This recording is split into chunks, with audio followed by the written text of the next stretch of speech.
HarperCollins presents The Marlow Murder Club by Robert Thorogood, read by Nicolette Mackenzie.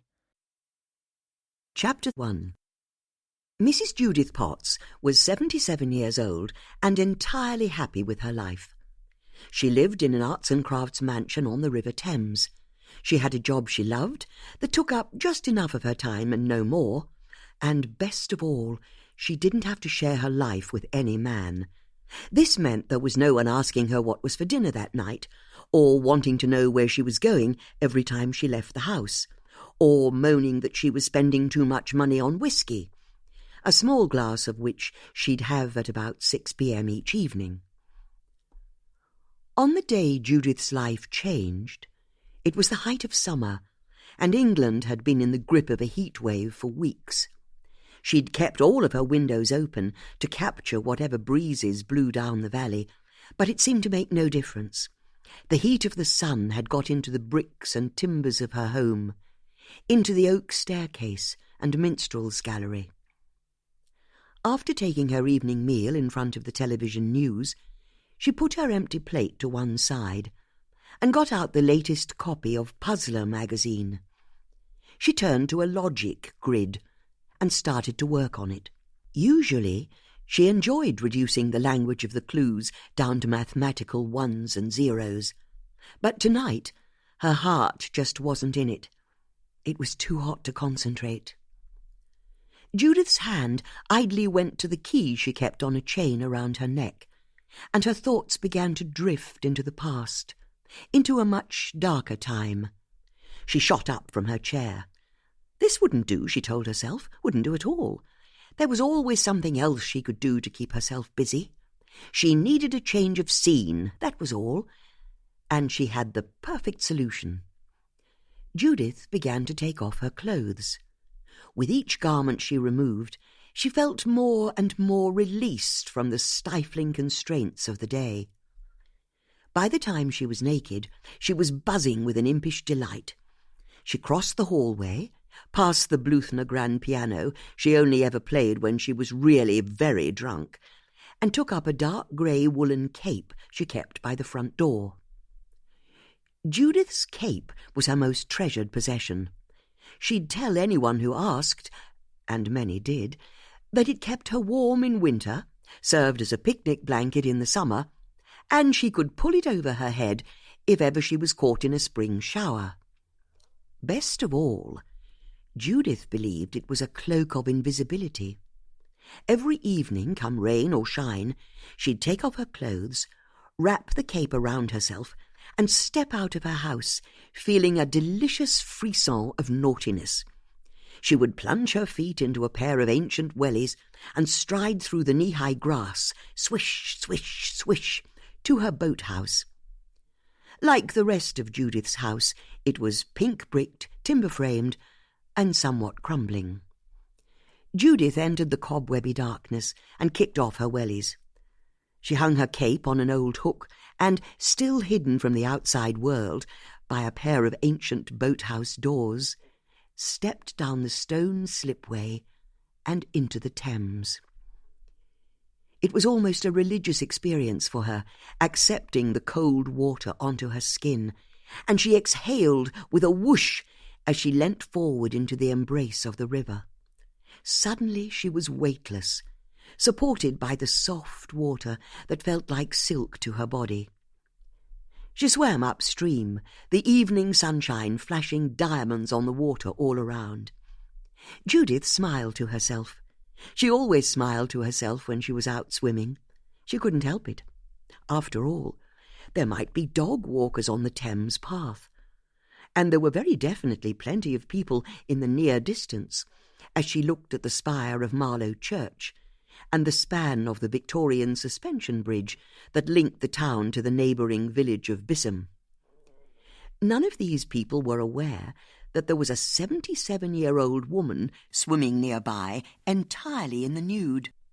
It was just as Judith was thinking, "This is the life," that she heard a shout. It came from the opposite riverbank, from somewhere near her neighbour Stephen Dunwoody's house. But from her position low in the water, it was hard for Judith to see exactly what was going on. Only the roof of Stefan's house was visible above the thick bank of bulrushes at the edge of the river. Judith strained her ears, but all was quiet. She decided it must have been an animal, a dog or a fox, maybe. And then she heard a man's voice call out, "Hey, no!" What on earth was that? "Stefan, is that you?" Judith called from the river, but her words were cut short by the sharp retort of a gunshot. "Stefan," she shouted again, panic rising, "are you all right?" All was silence. But Judith knew what she'd heard. Someone had fired a gun, hadn't they?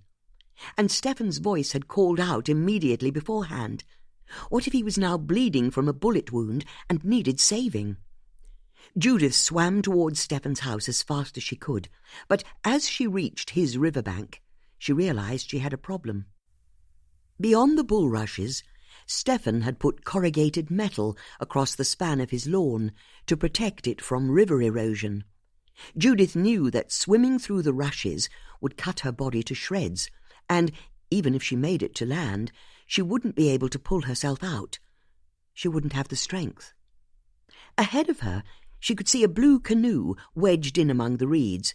Could she somehow use it to help lever her body out of the water? She tried to grab hold of the end, but she couldn't get a proper grip. It kept bobbing around like a cork, and she realized she didn't have the balance to climb up onto the canoe anyway. But she gave it one last go, and this time just about managed to pull herself up onto the back of it. And then, oh so slowly, she and the canoe barrel-rolled over. She lost her hold and fell back into the water with an ungainly splash. She came up for air and shook the water from her hair. The canoe was out of the question, so what else could she do? Judith swam back to the centre of the river, desperately looking for someone who could help. Where were the dog-walkers or canoodling couples when you needed them? She couldn't see anyone. There was only one thing for it. She turned and swam for home as fast as she could. Reaching her boathouse, Judith climbed out of the water, wheezing, but there was no time to lose. She threw on her cape and strode out onto the lawn, turning back to look at what she could see of Stefan's house. Only half of his garden was visible behind the weeping willow that grew unchecked on her side of the riverbank. She ran into her house, grabbed up her phone and dialed 999. As she waited for the call to connect, she moved over to the bay window to keep an eye on Stefan's property. I need the police, Judith said as soon as the call was answered. "There's been a shooting at my neighbour's house. Hurry, someone's been shot." The operator took down the details of Stefan's address, recorded what Judith had seen, informed her that the emergency services would be on their way, and then ended the call. Judith felt deeply frustrated. Surely there was something else she could do, or someone else she could phone. What about the Coast Guard? It was a waterside catastrophe, after all. Or the RNLI. Judith peered out of her window at Stefan's property. It was still sitting there, apparently innocently, in the evening sunshine. If anyone had been out on the river at that precise moment, and had had occasion to look up at Judith's mansion, they'd have seen a very short and comfortably plump woman in her late 70s, with wild grey hair, standing entirely naked in her bay window, a cape over her shoulders, as if she were some kind of a superhero, which in many ways she was. She just didn't know it yet. Chapter 2. Half an hour later, Judith saw a police car arrive at Stefan's property and a uniformed police officer get out. Judith tried as best she could to keep her binoculars trained on him as he looked in through the windows of Stefan's house and took a wander through the garden. She wanted to bellow across the river that the man should jolly well look harder, but she bit her tongue. She had to believe that he knew what he was doing, and he'd find evidence of whatever it was that had happened. However, after 20 minutes of what Judith could only describe as a cursory search, The police officer returned to his car, got in, and drove away. Was that it? The man had barely explored the garden, and he'd not even entered Stefan's house. Perhaps he'd gone to get reinforcements, so she kept on looking and looking. At midnight, Judith discovered that there was no more whiskey in the decanter on the little table to her side. That was always a sign to go to bed. As she woozily ascended the heavy oak staircase, she found she had to hold on to the banister a bit more tightly than normal. She then turned left to go to her bedroom, when her bedroom was really on her right. But once she'd corrected her course, via a brief tangle with a recalcitrant aspidistra, she safely made her destination. Judith adored her bedroom. The wood panels were painted light green, and there was a majestic four-poster bed with a tapestry of a medieval hunting scene as its canopy. That the room was covered in old clothes, half-finished meals, and piles of discarded newspapers and magazines didn't bother her one jot. Judith never noticed the mess. In fact, she let it encompass her, in the same way that she let the river embrace her when she went swimming. The messier her bedroom, the more she felt cocooned and safe. The following morning, Judith was woken by the sound of the phone ringing. She reached for it, blearily seeing it had just gone 10 a.m. "Hello?" she croaked. "Good morning," an efficient female voice said.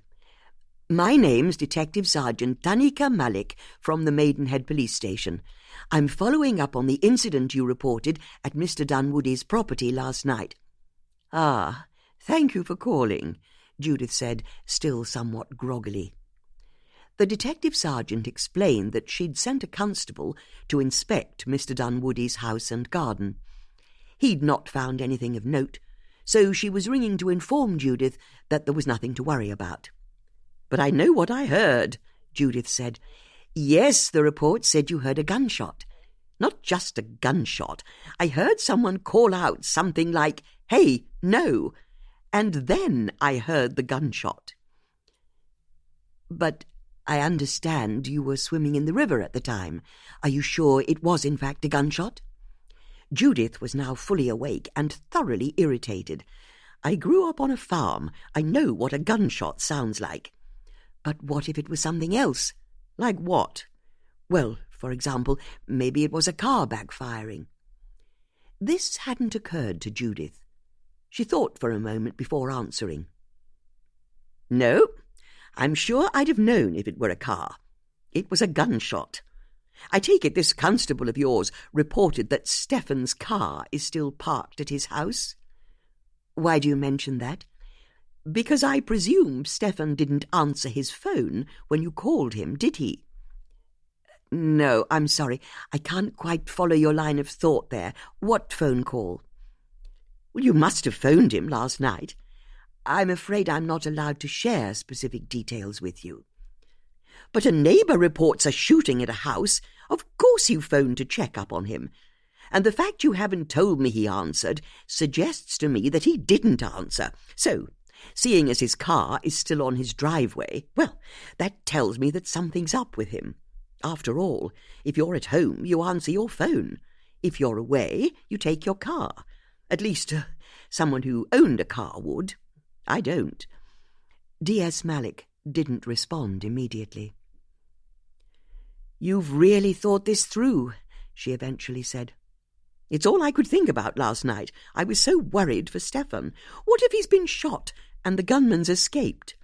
In fact, what if Stefan is right now lying, bleeding in a ditch?" "I don't think he's lying in a ditch. I'm sure there's some very innocent explanation for all of this. There wasn't any indication at his property that anything untoward had happened, and it's not that unusual for someone to ignore their phone. It's holiday season. People are away. I'm sure Mr. Dunwoody will turn up in the next few days, and the moment he does, I'll let you know. Really, there's nothing to worry about." D.S. Malik ended the call by thanking Judith for being such a civic-minded neighbour and then rung off. Afterwards, Judith lay in bed, not knowing what to do. Was D.S. Malik right? Was there, in fact, a far more innocent explanation for what she'd heard the night before? After all, Judith knew one thing for sure. Murders just didn't happen in Marlow.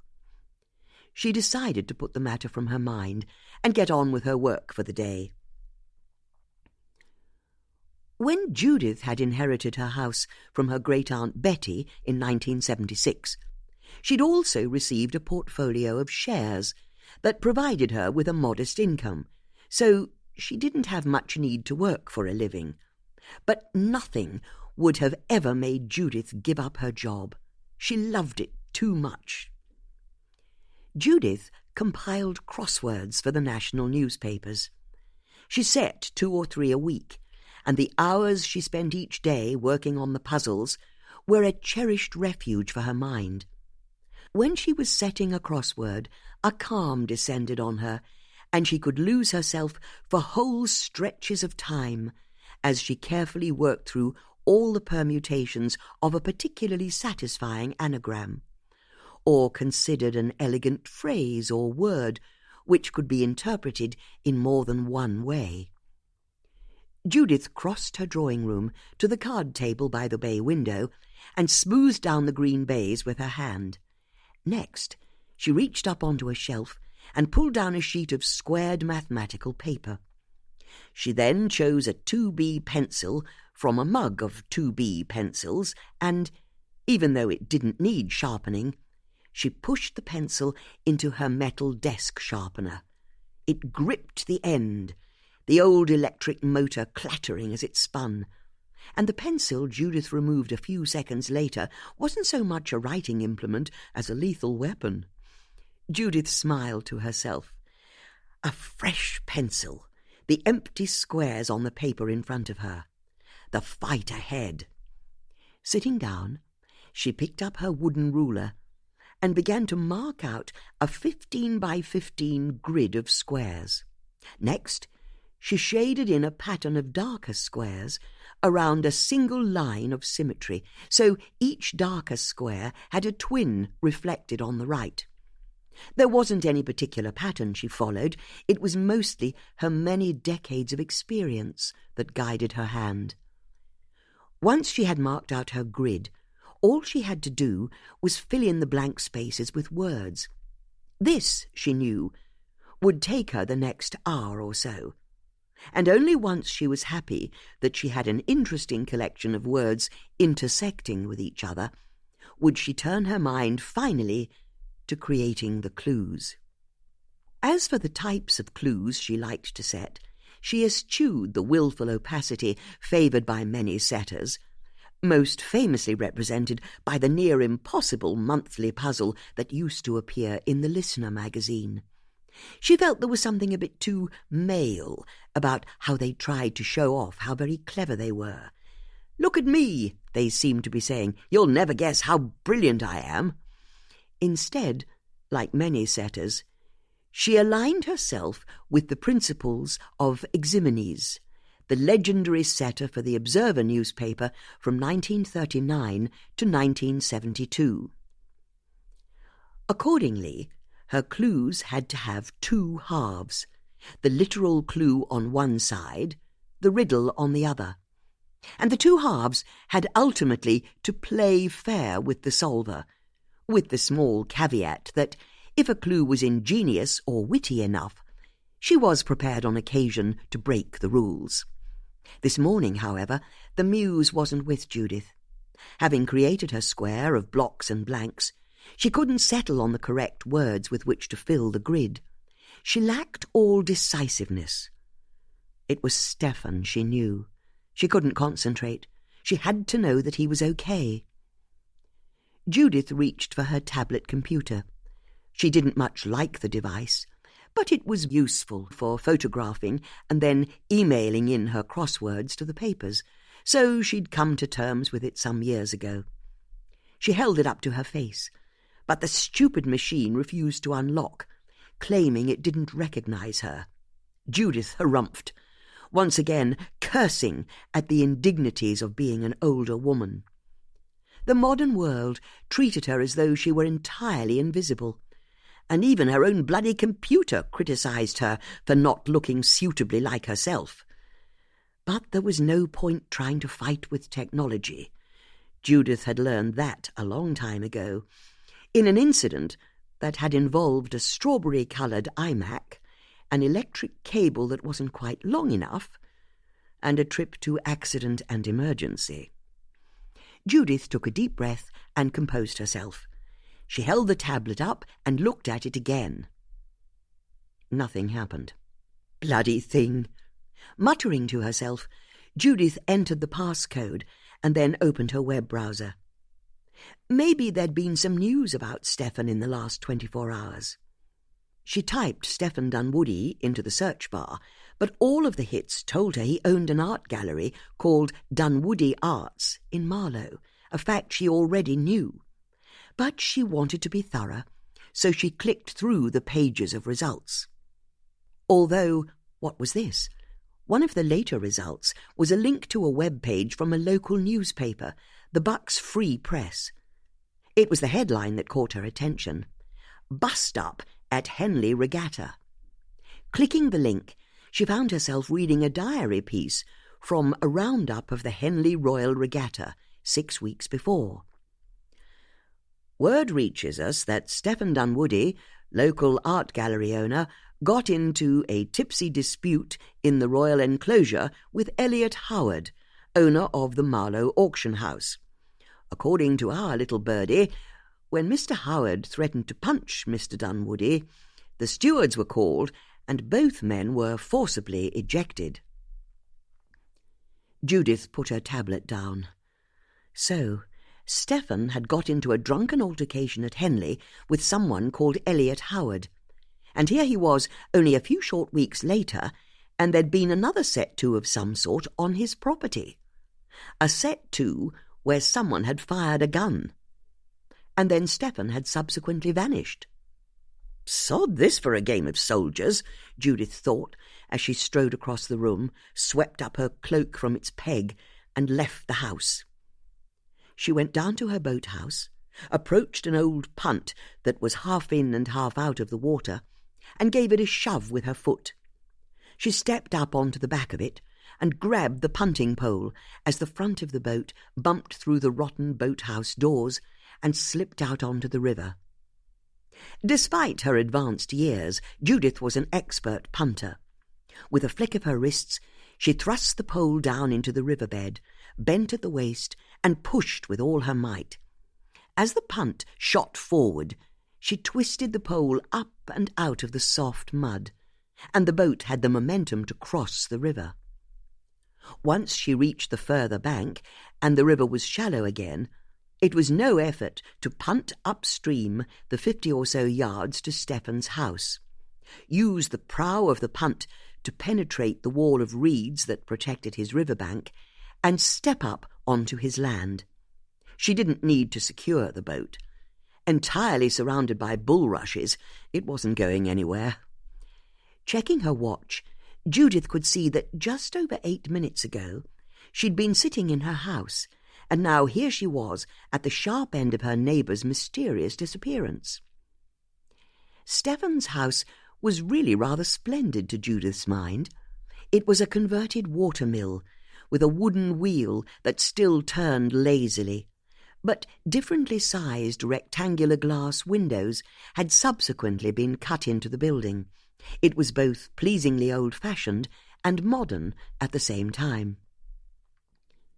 She went and looked at Stephen's car in the driveway. Judith knew nothing about cars and cared even less, so all she could tell was that it was grey in colour and it was gleaming, not a spot of dirt on it anywhere. She could see no other tyre tracks in the gravel, or any other clues that suggested that perhaps Stephen had left the house in a different vehicle. She went for a walk around the garden, trying to work out where the sound of the gunshot might have come from, but it was hard to place herself accurately when her only reference point was from a position in the river below the height of the bulrushes. In fact, it took only a few minutes of walking around and inspecting the reed bed by the riverbank for Judith to realise that she didn't even know what she was looking for. A drop of blood on a blade of grass? A muddy footprint? Judith looked at the wooden wheel turning on the side of the house and the mill pond in front of it. Despite the heat of the day, the water here was dark, and Judith shivered at the thought of it. There was something about still bodies of water that spooked her, although, as she looked, she could see that the water wasn't quite still. There was a slight current tugging at the surface. Where was the water going? Judith walked around the edge of the pond until she saw that it fed into a river that was about 10 feet across. Where the mill pond ended and the river began, there was a narrow brick causeway that crossed from one side of the garden to the other. Judith considered the river beyond the dam. It had to feed back into the Thames somehow, but it was hard to see exactly how, as Stephen had allowed this section of the garden to grow wild, and the water soon slipped under dense shrubs and bushes that crowded in from both banks. With a sigh, Judith realised she'd have to follow the course of the river. She had to be thorough. So she pushed her way through the bushes, branches whipping her body, cobwebs sticking to her face and hair, as she struggled to the other side. Once there, Judith was disappointed. It was even wilder in this corner of the garden, but she could see that the river passed through some iron bars onto a concrete weir that fed the water back into the Thames. There was nothing of interest to see. Although, as she regathered her breath after her exertions, she became aware of something in the air, a fetid smell like an old compost heap. Was it the river? She looked down at the water flowing through the grill. An old tree branch was half submerged, blocking the water, and leaves had backed up. But then Judith realised something. It wasn't a branch in the water. It was a human arm. It was reaching out of the water, the skin of the hand as white as marble. And, deeper still, Judith could just make out the body. It was Stephen Dunwoody. And in the centre of his forehead was a small black hole, a bullet hole. Judith staggered back, her hand going to her neck. She'd been right all along. Stephen Dunwoody, her friend, her neighbour, had been shot dead. Chapter 3. An hour later, Judith was sitting on a bench in Stephen's garden, being interviewed by Detective Sergeant Tanika Malik. The police officer was in her early 40s, wore a smart trouser suit, and had an air of teacherly efficiency about her that Judith already found irritating. "But I don't understand, Mrs. Potts," D.S. Malik said. "You say you came back to Mr. Dunwoody's property?" "Yes," Judith said, her chin raised in defiance. "It's like I told you on the phone. I knew I heard a shout and a gunshot last night, and if your police officer wasn't going to investigate it properly, I thought I should." "Was there any other reason you returned?" "I don't understand. Were you expecting to find a dead body?" "No, of course not." "And yet you did find one, didn't you?" "Which is more than your officer managed, I can't help noticing. Now, tell me, did you know Stephen had a bust-up with a man called Elliot Howard a few weeks ago?" "I'm sorry?" Judith told D.S. Malik about the local newspaper diary piece that described the argument at the Henry Royal Regatta between Stephen and the owner of the Marlow auction house, Elliot Howard. "This was 6 weeks ago?" "That's right." "I see." D.S. Malik thought for a moment. "What is it?" Judith asked. "Can I ask you a question, as Mr. Dunwoody's neighbour?" "Of course." "Only it's standard procedure to cross-reference named subjects in witness reports with the police database. So I looked up Mr. Dunwoody. He doesn't have any kind of record. He owns the art gallery in Marlow. He lives on his own. It's all as expected. But 5 weeks ago, he reported a burglary to us. He did? What was stolen? That's the thing. He said he'd been out at a restaurant with friends, and when he got home he discovered someone had smashed a window and broken into his property. But by the time an officer arrived to take his statement, Mr. Dunwoody had to admit that he couldn't find anything that had been stolen. Nothing was stolen? That's what he said, and yet it was very definitely a break-in. But his computer was still there, his collection of art. And I can tell you Mr. Dunwoody owns a number of oil paintings, and not one of them had been stolen. This was 5 weeks ago? A week after the bus-stop Mr. Dunwoody had at Henley? I suppose so, but did Mr. Dunwoody mention the break-in to you? I haven't spoken to Stephen in weeks, I'm afraid. Or did you see anything suspicious at the time? Maybe someone lurking near his property, or a car parked by his house that looked different. I'm sorry I didn't, more's the pity. The first I knew anything was wrong was when I heard him being murdered last night. Now, I'm really going to have to stop you there, Mrs. Potts. You see, we don't know for sure that someone shot Mr. Dunwoody. I'm sorry? We don't know Mr. Dunwoody was murdered. Are you saying the bullet hole appeared in his forehead as if by magic? Well, no. But we can't rule out that his death was a terrible accident. Or what if he did this to himself? You think he committed suicide? It's a possibility. Poppycock! D.S. Malik blinked in surprise. Had the woman in front of her just used the word poppycock? If he took his own life, the pistol would have dropped to the ground somewhere, before he fell into the river. And I can tell you, when I was looking, I didn't see a gun on the ground anywhere. Yes, I can see why you'd think that, but maybe the gun fell into the river after he'd shot himself. I've instructed divers to search the riverbed for it. In the meantime, you really mustn't jump to any conclusions, Mrs. Potts. We must let the evidence lead us, not our assumptions. Judith appraised D.S. Malik. The woman might be efficient, capable even, but she clearly lacked imagination. She was a typical head girl type, Judith decided, not entirely kindly. But then, Judith had been expelled from the very posh boarding school she'd been sent to as a teenager.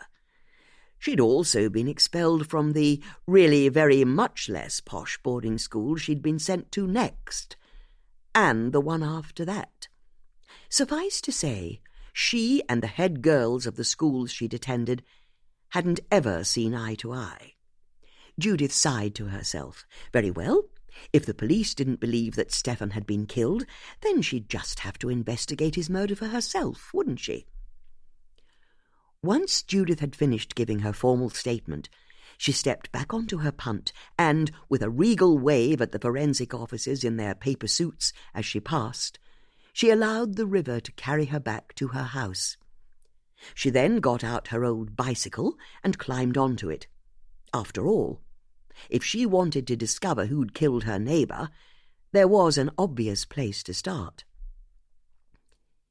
It was only a 5-minute cycle along the Thames path into the nearby town of Marlow, and for once Judith didn't acknowledge the little nods and waves she got from complete strangers as she whizzed along. But then she never knew why so many people waved to her at the best of times. It never occurred to her that she was considered something of a minor celebrity in the town. To her mind, there was nothing interesting about her life, and every time she professed herself confounded by someone's interest in her, she only embellished her reputation for eccentricity even further. Turning from the towpath into a little park with swings and slides, Judith saw a flock of pigeons pecking idly at the ground. Filthy creatures, she thought to herself as she sped up her bike, a big grin spreading over her face as she bore down on them. And then, at full tilt, she cycled into the flock, calling out, "Pigeons, begone!" and scattered squawking birds into the air. Judith loved Marlow with a passion. To her mind, it wasn't too large, it wasn't too small, it was just right. The perfect town for a Goldilocks like her. The High Street had an elegant Georgian suspension bridge, and ancient riverside church at one end, an ornamental obelisk at the other. And in between, there was every type of historic building from centuries of piecemeal development down each side. To tie it all together into an aesthetic whole, red and blue bunting criss-crossed the length of the High Street, creating the sort of chocolate box image of an English home counties town that jigsaw puzzles were made of. But what Judith loved most about Marlow was the way it was so much more than its picturesque High Street. There was the railway station, even if it was no more than a hut, from which it was possible to get trains into London. There was also a thriving business park on the edges of the town that employed thousands of people. And above all, Judith loved the 2 local schools that churned out a steady stream of well-educated teenagers who'd work the tills in the supermarkets or take your order in the coffee shops. Seeing all these youngsters, unfailingly polite and always pleasingly attractive to her eye, going about their day or having picnics down by the river, or even hanging out in the skate park by the cricket pavilion, gave Judith a real glow of happiness. If this was the next generation coming through, then the world didn't have too much to worry about, she reckoned. Judith was by nature an optimist. It was almost her defining trait. But she also tried to be as honest as she could, and she had to admit that, as much as Marlow remained a jaunty place, like all towns in Britain, it had taken a bit of a battering over the last decade or so. It was all right if you were a tourist visiting for the day. There were plenty of high-end restaurants and clothes shops, so maybe you wouldn't notice the dozen or so shops that were empty, their fronts tastefully posted to hide the absence of business going on inside. And the nice man who sold the big issue on one side of the High Street had recently been joined on the other side by a homeless man who sat cross-legged all day, a tin for coins in front of him. The people remained good. That's what she reminded herself as she got off her bicycle at the top of the High Street and leant it against a wall. As for where she was going, Judith had made up her mind the moment D.S. Malik had told her she was wrong to believe that someone had killed her neighbour. She was going to start her investigation at Stephen Dunwoody's art gallery. Chapter 4. Judith had never set foot inside Dunwoody Arts before, but then she'd never had need to buy any artworks before. Why should she, when she'd inherited her great-aunt's collection of paintings at the same time as she'd inherited her house? As Judith entered, a young female attendant looked up from her desk, tears in her eyes. "Oh," Judith said. "You've heard." "The police just called," the woman said. "I'm still reeling." "Of course you are," Judith said kindly as she crossed the gallery and sat down in the spare chair at the woman's desk. Next, Judith rootled in her handbag and pulled out a packet of pocket tissues. She handed one over. "Thank you," the woman said before blowing her nose. "I should introduce myself," Judith said. "I'm Judith Potts." "I know. You live in that big house on the river." "Oh, have we met before?" "Once, actually," the woman said, smiling at the memory. "I was being hassled by some boys outside the pub a couple of years ago. You stepped in and scared them off." "I did?" Judith had no recollection of the event, although it sounded very much like the sort of thing she'd do.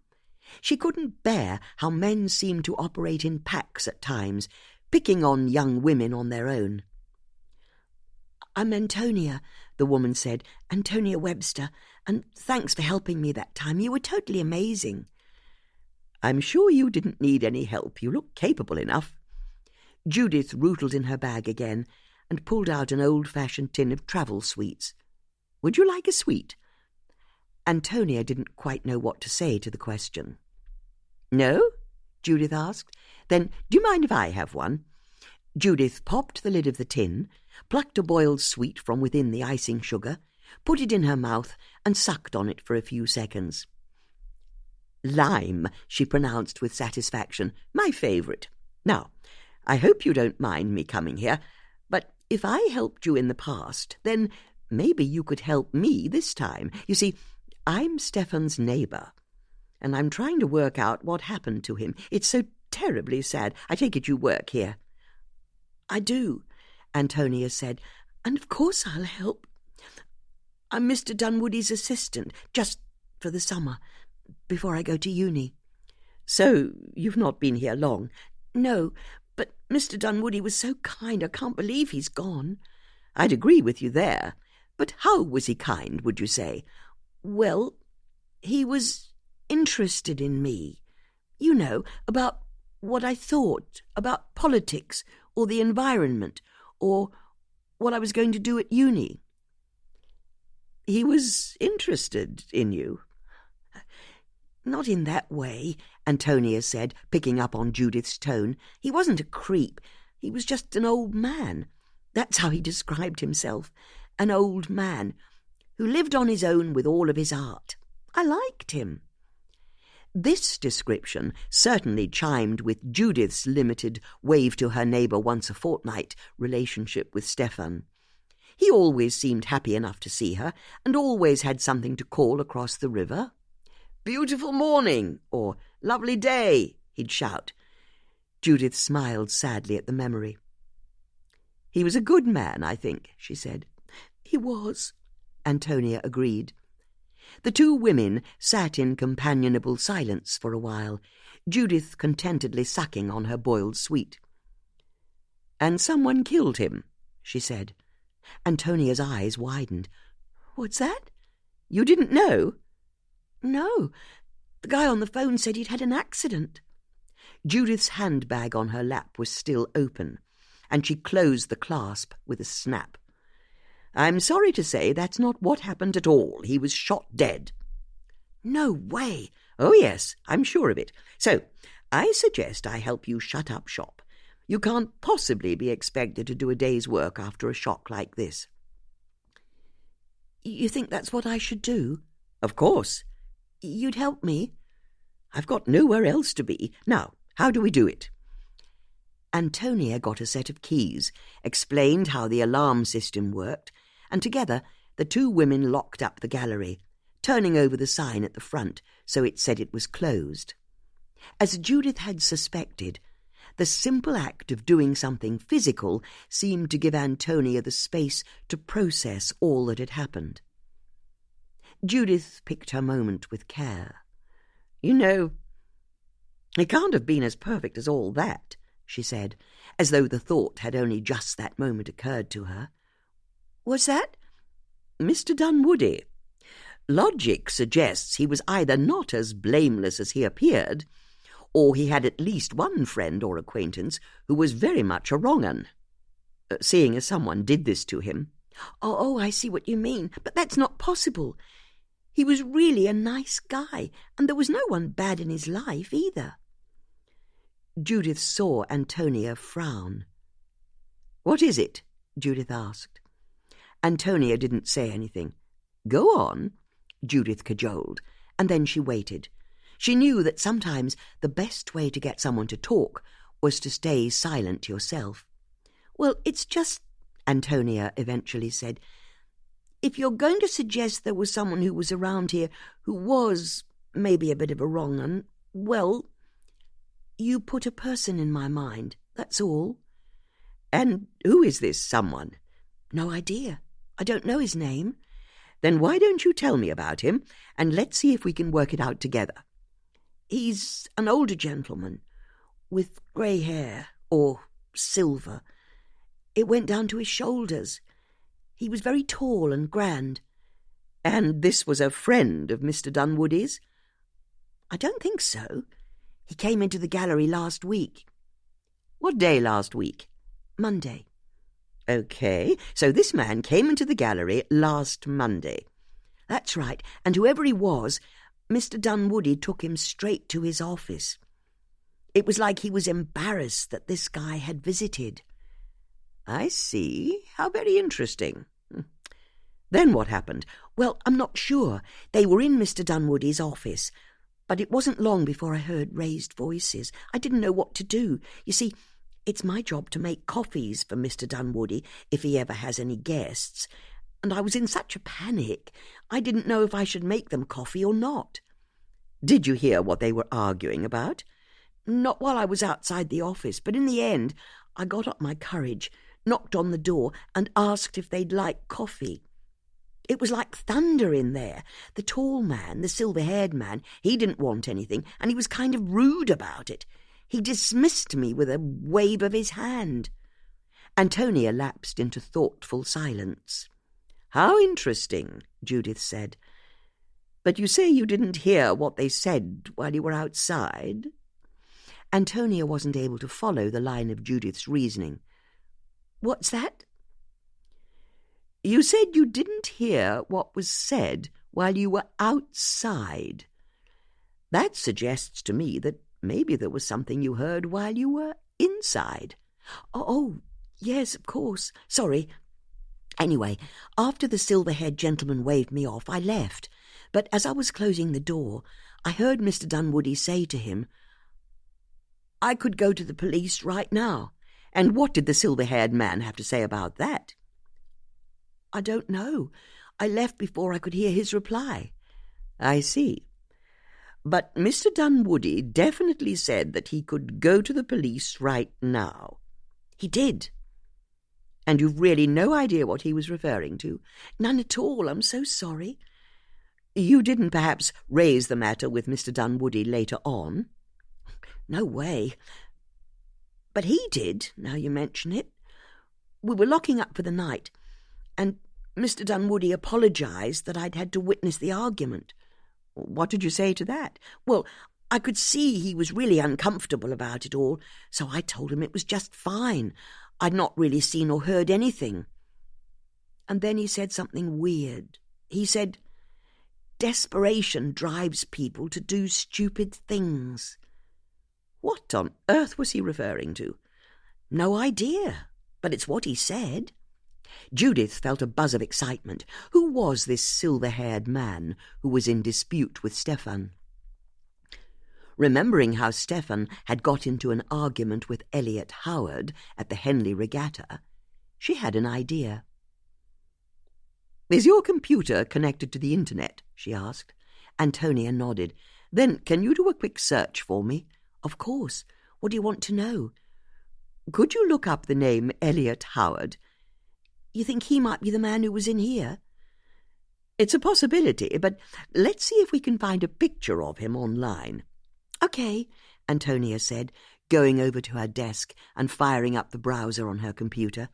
She typed Elliot Howard into the search field. That's the one, Judith said, pointing at the top hit.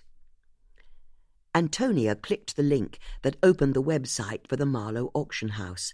Next, she found a Who We Are tab on the home page, and they were soon looking at the names and photos of the key members of staff. The very first image was of a handsome man in his late 50s, with silver hair that swept down to his shoulders. The caption said that his name was Elliot Howard, and that he was chairman of the Marlow auction house. That's him, Antonia said in surprise. That's the man who was here last Monday. Judith bent down to the screen so she could better see the photo. Got you, she whispered to the man on the screen. Chapter 5. A few minutes after her meeting with Antonia, Judith found herself leaning her bicycle against the wall of the Marlow auction house, a creaking timber-framed building that always reminded her of the old barns she'd played in as a girl, growing up on her parents' farm on the Isle of Wight, full of cobwebs, creaky floorboards, and damp hay bales that smelled of must. As she straightened her cape on her shoulders, Judith realised that she didn't have any specific plan for what she should do next. All she knew was that she had to see Elliot Howard. She wanted to see the cut of his jib. As for the wisdom of approaching a man she thought might be a murderer, she decided to ignore any such concerns. After all, she'd never met the man before, so what on earth was stopping her from visiting his place of work? She could pretend she was interested in selling a painting, or some other ruse. Something would occur to her. As Judith entered the building, she saw a woman sitting at a desk working at a computer. She was in her 50s, with dark wavy hair, bright red lipstick, and smiley eyes. "Good morning, and how can I help you?" the woman said in a friendly Irish accent. "Good morning," Judith asked brightly. "Are you open?" "I'm sorry, but we don't have any viewings until tomorrow." "You don't?" "I can give you a catalogue. This week it's coins and medals, which I can't imagine it's what you're here for. It'll be mostly men who really should get out more," she added with a conspiratorial smile. "Although, don't tell Elliot I said that. However, we've a fine art auction at the end of the month. That might be—" "Actually, it's Mr. Howard I was hoping to see." "It is?" "That's right." "May I ask why you would like to see him?" "That's a very good question." Judith was about to think of her excuse when a man's voice spoke from directly behind her. "Yes. Why do you want to see me?" Judith was so startled that her mind instantly went blank. To buy herself time, she turned and saw the man from the online photo leaning nonchalantly in a doorway behind her. He was in his late 50s, with long flowing grey hair that fell to his shoulders. He wore brogues, tan corduroy trousers, and an old checked shirt under a tatty grey cardigan. It was Elliot Howard. There was an easeful, almost amused superiority to his manner, and Judith had a sudden insight that Elliot was inordinately proud of having a full head of hair at his age, which is why he kept it so long. And for all that Elliot was looking so relaxed, there was something about him that Judith found a touch unsettling. "Well, wouldn't you like to know?" Judith said, in lieu of knowing what else to say. "I do. Which is why I asked. Why do you want to see me?" "Aha!" Inside, Judith cringed. Aha! Was that really the best she could do? The woman at the computer came to her rescue. "I know. Why don't you both go into Elliot's office? You can have a nice chat there." "Okay, darling," Elliot said to the woman with a smile. "You're the boss," he added, although it was clear from his patrician tone that she wasn't. Elliot led the way into his office, and Judith had no choice but to follow. Her mind was scrabbling for something to say, anything to say. "That's Daisy," Elliot said, as he went and sat behind a large office desk. "A wonderful woman. My wife. Don't know why she puts up with me. Anyway, how can I help you?" Judith's mind was still a whirling blank, but she could see a number of photos in frames on the walls, so she went over to look at them. They were faded with age, and mostly showed teenage boys rowing on the river or wearing blazers while holding various silver cups and medals. The shield above each photo was of one of the local schools, Sir William Borlase's grammar school, and she could see the handwritten names of the boys underneath, always included an A. Howard. "Oh, you're a rower," Judith said, just to fill the dead air. But it was as she was looking at the photos that inspiration finally came to her. "You owe me money," she blurted. "I'm sorry. Yes, and I should have said sooner. My name's Mrs. Judith Potts, and you owe me money from Henley Regatta when you really didn't behave very well at all." This got Elliot's attention. "What on earth are you talking about?" he said. but Judith got the impression that he'd maybe been rattled by her allegation. "As far as I'm concerned, you were a disgrace. In the royal enclosure, the way you carried on in that argument with that man." "What man would this be?" "Stephen, whatever his name is. He runs the art gallery in Marlow. I thought you were very rude to him, but then you pushed past me when you left and made me spill my red wine down my dress. It's cost over £70 to dry clean, and I expect you to pay the bill." Elliot considered Judith for a long moment. "I don't remember spilling anyone's drink," he said. "But you don't deny the argument, do you?" "It's true Mr. Dunwoody and I had a difference of opinion that day, but I don't remember you at all." "I'm not surprised. You were in such a state. I can well imagine you don't remember anything from that day. That poor man you were shouting at, he'd done nothing wrong." "Oh, he'd done wrong all right." "It can't have been anything worth losing your temper over like that." "You've no idea what you're talking about." "Well, that's as well may be, but even so—" "He was a fraud," Elliot said, interrupting Judith. "I'm sorry. In fact, I'd go further. Stephen Dunwoody was a fraud and a liar, and a cheat and a crook. Now, if you don't mind, I'm a busy man. I'd like you to leave."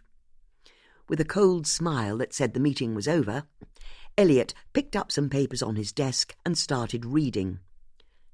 "But what about my dress?" Judith spluttered.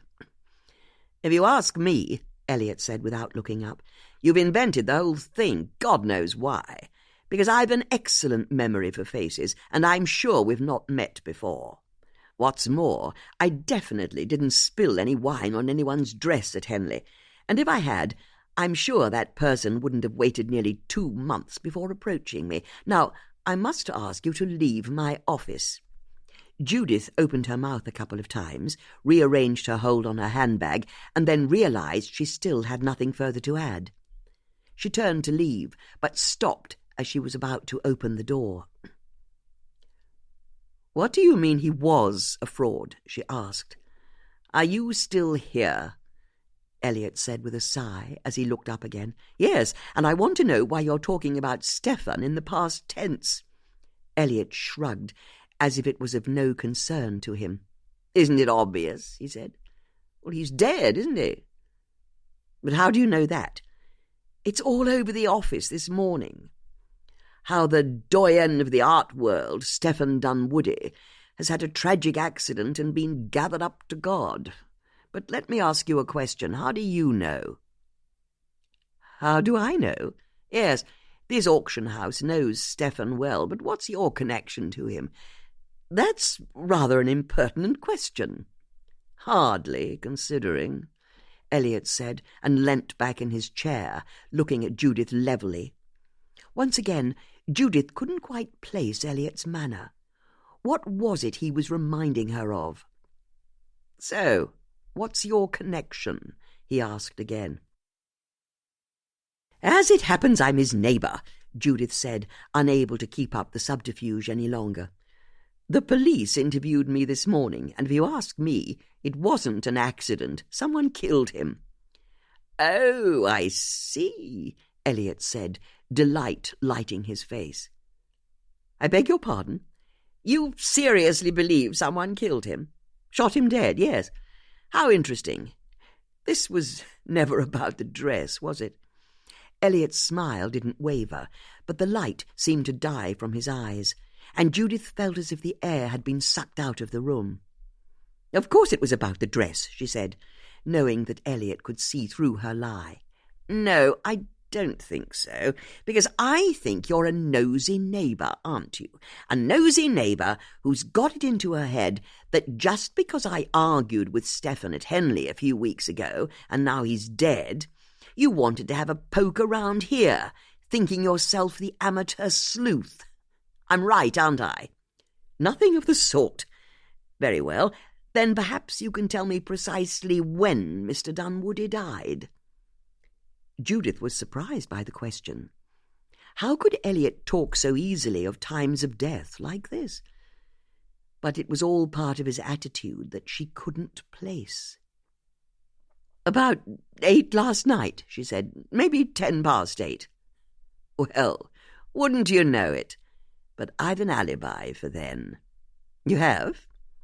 "At 8 o'clock last night I was at All Saints' Church. You see, I sing in the church choir, have done for years, and every Thursday night, between the hours of 7 and 9, we have choir practice. So that's where I was, in front of the vicar, as it happens, along with the verger, various sidesmen and women of the church, and the mayor of Marlow." Elliot smiled, and Judith suddenly realized what was unsettling her about him. He seemed to be enjoying the conversation, like a cat toying with a mouse. "And don't worry," he continued. "I won't wait for that bill for your dress. We both know you were making that up, don't we? Now why don't you piss off before I call the police and have you forcibly removed?" Judith didn't have an answer to that. For the first time in years, she was entirely lost for words. Chapter 6. Judith cycled back into Marlow, replaying the conversation with Elliot in her head. What had she been thinking? Despite herself, she couldn't help but feel a delicious thrill at her audacity. She'd just confronted a man in broad daylight who might have been a killer, and the encounter had gleaned important information, not least the fact that Elliot believed Stephen Dunwoody had been a liar, a cheat, a fraud, and a crook. Those were a serious list of crimes, weren't they? Although, how could her lovely neighbour Stephen, who his assistant Antonia had agreed was a perfect gentleman, be in any way a criminal? It didn't seem possible. Judith was deep in thought as she cycled down the high street. She didn't see any of the elbow nudges and amused looks from the locals as she passed, her dark grey cape flying behind her, her legs pedalling as hard as they could. Before she reached the suspension bridge, she lifted her feet from the pedals and freewheeled down the path that led through the graveyard to the entrance of All Saints' Church. Judith leant her bicycle against the wall and tried to put her thoughts in order. Her immediate concern was simple. She had a theory that Elliot was involved in Stephen's death, and if he were, then he could hardly have been at choir practice the night before, could he? She just had to prove it, which was why she was popping into All Saints. Judith wasn't a regular church-goer. She was one of those people who'd happily tell anyone who asked that she only went to church on high feasts and holidays, whilst not quite noticing that she didn't go to church on those days either. But she was on nodding acquaintance with the vicar, a very nice young man called Colin Starling. Perhaps he'd be in the church and would be able to tell her if Elliot had attended choir practice. Once inside, Judith took a moment to enjoy the feeling of peace that came over her. How a stone building, many hundreds of years old, could feel so light and airy was always a mystery to her, but she couldn't help but smile at the sight of the high vaulted ceilings, the elegant stone pillars, and the ancient banners and standards of local regiments hanging from the walls. The Church of England was the perfect metaphor for the country as a whole, she felt, pleasing to the eye, staunchly old-fashioned, and waning very much in popularity. There were notices on a cork board by the entrance, and Judith started looking for any kind of reference to choir rehearsals, or better yet, a list of everyone who sang in the choir. She couldn't find anything that helped her, which she found briefly irritating. There must be choir notices somewhere. Where were they? Judith decided to go and look in the vestry, where the choir got changed. Pushing open the oak door, Judith called out, "Hello?" There was no one about, so she entered. She could see that the choristers' surplices and ruffs hung from pegs. There was an old cupboard built into the wall that Judith guessed contained the vicar's vestments, and she also saw a desk with papers and a computer on it. But otherwise the room was empty. Or was it? Judith felt a prickling sensation, as if someone was watching her. But how could that be possible? There was no one else in the room. Very well, she thought to herself, it was time to find out about the choir's rehearsals. Judith searched the desk, but she still felt unsettled. Some sixth sense was telling her she wasn't alone. But the room was so tiny there was nowhere to hide, although Judith supposed there was the built-in cupboard. But why would anyone hide inside a cupboard? Judith saw some choral music on a shelf, so went over to see if she could find a list of choristers there, but she had to stop herself again. She still felt as though someone was looking at her. To settle her mind, more than for any other reason, Judith went over to the cupboard, opened the door, and saw that it contained nothing more than the vicar's robes on hangers, just as she'd suspected. Although it also seemed to contain a middle-aged woman who was looking straight at her. "Oh," Judith said, surprised. "Hello." "Yes, sorry about being in a cupboard," the woman said, embarrassment pinking her cheeks. "You must think me quite strange." Judith was baffled. The woman in the cupboard looked entirely respectable. In fact, more than that, she positively glowed with expensive good health. She was in her early 40s, with sleek blonde hair, and was wearing a quilted black gilet over her top half, tight-fitting jeggings over her lower, and bright pink running shoes. What on earth was she doing hiding in a cupboard in an empty church? "It does seem a bit unconventional," Judith conceded. "I can explain," the woman said in a rush. "You see, I only came in to tidy up the vicar's crockery." The woman held up her hands, each of them brandishing a floral mug. "Colin is so bad at tidying, and they've been in here gathering dust and mould for days. Anyway, I didn't think I'd meet anyone, and then I heard someone come into the church and I panicked. I just didn't want to meet anyone today, especially one of Colin's parishioners. Oh, God, that sounds bad, doesn't it? You're not one of his parishioners, are you?" "I wouldn't worry about that," Judith said with a smile. "Good. I mean, not that it's good that you don't come to church. Oh, I'm sorry. I'm making rather a hash of this, aren't I? But anyway, the point is, when I heard footsteps approaching the vestry, I hid in the cupboard."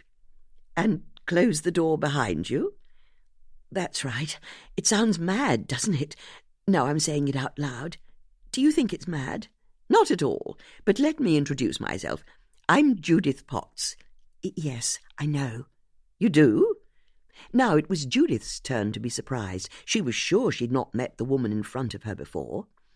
"And I'm Bex Starling," the other woman said, offering her hand. "Becky, actually, although most people call me Bex." "You're the vicar's wife?" Judith asked, delighted. "I'm afraid so," Bex said with a bashful smile. "Someone has to be. Do you mind if I get out of the cupboard?" "No, please do." "Thanks," Bex said, and clambered out. This left the two women at something of an impasse. There wasn't any kind of agreed etiquette for continuing a first meeting between two middle-class women when one of them has just been found hiding in a cupboard. "I mean, it's not ideal, is it?" Bex said, "hiding away like that at my age." "Oh, I don't know.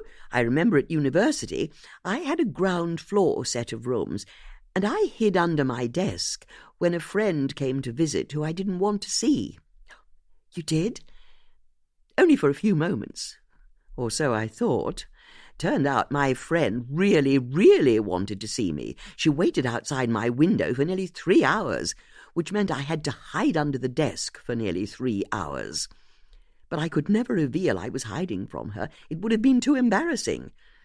I ended up having to pee in a metal wastepaper bin, and you've no idea how hard it is peeing in a metal bin while hiding under a desk." "I don't normally hide in wardrobes," Bex said, in an attempt to distance herself from the woman in front of her, who openly admitted to peeing in bins, and who, she now realized, could very well be mad. "But how can I help you?" she continued. "Are you looking for Reverend Colin?" Oh, no, nothing so grand. I was just wondering if there was a list anywhere of the people who sing in the church choir. Well, as it happens, there is, Bex said, heading over to a piece of paper that was hanging on the back of the door to the vestry. It's here.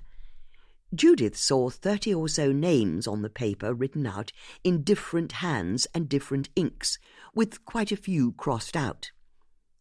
Before Judith could find Elliot Howard's name, Bex straightened the piece of paper, as it wasn't hanging neatly from the drawing pin. Sorry, if you could let me read... But now it was skew-whiff in the other direction, so Bex rotated it back. Sorry, it's not straight. If you don't mind, Bex yanked the paper from the wall and carried it over to the desk. I'd better write this out again. It's a mess, she said, getting a sheet of A4 from a printer to the side of the desk. I only wanted to see if Elliot Howard was a member of the choir. Bex stopped what she was doing and looked at Judith, surprised. Elliot? Oh, yes, he's been in the choir for years. He has? For as long as I can remember. Then can you tell me, was there a choir practice last night? There was. And he was here, was he? He was. Are you sure? Quite sure. You see, I sing in the choir as well. He's a baritone. I'm a soprano. What time was choir rehearsal? Well, we first have a full rehearsal with the boy trebles from 7 till 8. And then at about 8 we let the trebles go and the adults stay on to rehearse until about 9. So Elliot was here at 8 o'clock. He was here the whole time from 7 until 9. Are you sure? Absolutely sure. But why are you asking? Judith hesitated, wondering what to say. Then, as was so often the case with her, she decided that honesty was the best policy. I think he's involved in a murder. Bex shot up from her chair. What? In fact, I think there's a chance he killed my neighbour last night. Judith could see Bex's mind spinning, speech very much beyond her. I know, Judith agreed. It's quite the statement. He's a murderer? Would that surprise you? Of course. We're talking about Elliot Howard here. You know him well? Not really, now you mention it. He's one of those men who prefer the company of the men in the choir, I think. Sorry, what murder? There's been a murder? Judith explained the chain of events that had led her to the church, and Bex hung on her every word. You think Elliot killed Mr. Dunwoody, and you went and talked to him? She asked, when Judith had finished her tale. Someone has to. The police are being useless. They think Stefan's death was an accident or suicide. Well, I can tell you that Elliot was here last night between 7 and 9. And you're sure he didn't slip off at all? Oh, yes, quite sure. Not even for a few minutes. There's always a short break at about 8 o'clock as the trebles leave and people go for a loo break, so it's possible Elliot left then. You think maybe he left the rehearsal at 8 and didn't come back for the second half? I'm not sure. I don't know, although, now you mention it, I remember seeing Elliot arrive for 7, but I'm not sure I noticed him after that. It's possible he left during the loo break at 8 and didn't come back. It's like I said, he and I don't really talk. Judith was thrilled. If Elliot left the rehearsal at 8, he'd maybe have had time to get in a car and drive over to Stefan's house to shoot him dead at 10 past 8. It would have been tight, but just about possible, she thought. I don't suppose the church has any security cameras, does it? Any kind of video recording that might show the choir rehearsal last night, or people coming and going? As it happens, we do. There's a little camera in the gallery, in case of break-ins or any other sort of antisocial behaviour. Do you think we could look at the footage from last night? Judith could see that the idea shocked Bex. I'm not sure about that. I don't think I should be showing you anything on Colin's computer. Judith considered Bex for a moment. Then she reached into her handbag and pulled out her tin of travel sweets. She popped the lid in a puff of icing sugar and held the tin up for Bex. "Travel sweet?" Judith asked. "No, thanks," Bex said, who was startled that someone would offer her a sweet. Did she look like someone who ate sweets? Judith put a sweet into her mouth and sucked on it, while she considered her options. "Then I suppose we've no choice," she said, snapping the lid closed and putting the tin back into her handbag. "We'll have to get the police involved." "You think the police will need to look?" "It's inevitable, I'm afraid. Once I tell them about Elliot, there'll be police with search warrants crawling over this place. I imagine it will cause quite the scandal, and the press will follow. You know what they're like. There'll be paparazzi hiding in your shrubbery and publishing unflattering photos of you taking out the bins." Bex was waking up the computer before Judith had even finished speaking. "No, you're right. We should have a look for ourselves so the police don't need to get involved." Judith smiled warmly. "Now that's an excellent idea." Bex began clicking various icons on the monitor and opened up a window that showed a live black-and-white feed of the main body of the church, including the choir stalls. Bex double-clicked a video file and another window opened, looking exactly the same as the live feed, but Judith could see it was dated the day before. She then watched as Bex dragged the slider on the window until the timestamp read 7 p.m. As she did so, the choir stalls started filling up with an assortment of boys in the front pews and 20 or so men and women in the others. It was possible to see that Elliot Howard was standing in the back row. "I don't believe it," Bex said in horror. "What is it?" Judith asked, excitement blooming, as she wondered if this was the moment she was about to discover that Elliot Howard was the killer. "Am I really that fat?" Bex said, pointing at the recording of herself as she chatted to friends. "You're not fat." "I am, if that's how I look." "Believe me, you've nothing to worry about," Judith said. "That's it. I'm going to cut all dairy out of my diet." Judith struggled to be sympathetic. Why couldn't people be happy with who they were? But there was no point arguing with a woman like Bex. She was too far gone. Instead, Judith peered at the monitor. "That's Elliot there, isn't it?" Bex refocused on the screen. "That's him. And if I fast forward, let's see if he leaves." Bex hit the button a few times until the timestamp in the bottom corner started whizzing forward, and Judith could see that the choirmaster and choir were in position the whole time. Then, as the clock rushed up to 8 p.m., the boys all suddenly left, and plenty of the adults left their positions, chatting to each other or heading off for a few minutes, but Elliot stayed where he was. By 8:07 p.m., the adults were all back in the choir stalls, and the rehearsal carried on, and still Elliot hadn't moved, not once. Nor did he pluck out his mobile to make a call or check it in any way. He just sat on his own in quiet contemplation. "He didn't go anywhere," Judith said, disappointed. "Well, that's good news, isn't it?" Bex said. Bex kept the footage whizzing forward, and the two women saw that Elliot didn't leave his position until shortly after 9 p.m., when the rehearsal began to break up for everyone. Bex took her finger from the mouse, and the footage resumed playing at normal speed. "So, there we are," Bex said. "Elliot was there from 7 till 9. He can't be your murderer. Thank heavens." "I suppose not." Judith felt cheated. This wasn't the answer she'd been looking for. And as she watched Elliot chatting easily with 3 other men as they left the rehearsal, she had to admit that he wasn't behaving like someone who'd been involved in a murder either. He seemed relaxed and in good spirits. "Hold on," Judith said, indicating the monitor. "What was that?" On the screen, Elliot had just passed out of shot with his friends. What was what? Can you rewind to show Elliot leaving?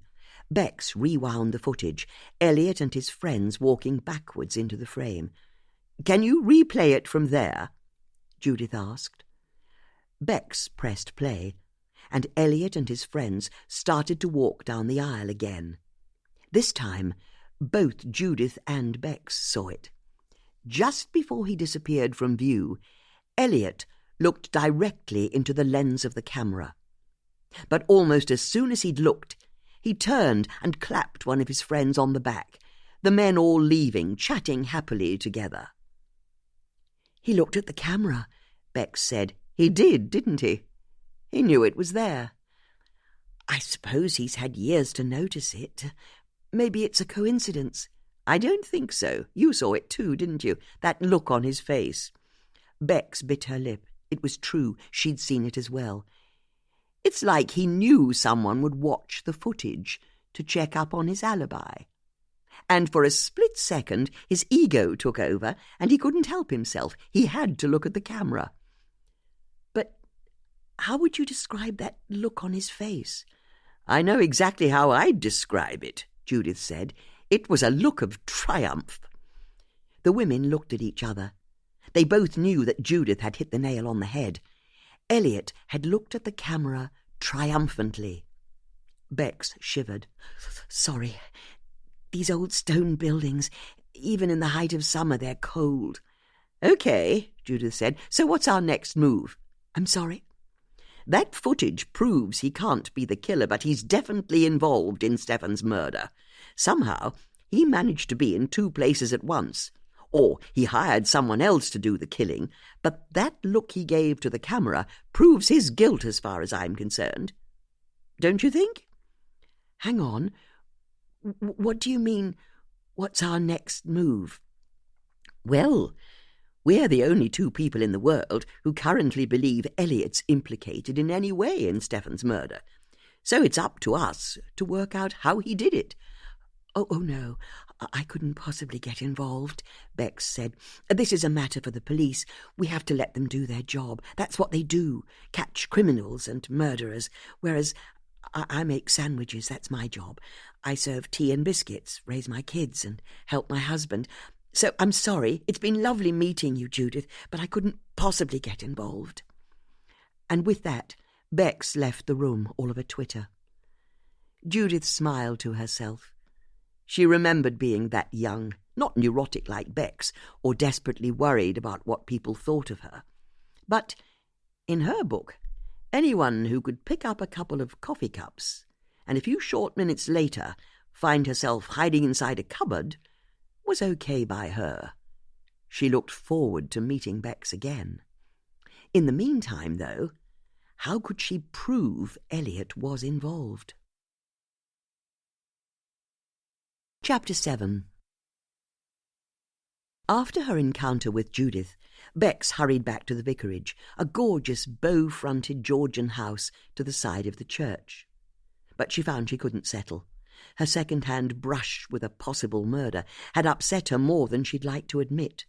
So, to calm her nerves, she did what she always did when she felt anxious, and that was tidy up. She plumped cushions that were already plump, straightened pictures on the walls that weren't askew, and ran a hoover over a kitchen floor that was entirely dirt-free.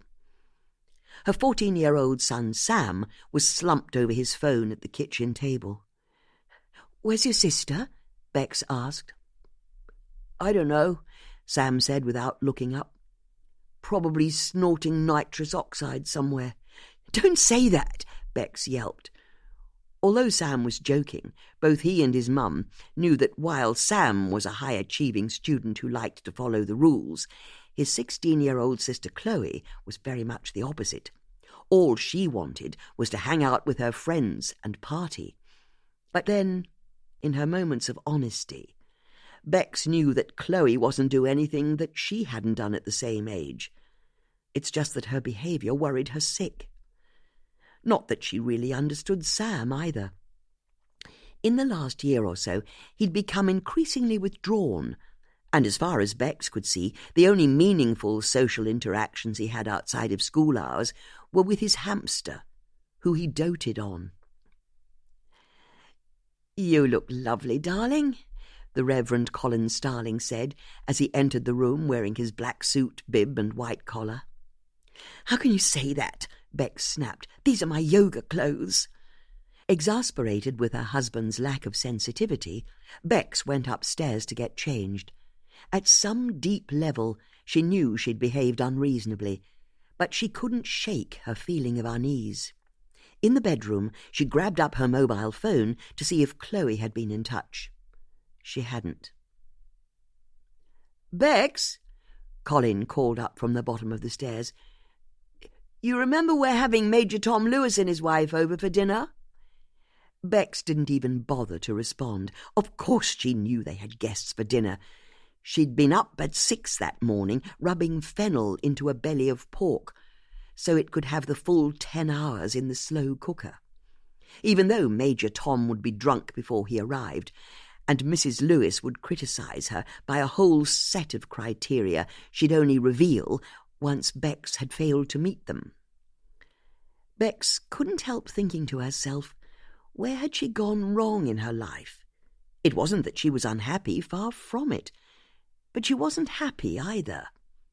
Colin had been a banker when they'd first met, and although they'd both been regular churchgoers, he'd not expressed any interest in the ministry before they got married. It was only after Chloe was born that he began to have doubts about all the lovely money he was making, and then, right after Sam's arrival, when their need for money had spiralled, he'd had his calling. Being a good wife, Bex had supported her husband in his radical change of career from rich banker to country vicar. And here she was, all these years later, a homemaker, a wife, and a mother. All wonderful roles, and she kept telling herself she was lucky her life was so blessed. But she couldn't help noticing that everything about her existence seemed to be defined by someone who wasn't her. She was the kids' mum, the vicar's wife, and the house's wife, for that matter. Bex opened a social media app on her phone. She was looking for a community group she'd joined not long after her husband had been made vicar of Marlow. The group was called Let's Talk Marlow. When Bex had joined, she'd not used her real name, she'd used the moniker Jezebel. This anonymity had allowed her to be a bit more loose-lipped online than she'd ever be in real life. But she'd made herself give up on the site a few years ago. It had been altogether too intoxicating having an alter ego, and she knew it wasn't healthy, especially when she suspected she liked her alter ego more than she did her real self. For the first time in a long while, she went to the forum. A quick scan of the live threads told her it was still mostly preoccupied with the fear of travellers moving into Seymour Park and the refusal of people to pick up dog poo. So, no change there. Bex started a new thread. "I've got some old furniture I want to sell. I'd like to use the Marlow auction house, but I've heard some bad things about the owner, Elliot Howard. Can he be trusted?" Her finger hovered over the post button. Could she really be so daring? By day, mild-mannered vicar's wife, but by tea-time, an anonymous cyber warrior? Before she could stop herself, Bex pressed the button and the post went live. A joyous thrill ran through her. She couldn't remember the last time she'd been so daring. The following morning, Judith was sitting at her desk, struggling to find a satisfying crossword clue for the word shoulder. She'd recently noticed that it could be constructed from the conditional word should and the hesitation of The difference in pronunciation between the two shoulds pleased her enormously, and her instincts told her there was a satisfying link to be made between being unsure, after having an obligation, should. But every time she tried to focus on how best to phrase a clue, the image of Elliot Howard popped into her head. How self-assured he'd been when he met her. How smug he'd looked as he'd glanced at the CCTV camera in the church. And if Elliot wasn't ruining her concentration enough, Judith also couldn't stop thinking about poor old Stefan. She found herself remembering the only face-to-face conversation they'd ever had. It had been a few winters ago, when the country had been blanketed in snow, and Stefan had appeared at Judith's door to check that she was okay. Stefan hadn't known that the whole drama of getting in supplies and making sure she had enough wood for her fire had been galvanizing Judith for days. What's more, he'd not been nosy or judgmental about Judith's solitary life, the way most people seemed to be. And he'd not tried to get inside to see what her mansion looked like. Most casual callers were desperate to see if the interior of her house matched the grand exterior. But not Stefan. He'd been respectful, polite, and as soon as he'd seen that Judith was well prepared for the coming snow, he had bidden her good day and left. A good man, that's what he was, Judith thought to herself, and for the 100th time that morning she found herself idly looking out of her window towards her neighbour's empty house. There was a woman standing in Stefan's garden. Judith jumped up, pencils clattering to the floor, strode over to her front door, threw her cape around her shoulders, and dashed outside. Who was she? What was she doing at Stefan's house? Marching through the thick grass of her garden, Judith stopped at the river's edge. The woman was standing on Stefan's lawn, turning slowly on the spot. It was as if she was trying to get a sense of where she was. She wore jeans and a dark T-shirt and had a thick head of auburn hair. It was wild-looking and a bright copper colour.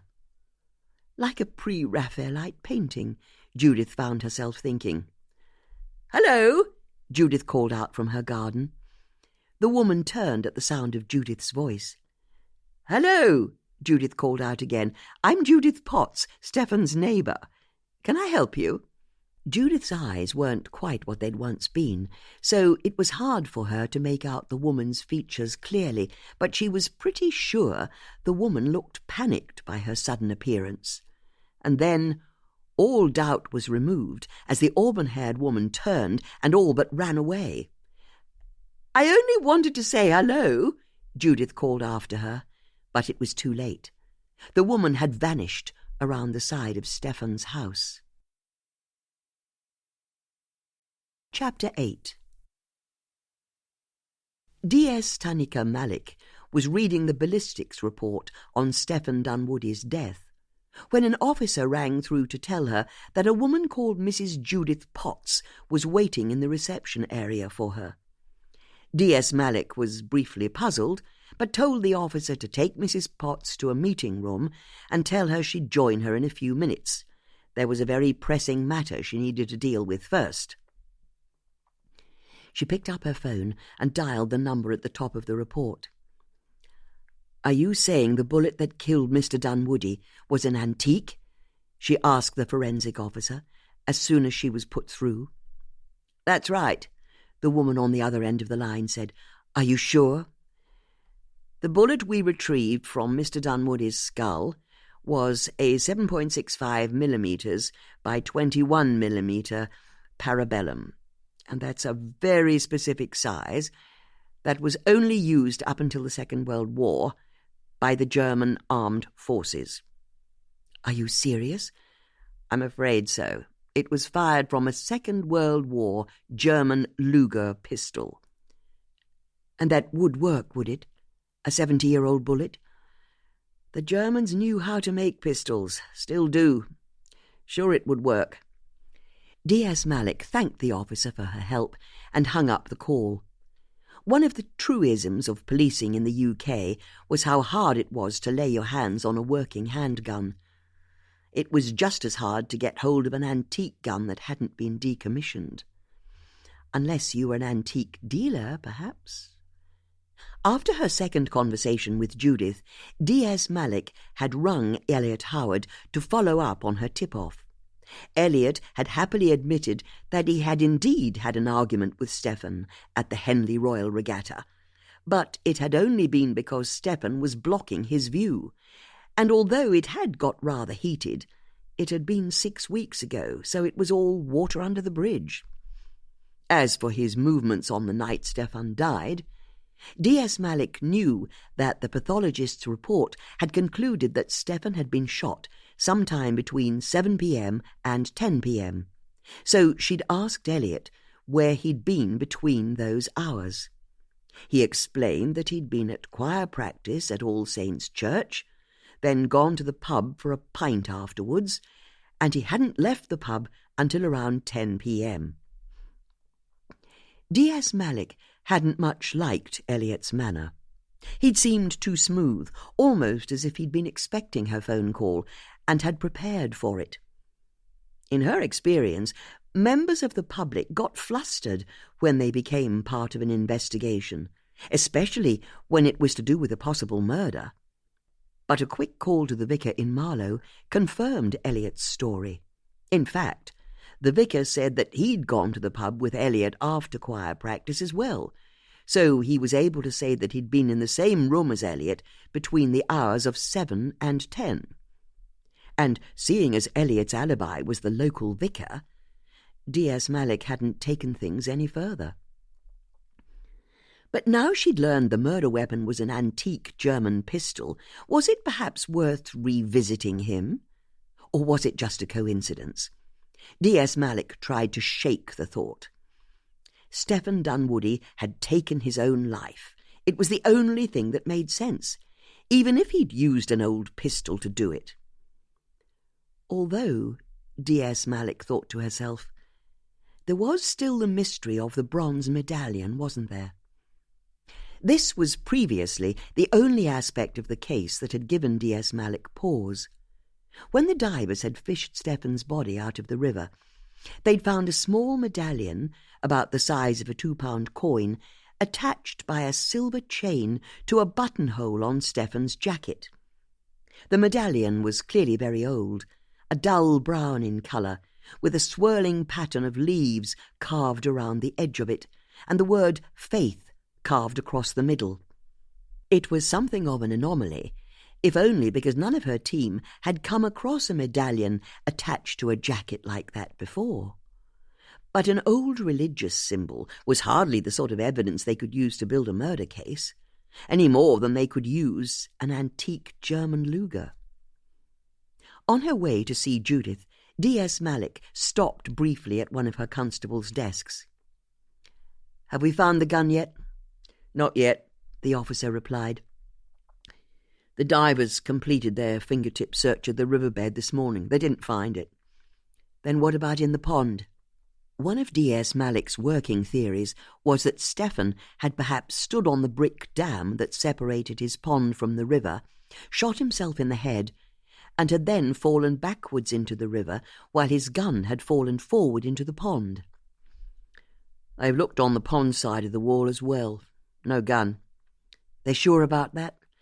"Well, they can't be 100% sure, not unless we dredge the pond and river completely." "It may have to come to that." It was a very thoughtful D.S. Malik who finally met up with Judith. "I'm sorry I kept you waiting," D.S. Malik said as she sat down in the meeting room. "Don't worry," Judith said. "I know you must be very busy. I won't take up any more of your time than I have to. But I've found a few things out, and I think you should know as a matter of some urgency." "Okay," D.S. Malik said, getting out a notebook and pen.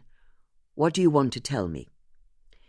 Judith explained how she'd gone to Stephen's gallery and learned from his assistant, Antonia Webster, that Elliot Howard had visited Stephen at the beginning of the week before he'd died, that they'd had an argument, and that Antonia had heard Stephen tell Elliot that he had enough to go to the police.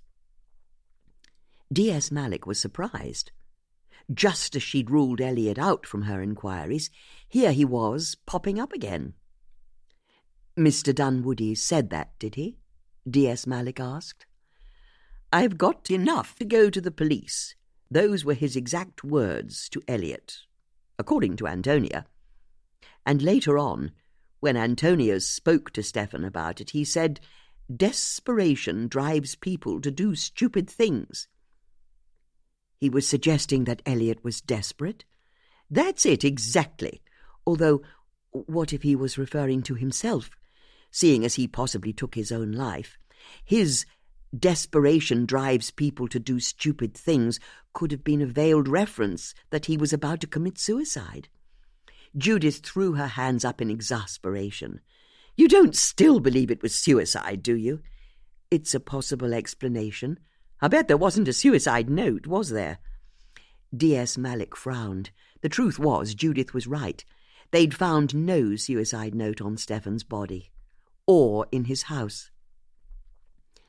Thinking of Stephen's body reminded D.S. Malik of the bronze medallion they'd found, so she decided to do a bit of digging. Would you say Mr. Dunwoody was a religious man? I'm sorry? D.S. Malik explained how they'd found a medallion with the word faith carved into it, attached to Stephen's jacket. You mean he wore it like a badge? Yes, something like that. How was it attached to his jacket? It was on a short chain, looped through the middle buttonhole on his jacket. Oh, like those badges they wear at rowing regattas. That's right, just like that. I see. Well, I've no idea whether Stephen was particularly religious.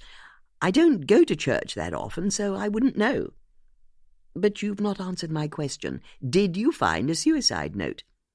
I'm sorry, but I can't discuss operational details with a civilian. Which is all I need to know that you didn't find a suicide note, because he didn't take his own life. Elliot Howard killed him. You really must stop saying that. Mr. Howard can't have done it. Oh, you mean because he was at choir practice? How on earth do you know that? After Antonia told me about the argument in his office, I went and talked to Elliot Howard. You did what? I had to see him for myself. Was that wise? If we only did what was wise, nothing would ever get done, would it? Anyway, that's when he told me he'd been at choir practice when I heard the gunshot. Yes, he said the same to me. Oh, so you've spoken to him, have you? I had to follow up on the lead after you'd told me about him. I bet you didn't like him, did you? What's that? It's his tone, isn't it? Like he's playing with us. D.S. Malik was about to agree with Judith before she caught herself. Less of this us, if you don't mind, Mrs. Potts. I'm happy to talk to you as the witness who found the body and because you knew the deceased. But you mustn't go around thinking you can do the work of the police. Of course, Judith said. That's your job, I completely understand. But tell me, have you found the gun yet? What's that? I imagine you've not, have you? D.S. Malik didn't immediately know what to say. You see, there's no suicide note and no gun, because the murderer took it away with him afterwards. And even if Elliot Howard was at choir practice when Stephen was killed, he's still involved, somehow. I'm sure of it. Is it possible he hired a hitman? I don't think that's likely. But it's a possibility, isn't it? Mrs. Potts, Marlow's won the Best in Bloom prize every year for the last 7 years. And the last time I was called to an incident there, it was because 2 swans were taking a walk down the high street and had stopped the traffic. I can promise you, there are no hitmen in Marlow. The door banged open, and an out-of-breath police officer stuck his head into the room. Sarge, a guy's just been shot dead in Marlow. Chapter 9. The murder had happened in a bungalow on the Wickham Road, a perfectly ordinary street that linked Marlow to High Wycombe, with suburban houses on both sides and smart hedges and cars on driveways. Once she arrived, D.S. Malik got out and saw a squad car already at the scene, lights flashing. It was parked on the driveway next to a white van and an old Prius that she could see had a taxi's license plates. There was a male police constable guarding the front door. D.S. Malik took a deep breath to steady herself. The truth was that she wouldn't normally head up a case this serious. After all, she was only a detective sergeant. But her boss, Detective Inspector Gareth Hoskins, had signed himself off work with a stress-related illness 3 weeks before, and D.S. Malik was therefore the acting senior investigating officer, just as she was the acting SIO in the Stephen Dunwoody case.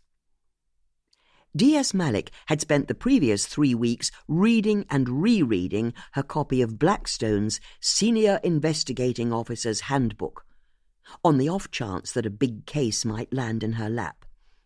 But she knew that it was one thing to be book smart. It was quite another to put her knowledge into practice in the real world. "Just follow the rules and regulations," she said to herself as she approached the front door of the cottage. "Just follow the rules and regulations." "Good morning, Constable," she said with a confidence she didn't feel. "So, what have we got?" The constable explained how the dead man inside the house was called Ikbal Qassam. He lived on his own and was a taxi driver. "Who discovered the body?" The constable said that a young delivery driver had arrived with a package for Mr. Qassam, but when he'd got to the door, he'd seen that it was already open. So he'd stepped into the hallway to put the package on the side table, which was when he'd seen into the bedroom where Mr. Qassam was lying, blood all over the pillows, stone-cold dead. "I see. Tell me about the delivery person who found the body." "He's pretty shaken up." "Could he be our shooter?" "We've taken his clothes in for GSR analysis, but I think the body's been there a few hours." He nodded at the van in the driveway. "There's a tracking device in that. He was able to show me his route this morning. He'd been nowhere near Marlow until 12:37 p.m., which is when he found the body and called it in. See if you can speak to the other people he made deliveries to this morning. Let's make sure his story stacks up." "Yes, Sarge." D.S. Malik pulled out a pair of crime scene gloves and put them on. "Now, what about the scene?" she asked. "No signs of a break-in. No signs of a struggle either, or any kind of theft as far as we can tell. The body's in the bedroom with a bullet through its skull." "Okay," she said. "Let's see Mr. Qassam." Once inside, D.S. Malik took a moment to check her surroundings. The bungalow was modest. The mismatched furniture looked like it had all come from a second-hand shop, but it was tidy and clean. Far tidier, D.S. Malik knew, than her husband would keep a house if he lived on his own. She saw a little bookcase by the front door that was crammed with books on boats and sailing. There was also a bronze statue on the hall table that depicted an old-fashioned ship under full sail. The constable coughed and nodded towards an open doorway to the side of the entrance lobby. She went over, entered, and saw a man she presumed was Mr. Qassam lying in a double bed, blood all over his face and drenched into his pillows and sheets. D.S. Malik approached the body and saw a blister pack of pills, a half-empty glass of water, and a leather-bound copy of the Quran on the bedside table. She picked up the pills. They were a brand called diphenacine. "I looked them up," the constable said from the doorway. "They're prescription sleeping pills." "Thank you," D.S. Malik said, putting them down and making a mental note to check Mr. Qassam's medical history with his GP. Looking at the body, she could see that Mr. Qassam appeared to be in his 30s, had a thick black beard and curly black hair. He also had a bullet hole in the centre of his forehead, and the back of his head had been blown off, blood, bone and brain spread out in a shocking mess of gore on the pillow. A shiver ran through D.S. Malik's body. This was her second gunshot death in 3 days, and the second bullet fired into the centre of a forehead. But D.S. Malik knew that now was not the time for speculation. Initially, her job as acting SIO was to identify, secure, and preserve the scene. Theorizing could come later. So she made herself focus on the physical evidence in front of her. The constable had been right. There were no signs of a struggle. The duvet was tucked up neatly under the victim's chin, his arms still to his sides underneath. He'd not kicked out in any way. This wasn't just a murder. It was an execution. A high-pitched whine and scratching noise started up somewhere in the house, like an animal in pain. "What's that?" she asked. "No idea," the constable said, nonplussed. D.S. Malik headed back into the sitting room. The strange keening sound was louder here. It seemed to be coming from behind a set of curtains. D.S. Malik pulled them back to reveal French doors that led on to a little walled garden.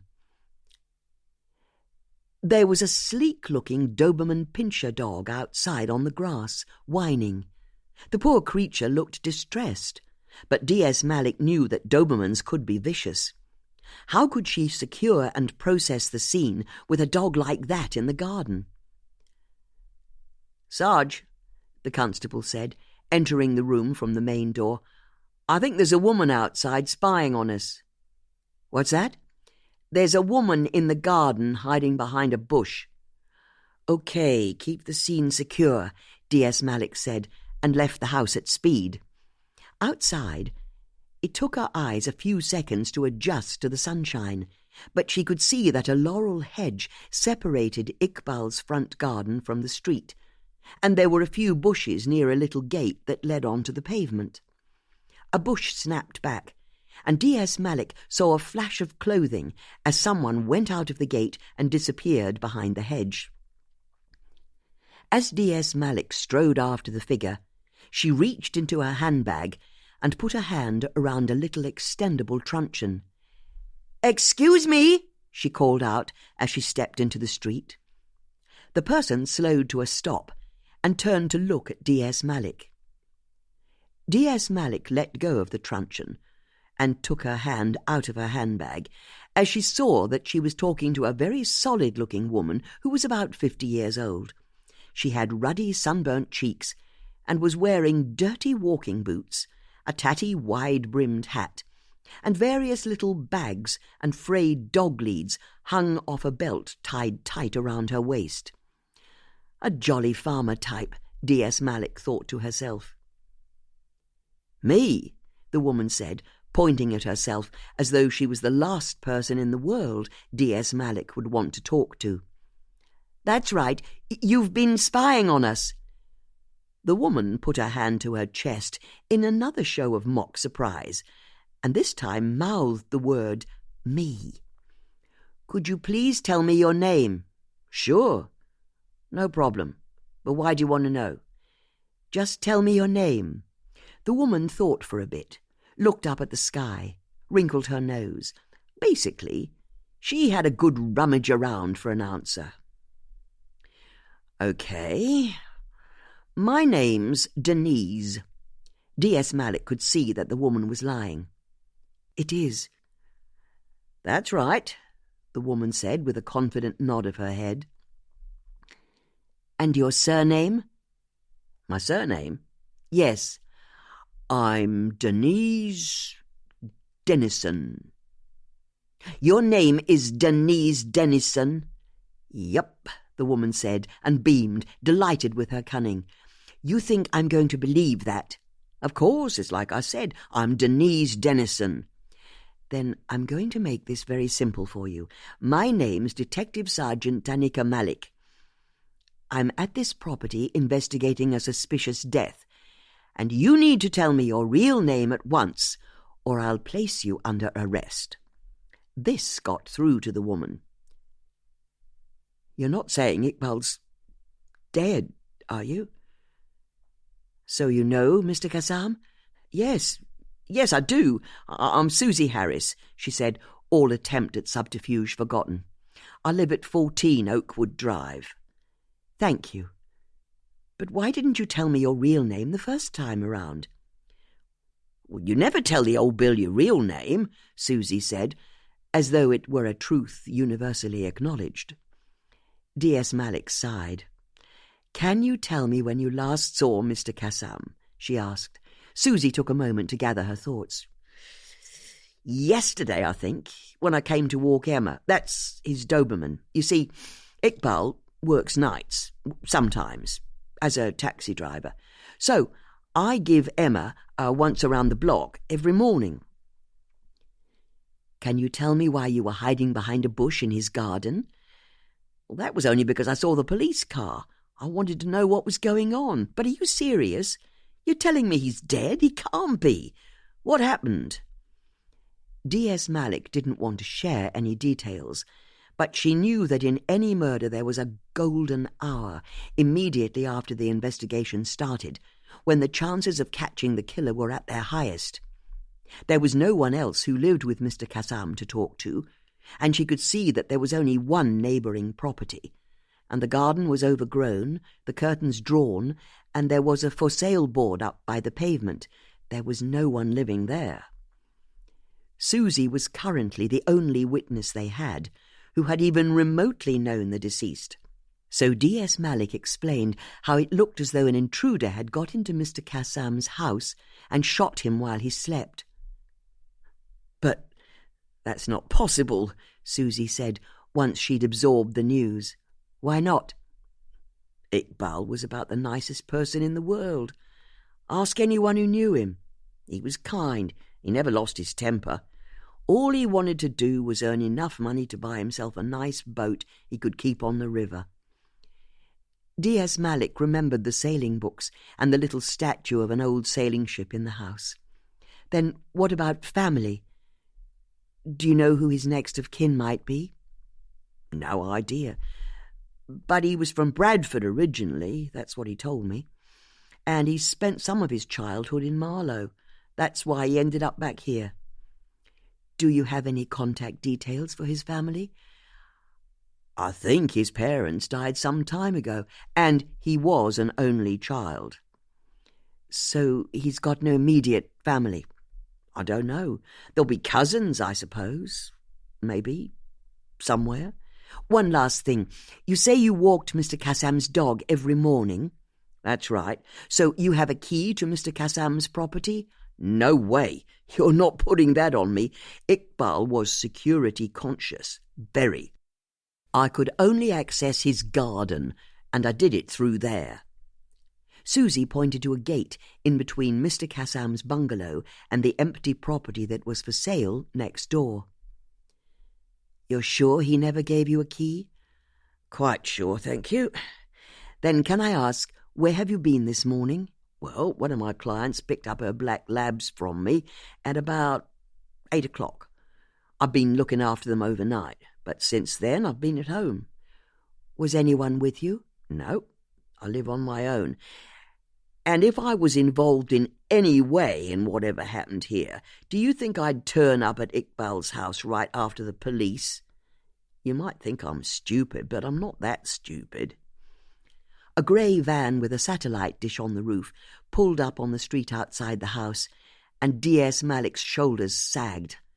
How did the press find out about a crime so quickly? She'd have to get the constable to see them off. But she was also aware that she had to get Mr. Kassam's dog off the premises. OK, then I've got 2 favours to ask. Firstly, would you take Mr. Kassam's dog in for us, just until we can find someone who's happy to look after her more permanently? Sure, I'll look after Emma. What's the other favour? That's the local press over there, D.S. Malik said, indicating a reporter and camera operator getting their equipment from the back of the van. I'd appreciate it if you didn't speak to them. Then you've nothing to worry about. My lips are sealed. Thank you. D.S. Malik accompanied Susie down the side of the house and saw how happily Mr. Kassam's dog welcomed her. Susie also made a great play of fussing Emma. It was clear her connection with the dog was natural and authentic.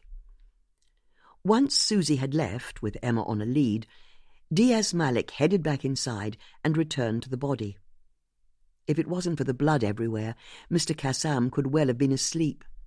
And the bullet hole in the centre of his head, of course. It was clearly murder. But was Judith right? Was this the second murder? It didn't seem possible, but there was no denying the similarities between the two deaths. D.S. Malik was about to turn away when the sunlight through the window flashed on something inside Ikbal's mouth. She'd not seen it the first time, as his mouth was almost completely closed. "Constable, have you got a light there?" The constable came over with a torch. "Could you shine it at the victim's mouth?" The constable did so. There was a faint glow as it shone on a small object inside. What was it? D.S. Malik reached in and carefully pulled out a short silver chain. On the end of it was a small bronze medallion with flowery swirls carved into the edges. It looked identical to the medallion they'd found on Stefan's body. It even had a word carved across the front. But this time the word wasn't faith. It was hope. Understanding came to D.S. Malik in an ice-cold rush. Judith Potts was right. Stefan had been murdered, with a bullet to the centre of the forehead. The killer had then struck again by murdering Ikbal in exactly the same way, and then he'd left a bronze medallion behind at the second scene, just as he'd done at the first. But this wasn't the end of it, D.S. Malik knew, because the old saying was faith, hope and charity, wasn't it? With the first two killings they'd had faith and hope, but they hadn't had charity yet, had they? The message from the killer couldn't have been any clearer. This wasn't going to be the end of it. There was going to be a third murder. Chapter 10. Judith was fizzing with excitement when she got home. Who was this second person who'd been shot in Marlow?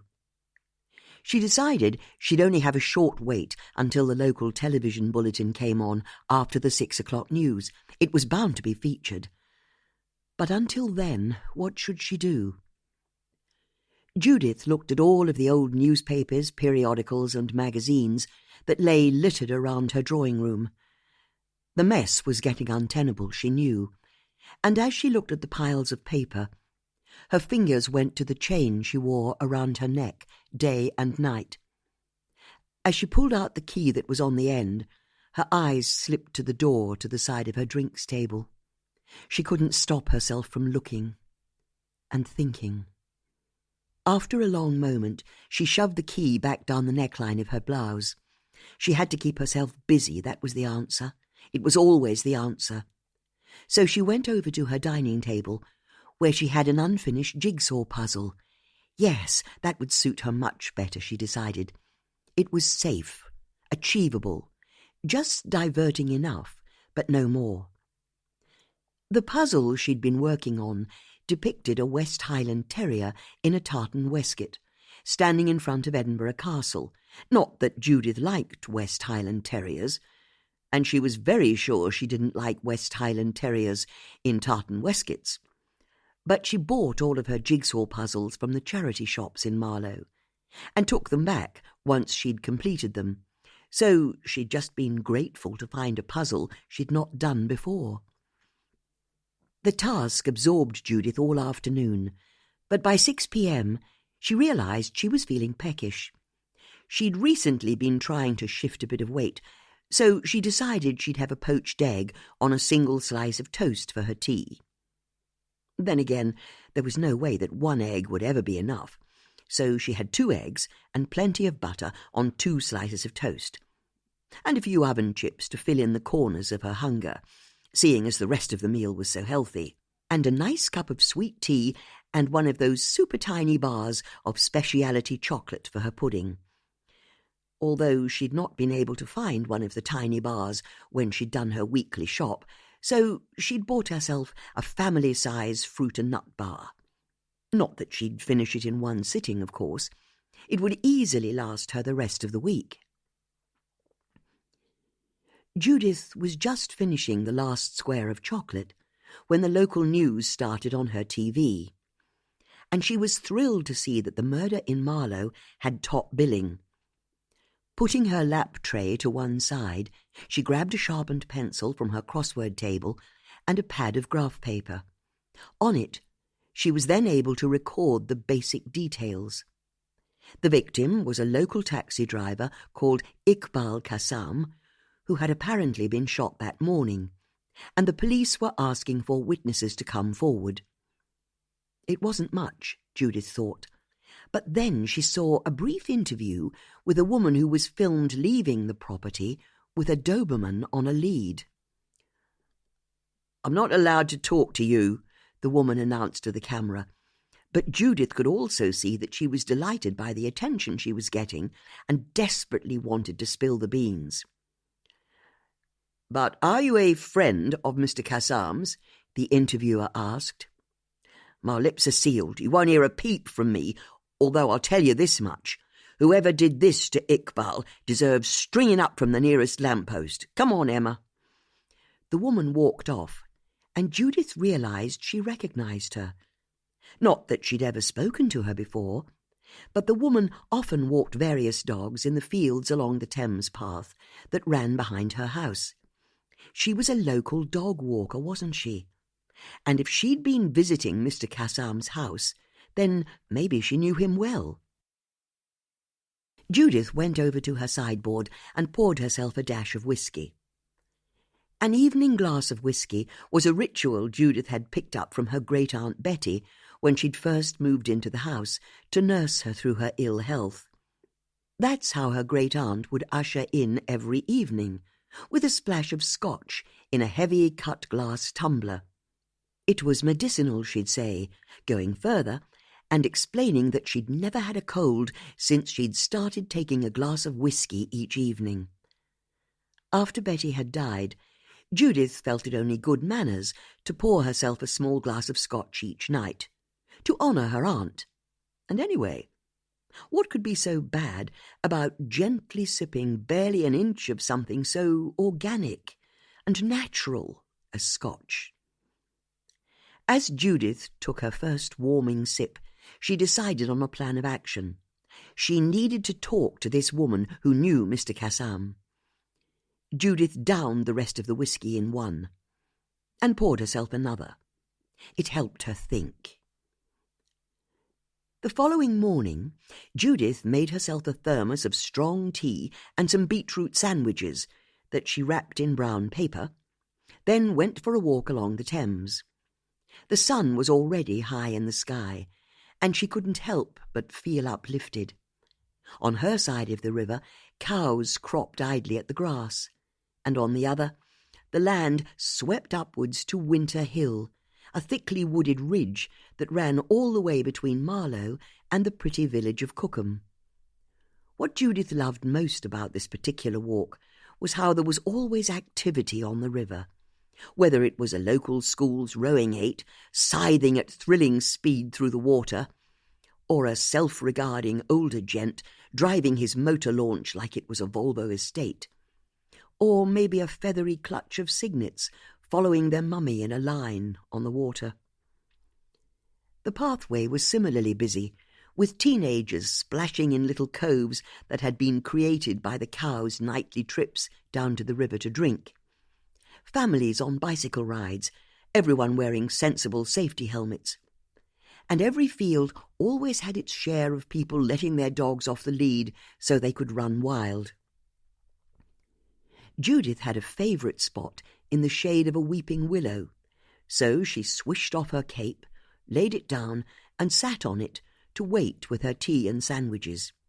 She'd not brought a book or indeed any of her crossword work to be getting on with, as she knew she'd be busy enough taking in the scene.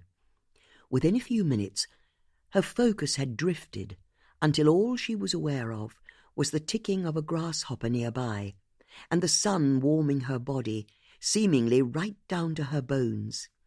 It was bliss. Judith's reverie was broken by the arrival of a pack of dogs who were barking, tumbling over each other, and generally running riot. Judith was thrilled to see the woman who'd been interviewed on the news after Mr. Kassam's death walking with the dogs, just as she'd hoped. Now all she had to do was get up, which was easier said than done at her age. With a grunt, Judith used a tree root for purchase and levered herself up off the ground, her knees finally unlocking and allowing her to stand. Bloody hell, she thought to herself. If she had one piece of advice she'd give to her younger self, it would be, don't get old. Judith picked up her cape, flapped it to get rid of the loose grass, put it on, and headed over. As she got closer, Judith could see that the woman seemed to have a very solid quality to her. It was the way she stood with her feet so firmly planted to the ground, Judith thought to herself, like a general surveying her troops, or a captain standing at the bridge of an old schooner. Yes, Judith decided, that was it. With her wide-brimmed hat, heavy walking boots, and criss-crossed dog leads around her body that she wore like bandoliers, the woman had a faintly nautical look, piratical even. "Good morning," Judith called out as she approached. "Good morning," Susie said with a friendly smile. "I know you. You're that woman who lives in that mansion along the river from here, aren't you? You know me? I've been walking past your house for years. If I'm honest, I've always wanted to see inside." The woman chuckled at the thought, but Judith was baffled. What a strange thing to say to a complete stranger. "I'm Judith Potts. Susie Harris." The women lapsed into companionable silence, both of them watching the dogs run in and out of the river. "Lovely dogs," Judith said. "Aren't they? You know where you are with dogs. I must confess I'm more of a cat person myself." "Cats," Susie said, in the same way that Captain Ahab might have said whales. "Can't say I agree with you there at all. They're always judging you, cats." "They are? Dogs aren't like that. They're loyal. They don't let you down." "Yes, I suppose so. Look, I hope you don't mind me talking to you, but our meeting isn't entirely accidental." "It isn't? I saw you on the TV last night. You knew that poor man who was shot, didn't you?" "You mean Ikbal?" "That's right." "I knew him very well," Susie said. "I saw him most days. Did you know him?" "Sadly not. But the thing is, I think my neighbour, Stephen Dunwoody, was murdered last week, and I'm trying to work out if Ikbal's murder is related." Susie looked about herself to check they were on their own, which she already knew they were, as they were the only two people in the field. "Are you for real?" she whispered in delight. "I'm sorry?" "You're investigating your neighbour's murder?" "That's right." "Well, I think you should go for it. Amazing! I love it!" With a broad smile, Susie went back to looking at the dogs. They were dashing in and out of the river, and she smiled at the sight. Judith waited for Susie to say more. She didn't. "So, do you think they could be?" Judith asked again. "What's that?" "Could they be linked, the two murders?" "Oh, of course," Susie said, remembering. "Sorry, I got distracted." Susie pulled out an old tin from a pouch on her belt, got out a pack of tobacco and some licorice papers, and started rolling herself a cigarette. "I know. Why don't you tell me everything? Go on." Judith launched into the story of how she'd heard Stefan being shot, later found his body, and then worked out that Elliot Howard was a possible suspect, even though he had an alibi for the time of the murder. "That's amazing." "I know. But you think Elliot Howard's the killer. You know him?" "I've lived here my whole life. I know everyone." "Then what can you tell me about him?" "He's very tall, isn't he?"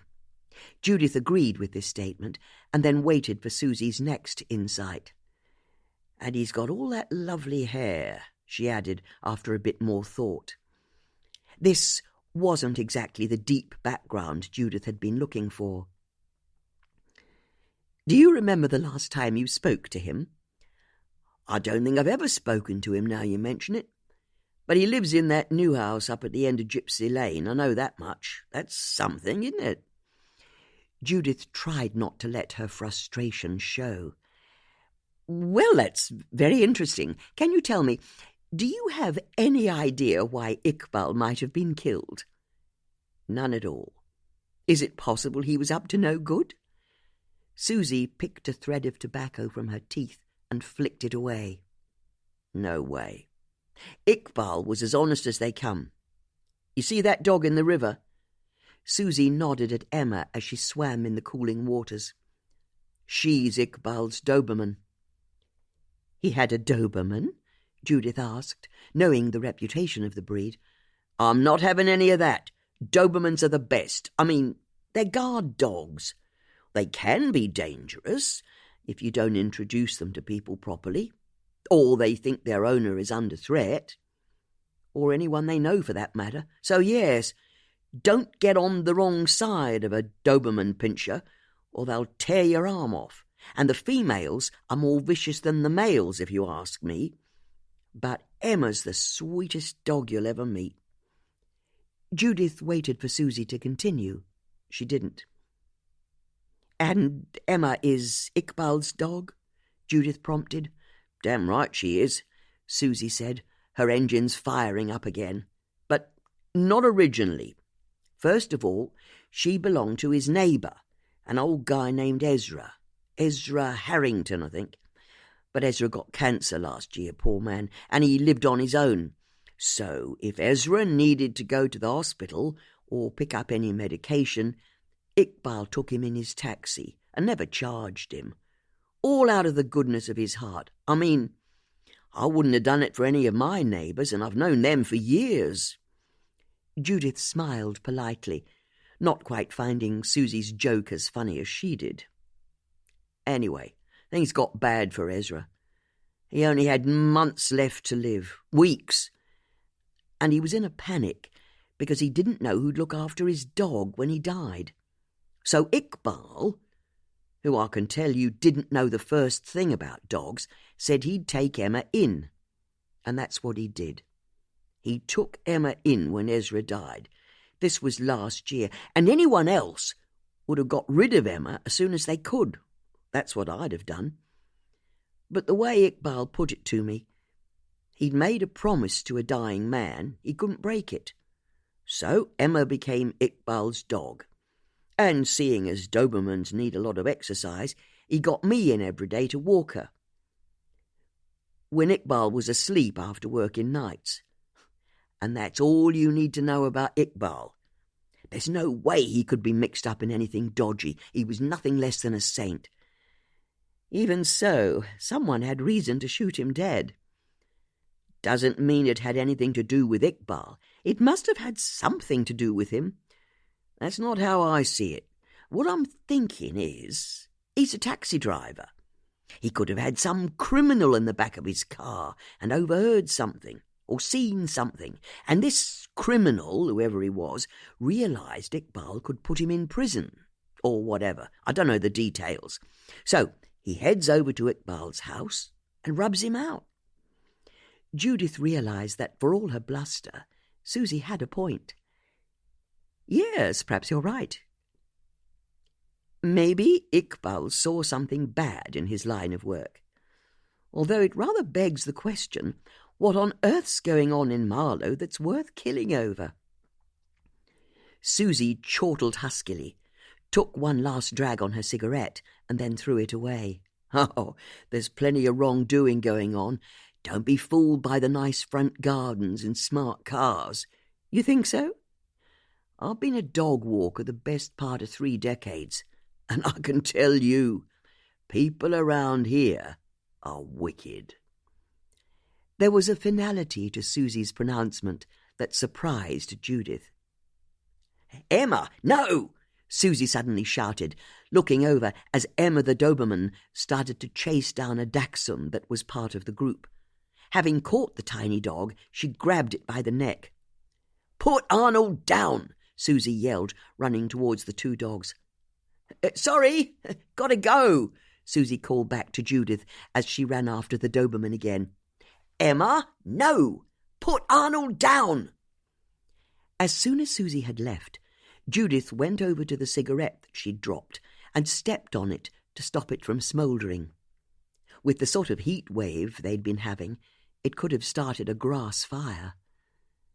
She then took a moment to consider what she'd learned, and realized that it hadn't been very much, although Susie had been right about one thing.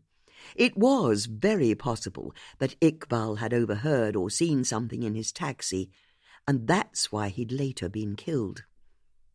Judith decided that she could do with a good think and a walk, so she carried on in the direction of Marlow.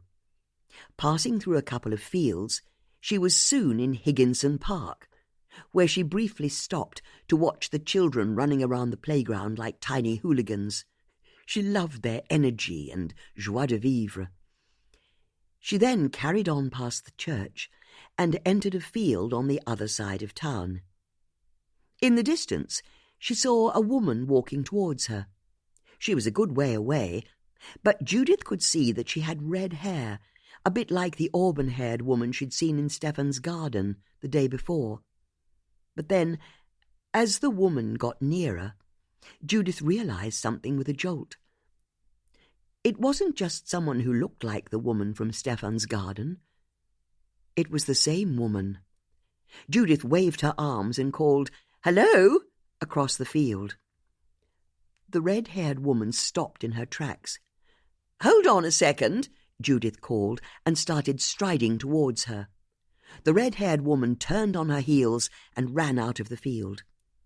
Judith started to run as well, but the other woman was much younger, and although Judith's regime of swimming and cycling meant she was fit for her age, her legs weren't very long, and the grass was high, so she struggled to close the distance on the woman before she'd clanged back out through the metal gate again.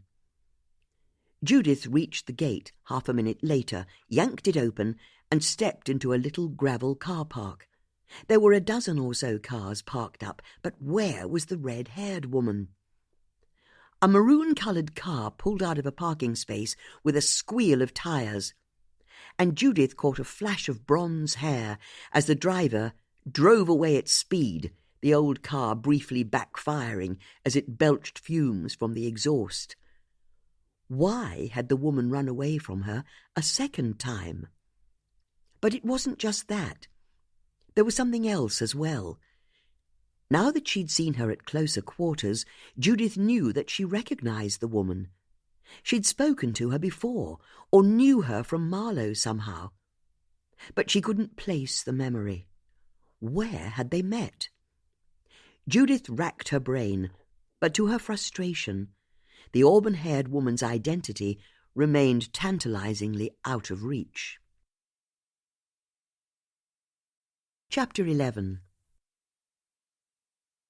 At work the next morning, D.S. Malik was feeling deeply frustrated. The local press were giving extensive coverage to Ikbal's murder, and she feared it would be only a matter of time before they found out that Stephen Dunwoody had also been murdered. As her superintendent kept telling her, the clock was ticking. But D.S. Malik and her team couldn't find a single person who might have had a motive to kill Ikbal Qassam. It was, as the dog walker Susie Harris had said. Ikbal was entirely blameless, or so it seemed. Their door-to-door enquiries also drew a blank. None of the people on his street remembered hearing a gunshot on the morning that Ikbal was killed, or saw anyone suspicious lurking nearby, or entering or leaving Ikbal's property. And yet, someone had got into his bungalow and shot him dead. D.S. Malik had briefly been excited when she'd discovered that Ikbal logged every taxi journey he'd made in an electronic diary. It was a complete list of customers, their contact details, and times and dates. But as her team started contacting the people who'd used his services, all they heard was what a great guy Ikbal had been. He'd been upbeat, reliable and honest. What was more, there were a number of stories about how Ikbal was happy to go the extra mile, quite literally at times, and he didn't always charge for a journey if the passenger was in extremis or didn't have enough money. Financial checks painted a similar picture of probity and hard work. Ikbal declared all his earnings, wasn't a big spender, had no credit card or store card debt, and he even gave 10% of his income to charity. Despite this generosity, he lived so modestly that, when he died, he had nearly £23,000 in his bank account. Apparently, Ikbal had been saving to buy a boat to keep on the Thames at Marlow. He'd been well on the way to that dream when he'd died. As for the autopsy, the preliminary results showed he'd had no alcohol in his system when he died, although there'd been significant traces of diphenazine, the brand of sleeping pills they'd found in Ikbal's bedroom. However, the dosage was well within safe limits. As far as the forensic toxicologist was concerned, it would have been enough to make Ikbal woozy, but no more. Nonetheless, as it was a prescription drug, D.S. Malik rang Ikbal's GP, who confirmed that Mr. Qassam had asked for help with sleeping the year before. He'd been working a lot of nights, and he was struggling to sleep during the day. This information gave D.S. Malik pause. After all, there'd been no break-in before the murder, or signs of a struggle for that matter. So, the fact that Ikbal was shot in bed while drugged on sleeping pills made it very unlikely that he'd got up to let the killer in. This theory was given further credence by the pathologist's assertion that Ikbal had died between 5 and 6 a.m. This fitted with Ikbal's diary, which showed that he'd been working until 3 a.m. on the night of his death. It seemed most likely that he'd come off shift at 3 a.m., got home, gone to bed, found he couldn't sleep, and taken a dose of sleeping pills to help him on his way. Then the killer had let himself into Ikbal's house with a spare key and killed him sometime between 5 and 6 a.m. But if the killer had a spare key, then that suggested that Ikbal had considered him a close and trusted friend. After all, Ikbal hadn't been prepared to give a spare key to his dog walker. But no matter how hard D.S. Malik and her team hunted, there was nothing in Ikbal's diary, emails, phone and financial records, or more general correspondence, that suggested he had any regular friends. In fact, D.S. Malik and her team struggled to find anyone who knew him at all. As Susie had told them, Ikbal was an only child, and his parents had died many years ago. There were only 2 meaningful leads. Firstly, there was the bronze medallion with the word "Hope" written on it that they'd found in Ikbal's mouth. It had no fingerprints on it, just as the medallion they'd found attached to Stefan's coat had had no fingerprints on it when they'd tested it. But the medallions were clearly part of the same set. The bronze had burnished with age to the same patina. The leaves carved into the edges were similar, and the script used for the words faith and hope was identical. Secondly, if the medallions suggested the 2 deaths were linked, the ballistics report removed all doubt. The bullet that killed Ikbal had been fired by the same gun that had been used to kill Stefan, a Second World War German Luger pistol. It made no sense to D.S. Malik. Why would someone want to kill an art dealer and then a taxi driver? And where could the killer have even got an antique German Luger from? It was as she asked herself this question that D.S. Malik once again noticed that there was a person involved in the case who might know the answer. "You want to know how to get hold of an antique pistol?"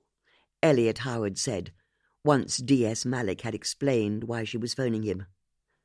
"What a peculiar question. Are they easy to get hold of?"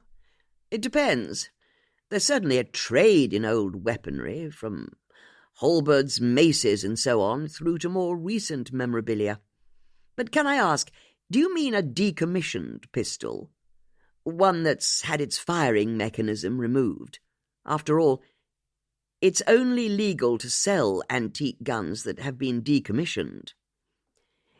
D.S. Malik could hear an easeful glide in Elliot's voice, and she found herself wondering if Judith had been right. Was he enjoying himself? "Do you sell such weapons?" she asked. "We have a military memorabilia auction twice a year." "And all of your weapons have been decommissioned?" "Of course, or they wouldn't be legal." "Is it possible you've ever sold an antique pistol that hadn't been decommissioned, by mistake?" "Impossible. We have a military expert who checks all the lots thoroughly before we put them up for auction. If we're ever offered a working pistol, we refuse to have anything to do with it and report it to the police. But why are you asking me about decommissioned pistols?" "Because we've discovered evidence of one that hasn't been decommissioned." "Then I can tell you it didn't pass through my auction house. So where could it have come from?" "Online, I'd imagine. There's a whole black market out there for historical weaponry, mostly driven by reenactors and fantasists, in my opinion. But you can buy functional antique pistols if you look hard enough. And there are plenty of people who offer advice on how to recommission old guns, so I imagine there's any number of ways of getting hold of a working antique pistol, if you try hard enough." "I see. Then can I ask you something else?" "Go ahead," Elliot said. "Always happy to help the police." "If I said faith and hope to you, what would you say?" "Well, charity, as I'm sure anyone would." "And does that phrase mean anything to you?" "Faith, hope, and charity? Well, it's a saying, isn't it? From the Bible, I suppose. I can't say it has any special meaning for me." "It's from the first book of Corinthians, chapter 13, verse 13. But faith, hope, and charity is the old-fashioned translation of the text from the King James Bible. In modern versions, the phrase is faith, hope, and love." "Is it indeed? You learn something new every day. Now, is there anything else I can help you with?" "One last question. Could you tell me where you were yesterday morning between 5 and 6 a.m.? "Where was I between 5 and 6 yesterday morning?" "That's right." "Are you being serious?" "If you could just answer the question." "I was in the same place I always am between those hours. I was in bed, fast asleep." "Have you any way of proving that?" "That I was asleep?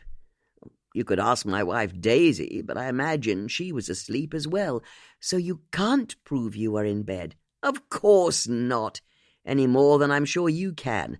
I, like you, and pretty much everyone else in this country, was asleep in my bed between 5 and 6 yesterday morning. Now, are we done?" D.S. Malik was pleased to hear an edge of irritation finally enter Elliot's voice. So she agreed that they were indeed done, thanked him for his time, and hung up, and took a moment to replay the conversation in her head. Once again, Elliot had seemed mostly unfazed by her line of questionings, but there was one thing she felt was significant. When she'd asked for his whereabouts between 5 and 6 a.m. on the morning that Ikbal had been murdered, he'd given his answer without asking why she wanted to know. In D.S. Malik's experience, nearly everyone, when asked for their movements at certain times, responded by asking why the police wanted to know. It was simple human nature. They were curious. But Elliot hadn't been.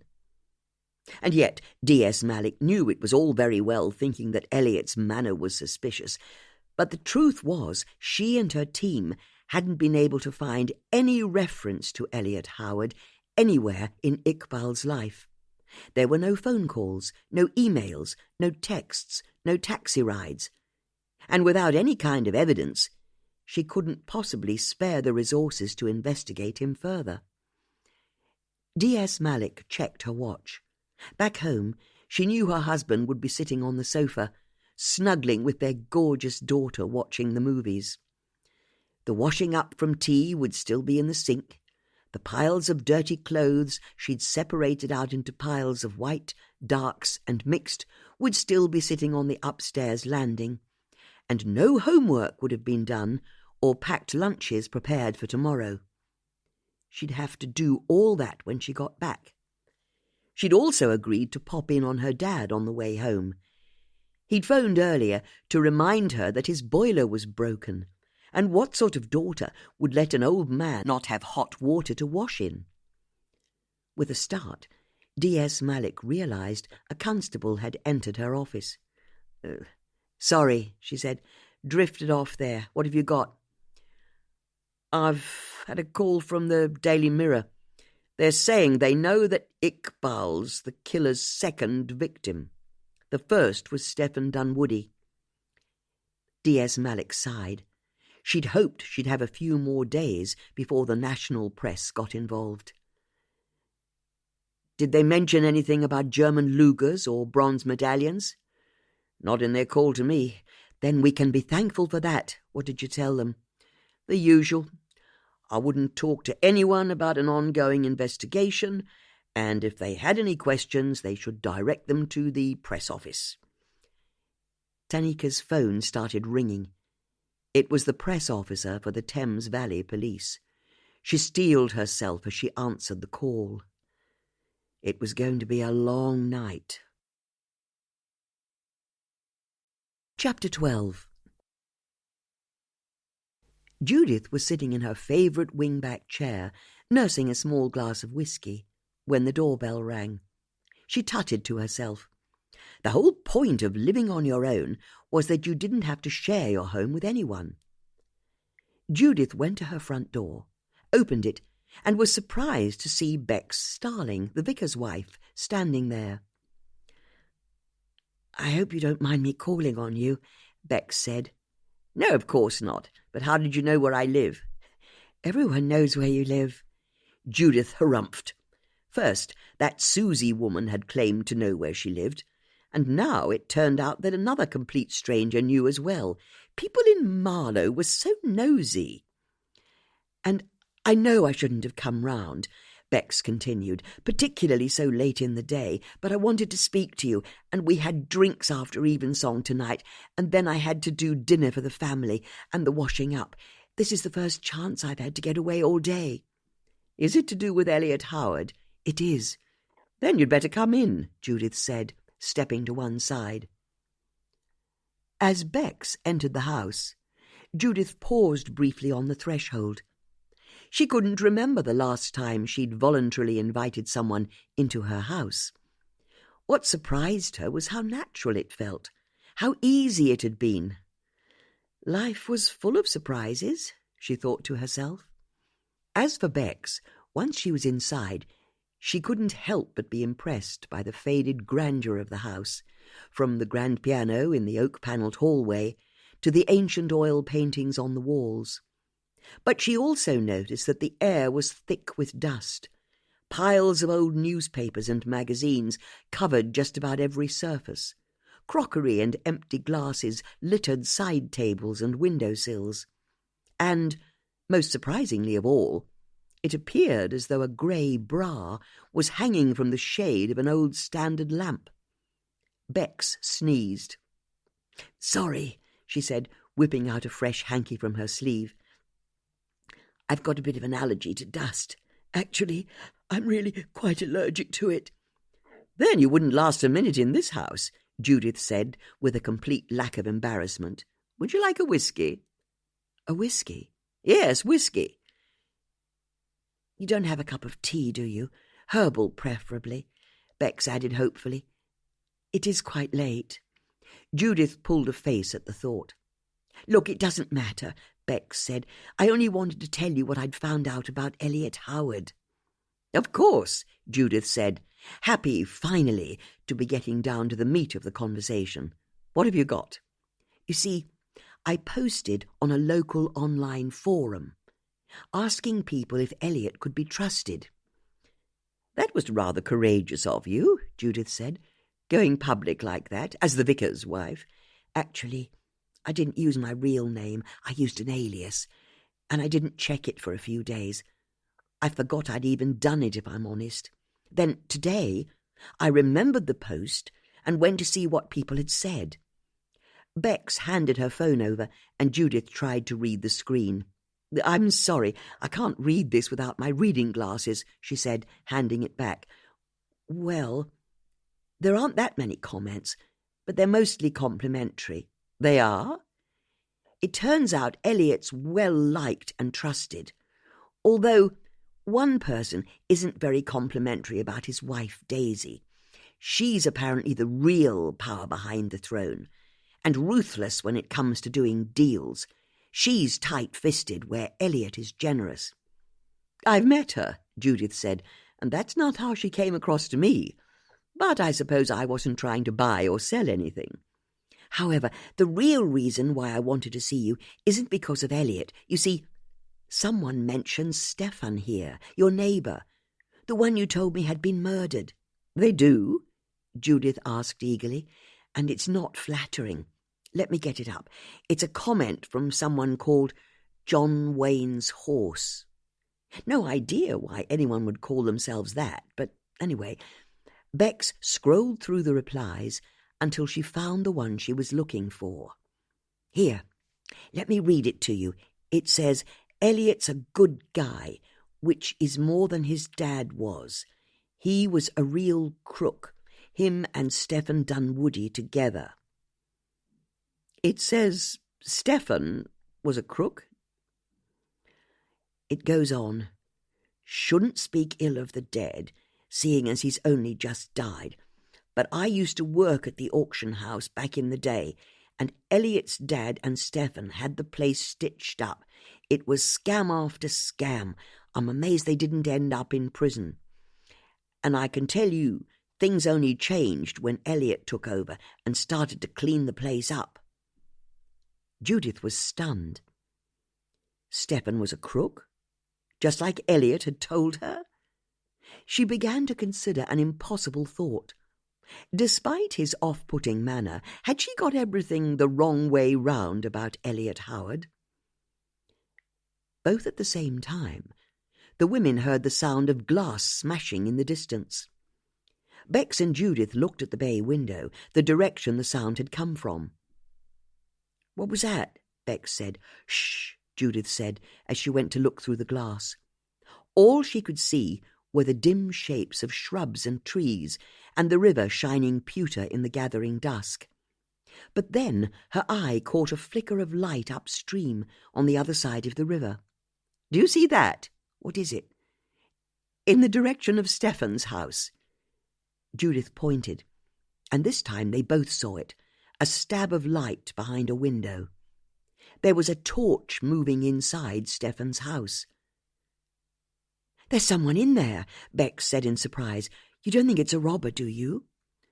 "There's only one way to find out," Judith said, heading to the door. "You call the police. Ask for D.S. Malik, and tell her there's a break-in at Stefan Dunwoody's house." "What? Who? Where are you going?" "To his house, of course," Judith said, throwing on her cape and swishing out of the door. "We have to find out who that is." Chapter 13. Before Bex had even finished her phone call to the police, Judith had released her punt and once again thrust her way upstream to Stefan's house. Leaving the boat embedded in the reeds, she stepped up onto the grass. If she'd stopped to consider what she was doing for even 1 second, she'd have realized she was potentially putting herself in grave danger. But all she could think was that she'd allowed the killer to get away once, and she wasn't going to let it happen again. As she strode through the darkness towards the old watermill, she kept to the grass verge so her feet didn't crunch on the gravel, and again she saw the torchlight swing in a downstairs room. Approaching the back entrance, Judith barely paused as she saw that the lock had been jemmied off, the door frame a mess of ripped wood, the door ajar. And nor did she break step as she pushed through into a stone-flagged hallway and turned in the direction of the room where she'd seen the torchlight. "Hey!" she called out as soon as she entered. She could just make out a figure at the other end of the dark room. "I said, hey, who goes there?" The person was dressed in black, and their head was ominously covered in a black balaclava. Whoever it was turned on their torch again and swung the beam so it dazzled her eyes. "Turn that thing off," Judith said. The intruder threw their torch at her, the beam of light spinning wildly as the heavy object flew straight for her head. Judith managed to drop to the floor before she was hit, a scream of pain shooting up her wrist as she broke her fall with her hands. Once the torch had thudded to the floor, she lumbered back to her feet, but it was too late. The dark figure rushed through the same door Judith had come in by. "Stop right there!" she called out as she grabbed hold of her right wrist in agony. But the person had gone, and Judith was awash with pain and adrenaline that made her feel sick. She leant against the wall to give herself a few moments to recover. Who had she just interrupted? Was it Elliot Howard? Was it possible? But Judith knew she hadn't taken in any meaningful details of the intruder. Once she'd got her breathing back under control, Judith found the light switch to the room and turned it on. Wall lights in sconces lit up, and Judith whistled under her breath in quiet wonder. The burgundy walls were covered in dozens of paintings in golden frames, all hung with gallery precision. The pictures were mostly modern, but there was also a fair smattering of older oil paintings. Judith shuddered involuntarily, her body continuing to expel tension as she tried to feel the bones in her right wrist. It didn't appear that anything was broken, and already some feeling was coming back to her hand. She'd be all right. But what should she do now? She heard the sound of a car pulling up outside. A few seconds later, D.S. Malik ran into the room. "Mrs. Potts, are you okay?" she asked. "I think so," Judith said, feeling bashful. D.S. Malik could see that Judith was holding her right wrist with her left hand. "Have you hurt yourself?" she asked as she went over to the older woman. "Just took a bit of a tumble, that's all." "Are you sure? Let me look at that." D.S. Malik checked over Judith's wrist, asked her to wriggle her fingers, and even though she said there probably wasn't any major damage, Judith should still get it checked out at the minor injuries unit in High Wycombe in the morning. "Now, are you up to telling me what happened, or do you want me to get you home and we can do this in the morning?" For once, Judith wasn't offended by D.S. Malik's concern. "Don't worry about me," Judith said. "I'll be okay." There was the sound of another car arriving outside, and both women looked at the door as they heard a person approach. Bex entered in a rush. "Judith, are you okay? What happened?" "I'm fine, don't worry." "Are you sure?" "Quite sure." You're sure? Honestly, I'm fine. I've been worried sick. I called the police, but you were punting across the river. That's the last I saw of you. Are you sure you're okay?" "I'm fine." "Well, thank heavens for that. And you're sure you're okay?" Recognizing that Bex had got stuck in a loop of panic, D.S. Malik decided to cut in. "It's Mrs. Starling, isn't it?" D.S. Malik said. Bex looked over and saw the policewoman for the first time. "Oh, hello," she said, delight in her voice. "You're Shanty's mum, aren't you?" D.S. Malik smiled warmly. "I am. You've got a trumpeter, haven't you?" "I do," Bex said proudly, although Sam's threatening to give it up. He's reached that age. Judith looked from one woman to the other, as though they were speaking a foreign language, which, in many respects, they were. "What on earth are the pair of you talking about?" "Oh, sorry," Bex said, realizing she needed to explain. Our children both play musical instruments with the Chiltern Music Academy on Friday nights. Mrs. Starling's son is in the symphony orchestra, D.S. Malik said, wanting to be fair. My shanty's only a strings springer. But the little ones make such a wonderful sound, don't they? Bex said. They do, D.S. Malik agreed. Nothing like the symphony orchestra, though. Thank you, Bex said, with a modesty that nonetheless seemed to suggest that it was in fact her who played in the orchestra rather than her son. Anyway, she said, turning back to Judith to explain, we've chatted a few times over the tea urn before, haven't we? We have, D.S. Malik said, but what are you doing here? Bex was with me when we saw the intruder, Judith said, wanting to bring the conversation back to a reality she felt was a touch more pressing. That's right, Bex said. It was me who phoned the police. Then you'd better stay, if you're a witness, Mrs. Starling. But, Mrs. Potts, I'd very much like to know how you ended up inside Mr. Dunwoody's house and why the door back there has been forced. Of course, Judith said. I'll tell you exactly what happened. Judith explained how she and Bex had been in her home, had seen someone moving in Stefan's house, how she'd punted over, and how the intruder had thrown his torch at her head before scarpering. D.S. Malik took notes as Judith spoke. I see, she said once Judith had finished. Perhaps you could show me where this torch is. It's over here, Judith said, and led the two women to where the torch lay on the carpet. Do you think the intruder could have been the auburn-haired woman? Bex asked. I don't know, Judith said. What auburn-haired woman? D.S. Malik asked. Judith explained how she'd seen an auburn-haired woman in Stefan's garden, how she'd seen the same woman on the Thames path the following day, and how the woman had run away from her both times. Do you know who she is? D.S. Malik asked.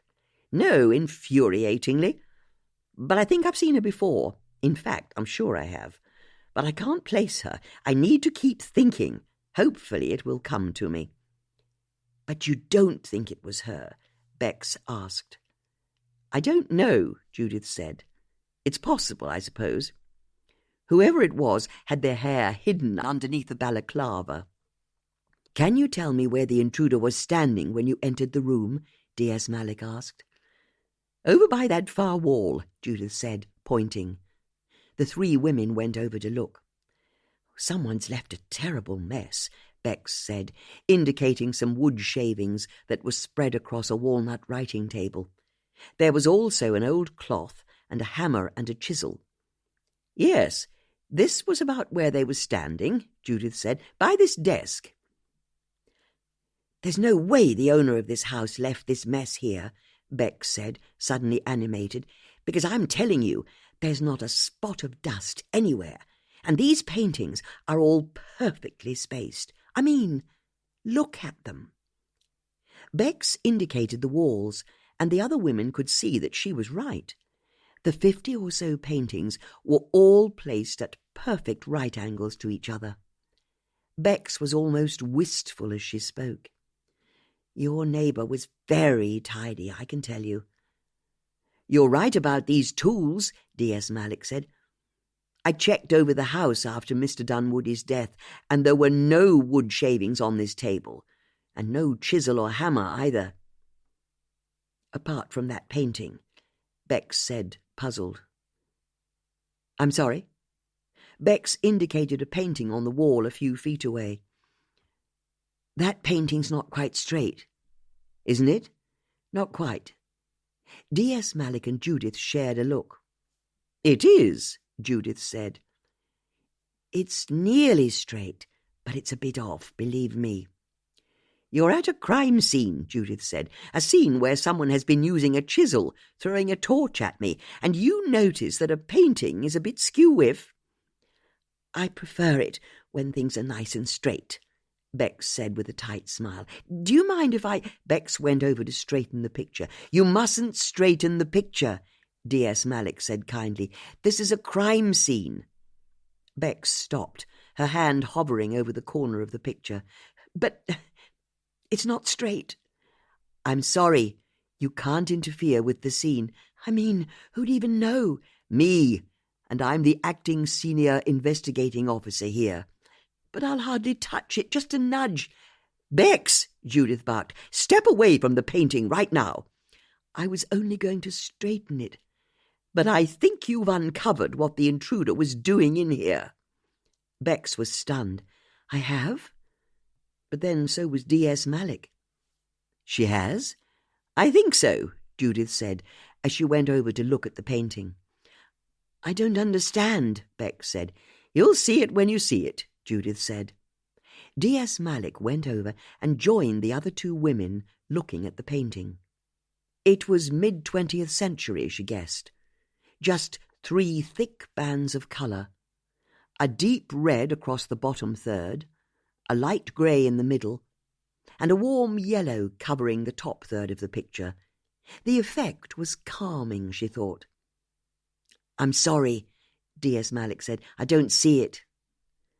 "Of course," Bex said, stepping back and looking at the other paintings hanging on the wall. "All the pictures in the room have frames, but this is the only one that doesn't." "Bingo," Judith said. Bex leant in closer to look at the edges of the frameless painting. "And if you look closely," she said, like a doctor describing a particularly fascinating X-ray, "you can see how the wall is a darker colour around the painting, where a frame has been stopping any sunlight from bleaching the paint on the wall." "Okay, that's thorough," D.S. Malik said. "So, this picture's lost its frame very recently," Judith said, thinking the chain of events through for all of them, "which explains the chisel, hammer, and wood shavings on the desk over there, don't you think? The intruder broke in and was removing the frame from the painting when I interrupted him." "Was he holding anything like a picture frame in his hand when he attacked you?" D.S. Malik answered. "I couldn't see," Judith said, frustrated. "It was too dark." "Or maybe you noticed something in his hands as he fled." "I'm sorry, I dropped to the floor by then. I didn't see anything in his hands." "But it makes no sense," Bex blurted. "The art in this room must be worth hundreds of thousands of pounds, maybe millions. Who'd break in, ignore everything else, and instead make off with a picture frame?" Judith peered at the painting and at the space where the frame had been. She then took a step back and looked at all of the paintings in the room. "It's like a crossword clue," she said. "I'm sorry," Bex said, frowning. "A crossword clue never makes any sense when you read the surface meaning, but that's because you haven't decoded it yet." "I don't follow," D.S. Malik said. "Each cryptic crossword clue is made up of 2 parts, generally. One half of the clue is the wordplay, and the other half is the basic definition. Unless it's the sort of clue where the whole thing is both the wordplay and the definition. But let's not get bogged down. The point being, when you know how to decode the clue, it makes perfect sense. But until that point, the clue appears nonsensical. Take 2 girls, 1 on each knee. 7 letters. "Take what?" Bex asked, struggling to keep up with Judith's logic. 2 girls, 1 on each knee." "Why?" "Not literally, just take the clue." "What clue?" 2 girls, 1 on each knee." "I have to be honest, I'm not really following this." "It couldn't be simpler. 2 girls, 1 on each knee is about the most famous crossword clue there's ever been, compiled by a splendid setter called Roger Squires. It was his 2 millionth clue. Imagine that. At the moment, I'm busy trying to imagine a famous clue," D.S. Malik offered with a wry smile. "Well, this one's a delight, because if you look at the surface meaning of 2 girls, 1 on each knee, It maybe conjures up an image of a bawdy nightclub with lewd strippers on a businessman's lap, or a loving parent with young daughters in a homely domestic setting, but the answer's got nothing to do with what it appears to be about. "Okay, so what's the answer?" D.S. Malik asked. "In this instance, the first half of the clue is the wordplay. You're looking for the names of two girls, each short enough that when you put them together, you get a 7-letter word for something that you have one of on each knee." "Just so you know," Beck said, "I'm still not following any of this." "Don't worry. I'm only saying there has to be a logical explanation for why the intruder broke into Stefan's house. We've got the surface meaning. He chiselled away a picture frame and then ran off with it. But let's not worry too much that it appears to make no sense. We simply need to break it down. Work out what the rules were that he was following, and I'm sure we can work out what the answer is. For example, maybe it connects with Stefan being a con man." "What's that?" D.S. Malik asked.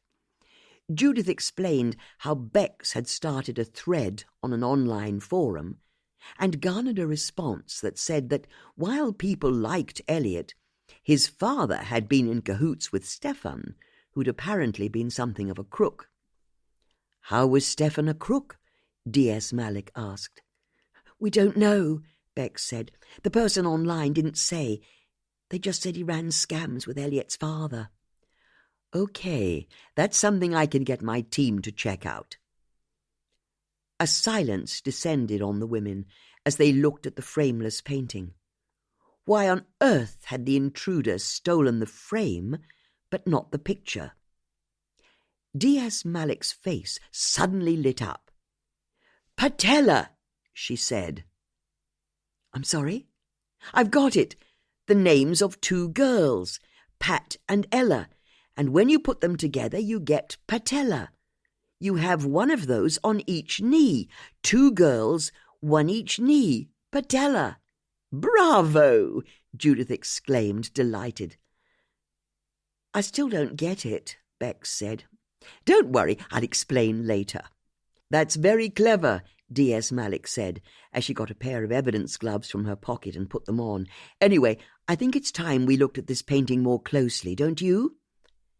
D.S. Malik lifted the frameless painting from the wall and angled it so they could see it better in the light. "It's not signed by the artist," Bex observed. "Which maybe explains why the intruder didn't take it," Judith offered, "if it's not valuable." D.S. Malik turned the painting over, and together they looked at the simple wooden backing and metal twine from which it had been hanging. It was dusty, but there still wasn't anything in particular of interest to see. "I'm not saying you should dust the backs of pictures," Bex said, in a tone that suggested that she very much was. "But they are such terrible dust collectors. Once a year, at the very least, you have to take them down for a thorough clean. What's that?" she added, indicating a smudge of something on the inside of the frame. It was a small, faded sticker with spidery handwriting on it. D.S. Malik bent down to look at it. It says, "Sold by Marlow Auction House, 15th December 1988. "I was right," Judith said. "This proves Elliot Howard is involved. It's from his auction house. Elliot killed Stefan, and now he's broken into his house and stolen the frame from this painting he sold Stefan back in 1988. Don't you think, D.S. Malik?" D.S. Malik looked at the short, passionate woman in front of her, and the tall, somewhat bewildered woman who was standing to her side, a woman she'd last seen trying to make a cup of herbal tea for herself while holding a trumpet case under one arm and a pile of sheet music under the other. "You know what I think? I think you should call me Tanika." "Quite right," Judith agreed, "and none of this Mrs. Potts nonsense. I'm Judith." I've never introduced myself properly to you, have I?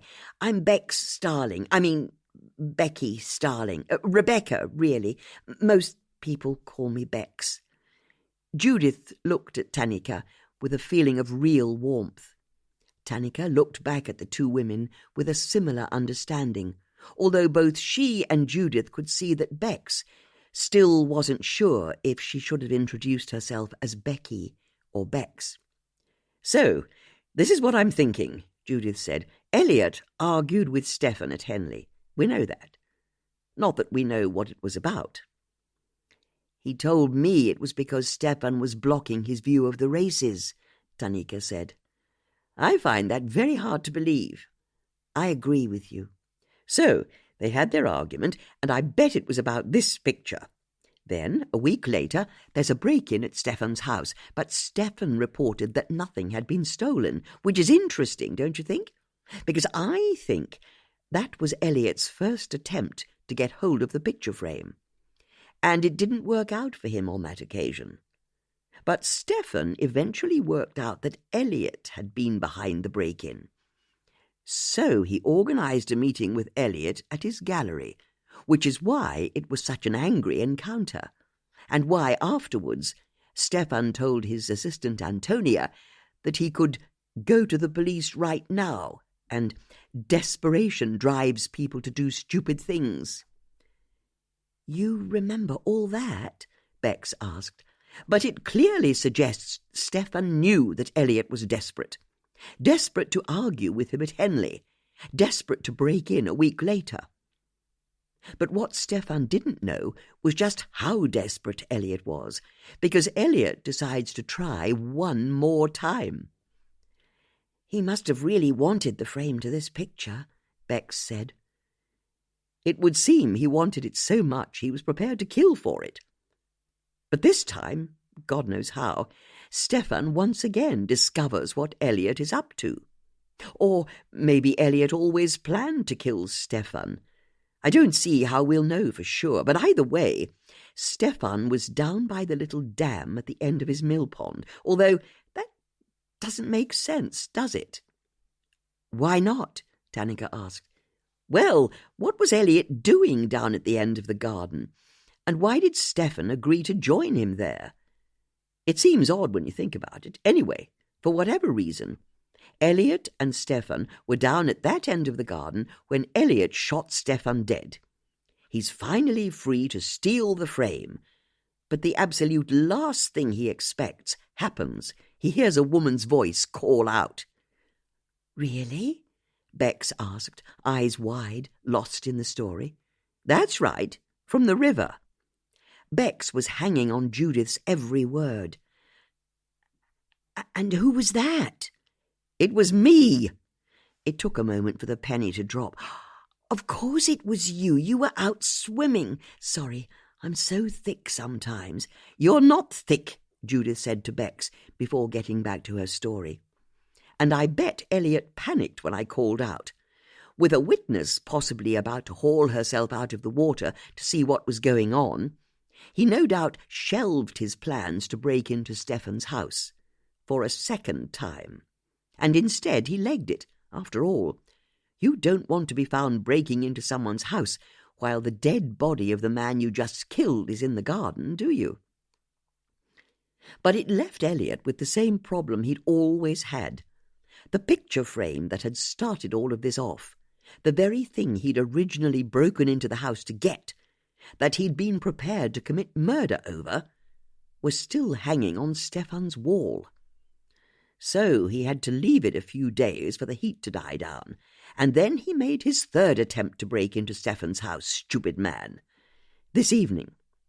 But this time, although I nearly managed to stop him, he finally got what he'd always wanted, the frame.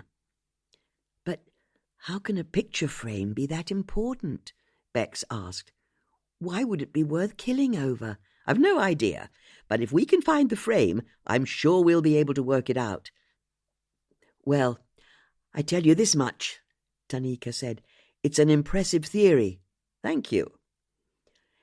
"Except for one small detail," she added. When you say you heard Elliot Howard shoot Stefan dead, he was at choir practice in All Saints' Church in front of at least 20 other witnesses. Including me, Bex said apologetically, and there's also CCTV footage of him at the practice, she offered to Tanika. He very definitely was at All Saints the whole time. But you've seen the look he gives the camera at the end, Judith said in frustration. He's smug, he's superior. All of which I'd say he is naturally, Tanika said. And I can tell you we found no link between Elliot and Ikbal Qassam, none at all. But Elliot has to be our killer, because if he isn't, then who is? Neither Tanika nor Bex had an answer to that. Chapter 14. 2 police cars arrived, and Tanika was soon leading her team in processing the scene of the break-in. Judith and Bex gave their formal statements and found themselves leaving Stefan's house at the same time. You can't possibly punt back home, Bex said to Judith, not with an injured wrist. Don't worry about the wrist, it's feeling better already. Even so, let me give you a lift home. You can return and pick up your punt tomorrow. Actually, that would be very kind of you. Thank you. Hop in, Bex said, opening the passenger door to her gleaming white 4x4. It was such a massive machine that Judith had to pull herself up to get into it. Why on earth did home county housewives drive such monsters? Judith asked herself, as Bex climbed in on her side. A few minutes later, Bex was crossing the suspension bridge and turning down Ferry Lane, the single-track road on the Bism side of the river that led to Judith's house. You must pop in for a quick drink when we get there, Judith said. What a lovely idea, Bex said with a sincerity that was entirely false. But I'll drop you off and head home if that's okay. It's late. Nonsense, you've had a shock. We both have. You're coming in for a stiff drink.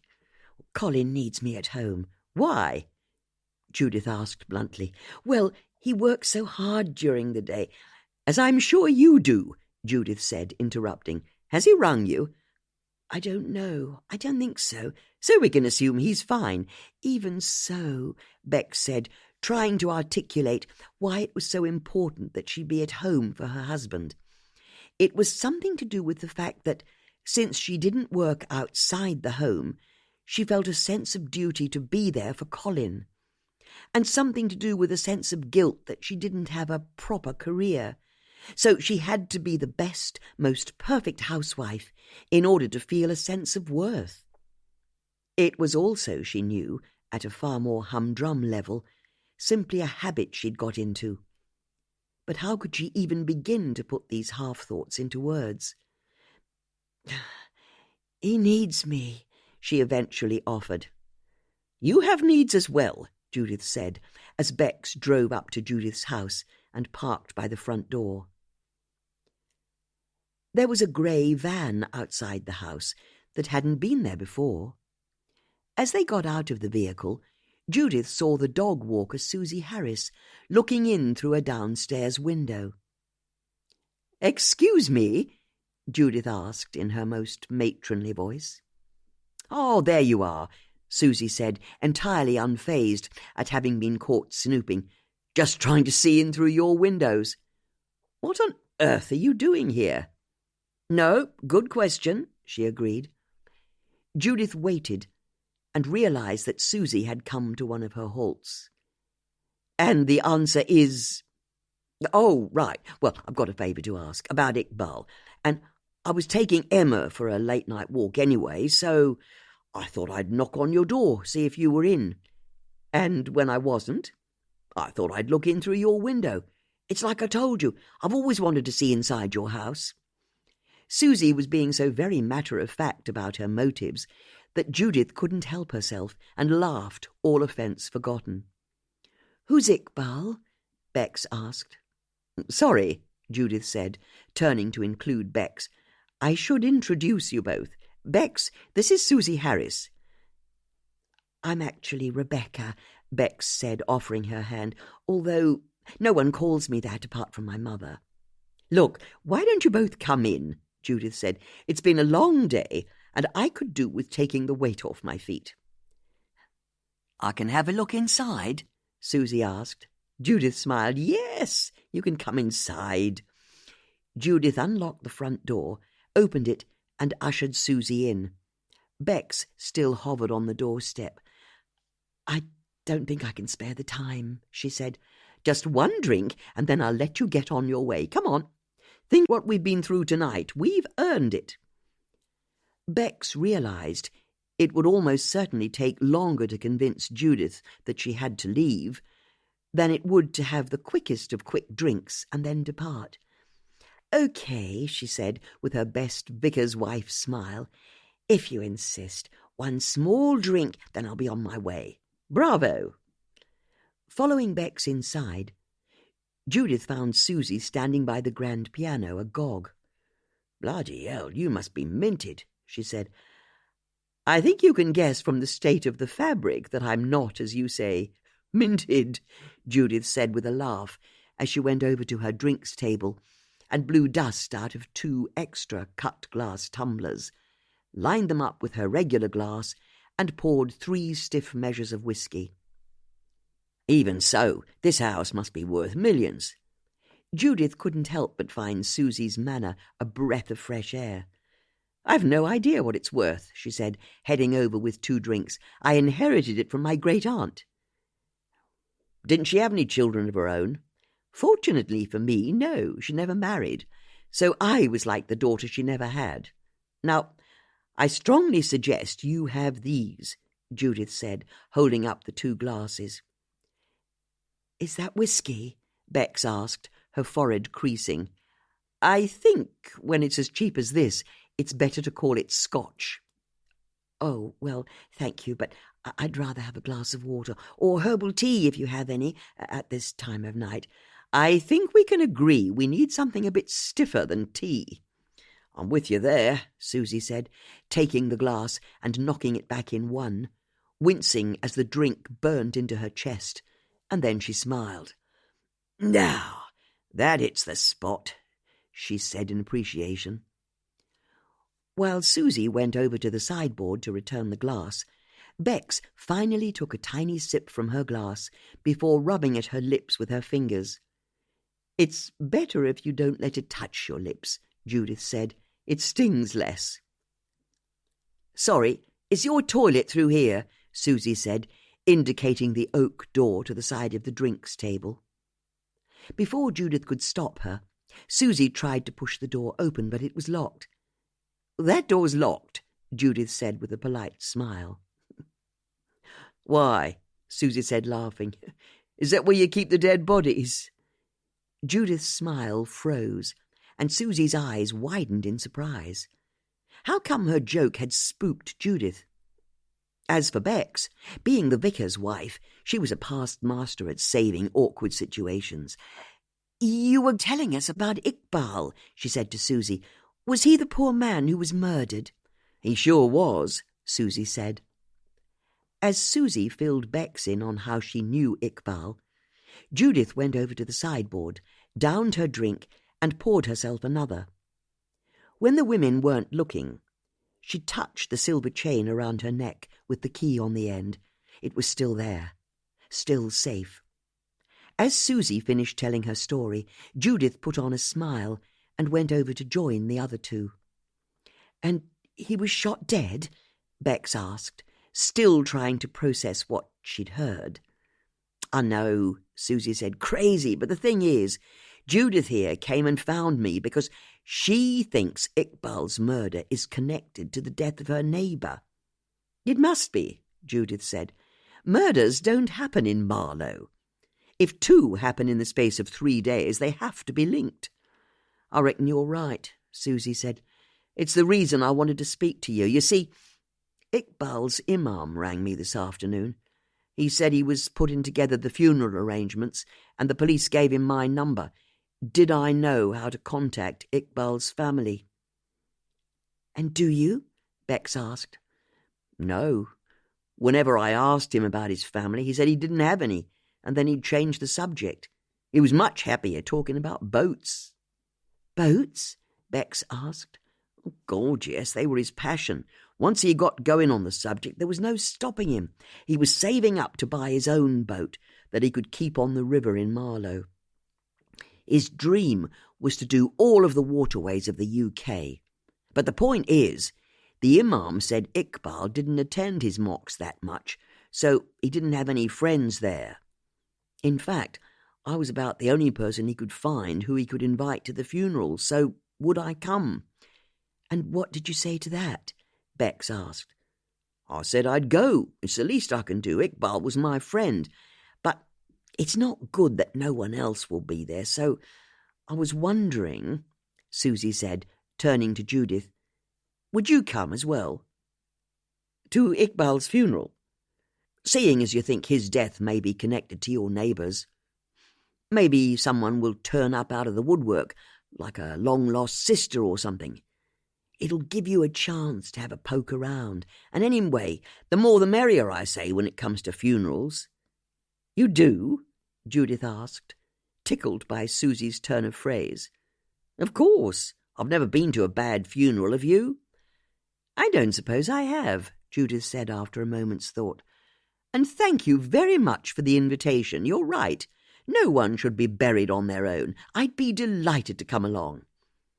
"Well, that's that sorted then, isn't it?" Susie said. "At least there'll be 2 people at his service." "I wouldn't worry too much about no one being there," Bex said. "Men from the mosque will be expected to attend the service, even if they didn't know him. Was this Imam Latif who called you?" "It was," Susie said. "You know him?" "Only a bit. We do a food bank together on Thursday mornings. I have to say, he's lovely."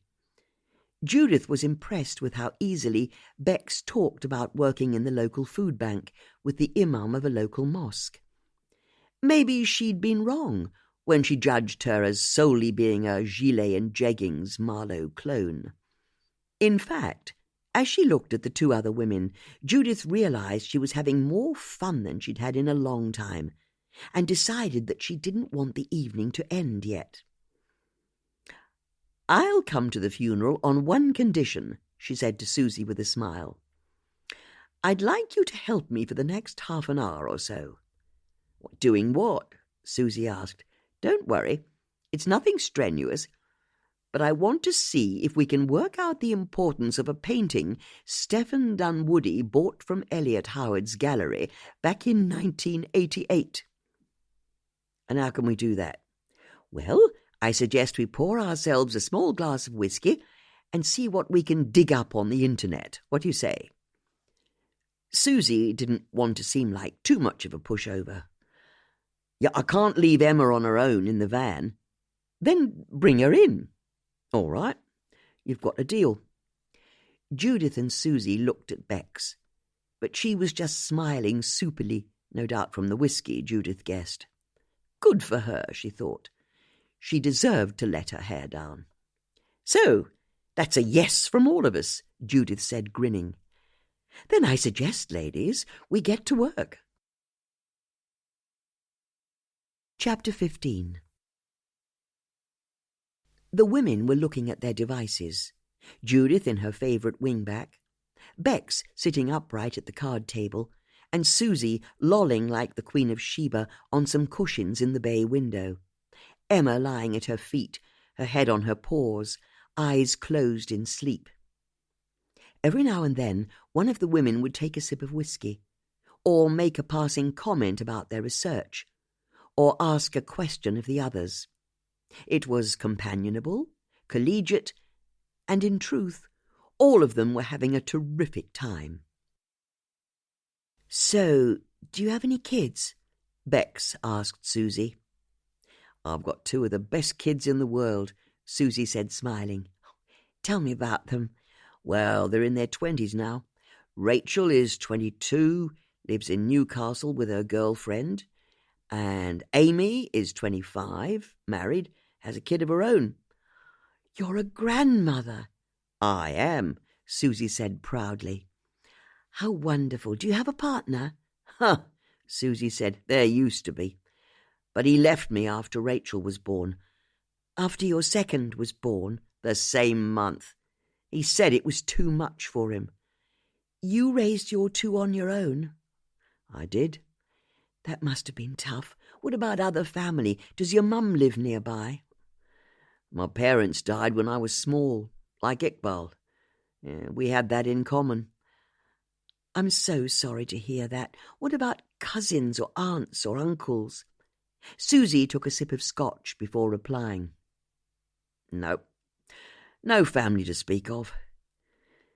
This really is a horrible drink, she said to Judith, with a smile that Bex could see was a touch forced. It's the nectar of the gods, Judith said, before returning her attention to her tablet. Haven't you got any wine? Sorry, I can't have wine in the house. Why's that? Well, if I do, I drink it. Susie and Bex shared a glance as they looked over at the all but empty decanter of whisky. If this was how Judith downed whisky, what on earth did she do to wine? Then what about you, Judith? Bex asked, her cheeks radiating a warm glow from the scotch. Do you have any kids? Oh, no, I wasn't so blessed. But you're married? I'm sorry, if it's not rude to ask. I see you've got a wedding ring. Bex indicated the gold band on the ring finger of Judith's left hand. You're very observant. Sorry, occupational hazard. When you're the vicar's wife, you notice things like wedding rings. If you must know, my husband died, Judith said. He did? My lovely Philippos. He was Greek. Philippos Dimitriou. I fell in love with his name before I'd even met him. But he died in a boating accident in Corfu. I'm so sorry. When did this happen? I was 27. Now, I think I found something rather interesting, Judith said, wanting to move the conversation on. Hold on, Susie said. You were widowed when you were 27. Has there been anyone else since then? Why would there be? Most men you meet don't really pass muster, do they? I can drink to that, Susie said quietly, or at least Judith presumed it had been Susie who'd spoken. But she realised that Susie's lips hadn't moved. She and Susie looked over, and they saw that Bex was raising her whisky glass in a quiet toast before she downed the remainder of her drink. This scotch is very Moorish, Bex proclaimed, slurring slightly. It is, isn't it? Judith agreed, going to refill Bex's glass. But what have you found? Susie asked. Well, it may be something, it may be nothing, but I've been looking at the website for the Marlow auction house, since that's where Stefan's painting came from. There's a page that explains the history of the business. It was founded by Elliot's father. His name was Dudley. When he retired in 1985, Elliot took over as chairman. But this is what I've noticed. Elliot was initially only chairman for 3 years. Look, Judith said, handing her tablet to Susie.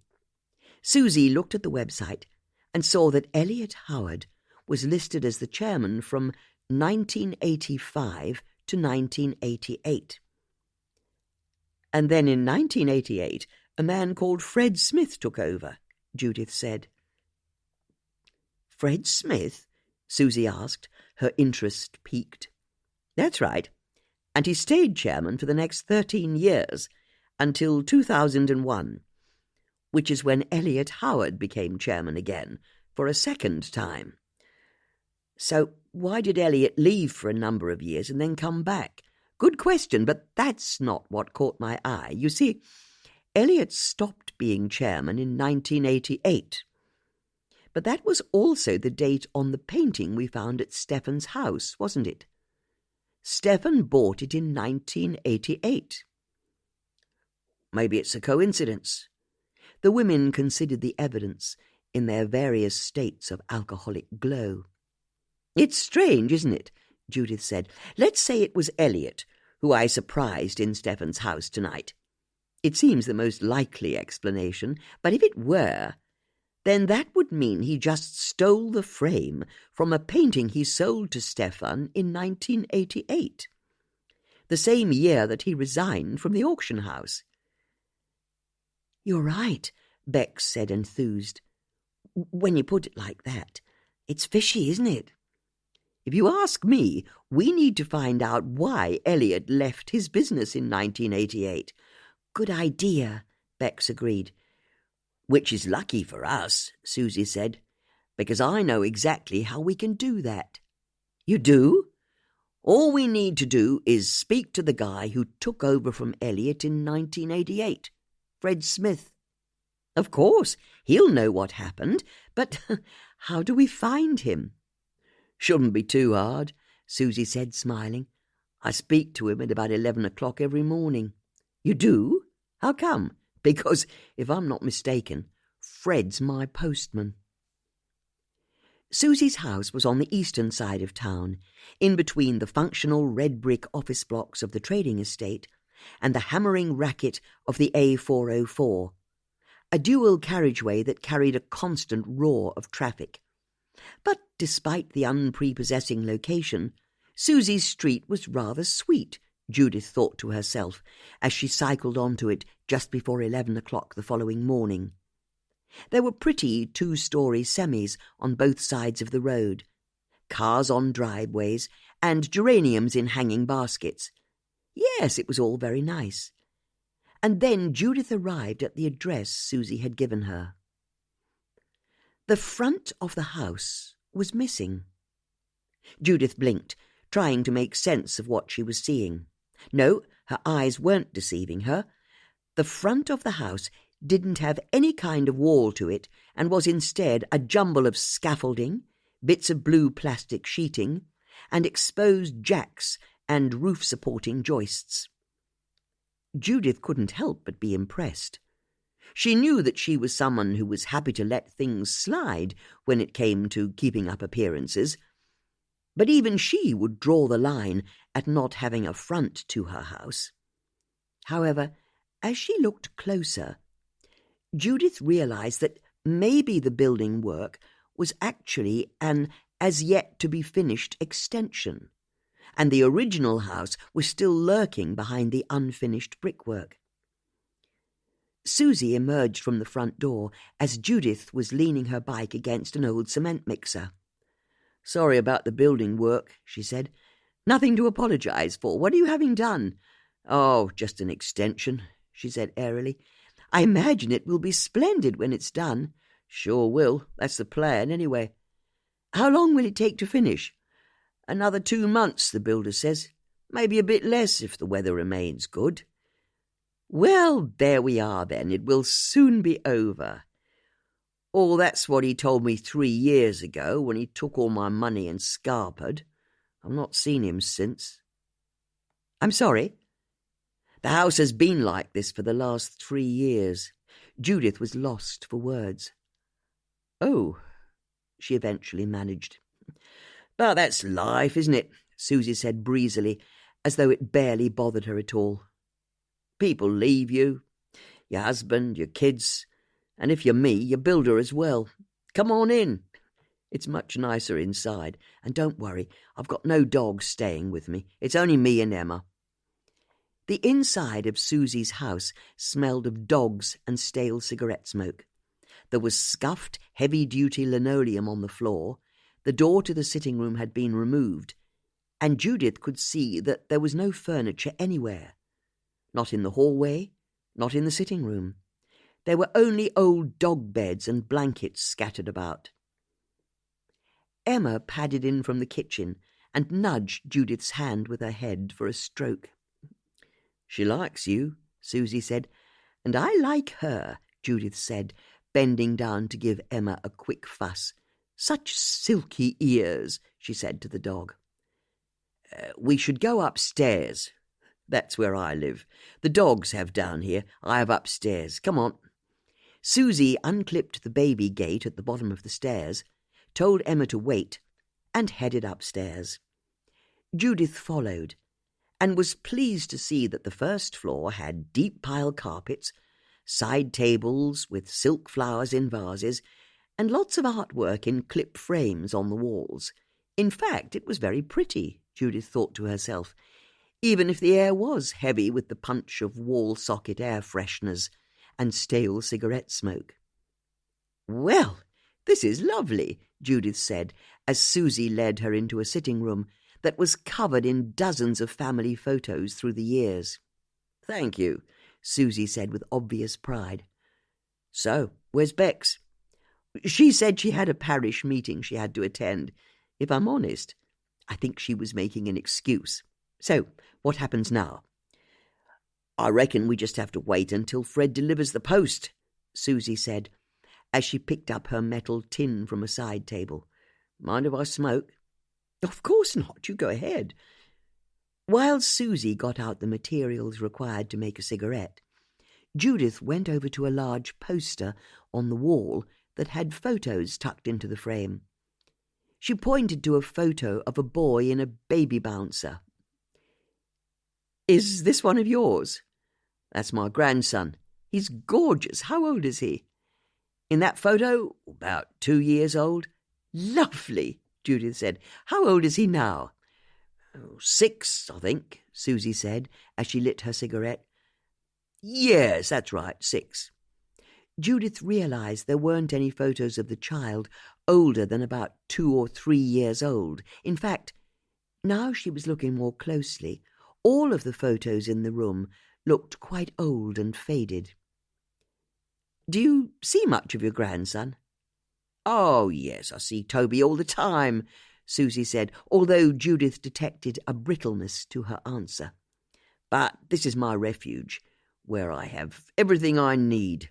My family," she said, indicating the photos on the walls, and then she turned to the television. "My entertainment.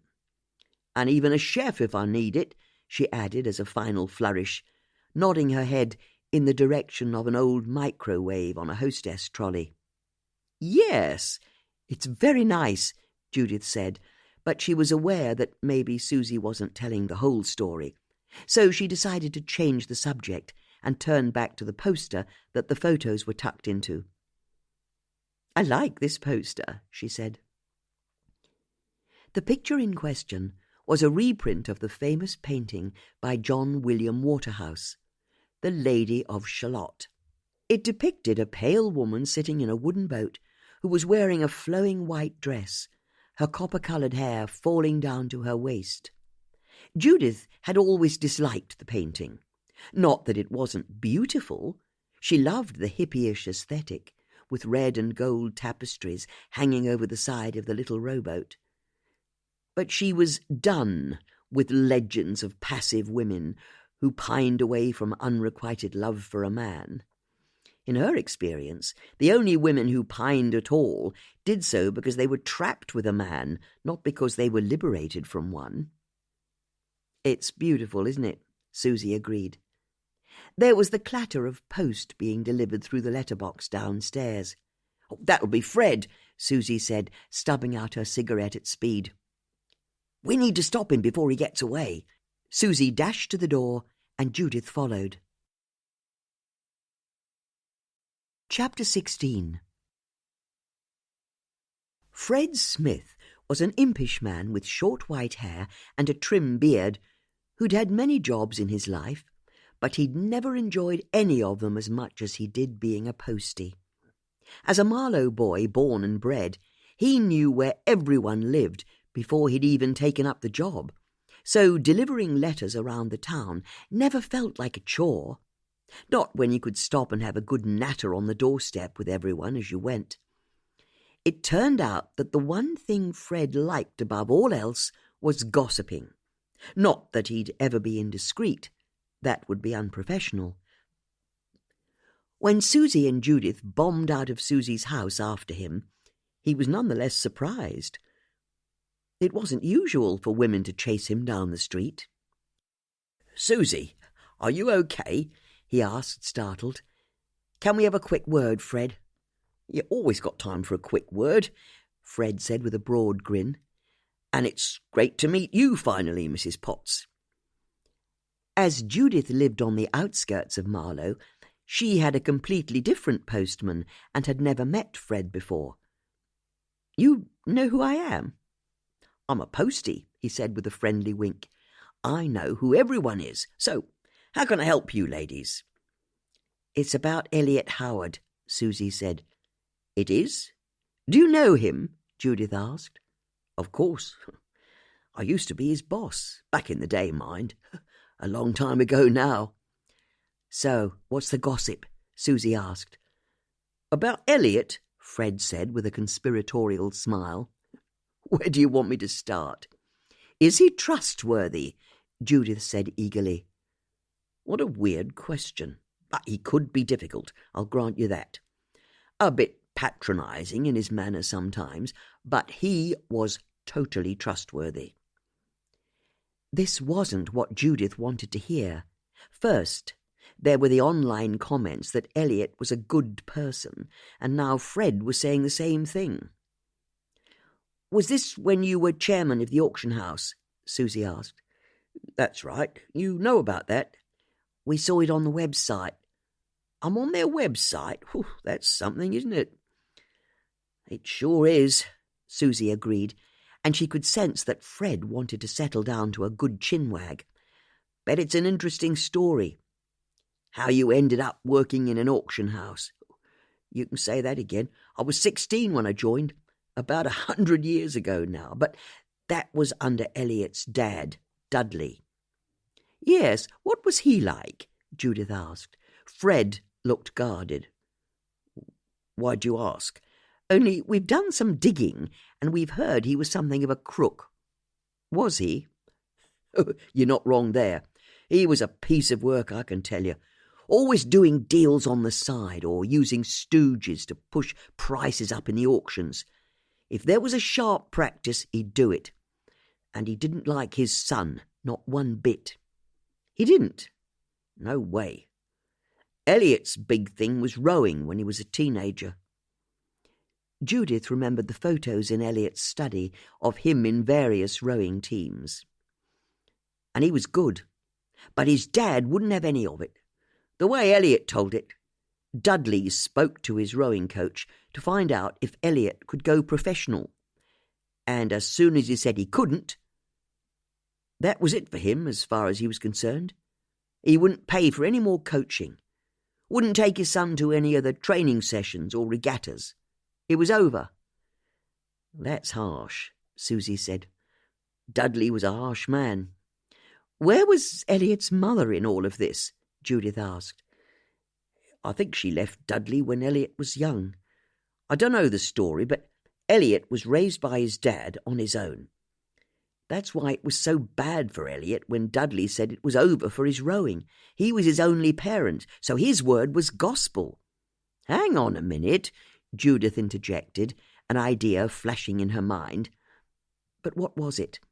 There was a connection that her brain had just tried to make, something to do with rowing, but what could it be? What was the thought that she'd nearly had but couldn't quite chase down? "Rowing," she said out loud, as though tasting the word, trying to let the sound of it help her thoughts coalesce. "What about rowing?" Susie asked. Judith tried to recapture the moment, but the gossamer thin idea had already dissipated. "No, it's gone," she said, frustrated. But she also knew that there was nothing she could do about it. At her age, if something slipped her mind, it tended to stay slipped. "Sorry, ladies, but I have to get on," Fred said, turning to go. "I can't stand here gassing all day." "We aren't done, though," Susie said. "You aren't? It could be important. Look, I'll get in trouble if I don't complete my round on time." "Then how about we come with you?" Judith asked. "What's that?" "We won't get in the way, but we do have a few more questions to ask." "You want to accompany me on my round?" Fred said, amused. "Well, if you put it like that, I can't think of anything nicer than having an attractive lady on each arm as I deliver the post. Come on, then." Judith and Susie spent the next hour accompanying Fred as he delivered the post to the neighbouring streets. It was a somewhat frustrating process, because they only got to speak to Fred in between houses, and he kept stopping for a chat on the doorstep with his regulars. At one point, he disappeared inside for a few minutes, and when he came out he apologised and explained that the old woman lived on her own and the ball cock on her cistern had stopped working, but it was a quick fix, so it hadn't taken him too long. But between the chatting, plumbing, and the actual delivery of letters and parcels from his bright red trolley, Judith and Susie were able to piece together some of Fred and Elliot's background. Fred had left school at 16 and had joined the auction house, first as their porter and then, a few years later, working front desk, checking in the auction items. As he was only a few years younger than Elliot, they'd go for a beer together after work every now and again. It was in these sessions at the pub that Elliot revealed to Fred how much he felt trapped having to work for his dad. What made it all the worse was how Elliot was falling in love with the art they were selling. He started painting, Fred told them. Apparently, there'd been a granddad who'd been a good artist. It's how the family had ended up owning an auction house. But Elliot threw himself into it, reading books, educating himself so he could get better as an artist, and he was good. Even I could see that. I mean, Elliot's paintings were mostly abstract stuff, very mid-20th century. You put two blocks of colour next to each other and call it art. Judith looked at Susie, knowing that the two blocks of colour next to each other was a very good description of the work of art that the intruder into Stephen's house had stolen the frame from. But Judith could see that Susie didn't pick up on the connection. Of course she didn't, Judith realised. Susie hadn't been with her, Bex and Tanika. But was this an important link? The sort of art that was the cause of the break-in was also the sort of art that Elliot liked to paint. Or was it a coincidence?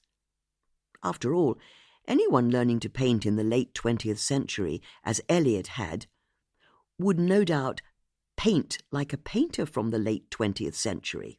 Anyway, Fred said, there came a point, after a couple of years, where Elliot realised he wanted to give up the business and have a go at being a professional artist. So he applied to the Slade School of Art, and guess what? He got in. It's like the best art school in the country, and Elliot had got a place. An amazing achievement. But get this, his dad said no. Again. Elliot's painting was like his rowing, he told him. Just a hobby. No one made any money as an artist. The only money to be made was in selling the stuff. So he wouldn't give him the money to go to art school. It set Elliot back. I bet it did, Judith said. And it made him resentful, because his dad swore that if Elliot walked away from the business, he wouldn't be allowed back. It was stay and help him run the auction house or leave. Wow, Judith said. I know, Fred agreed. So, Elliot let his place at the art school go and stayed at the auction house. And then, when his dad got ill, he became chairman. I was managing director by then, but Elliot's heart wasn't in his work, if I'm honest. He just didn't want to be there. And then his dad died. A heart attack on the golf course, of all things. Elliot couldn't wait to get out of the business. He reapplied to art school. He didn't get into the Slade this time, but he got into a good enough school in Reading, and he left the business. Was this in 1988? That's right. When you became chairman, got it in one. Elliot wanted a safe pair of hands to run the shop while he trained, but it never worked out for him. He said he was so much older than everyone else on the course, and I know he resented the fact it wasn't as prestigious a course as the Slade. When he graduated, he tried to make it as a young artist, but he was too old to be a young Turk. And this was in the 90s, when the art world was all about pickling sharks in formaldehyde. There wasn't much interest in the mid-century stuff anymore. And you know what the kicker was? Turns out I wasn't all that good at running an auction house on my own, Fred admitted without any apparent rancour. I could do it when I was just in charge of admin, but I never understood the art side of things. And the auction house took a dive. To be honest, Elliot should have never left me in charge. After a few years, he realised he'd never make it as an artist. That boat, if it was ever going to sail, had left harbour years ago. And if he didn't come back to run the auction house, he'd lose that as well. So he relieved me of my duties. And relief is the right word from my point of view. The one thing I'd learned from running a business was I never wanted to run a business. All that pressure, all those people working for you, this suits me much more, Fred said, indicating his postman's uniform. I'm out in the fresh air, and when I finish my day's shift, I don't take work home with me. I get a good night's sleep every night, and that's priceless. Fred smiled. But how was Elliot when he came back to the business? Judith asked. The same. A bit superior, a bit full of himself at times, but a good person. Honest, reliable, a good boss. You really don't have a bad word to say about the man who sacked you. Why should I? I hadn't run the business well, and he didn't sack me. We agreed it would be better if I left, so that's what I did. Susie couldn't quite believe that Fred could be so laid back, but Judith smiled, finding that Fred's lack of regret for paths not taken chimed with her. Now, if you don't mind, ladies, I need to get back to the depot, Fred said with a smile, or they'll think I've bunked off. Thanks for your help, Susie said, although, can I ask, why are you so interested in Elliot? Oh, no reason, Judith said with a fake smile. Fred considered Judith's answer and then decided he'd let it go. Very well. It's none of my business. Have a nice day, ladies. Fred touched his forehead in salute, turned and left. Oh, one last thing, Judith said, catching up with him. What is it? Fred said. Can you tell us about Stephen Dunwoody? You want to know about Stephen? Fred said, surprised. He then looked up and down the street, saw that no one was in sight, and stepped behind a buddleia bush in a front garden. The women followed him into the garden. Now, why do you want to know about Stephen? He whispered. We heard he was a bit of a crook, working with Dudley. Apparently they had a number of scams going. I don't know if you heard, but Stephen died last week. I don't want to speak ill of the dead, but it could be important. We think someone killed him. What? I know. So anything you can tell us would be gold dust. Fred wrestled with his conscience, but not for very long. Okay. So, Stephen was always charming, always well turned out, always interested in you, polite to a fault, the perfect gent. But it was all an act, because you're right, he was a crook, every bit as bad as Dudley. He worked for the auction house, as our art expert back in the day. His trick was to misidentify art. And how did he do that? Well, someone who knew nothing about art would take a painting to Dudley's auction house. He'd bring Stephen in as the expert to value it, and Stephen would say it was a second-rate copy or some such.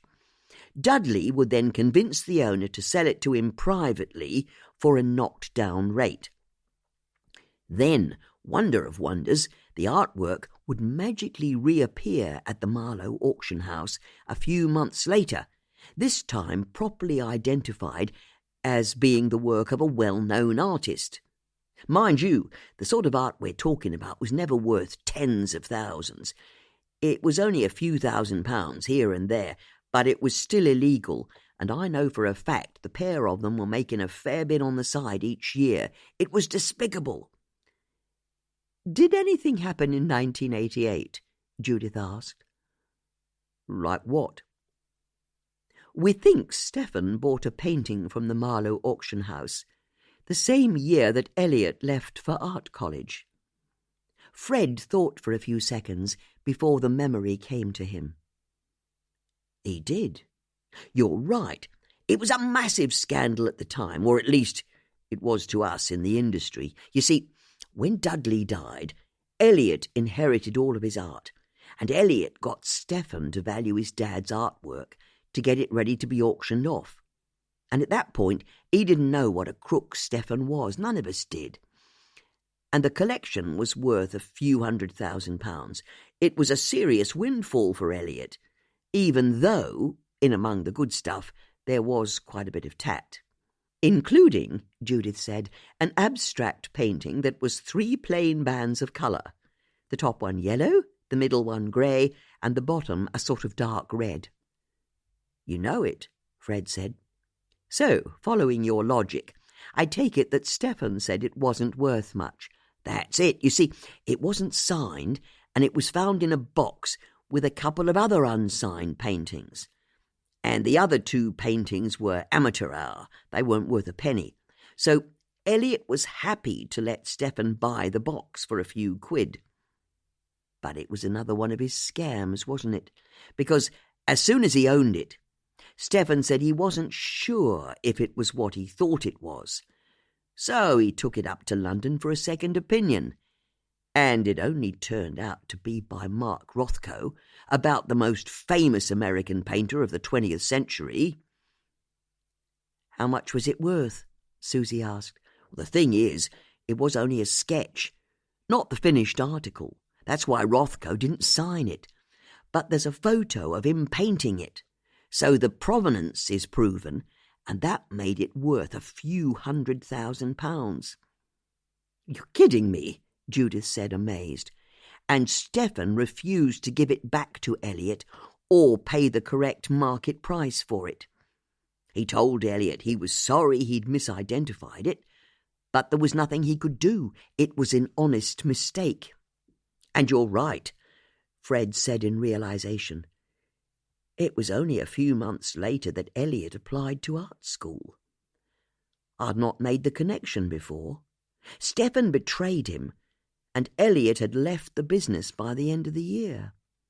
Now that is very interesting, Judith said. Thank you very much for your time, Fred. No worries, Fred said. And if you don't mind, I really must get back. Of course, and thank you again. As Fred pushed his cart off, Judith and Susie watched him go. So why, Judith said, would Elliot break into Stephen's house, finally get his hands on the Rothko painting, worth hundreds of thousands that he should have inherited from his dad, and then leave it on the wall while he steals the frame that was around it? It makes no sense, Susie said, as she and Judith returned to Susie's upstairs sitting room a few minutes later. I'd agree with you there.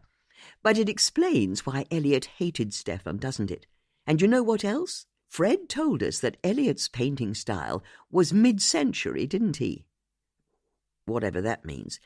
It means he would have known all about Rothko, a mid-century painter. So he'd have known his techniques, his palette of colourings, and how he made his paintings. What are you saying? Imagine you're Elliot, and you want to reclaim the Rothko that Stephen stole from you. What can you do? You can't very well walk in there and take it back.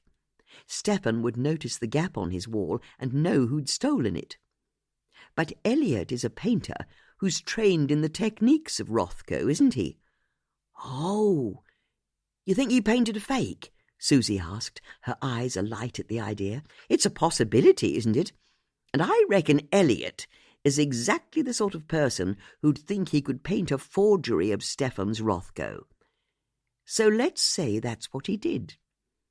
He painted a copy, then the plan was to break into Stephen's house, leave the forgery on the wall, and make off with the real painting.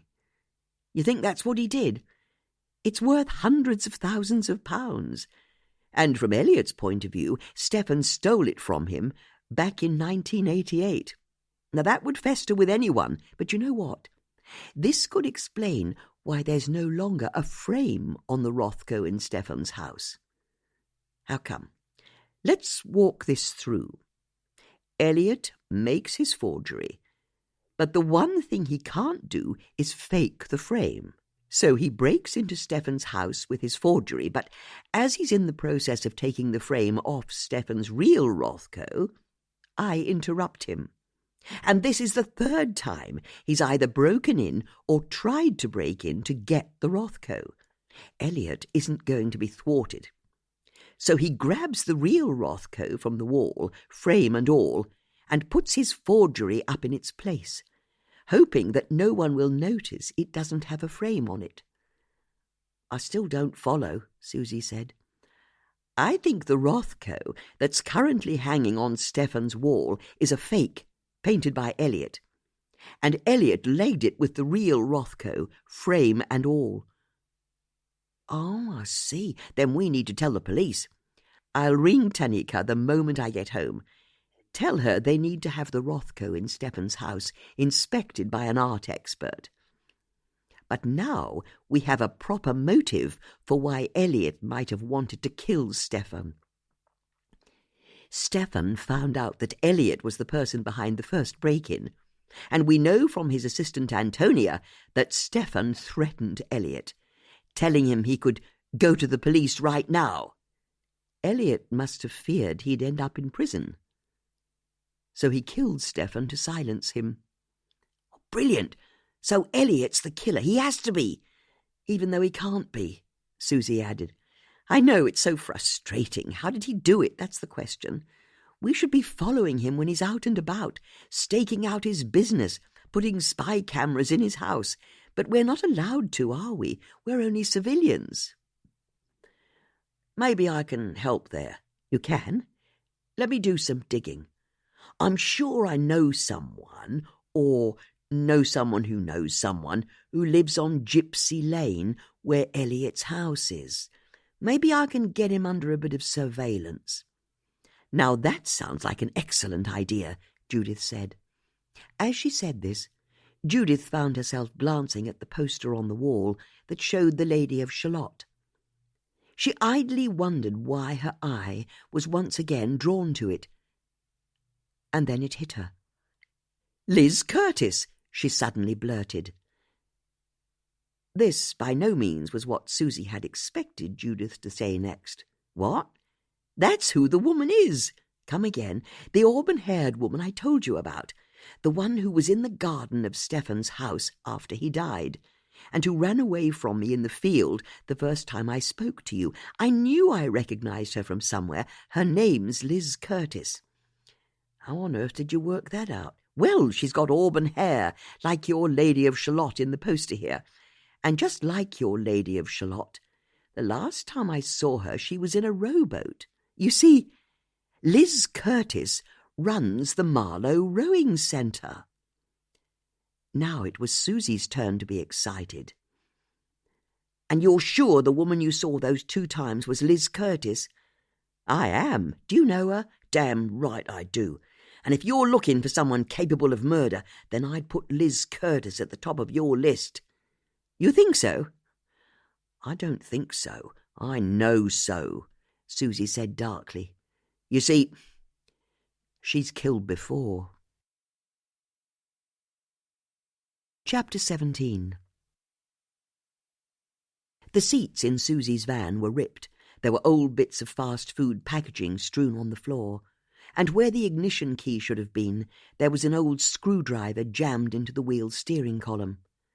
Judith tried to pretend the van wasn't a death trap, as Susie lit herself a licorice roly, coaxed the engine into coughing life, and drove them both to the Marlow Rowing Centre.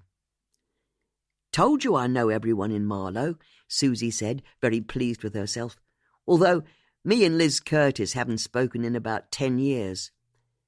She had a Welsh Springer Spaniel called Crumble, the nicest dog you'd ever meet, all soft ears, energy and bounce, you know, and the most soulful eyes. Anyway, he wasn't Liz's dog originally, he was her dad's. That's how she told it to me. But her dad died, which was when Liz inherited the rowing centre, and she also inherited Crumble. Let me guess, she wasn't a dog person. You can say that again. She brought him to me for walking and for looking after overnight, but she didn't care about him. and she complained about how much I was charging her. Couldn't I leave Crumble in my garden and charge less, or take in some other dogs at the same time to bring down the costs? Even though I don't like having more than one dog at a time, I can give better care if it's 1-to-1. And then one day, she stopped bringing Crumble around. Why? What happened? I bumped into her on the high street a few months later and asked her how Crumble was. And she said she didn't know. He'd gone out one day and not come back, just vanished. And there was something about the way she said it. I could tell she was lying or trying to hide her guilt. Well, the next time I was at the vet's, I got talking to the receptionist. She and I go way back. We were at Great Marlow School together.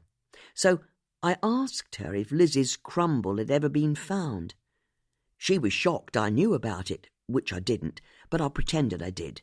Anyway, she told me she'd heard that Liz had taken her dog up to the vet in Bovington Green and had him put down. I'm sorry, she did what? Even though Crumble was perfectly healthy. She killed her own dog. That's what the receptionist told me. Is that even legal? It may be legal, but there's no vet I'd use who'd kill a healthy animal. I'd agree with you there. Well, I don't think anything was proven, but I can tell you now the Bovington surgery closed soon afterwards when word got around it was run by a vet who was prepared to kill on demand. If I'm honest, I may have had something to do with that. But the point is, Liz got her dog put down when it was as healthy as you or me. And you're sure that's what she did? As sure as I am of anything. It's wicked. Crumble had such a lovely soul.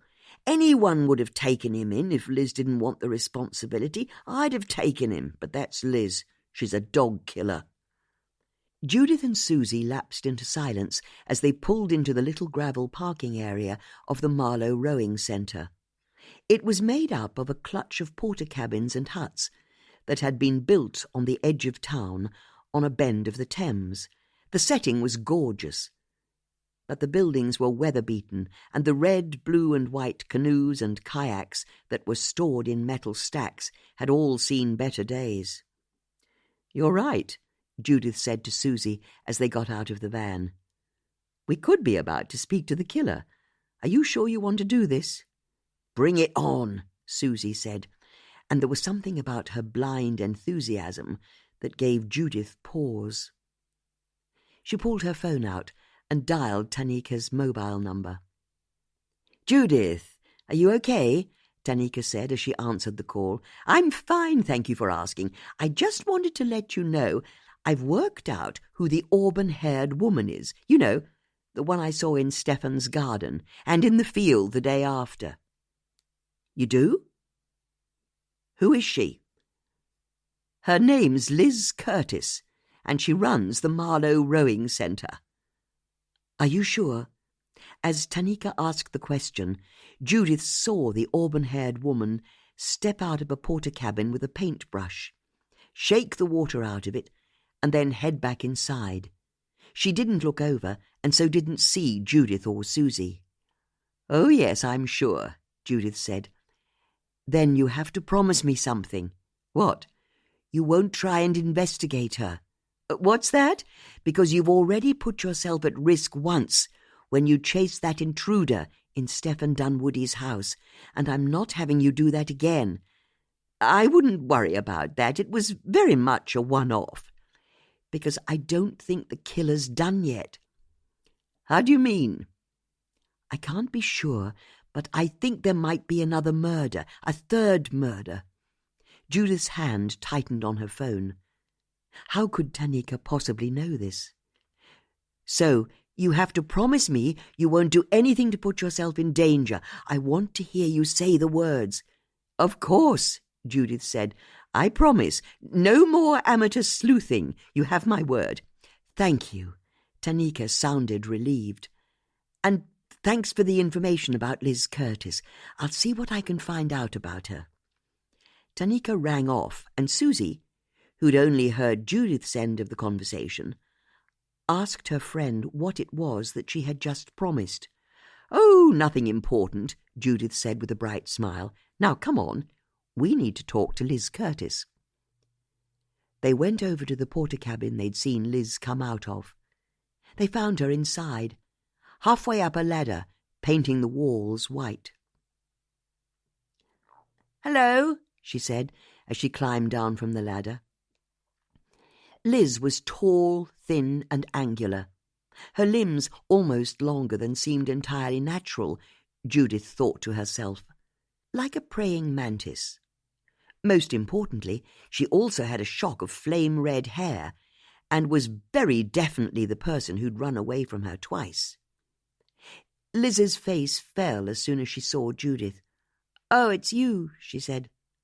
"Hello, Liz," Susie said. Liz was even more dismayed to see Susie standing next to Judith. "Hello, Susie," Liz said, turning her back on the women and heading over to a metal samovar that was on a trestle table next to some tea things. "Are you looking to make a booking?"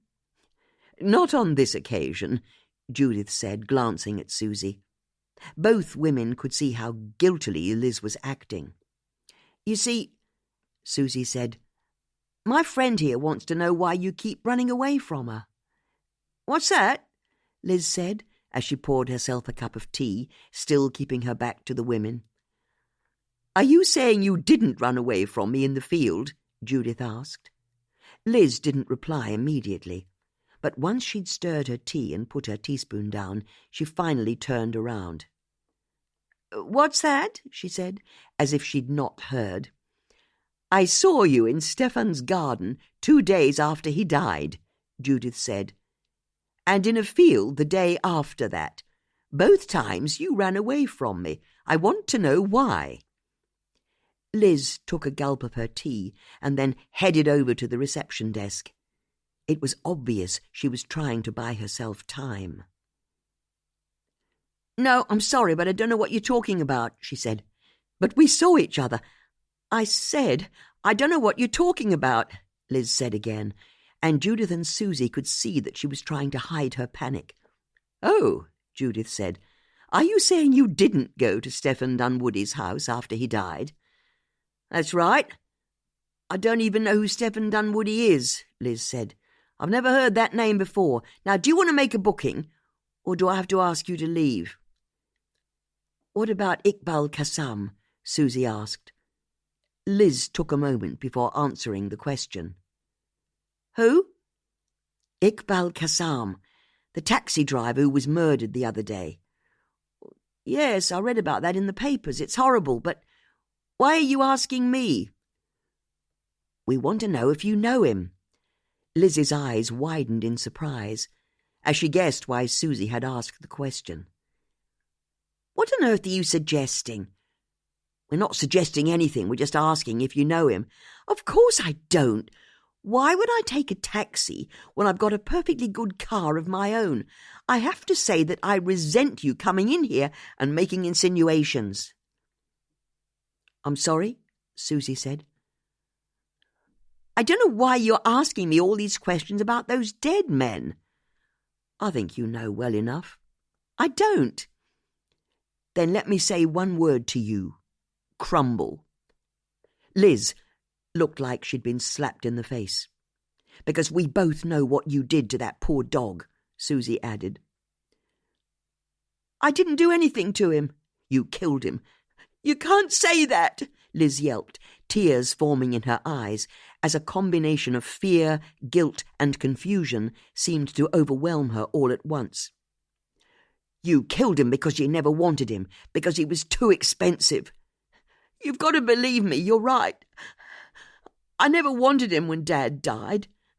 I knew a dog wouldn't fit with our lives, and he was expensive, it's true, but that's because we've got no money. I loved Crumble, surely you know that.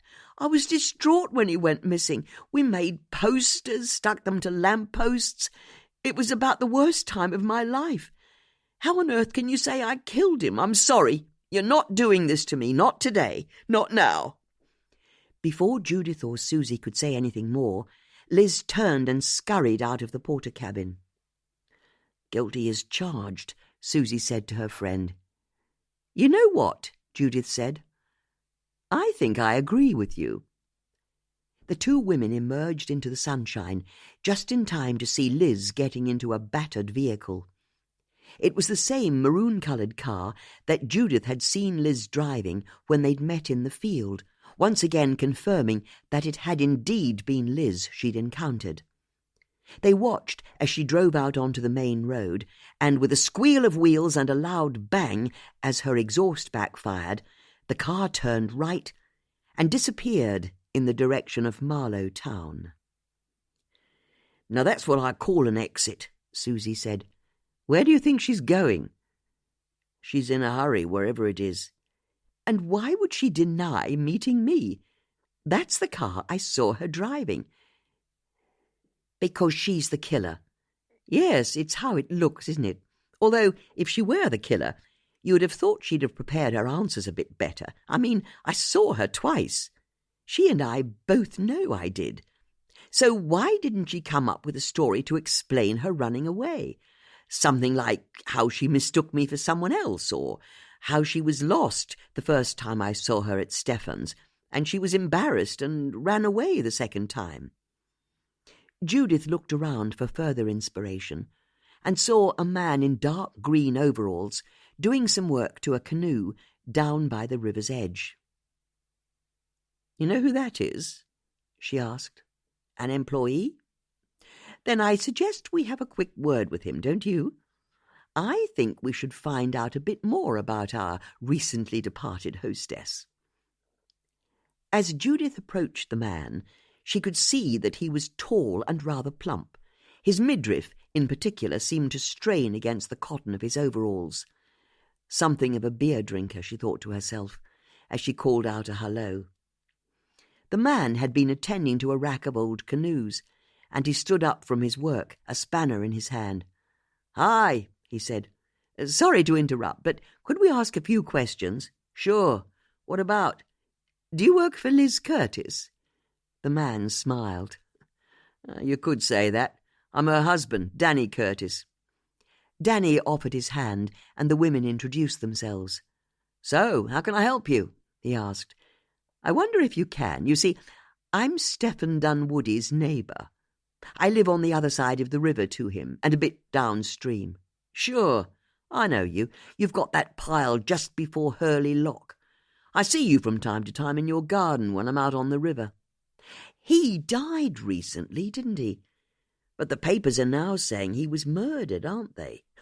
Which is kind of hard to believe here in Marlow." "That's right. Can I ask, did you or your wife know Stephen Dunwoody?" "Can't say I did, but Liz knew him." Judith and Susie caught each other's eyes. "She did? He ran the art gallery, didn't he? Liz is always hanging out there." "She knew him well. I don't know I'd go that far, but she'd pop in for a chat with him when we were shopping in town." "That's interesting. Do you know if she ever visited his house?" "His home? No. I don't suppose she knows where he lives."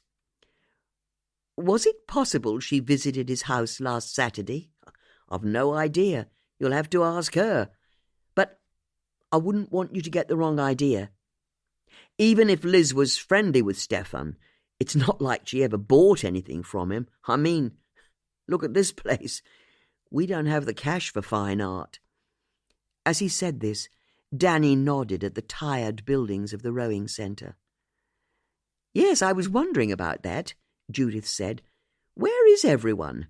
With it being the summer holidays, I'd have thought you'd have kids galore out on the river in your canoes." Danny sighed. "We're still trying to get this place back on track after the floods." Judith knew the Thames had broken its banks a number of times through the winter. As her garden was sloped, her house hadn't been threatened, but there'd been plenty of days when her boathouse and garden had flooded. "All of this was underwater," Danny said, indicating the buildings of the rowing centre. "And then the place was a mud bath once the waters receded. It was the toughest winter we've had in decades. We put out a call to the local community to help clear up. And people came, but there was only so much they could do. It's been about as tough a time as we've ever had, and we've had tough times. You frequently get flooded. Liz's dad used to say when he first built this place they weren't flooded 1 year in 10. Now, it seems to happen every year. I'm sorry to hear that. Our facilities still aren't back up to what they should be, so we're limited to the number of people we can have on site on any given day, and there's only Liz and me here. The plan was to fix things over the summer, hope we survive another winter, and then hit the ground running next spring. That sounds tough, Susie said, and Judith could see that there was something of a bond between her and Danny. They both knew what it was like to have to work hard. Liz is a good Christian, goes to church every Sunday, which is more than I do. But what we've had to put up with here has tested even her. Now, if you don't mind, I've got to get these canoes to Nottingham tonight for training. Training? Judith said, unable to stop herself from glancing at Danny's portly frame. Danny laughed. Oh, not me. The Youth GB squad. I coach them. They're based in Nottingham. You train the GB team? Susie said, impressed. It's the youth team, and there are a few coaches, but yes, I'm involved.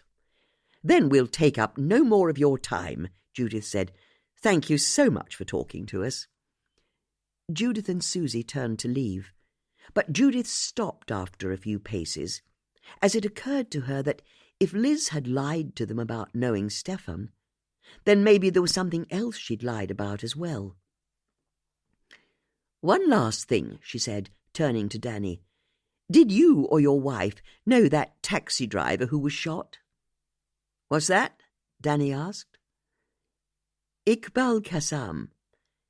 Danny was puzzled by the question, but he nodded his head. I suppose so. I mean, I never met him, but we used him a couple of weeks ago.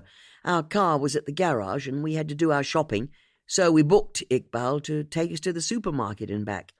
He seemed like a nice guy when I spoke to him on the phone. He was, wasn't he? Susie agreed. Oh, you knew him. I was his dog walker. And is it true what the papers are saying, that someone shot him as well? That's what they're saying, Judith said, not wishing to reveal how close to the case she and Susie were. Christ, Danny said, it's hard to believe, isn't it? You don't by any chance have any idea who might have wanted him dead? Me? No, I never met him. But you should ask Liz. She was the one who took the taxi. It was your wife who used Ikbal. It's Liz who does the shopping. How many times has she used him? I don't know. Just that once, I think. Why are you asking? How long was she with him? Couple of hours. It's like I said. He took her to the Handy Cross Asda, waited while she went shopping, drove her back. But yeah, I don't understand. Why are you so interested? We're trying to work out what happened, Judith said, deciding as ever that honesty was the best policy. Danny frowned as he considered this. Isn't that a job that's better left to the police? Oh, don't worry, Judith said with a smile. The police know full well what we're doing. They do? Danny looked sceptical and then shrugged. If you want to know more about your taxi driver or your neighbour, go and have a word with my wife. She'll be somewhere around here. Thank you, Judith said. If we see her, we will. Judith thanked Danny again for his help, wished him all the best with his coaching in Nottingham that night, and she and Susie left. Once they were out of earshot, Susie said to Judith, Liz lied to us. She did, didn't she? Judith agreed. She knew both Stefan and Ikbal. And yet she told us she knew neither man, just like she denied being in Stefan's garden, or running away from me. She's involved in this up to her neck, isn't she? What made you think of asking Danny about Ikbal? Judith paused, trying to work it out for herself. I don't know. I think it's all my years of setting crosswords. You get used to making connections. And once Danny had confirmed that she'd lied to us about knowing Stefan. Now, I think we need to find out a bit more about Liz Curtis, don't you? And how can we do that? Well, I couldn't help noticing that Danny told us that Liz was a regular churchgoer, in which case there's one person I can think of. Of course, Susie said, realizing. Bex. Chapter 18. "What are you doing here?" Bex blurted as soon as she opened her front door and found Judith and Susie outside. "Pleased to see you as well," Susie said. "You can't come here," Bex tried again, desperation in her eyes. "You don't know why we're here. I've got a very good idea, and you can't bring your murders to the vicarage. What would Colin say?"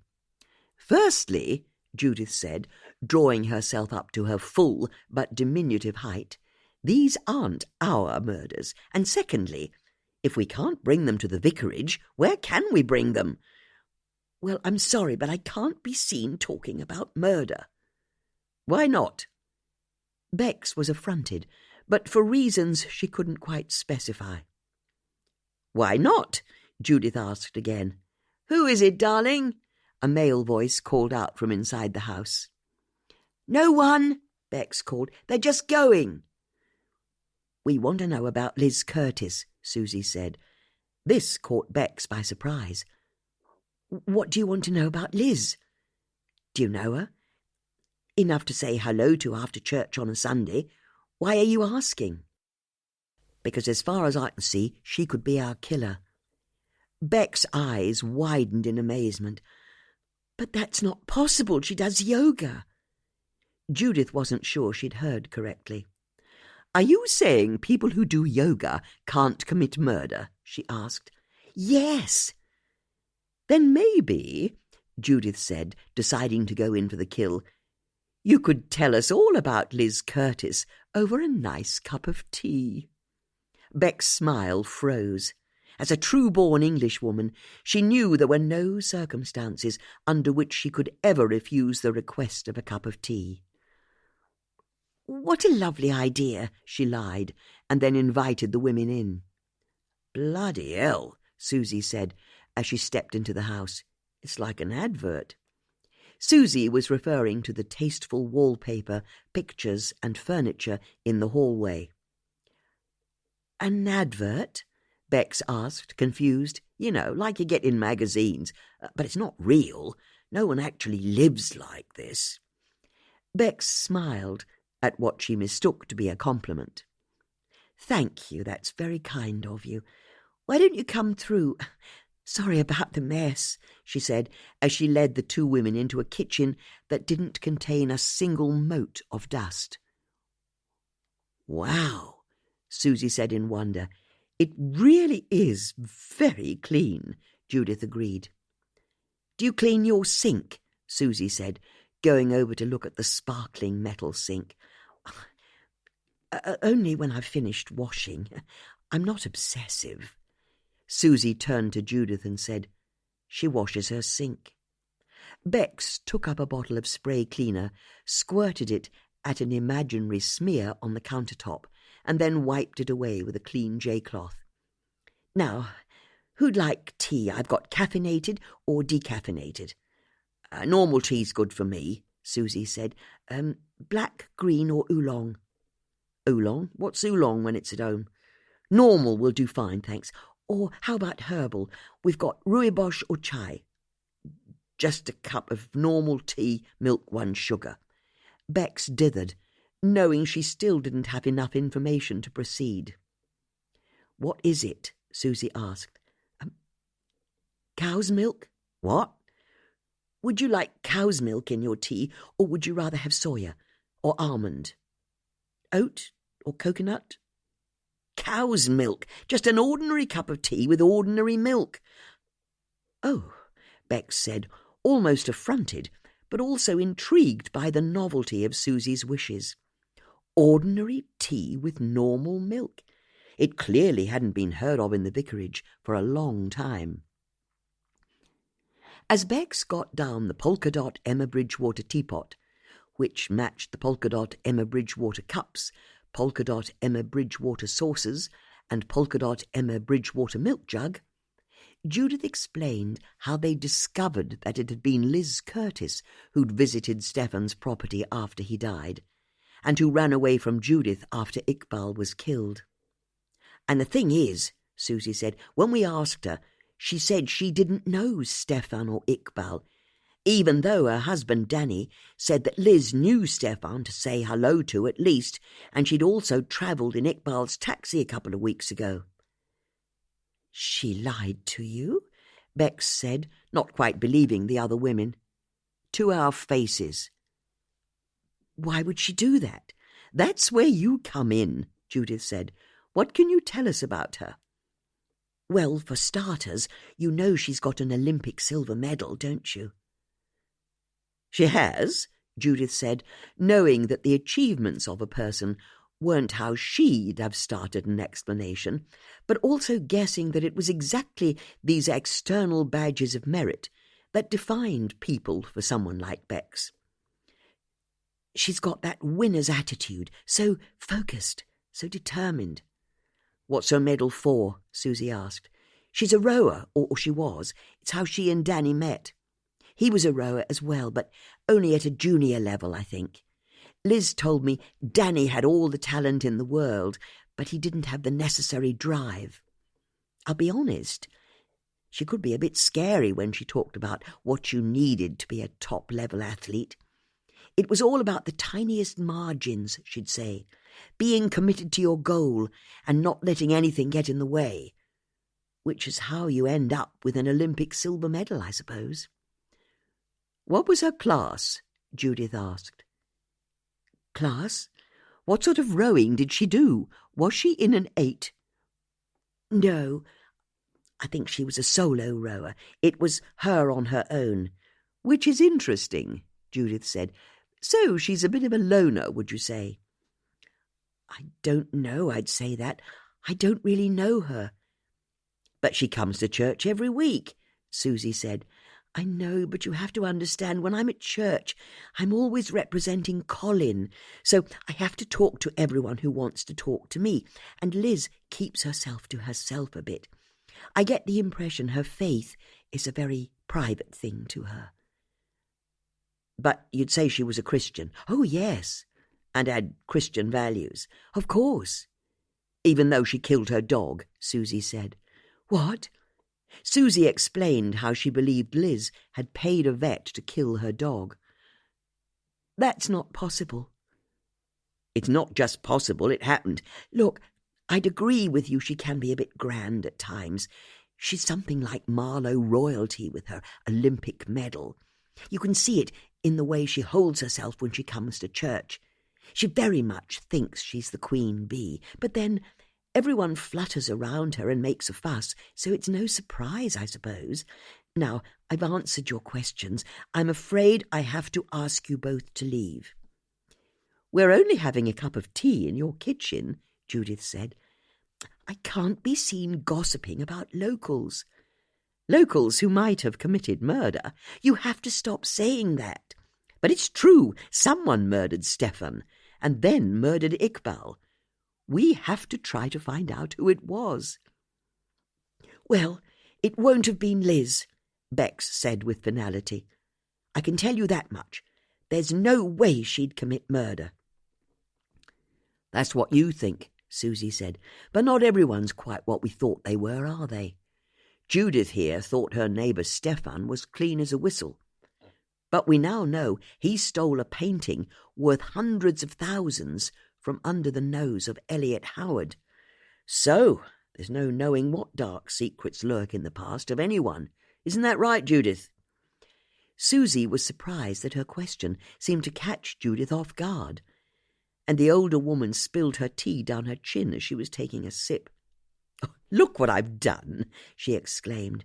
Oh, no worries, Bex said, yanking yards of the thickest kitchen towel from a dispenser and handing them over to Judith. Bex attended to Judith, and Judith was so busy scolding herself for her slip that neither of them noticed that Susie was looking at Judith somewhat askance. If she wasn't mistaken, and she knew she wasn't, Judith was behaving as though she had something to hide. Susie had a hunch it was linked to the time Judith had blushed when they'd talked about her husband, and, now she was thinking about it, the memory of the locked door in Judith's house also popped into her head. Why did Judith, who was so open and upfront about so much, have a locked door in her house? Everyone was startled by the sound of a mobile phone ringing. Susie eventually realized it was hers and fished it out of her back pocket. "I don't recognize the number," she said, as she looked at the cracked screen. "Hello? This is Susie Harris," she said, answering the call. Susie listened for a moment and then lowered the phone from her ear.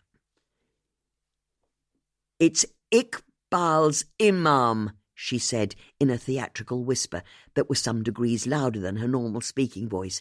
"He says the police have released his body, so the funeral's going to be tomorrow. He wants to know how many people I'm bringing." "You can count me in," Judith said without a moment's hesitation. Susie turned to Bex, who tussled with her conscience only briefly. "Look, I can't help you with your investigation," she said. "I just can't, but of course I'll come. It's the least I can do."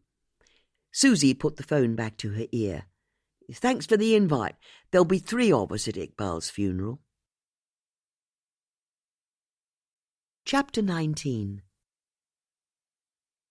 Ikbal's mosque was situated on the edge of High Wycombe, surrounded on all sides by terraced houses.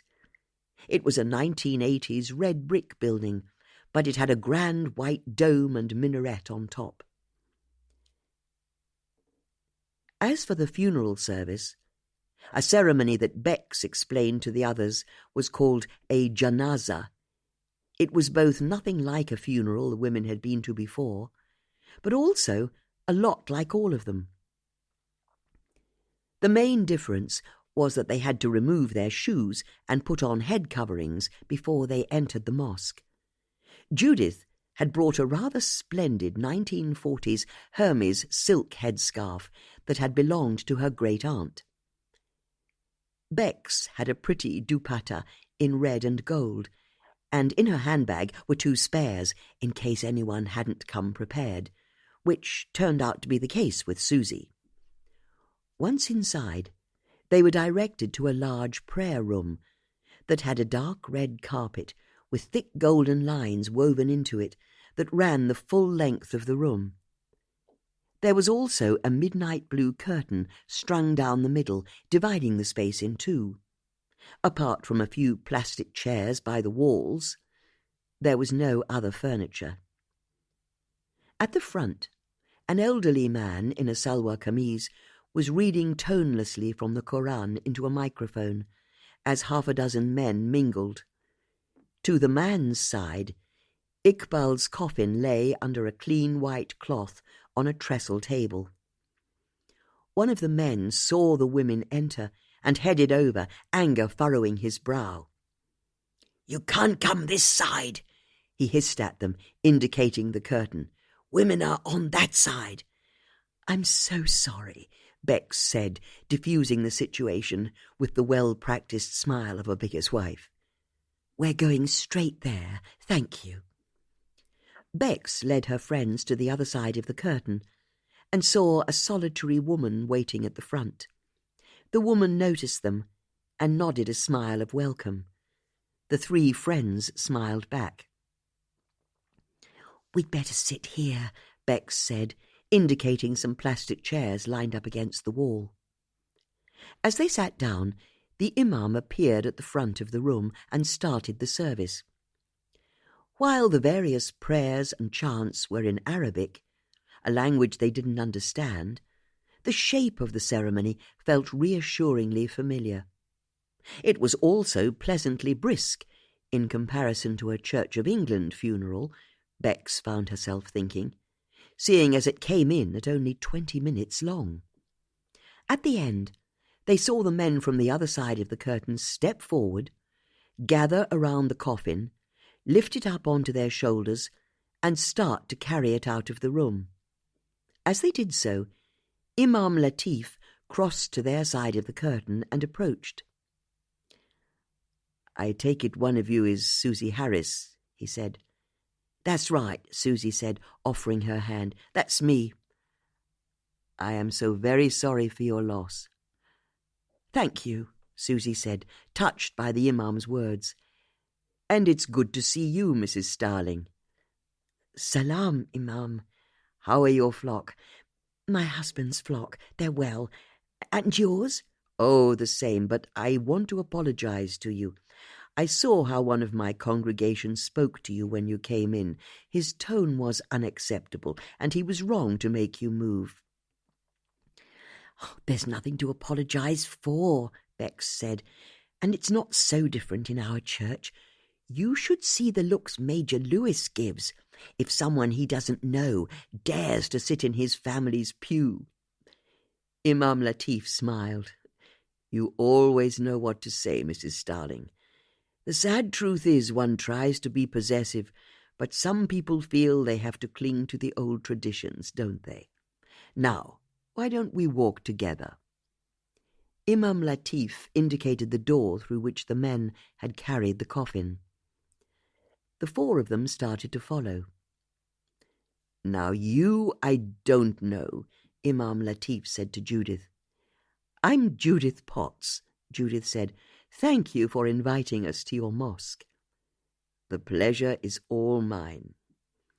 But could I ask you a few questions?" "Of course. How can I be of service?" "Well, it's just awful the way he died." "Indeed, a tragedy. Would you say you were surprised, though?" "Do you mean, did I think Ikbal was perhaps mixed up in malfeasance?" "I suppose I do." Bex and Susie looked at Judith to translate, which she was happy to do. Malfeasance, wrongdoing. "Oh," Bex said, impressed. Susie shrugged as if to say, "What use is that to me?" "To be honest," Imam Latif said, "I can't say I knew Ikbal well. We rarely saw him here. Which is fine by me. Better to welcome someone infrequently than pressure them into not coming at all. But he always struck me as a sincere and thoughtful man, maybe a little too inward, too private, and there was a bit of anger there as well." "You thought so?" "Perhaps I mean frustration. The one proper conversation I had with him, I remember him telling me it was his dream to travel by boat all around the UK. "He said the same to me," Susie said. "But he said he'd had that future taken from him." "When was this?" Judith asked. "About a year ago.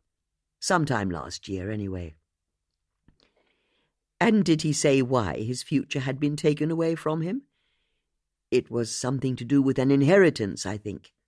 The women exchanged glances. This sounded promising. "From his neighbour," Imam Latif continued. "That'll be Ezra, I reckon," Susie said. "That's right. He said his neighbour was called Ezra, and he died and left him all of his money and his house. But when it came down to it, someone else had made his neighbour change his will at the last minute. So this other person inherited from his neighbour, and not Ikbal." "Oh," Bex said, "poor Ikbal." "Indeed." "Was this other man called Elliot Howard?" Judith asked eagerly. "I don't know. Ikbal didn't tell me the person's name. But I once saw him," the Imam said, brightening at the memory. "Yes, it was the last time I saw Ikbal.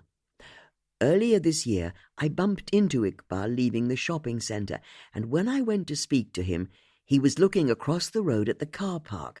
I asked him if he was all right, and he got very angry, pointed to a man who was getting out of his car, and said that I was looking at the man who'd stolen his inheritance from him." "Was this man very tall?" Judith asked. "In his late 50s? With long grey hair down to his shoulders?" Imam Latif thought carefully before answering.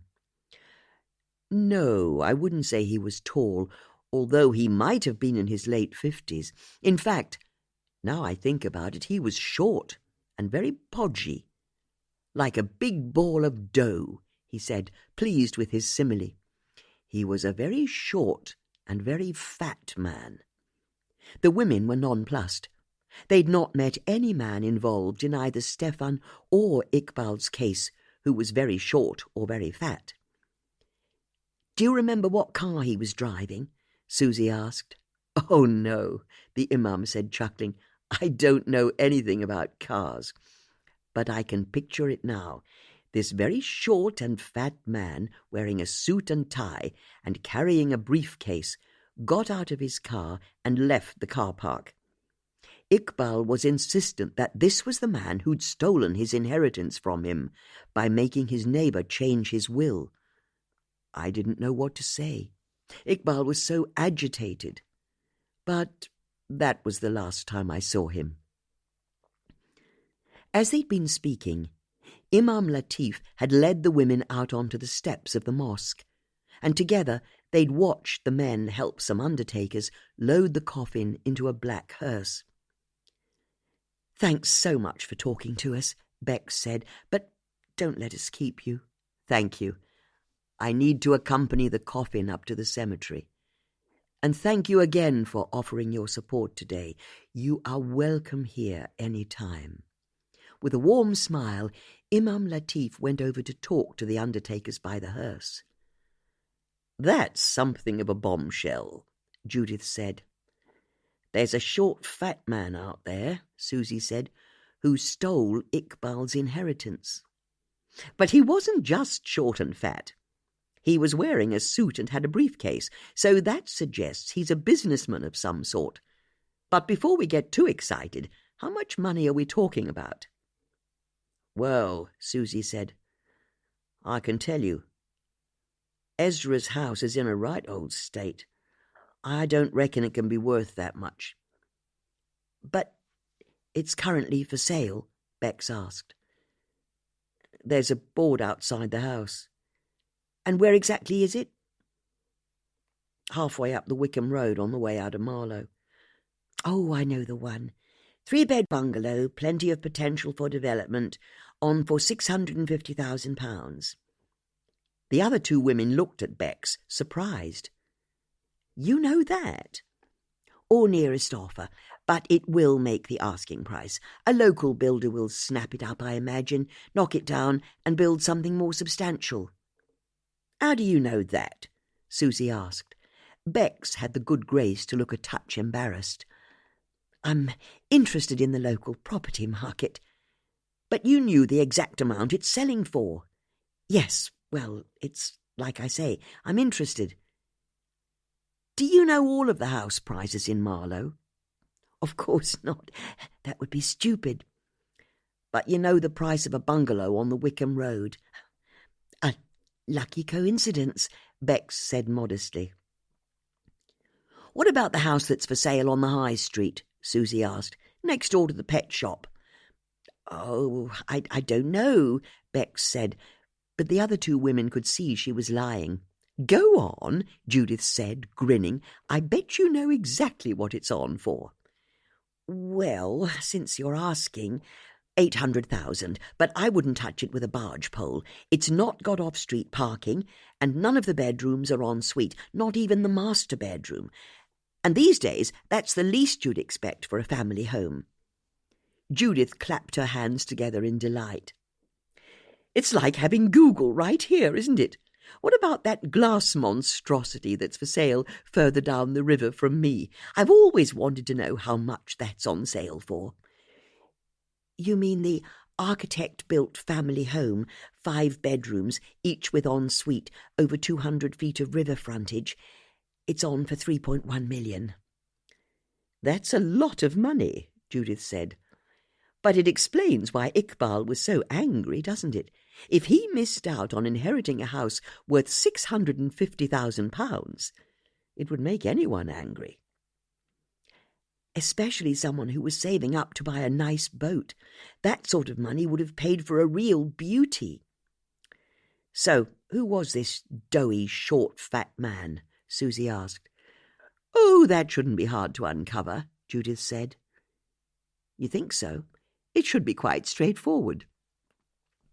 The fact that Ezra's house is on the market suggests that his will has cleared probate, and once a will does that, it goes into the public domain. How do you know that? I learned all this when I inherited from my great-aunt Betty. But the thing is, once the will is in the public domain, anyone can order a copy of it. So all we have to do is log on to the relevant government website, order a copy of Ezra's will, and then we'll discover who inherited his money instead of Ikbal.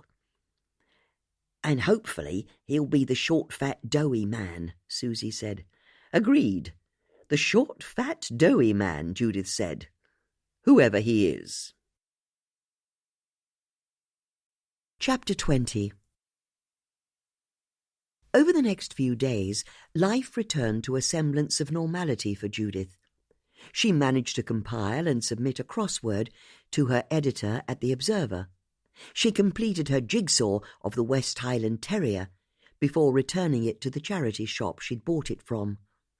And she swam every evening in the Thames. She felt she had no choice.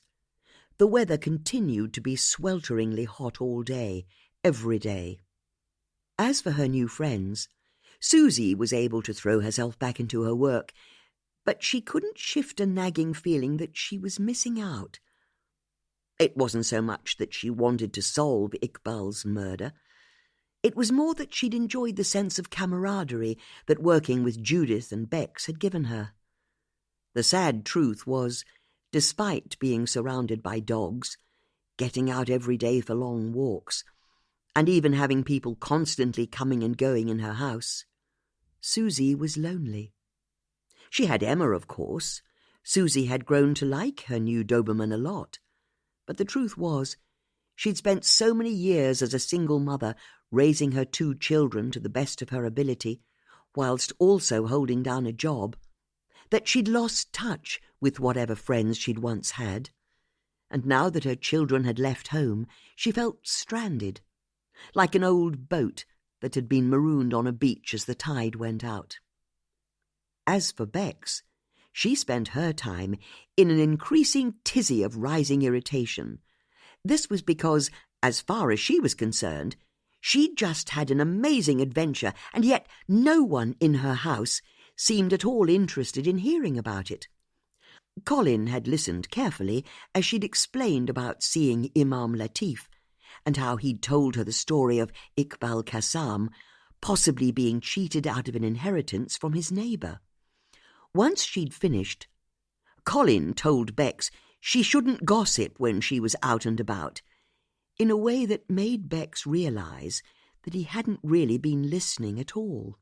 As for her son Sam, he was so wrapped up in his own 14-year-old life that Bex didn't even bother telling him. And while she knew her daughter Chloe would have loved to hear about her escapades, they were currently refusing to talk to each other. This was because, the night before the funeral, Bex had caught Chloe slipping out of the house to visit her boyfriend, a nice boy called Jack. But what put Bex on the warpath was the discovery that her daughter had a bottle of gin in her bag. Bex had shouted at Chloe at the time, "What sort of a 16-year-old girl goes to see her boyfriend late at night with a bottle of gin?" The answer, of course, was Bex. After all, Chloe got her transgressive side from someone, and it certainly wasn't Colin. In fact, Bex had a memory of stealing an old bottle of Cointreau from her mother when she was 11 years old, drinking it in a field with her best friend, while smoking her mum's cigarettes. But that was the childhood version of Bex, the one who was daring, who didn't give a stuff about rules. What perhaps spiked Bex's irritation the most was the realization that she was as culpable as anyone else for her lack of status within her family. When she married, she couldn't wait to put on her wedding ring and take her husband's name. But all these years later, without even her own name to cling to, she felt rudderless, cast adrift. When Bex's phone rang, she was in the process of making mayonnaise with a hand whisk. She had a perfectly good food mixer that could have done the job in seconds. In fact, she lived next to any number of shops that would have sold her organic artisanal mayonnaise over the counter. But, in the absence of knowing quite what she was doing with her life, Bex clung to the only truth she knew.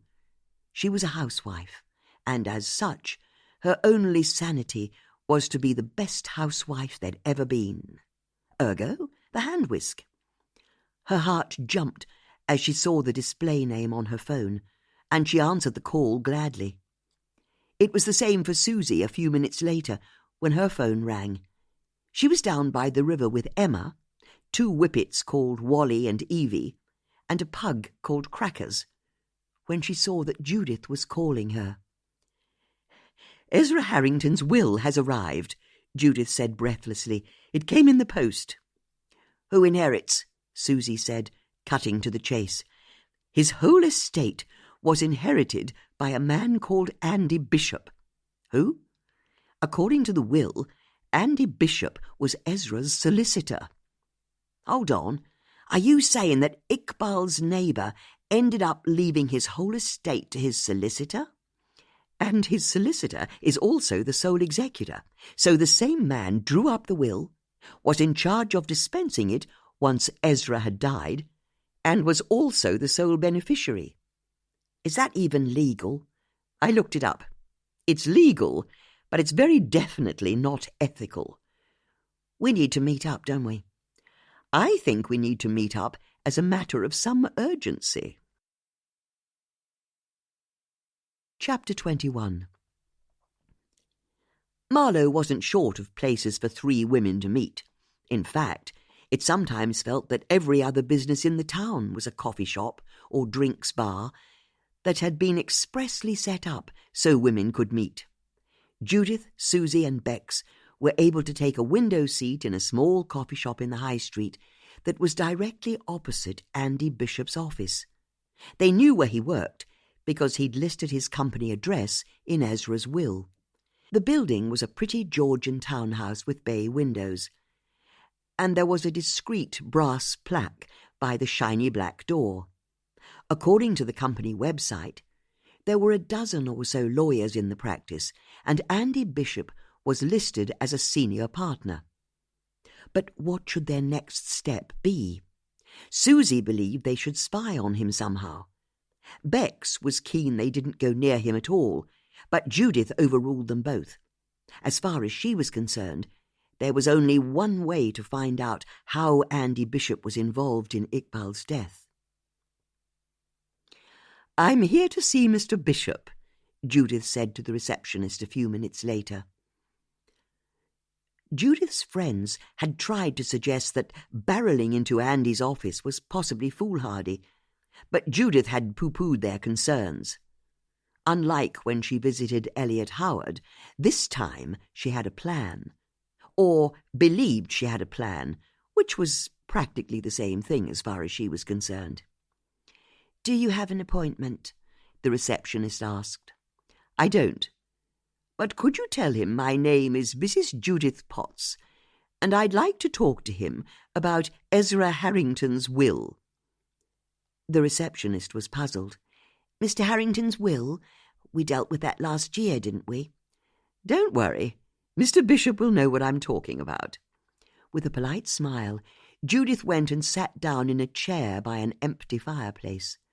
The receptionist, seeing that Judith wasn't going anywhere, got up and went through a nearby door. She was back less than a minute later. "Mrs. Potts," she said, clearly puzzled, "Mr. Bishop will see you now." "Thank you." Judith allowed herself to be led into a tastefully decorated office. There were 2 leather armchairs by a coffee table, and faded oil paintings of hunting scenes on the walls. But Judith couldn't help noticing that, although the room was on the ground floor and had a lovely sash window with views of the bustling High Street, it also had a window on the other side that overlooked a tatty piece of tarmac and the office car park. Andy Bishop was sitting behind a desk covered in papers, and as he stood up to greet her, Judith was thrilled to see that he wasn't very tall at all, maybe less than 5 feet 5 inches, and what he lacked in height he made up in girth. In fact, he was so round that the fabric of his waistcoat was stretched tight, the buttons seemingly about to burst at the seam. There was no doubting it in her mind. This was the very short, very fat man Ikbal had pointed out to his imam, the man who had apparently stolen Ikbal's inheritance. Judith felt a thrill at the danger of it all as she introduced herself. Andy indicated that they should sit down in the leather armchairs. "You wanted to see me about Mr. Harrington's will?" he asked. "That's right, he was a friend of mine." "Yes, and mine as well. He was a rather splendid gentleman, wasn't he? Sorry about the heat," he said, getting out a handkerchief and mopping his shiny forehead before indicating the windows. "We don't have any air conditioning. All I can do is open the windows." "That's no problem." "Anyway, how can I help you?" "I just wanted to check. You're the same Andy Bishop who drew up Ezra's will?" "That's right." "Or rather, changed it." "What's that?" "Only I know that originally Ezra left his estate to his neighbour, Ikbal Qassam." Andy looked slightly embarrassed. "I'm afraid I'm not allowed to comment on a client's private financial affairs." "But it's true, isn't it? Ezra told me yonks ago that he was leaving his estate to his neighbour Ikbal, because Ikbal was being so helpful, you see, when Ezra got ill, taking him to the hospital in his taxi for his tests and so on." "I'm sure he did. I don't much remember Ikbal, but, and I wouldn't want to stress the point too much, Ikbal wasn't the only one who helped Ezra." "I'm sorry." "As it happens, I was visiting Ezra every day towards the end, taking him to hospital as well, making sure he was getting the right prescriptions. And I can tell you he had a lot of prescriptions. He'd never been the healthiest of men, had he?" Andy smiled fondly at the memory. "Judith Potts," he added as an afterthought. "You know, now I think about it, I don't remember Ezra ever mentioning a Judith to me." "Well, I hadn't seen him for a while, not until he got in touch again when he fell ill." "Tell me, how did you know each other?" Judith smiled. She'd been expecting the question. "We're both Marlow residents. We've known each other simply ages." "But how did you meet?" "Oh, was it a mutual friend? I don't remember. It must have been 40 years ago." "Perhaps you knew his sister?" Judith's smile didn't falter, but her mind was racing. Sister? What sister? And then she realized the truth that was implied by Ezra's will. What an odd thing to say. He didn't have a sister. After a moment, Andy's face lit up. "Oh, that's right, he didn't," he said. "For some reason, I always thought he had one. More fool me. Anyway, how can I help you?" "Well," Judith said, hoping her relief at passing Andy's test wasn't showing on her face, "the thing is, I've got a great-aunt who's very ill. Cancer of the esophagus." Judith didn't feel even a twinge of guilt at using her great-aunt's terminal illness to bamboozle Andy. She knew Betty would have thoroughly approved. "And she's not got long left to be with us, but she's appointed her solicitor as executor of her will." "I see. That seems entirely sensible." "Indeed. But the thing is, she's also asked her solicitor to draw up her will." "Well, that also makes sense." "In what way?" It saves on cost for one thing, and the difficulty of administration. Have the person who draws up the will also execute it. It's neater all round. Yes, I suppose so. But this is what I don't understand. And perhaps this is where you can help me. You see, my aunt, as well as getting her solicitor to draw up her new will and be her executor, also wants to leave a substantial bequest to the same man. Andy looked puzzled. I see. So what exactly is it that you're asking me? It's just that I know that Ezra did the same with you. Shortly before he died, he got you to draw up a new will, made you executor, and also named you as the sole beneficiary.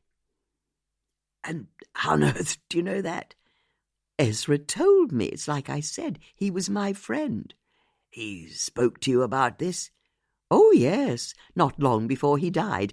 And I hope you don't mind me saying, but the whole thing sounded rum to me, which is why I wanted to see you, because it also feels rum to me that my great-aunt's doing the same. So perhaps what I'm asking is, can you reassure me that what my great-aunt's solicitor is doing is ethical? You mean drawing up a will to which she's also a beneficiary? Yes, that's it in a nutshell. Andy looked at Judith for a few moments, and then he sighed as though he was disappointed in her. I think I know what's going on here, he said. You're checking up on me, aren't you? I'm sorry? Don't worry, I get it, he said, almost kindly. I take it you live on your own. I've been doing this job a long time. I know the type. But you've got nothing to occupy you, so you've got a bee in your bonnet that there was something not quite right about your friend Ezra's will. Andy got up, went over to the door, and opened it. Whereas the far more prosaic truth is, Ezra's will was entirely above board. Of course it was, or it wouldn't have cleared probate, would it? Now, believe it or not, I do actually have some work to do, so if you don't mind. Andy stood at the open doorway, a smile on his face, as though he knew that Judith had no comeback. Frustratingly, Judith knew he was right. She couldn't think of another card to play, not without revealing her hand. So she got up, thanked Andy for taking the time to see her, and left. But as Judith returned to the reception area, she started chastising herself. Even if it was technically legal, what Andy Bishop had done with Ezra's will was still sharp practice at the very least. So who was he to start lecturing her? And if everything about Ezra's will was so above board, how come he'd seen her so quickly without an appointment? Judith stopped by the front door. What had he said? She lived on her own and had nothing to occupy her. Well, he couldn't have been more wrong there. She had a job setting crosswords, which wasn't bad for a woman who was 77 years old, was it? And as she thought this, Judith realized that no man had the right to speak to her so condescendingly, especially not some jumped-up local solicitor. Judith turned on her heel, strode back towards Andy's office, and pushed the door open without knocking. "I do have a job, you know," she pronounced grandly. Andy was standing by the window that overlooked the high street, and he turned in surprise at Judith's sudden reappearance. On the table by the window, an office shredder was sucking in a piece of paper, slicing it into the thinnest of strips and spewing them out into a clear cellophane bag attached to the back. Judith couldn't see what was being shredded, but it was glossy, as if it had come from a magazine. And Andy instinctively moved across, so her view of the shredder was blocked. He looked guilty as hell. "What's that?" he said, trying to buy himself time. "Which is all I wanted to say," Judith said, if only so she could make a quick exit. I do have a job. I'm not a busybody, and you should treat your elders and betters with a bit more respect. Good day to you." And with that, she turned and left the room. But this time, she knew that Andy was implicated somehow in Ikbal's death. After all, an innocent man doesn't immediately start shredding papers the moment he's accused of wrongdoing, does he? So what was the document that Andy was shredding? And why was it so important to him to destroy it the moment he'd finished talking to Judith? Chapter 22.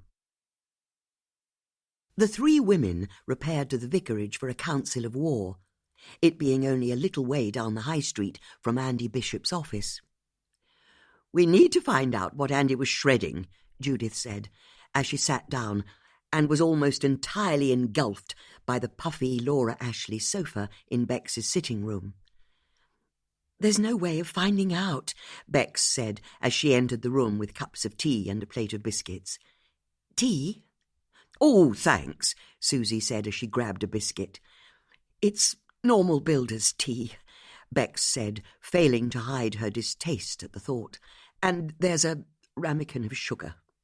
"Lovely," Susie said, delighted. "If only we could get hold of the shredded paper," Judith said. "I think I'd be able to work out what was on it." "How?" Susie asked. "Surely it's impossible if it's shredded."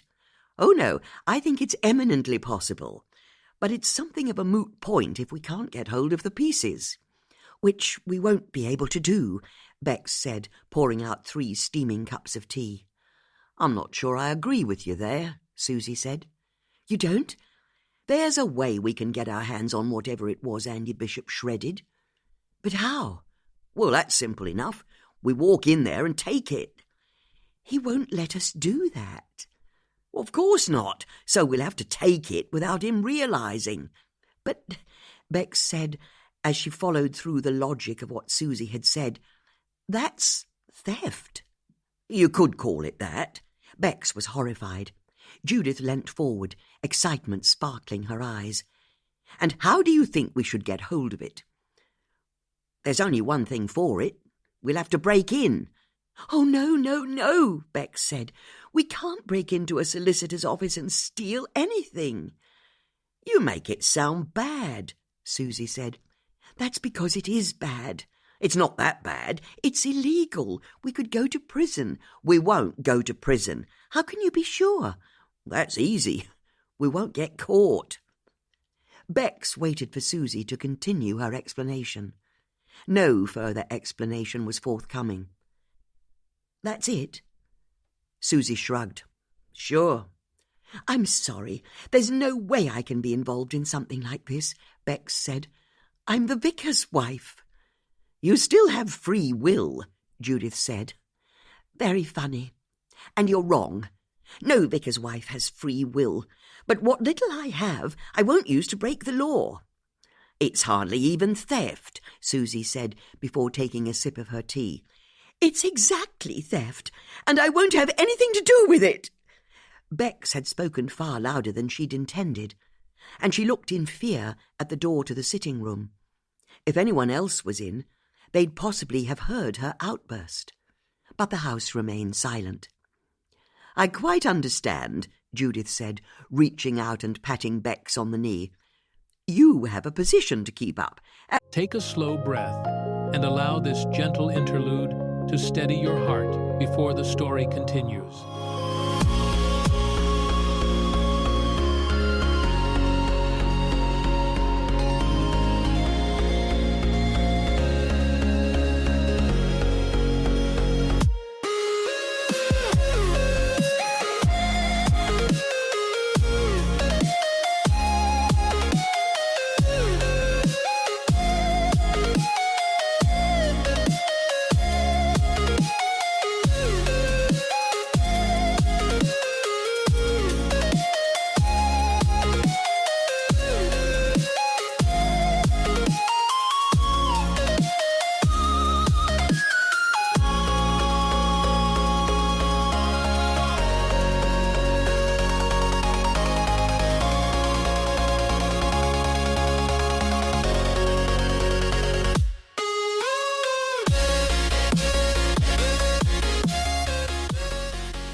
As you say, you're the vicar's wife.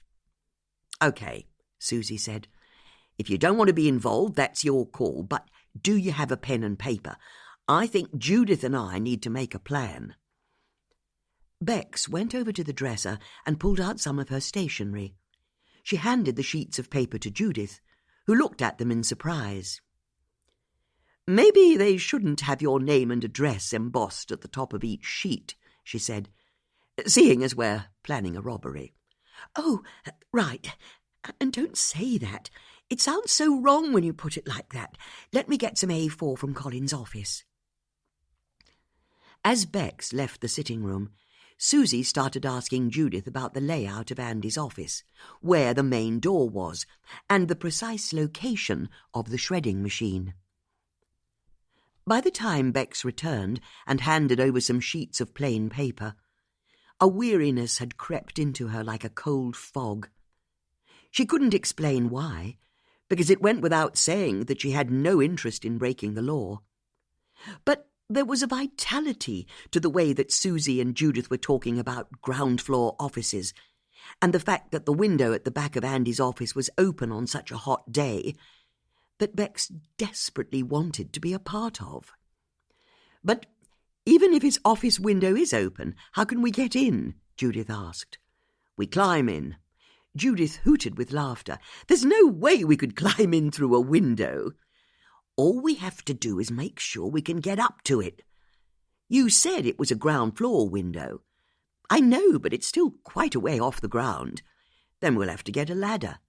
I think people might notice if they saw two older women walking around Marlow with a ladder. I suppose. So, what can we do? This seemed to stump Judith, but not for long. We've got one thing going for us, haven't we? What's that? We're invisible. How do you mean? It's like I said, we're older women, aren't we? No one notices women over the age of about 40. You can say that again, Susie said, chuckling darkly. My days of turning heads are long gone. More fool the rest of the world, as far as I'm concerned, Judith said primly. But society's decided that I'm just a little old lady, invisible, as I say. We should play to that. In what way? Well, we should try and look even more old and decrepit than we are. You mean go around in a wheelchair? You know what, Judith said. I think a wheelchair is exactly what we're looking for. One of those old ones with strong brakes. Although, where could we possibly get one from? I reckon I know, Susie said. You do? Bex said. There's one for sale in the Marlow hospice shop. You're right, there is, Judith agreed. This surprised Susie. You go into charity shops? Of course I go in charity shops. Where else am I going to get my jigsaws from? Well, you learn something new every day. But if we can get ourselves an old wheelchair, I think we can get into Andy's office, and I reckon we'll be able to get everything else we need from the charity shops on the high street. But it's no bloody good. Why not? Judith asked. Because we'll need you to sit in the wheelchair as you're the oldest here, and I'll need to push it as it'll be me who goes in through the window. But we'll also need someone who can enter the building from the front and create a diversion. I'll do it, Bex said. What's that? Does this other person break the law? Susie wrinkled her nose. I don't think so. And does she have anything to do with the break-in? God, no. I don't think anyone at the solicitors will even realise the third person had anything to do with it. Really? I reckon so. Then I'm in. Bex felt a rush of adrenaline as she realised that she was finally doing something so daring, something her younger self would have done. As long as I can pretend I had nothing to do with you if you get caught, she added. She was prepared to take a baby step towards greater independence, but no more than that.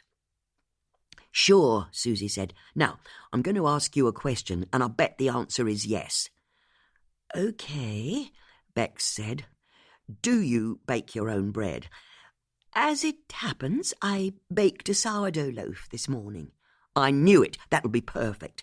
But I don't do it every morning. We don't need a loaf every day. I'm just trying to save money, Bex added defensively. Yeah, sure you are. But won't Andy notice if we remove the shredded paper from his office? Judith asked.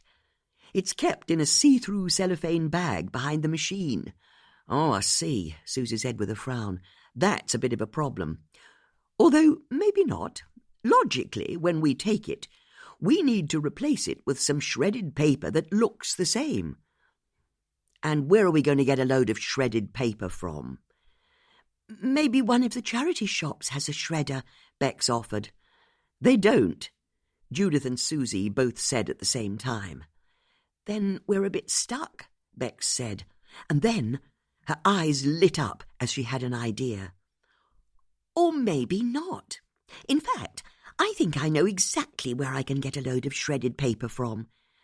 Then that's rather splendid, Judith said, clapping her hands together in delight, before turning back towards Susie. But tell me, why on earth do we need a loaf of bread? Let's go and cut ourselves a couple of slices and I'll explain. Because between Bex's loaf of bread, some shredded paper and a charity shop wheelchair, I reckon we'll have a good chance of getting our hands on whatever we need by the close of play this afternoon.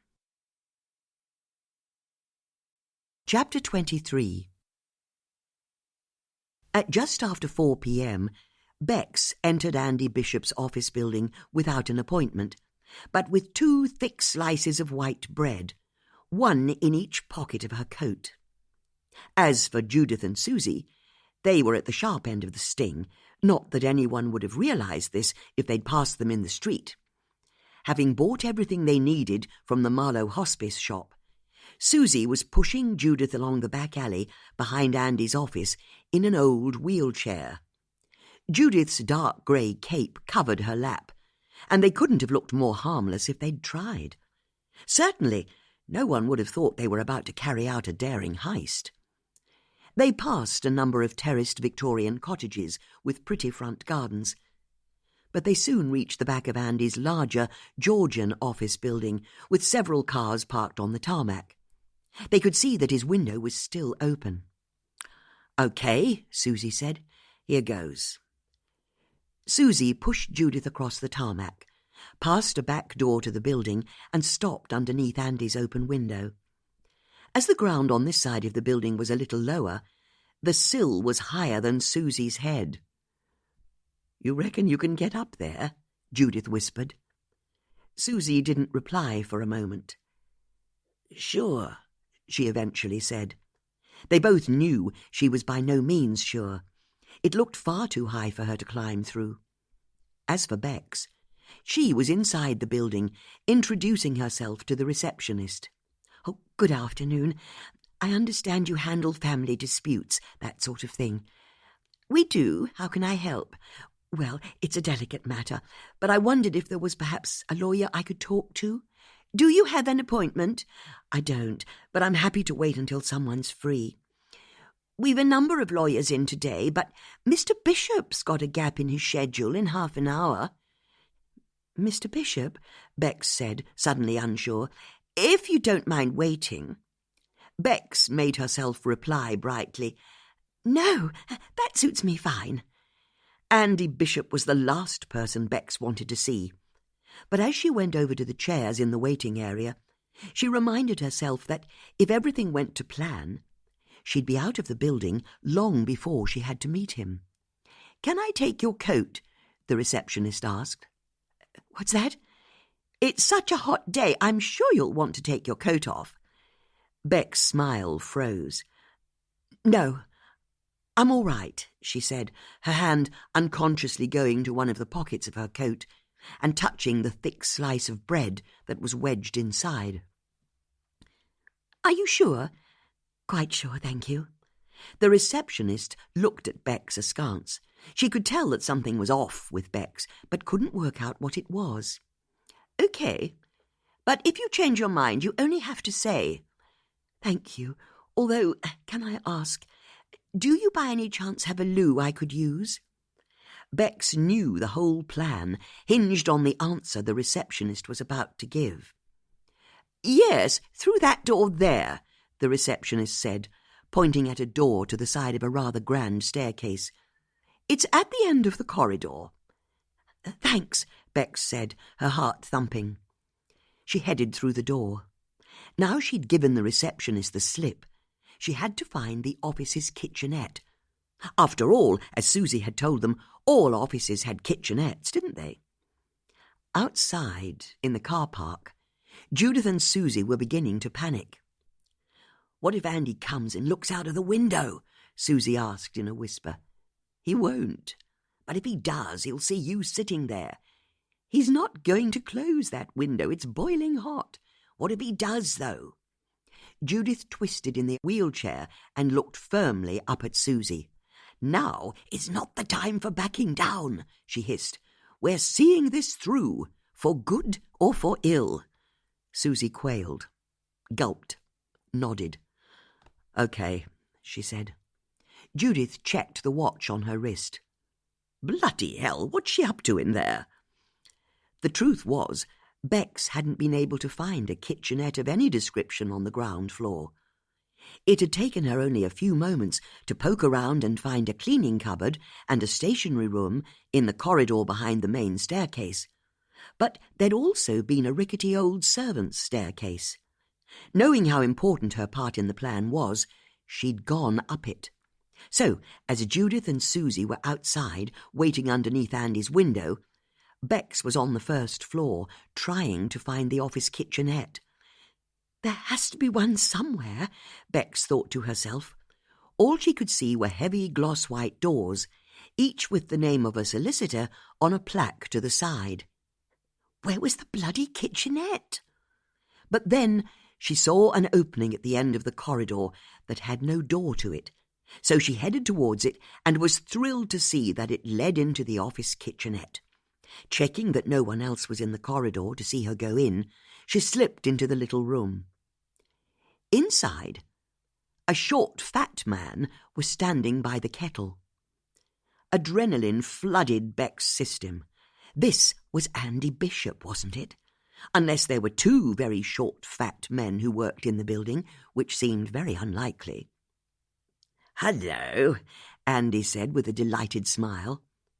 Beck's instinct told her that Andy was trying to be flirty, but that couldn't be possible, could it? "I'm sorry?" "Andy Bishop. How do you do?" he said, offering his hand. "Mrs. Rebecca Starling," Beck said, shaking Andy's hand. It was clammy. "So, what are you here for? I can't imagine it's a divorce." "Oh, God," Bex thought to herself, "he's trying to chat me up." I'm sorry, it's a private matter, but I was looking for a glass of water. It's such a hot day." "It sure is," Andy said as he finished making himself his cup of tea. "You should take your coat off," he added with a wink. "It's too hot to be wearing coats indoors." "No, thank you," Bex said primly, as she turned her back on Andy and reached up to a shelf to get a glass. As she did so, she couldn't help but marvel to herself. Her explanation that she was there to get some water had arrived in her brain unbidden. She'd had no idea that she could lie so effortlessly. But then, she'd been giving men like Andy Bishop the brush-off since she was a teenager, so she kept her back to him as she ran the tap until the water became cold. She could feel Andy appraising her as she stood there, her finger under the tap, and her body tightened in anger. Who was this man to think he could look at her like this? She heard him stir his drink with a teaspoon, and then, before she knew it, he was at her side. "See you around," he said, as he dropped his teaspoon in the sink and left the kitchenette. Bex let out a breath she hadn't known she'd been holding. She was cross to see that the glass of water in her hand was shaking. But she knew her encounter with Andy had upset her, because of how he'd behaved towards her, not because she was in his building for nefarious reasons. In fact, she realized, Andy's manner might have shaken her, but it had also stiffened her resolve. She moved over to the toaster that Susie had predicted would be there, got out the 2 thick slices of sourdough bread from her pockets, and jammed them into the machine, yanking the lever down and making sure that the heating elements inside lit up red. The bread was too thick for the slot. There was no way it was popping back up when the machine finished. For good measure, Bex twisted the dial on the side of the toaster up to its maximum setting, and with a quick glance up at the ceiling where the fire alarm was placed, a little green LED lit up to show it was working. She left at speed. Her job now was to put as much distance between herself and the jammed toaster as possible. "I wondered if we'd lost you," the receptionist said, as Bex finally returned to the lobby. "Sorry," Bex said. "I had to wait to use the facilities." Again, she was surprised at how easily the lie tripped off her tongue. "Anyway," the receptionist said, already moving on, "Mr. Bishop just came past, and I had a quick word with him. He's finishing up some work, and he'll be able to see you in a few minutes." "Thank you," Bex said with a smile, and sat down. She knew that if all went well, she'd be leaving the building before then. Inside his office, Andy Bishop was reliving his encounter with the yummy mummy he'd bumped into in the upstairs kitchenette. "I wonder why she needs a lawyer," he thought to himself as he took a sip on his cup of tea before realizing the office was unbearably hot. He glanced over at the window that overlooked the car park. It was open, but he was sure he could open it further. Andy went across to the window and yanked it up a few more inches. He half noticed an old woman sitting outside in a wheelchair with what looked like her caregiver. He returned to his desk, but stopped as he realized the person in the wheelchair looked a lot like the Judith woman who'd visited him earlier on, asking questions about Ezra. Andy strode back to the window and stuck his head out, but the woman in the wheelchair had vanished. He thought to himself, before losing interest in the whole question and returning to his desk.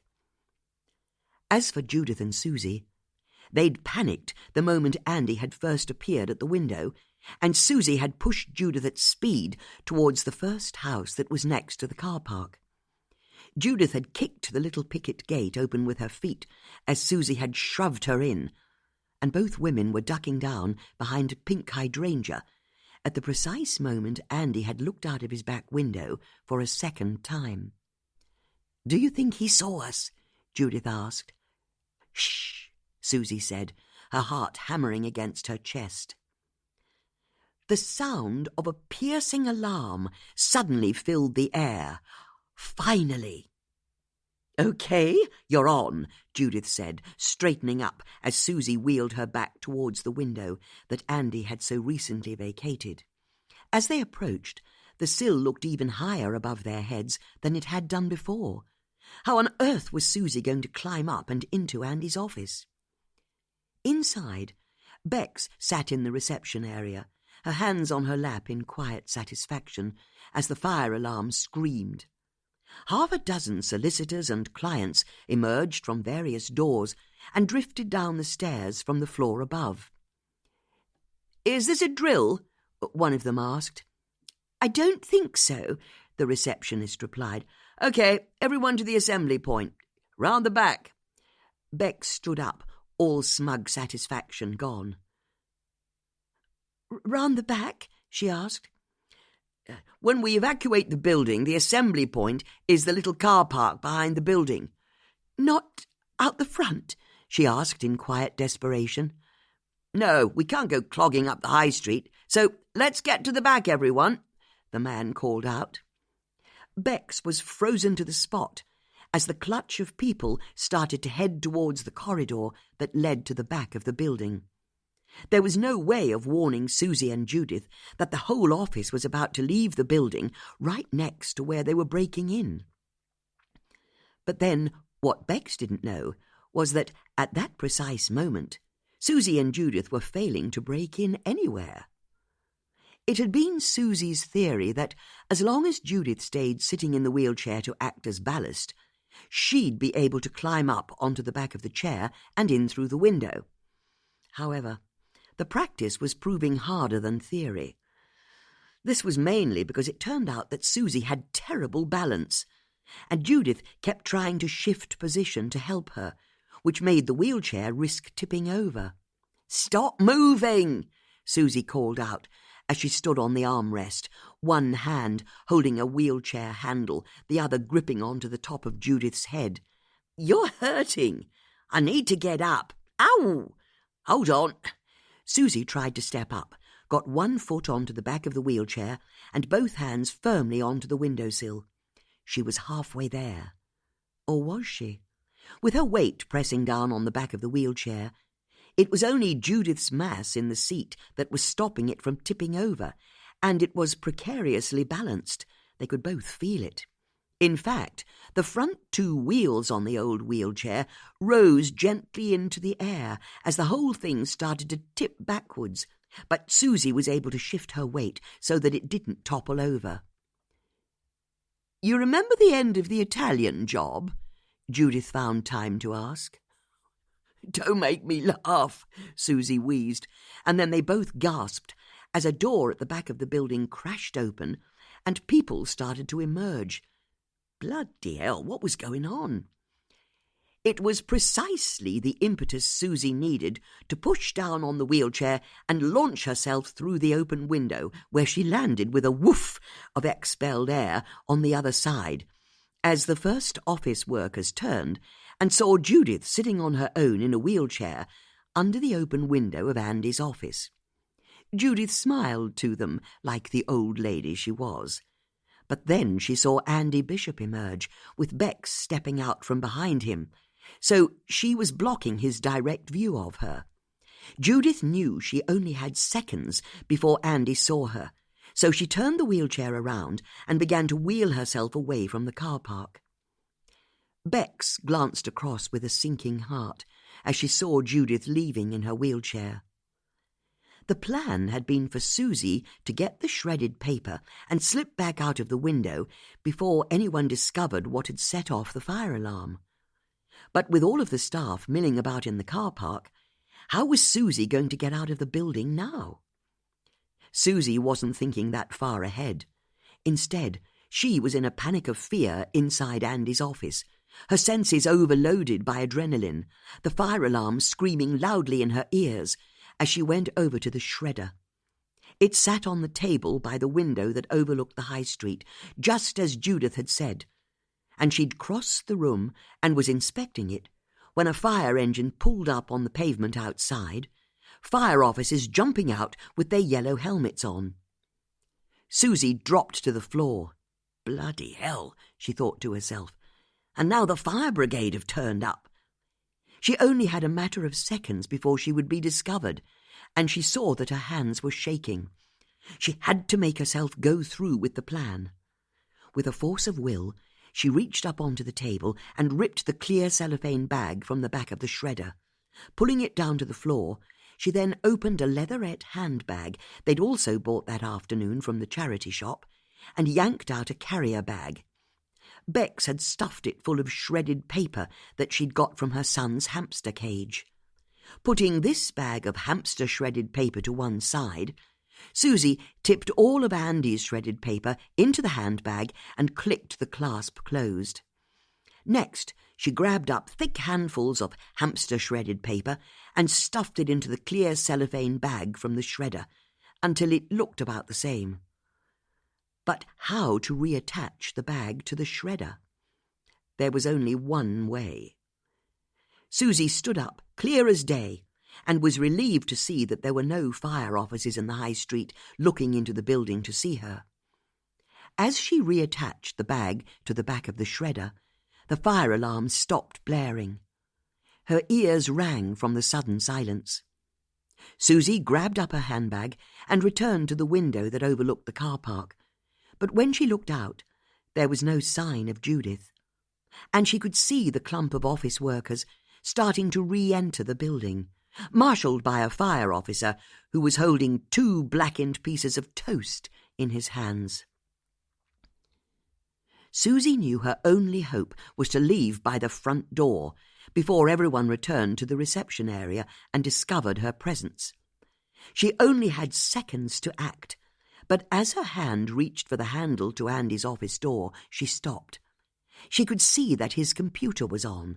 He'd not locked it before he'd left, and she had a sudden idea. She pulled out her mobile phone and dashed across to the desk. She could hear voices in the corridor outside. Everyone was discussing who the idiot was who'd left toast to burn in the upstairs kitchenette.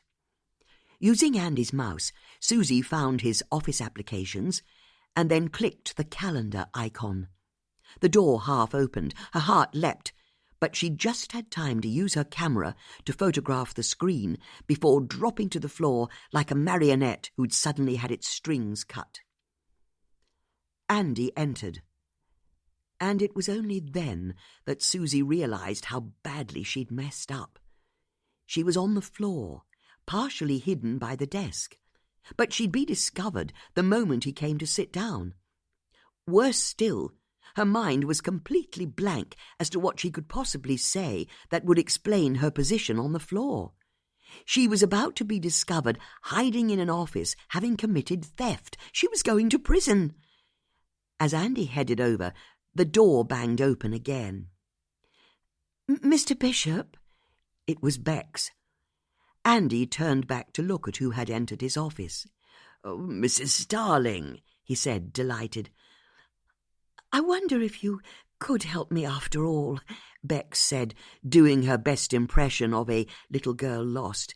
"You see, you were right. I'm here on a very personal matter. It's life or death to me, but I don't want my husband to see me visiting your office. Is there any chance you and I could go for a walk together?" "What's that?" "I worry he'll see me here. Could we go for a walk, just you and me?"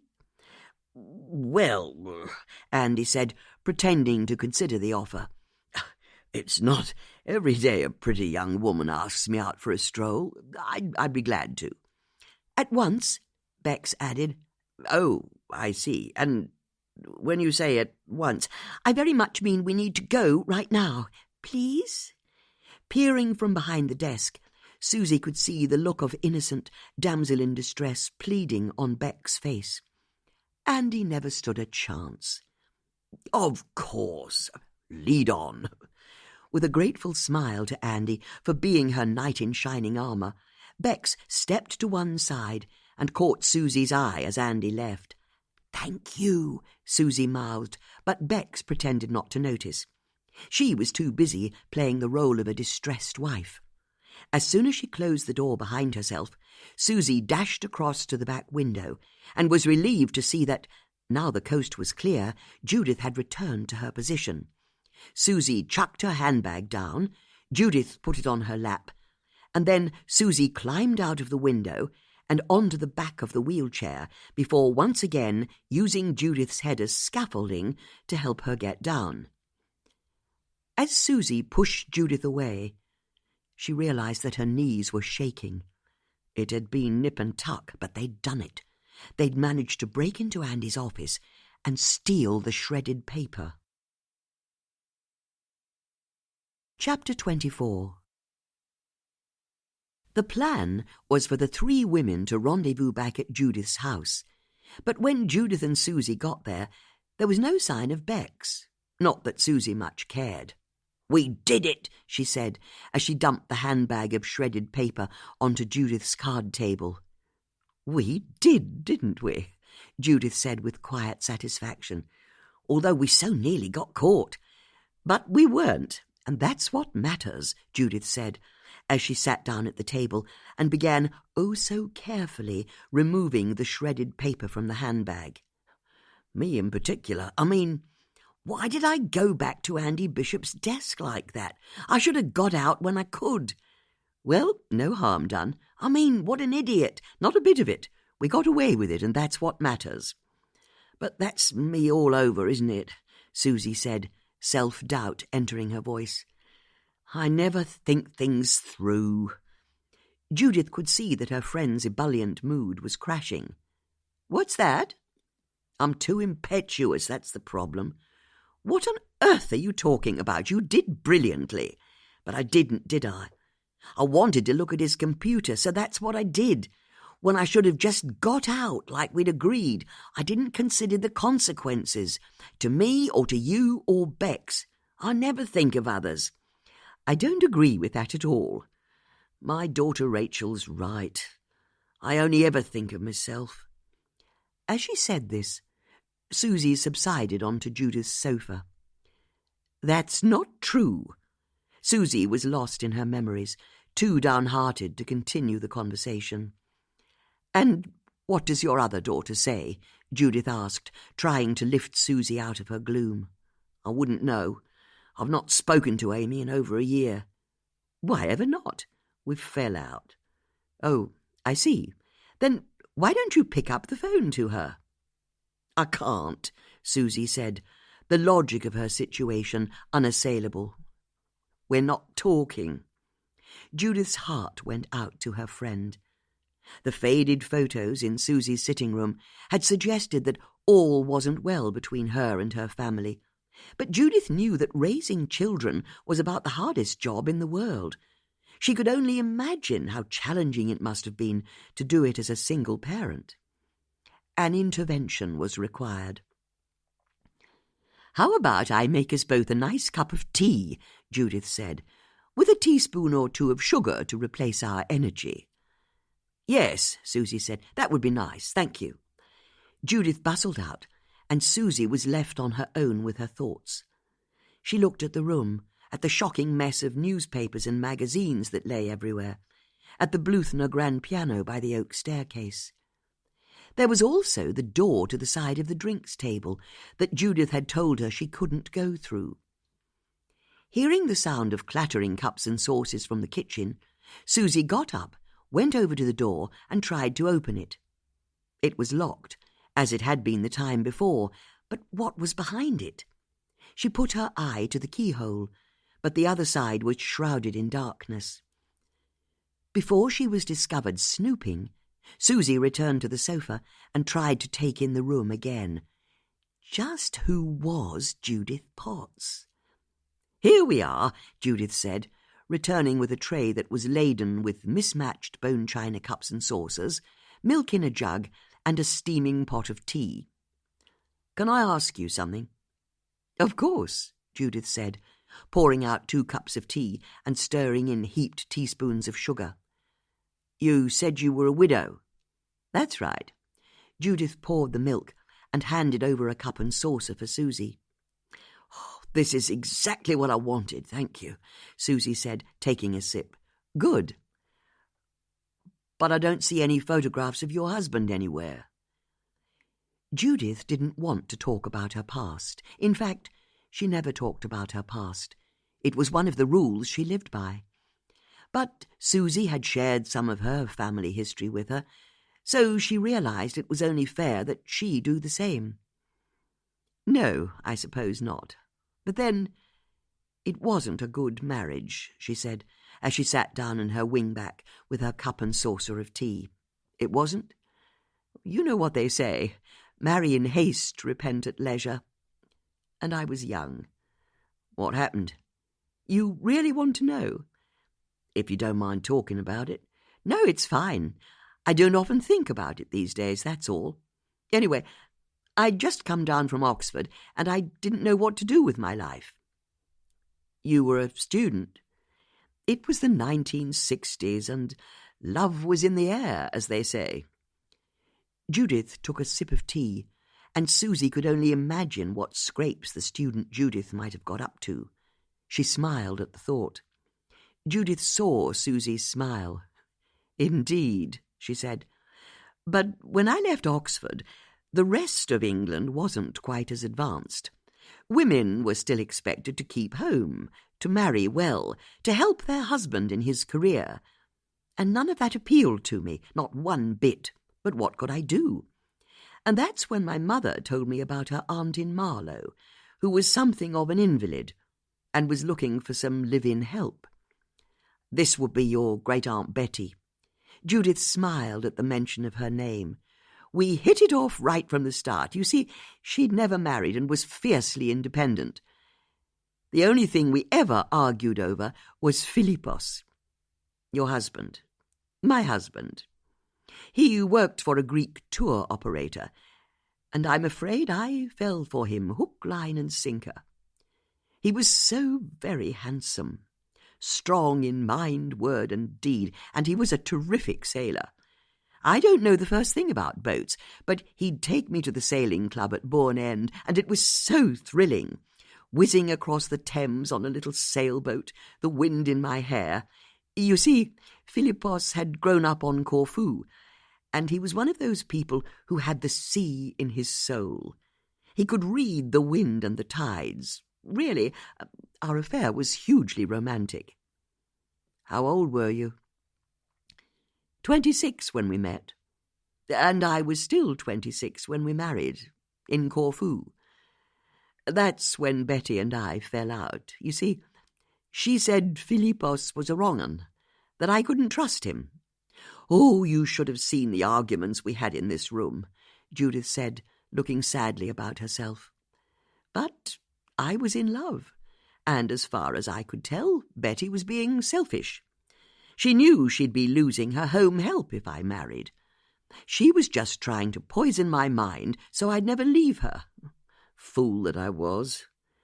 She was right, more than you can imagine. I moved to Corfu once we married, and things went wrong almost from the start. You see, Philippos was a drinker, and he'd always been fiery and somewhat controlling. But he only revealed himself fully when he got home. Judith stopped speaking as she lost herself in her memories. It was bad? It was bad, she said simply, but Susie could see the oceans of pain those simple words covered. But you make your bed in life, don't you? Sometimes you just have to lie in it. I endured. What happened? Providence, that's what happened. You see, no matter how good a sailor you are, the Ionian Sea is capricious. Squalls can whip up from nowhere, and one day Philippos was out on his boat. It wasn't anything grand, just a single sail, a cabin with a bed, and a little galley kitchen. This was in the days before mobile phones and GPS whatnots, and we still don't know what happened for sure. But he didn't come home that day, or the next. I thought he'd gone off with his fancy lady. You see, I knew by then he'd been having affairs throughout our courtship and marriage. But the day after he'd gone, his boat was found wrecked on some rocks. No sign of Philippos anywhere. Where was he? There'd been something of a storm the night before, and the authorities thought he must have fallen overboard. His body washed up a week later. A silence settled between the two women. Bloody hell, Susie eventually said. Yes, thank you. But it was decades ago, and it was all my own fault, really. Anyway, I came back to the UK, my tail firmly between my legs. I only got through it all because Betty didn't ever ask me about it. We simply picked up where we'd left off. That's when I started compiling crosswords. They helped me keep my equilibrium. Judith took a moment to regather her focus. So, that's the sad story of Judith and Philippos. Not exactly Pyramus and Thisbe. More tea? No, I'm fine, thank you. But can I ask you something? Of course. You say you weren't happy with your husband. I was not. Then, why do you still wear your wedding ring? The question caught Judith unawares. She smiled, but Susie could see that it was a touch forced. It's to remind me, Judith said. What of? Of mistakes. There was a coolness to Judith's response that made Susie think of thick ice on a winter pond. It might look solid, but it would crack at any moment, and there would be whole swirls of dark water underneath. Judith could sense that she'd somehow revealed too much, and she was grateful to hear the jangle of the front door bell. "At last," she said, putting her cup and saucer to one side as she stood up. "That will be Beck's. Let's go and find out what happened." Judith and Susie went to the front door and opened it, but it wasn't Beck's who was standing there. It was Detective Sergeant Tanika Malik. She looked like she'd seen a ghost. "Tanika, are you all right?" Judith asked. "Judith, I'm so sorry, but there's been another murder." Chapter 25. Judith recovered first. "It's not Beck's, is it?" she asked. "Beck's?" Tanika asked, surprised. "You mean Beck's starling?"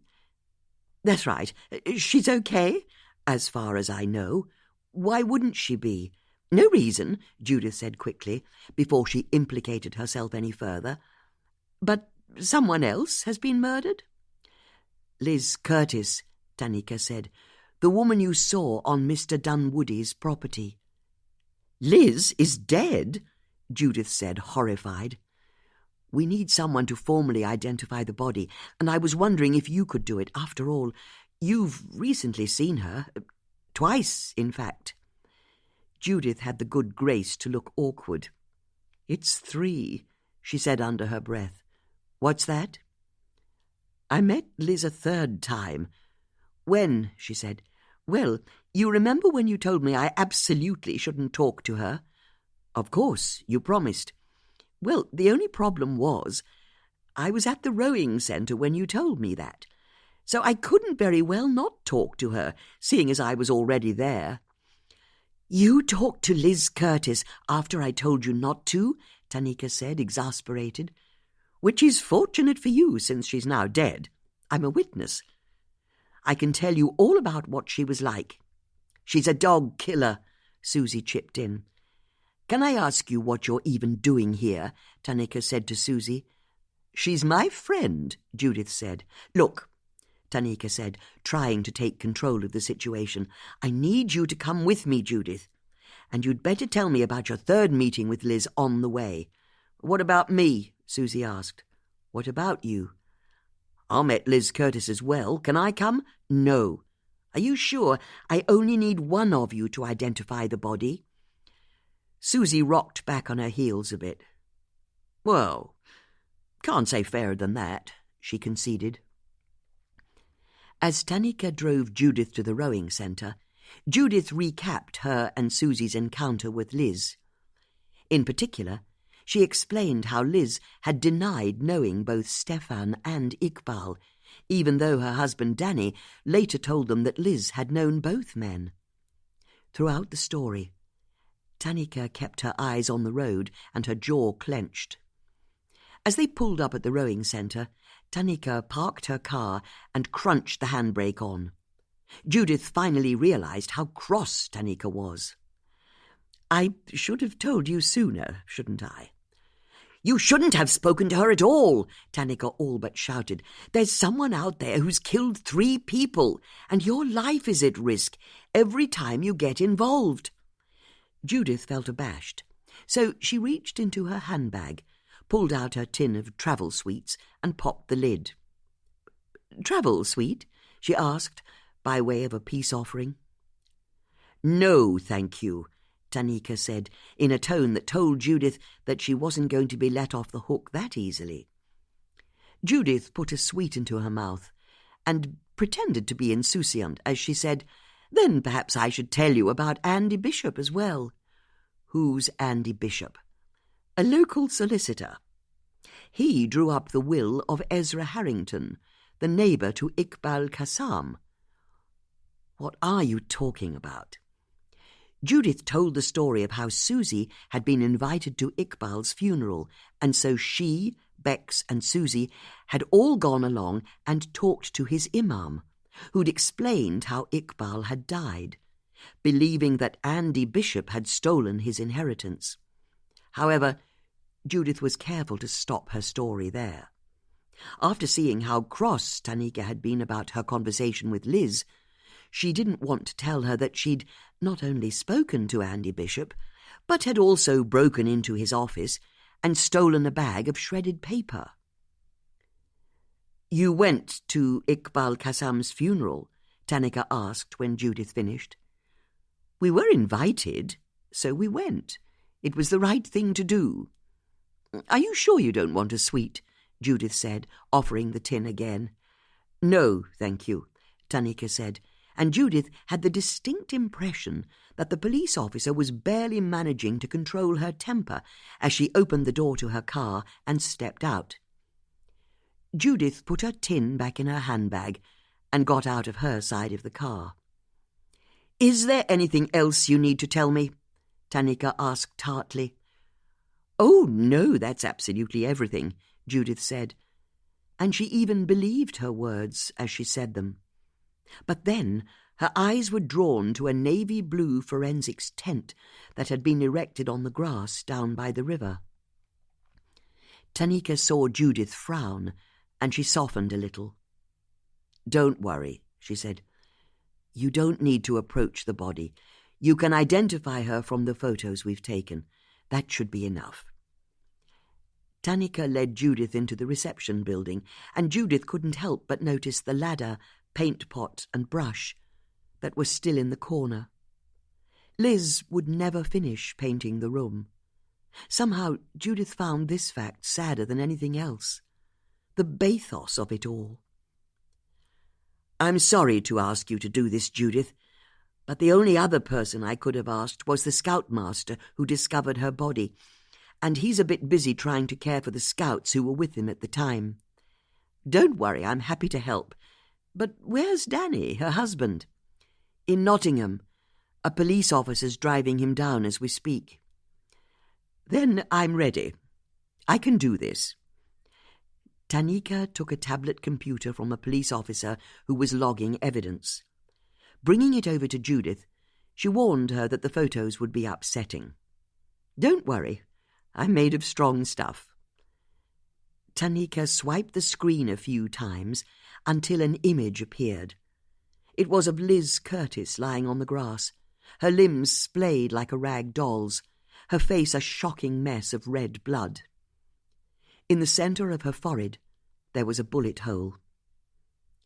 "It's Liz Curtis," Judith said, resisting her instinct to look away. "Thank you." "Any signs of a struggle?" Tanika didn't answer, but Judith correctly interpreted her silence as assent. "And she was found by a scoutmaster?" "That's right. He and his scouts hired kayaks from Liz this morning and went out on the river at about 9. "So she was alive at 9 o'clock. "Very much so. She did the safety briefing for everyone. Anyway, the scouts were out on the river about an hour and returned to the rowing centre shortly after 10.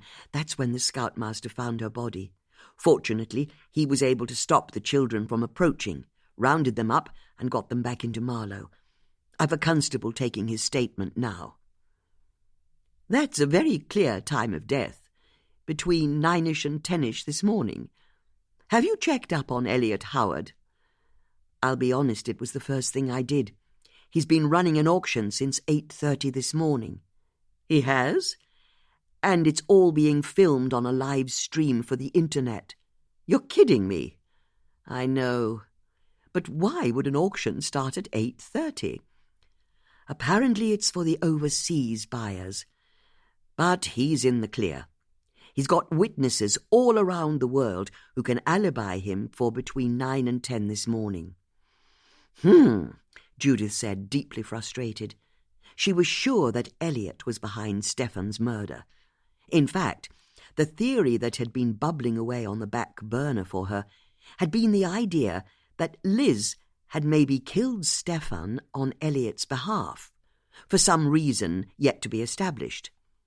And Elliot had now killed Liz, so there'd never be a chance for anyone to pin the first murder on him.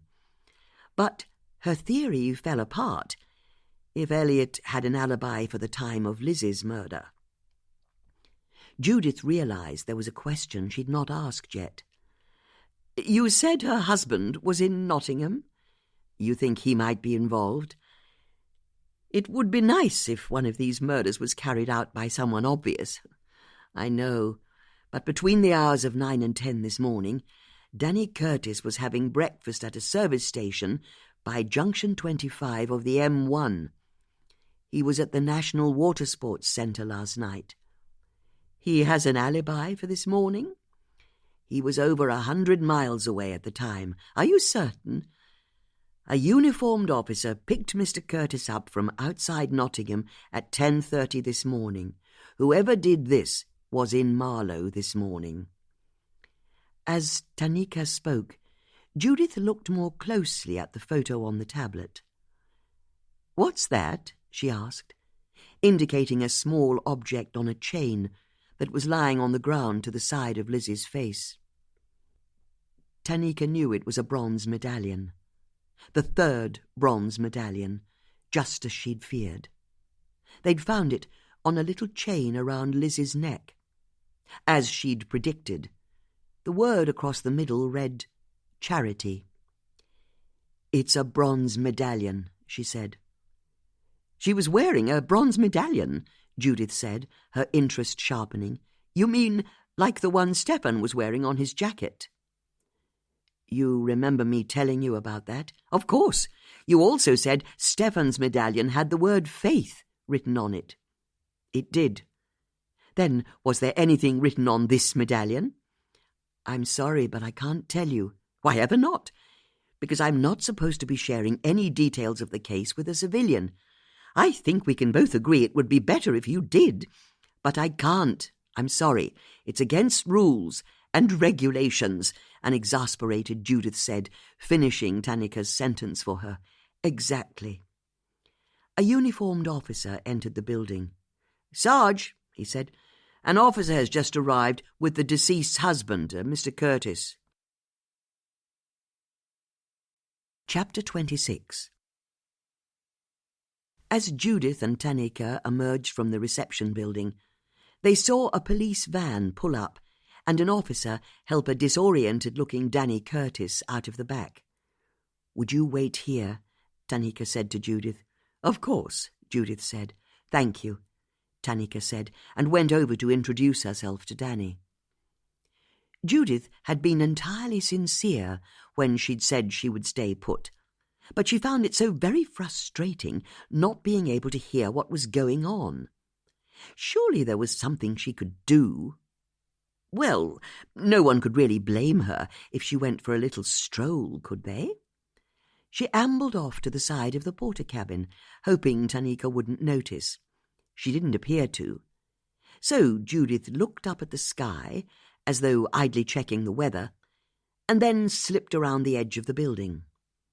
Now she was out of view, she picked up her pace, moved along to the next building, the toilet block, raced around it, and emerged next to where the police van had parked.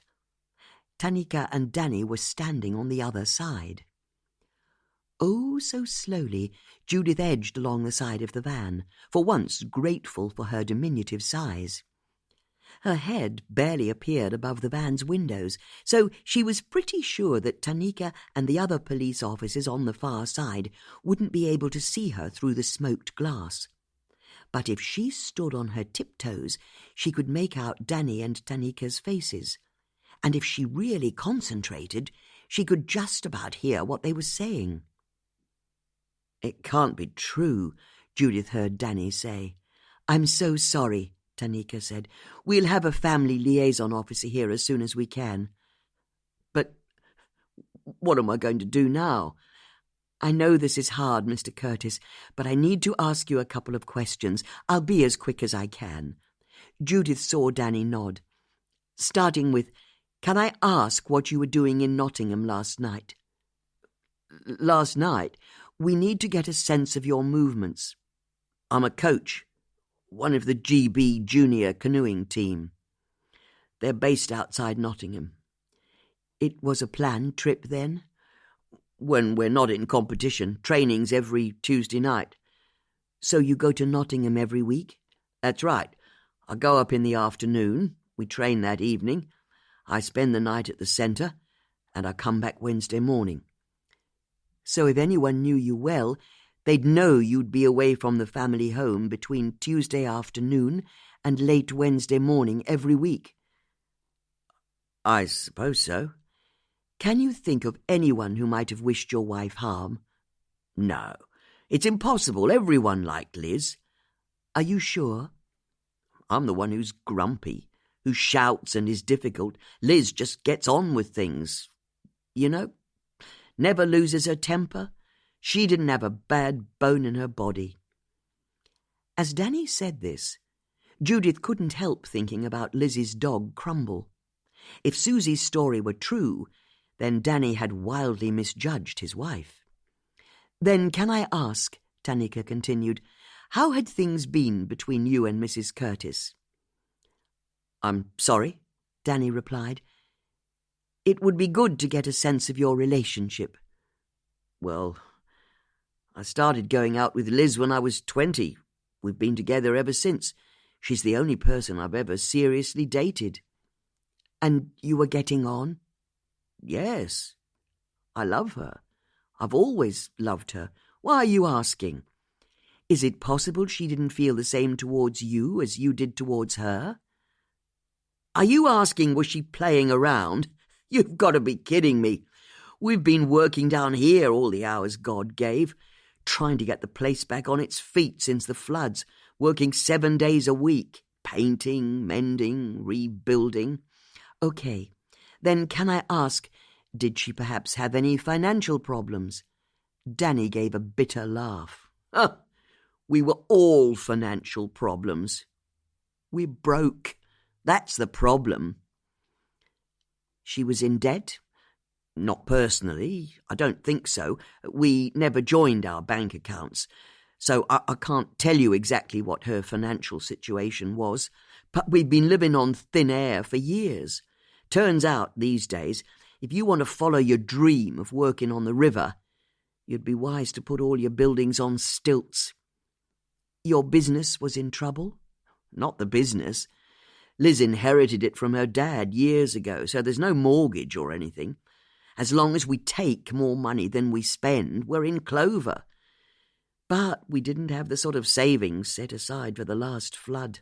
Not after the one before. You've spent all your savings? We'll be able to build them up again, once we open properly. Okay, just a couple more questions. What do you know about a local man called Ikbal Qassam? That's what that woman asked me. Would that be Judith Potts? That's right. She asked me about that guy who got killed the other week. I understand your wife used his taxi services a few weeks ago. Only to get some shopping. She wasn't gone more than an hour or so. I'm sure loads of people used him. And how well did your wife know Stefan Dunwoody? Danny didn't answer immediately. And he was guarded when he did. Yeah. That Judith woman asked me about him as well. Why? If you could answer the question. But why are you suggesting Liz had anything to do with those men? Danny said, and Judith could hear anger in his voice. It's very important that you answer the questions I'm asking you, Mr. Curtis. Danny sighed. I asked Liz about Stefan after I'd spoken to Judith, okay? And she said she'd not had anything to do with Stefan for months, hadn't been to his gallery, hadn't spoken to him at all. And before you ask, I also asked if she'd been to his house. She laughed at me. She told me she'd never been to his house, didn't even know where Stefan lived. So, that's all you need to know about Liz and Stefan. Are we done now? Nearly. Do you own a firearm? No. Why would I own a gun? Then one last question. If I were to say faith, hope, and charity, what would that mean to you? Listening from behind the van, Judith's ears pricked up. Faith, hope, and charity? Why was Tanika asking that question? Judith guessed it was somehow connected to Stefan's medallion. For his part, Danny seemed just as puzzled by the question as Judith. It wouldn't mean anything. Why are you asking? Does the phrase not resonate with you in any way? Oh, it's a motto, isn't it? I don't know. It's from the Bible originally, but maybe it has some other meaning for you? Before Danny could answer, the phone in Judith's handbag started ringing. Oh, bloody hell, she thought to herself as she moved away from the van at speed. She really didn't want to get caught eavesdropping, but where was the button to silence the stupid thing? She pressed all of the buttons on the side of the infernal device until it went quiet. There, that was better. She answered the call. "Hello?" she whispered into the phone. "It's me," Susie said on the other end of the line. "Bex just got back, and she has news about Andy Bishop. Big news. We need you here at once." Chapter 27. "So, what have you got?" Judith asked as she swept into her house, whipped off her cape, and threw it onto the Bluthner as she passed. "Andy Bishop's the killer," Bex said. "You're kidding? Well, that's what we in the bridge community call a strong opening bid." "I've no doubt about it." "OK, so how come you're so sure?" "It was how he was with me." "And how was that?" "For starters, he was a creep, one of those men who talk to your breasts rather than look you in the eye." "Bloody lech," Susie said. "Exactly," Bex agreed. "And when he showed me out the front door, he brushed his hand over my bottom. It was vile." "Do you need a whiskey?" Judith asked. "No, I'm fine." "Are you sure? I think I'll have a whiskey." "Well, since you're asking," Susie said. "OK, 2 small whiskies to steady the nerves. Go on," Judith said to Bex, as she went over to her sideboard and fixed a whiskey for herself and Susie. "Andy and I went down the high street together," Bex said, "and I didn't know what to say. I'd only got him out of his office to buy Susie time." "Which you did brilliantly," Susie added. "Little good it did me. All I had time to do was photograph his diary, and it doesn't say anything. We've looked." What Susie was saying was true. She and Judith had checked over the photo she'd taken of Andy's diary the moment they'd got clear of his office, and had both been disappointed by what they'd discovered. His diary covered the most recent 2 weeks and merely listed his work appointments, none of which had any kind of connection to anyone involved in any of the murders as far as they could tell. "But it was clever of you to try," Judith said to Susie before turning back to Bex. "So, you were out on the street with Andy. What on earth did you say to him?" "Well, I'd managed to get him out of his office by saying I wanted to see him about my husband, so all I could say was how my husband didn't appreciate me, how I'd become invisible in my own life, just a mother, a wife, and how I was being driven mad by not having any kind of independent identity." "You told him the truth?" Judith said. "But I didn't tell him the truth," Bex said, confused. "It was all a fib, just to get him talking." "Oh, right," Judith said, exchanging a glance with Susie. "It was a lie." "I'm so lucky to lead the life I do." "Of course." "But I had to make up something for Andy, so I said I wasn't happy and that I was looking to leave Colin, and I wanted to know what I could expect in a divorce settlement, whether I'd get the full 50%, and whether I'd have access to an income as the main caregiver to our children, and what responsibility he'd have to cover the costs of my move out of the vicarage." Judith and Susie caught each other's eyes again. For someone who was happy in her life, Bex certainly seemed to have the facts of divorce at her fingertips. "And what did Andy say?" "He said that someone as pretty as me could take her husband to the cleaners." "He said that, did he?" "In his experience, judges didn't take too kindly to husbands ignoring pretty wives." "That can't be true." "I'm sure it isn't. I think it was Andy's way of coming on to me. And then he suggested we take a walk along the Thames path. Not towards the church, thank heavens, but towards Hurley Lock. And once he were out of earshot of anyone else, he told me that if I could suggest there'd been physical violence from my husband, I'd get an even better settlement. I was outraged. I mean, Colin may be boring, but he's never been violent. Judith and Susie didn't even need to catch each other's eyes this time. But he said it could be quite subtle. After all, if I was able to suggest mental cruelty and then refuse to answer questions about physical violence, the judge would draw his own conclusion. It was, according to Andy, all about throwing as much mud as possible at Colin. I was outraged. I'm sure none of this is actually legal. That's what I said to him, and you know what he did? He laughed. Said I was a naive little girl and I had a lot to learn before I could screw my husband for the last time. The repulsive little man, Judith said. But it gets worse, because I realised we were walking along the path towards Stefan's house. You made it up this way. But on the Marlow side of the river, Stefan's side, I had no idea why. But I figured I'd better keep the conversation going until we reached Stefan's house, if only to find out why we were heading that way. So I asked Andy if he always took his clients for walks along the Thames path, and you know what he said? He said that whenever he needed to have a conversation with a client that was deniable, he'd always suggest a little walk here, up to that stupid man's house and back again. That's how he referred to Stefan, that stupid man. Naturally, I pretended to be all innocent and asked who he could be talking about. And he explained how Stefan's house blocked the Thames path. You had to take a detour to get around it. But luckily enough, he'd recently been shot dead. He called him Stefan by name? Judith asked. He did. So he knew him, Susie chipped in. But it's more than that, Judith said, her eyes ablaze. Are you sure he said Stefan had been shot? He did. Not that he'd died, or even that he'd been murdered, but that he'd been shot. Why's that of interest? Susie asked.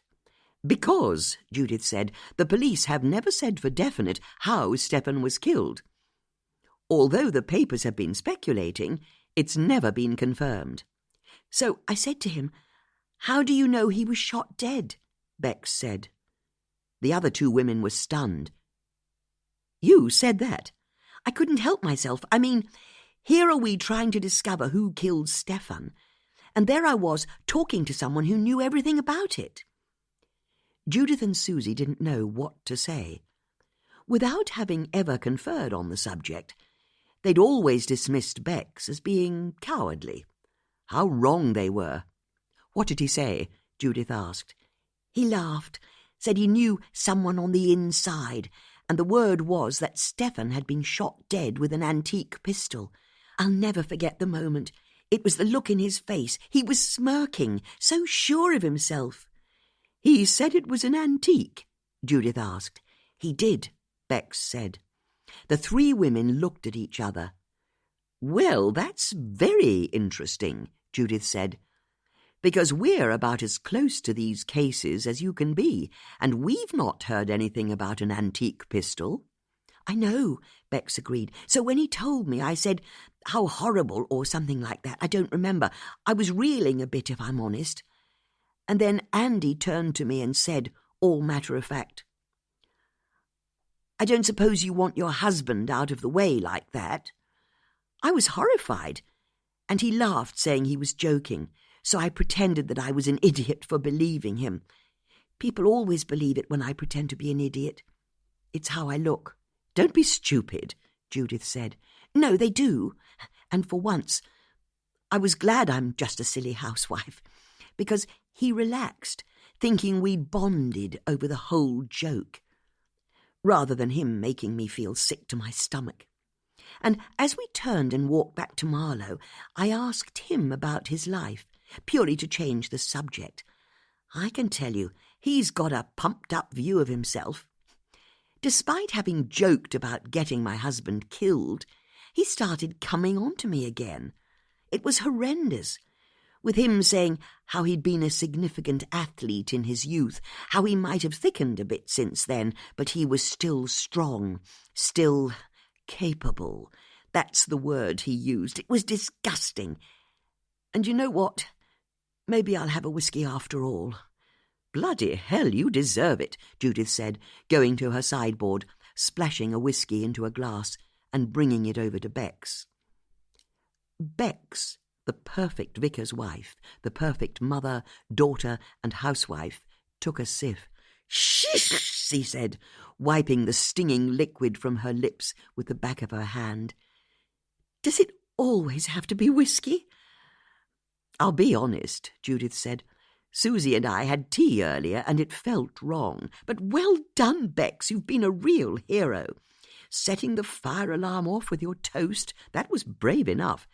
Taking Andy out of his office was incredibly quick thinking. And getting that information about the gun was even more amazing, let alone making him break cover and offer to get your husband killed for you, even if he claimed it was a joke at the time. I'm telling you, you've achieved more than any of us." The flush of red in Bex's cheeks wasn't entirely caused by the sudden rush of whiskey in her blood. "So," Judith said, returning to the whiskey bottle on the sideboard, "now that Andy has admitted that he knows Stefan was shot, and with an antique pistol to boot, what do we think that means?" "He's the killer," Bex said. "Although," Judith said, thinking it through, "if he were the killer, would he really tell you he knew someone had shot him?" "Sounds like he couldn't keep himself from bragging," Susie said. "But surely he'd have stayed quiet.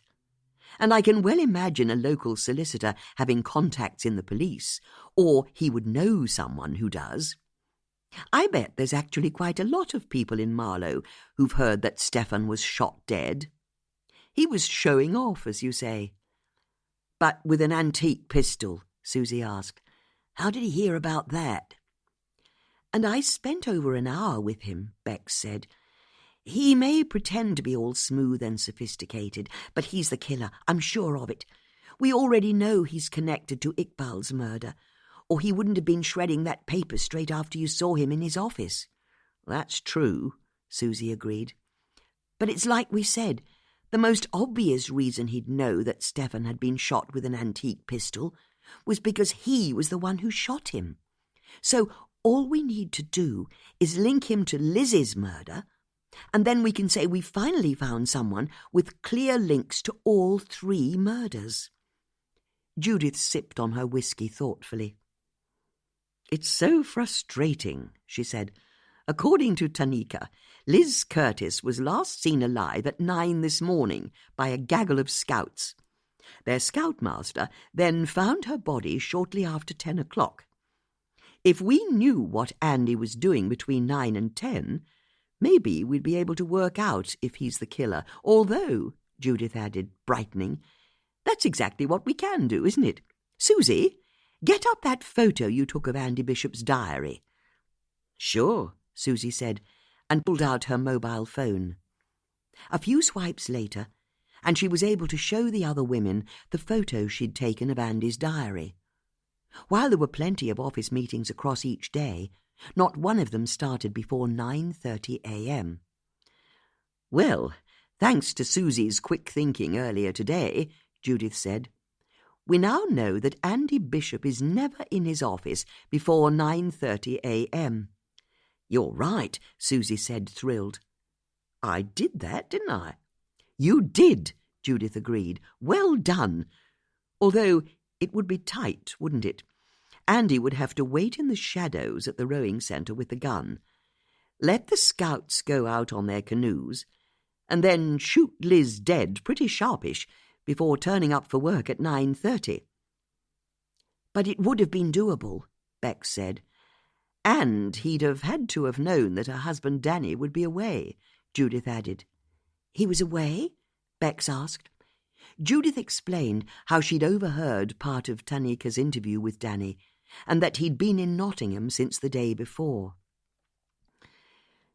Yes, well, that wouldn't have been hard to find out, would it? Susie said. I mean, we found out about Danny's Tuesday nights in Nottingham the very first time we talked to him, didn't we? You're right, Judith said. He couldn't wait to tell us. He was that proud. So, what have we got? Bex said, taking control of the conversation. We know Ikbal believed Andy Bishop stole his inheritance, and Ikbal ended up dead. And although we don't know what links Andy to Stefan was a bit of a crook, wasn't he? And Andy's definitely a bit of a crook. So maybe that's what links them. They're crooks working together. Either way, Andy knows that Stefan was killed by an antique gun, and that could only be known by the killer, couldn't it? If it's true. And now his diary tells us that he had time to kill Liz before getting into his office this morning. As Bex spoke, Judith pulled her phone out of her handbag and made a call. Judith, Tanika answered. Just a quickie, Judith said, as though she were ringing on a matter no more urgent than an upcoming whist drive. Would I be right in saying that our killer's been using an antique pistol for the murders? There was a charged silence on the other end of the line. How on earth do you know that? Tanika asked. Well, that's a very interesting development. Thank you, Judith said, and hung up. That confirms it, she said. It's like Andy told Bex. The killer used an antique pistol. The three women looked at each other. Was Andy Bishop the killer? Judith's phone started ringing, and Judith looked at it in surprise. How could it be ringing when no one was calling her?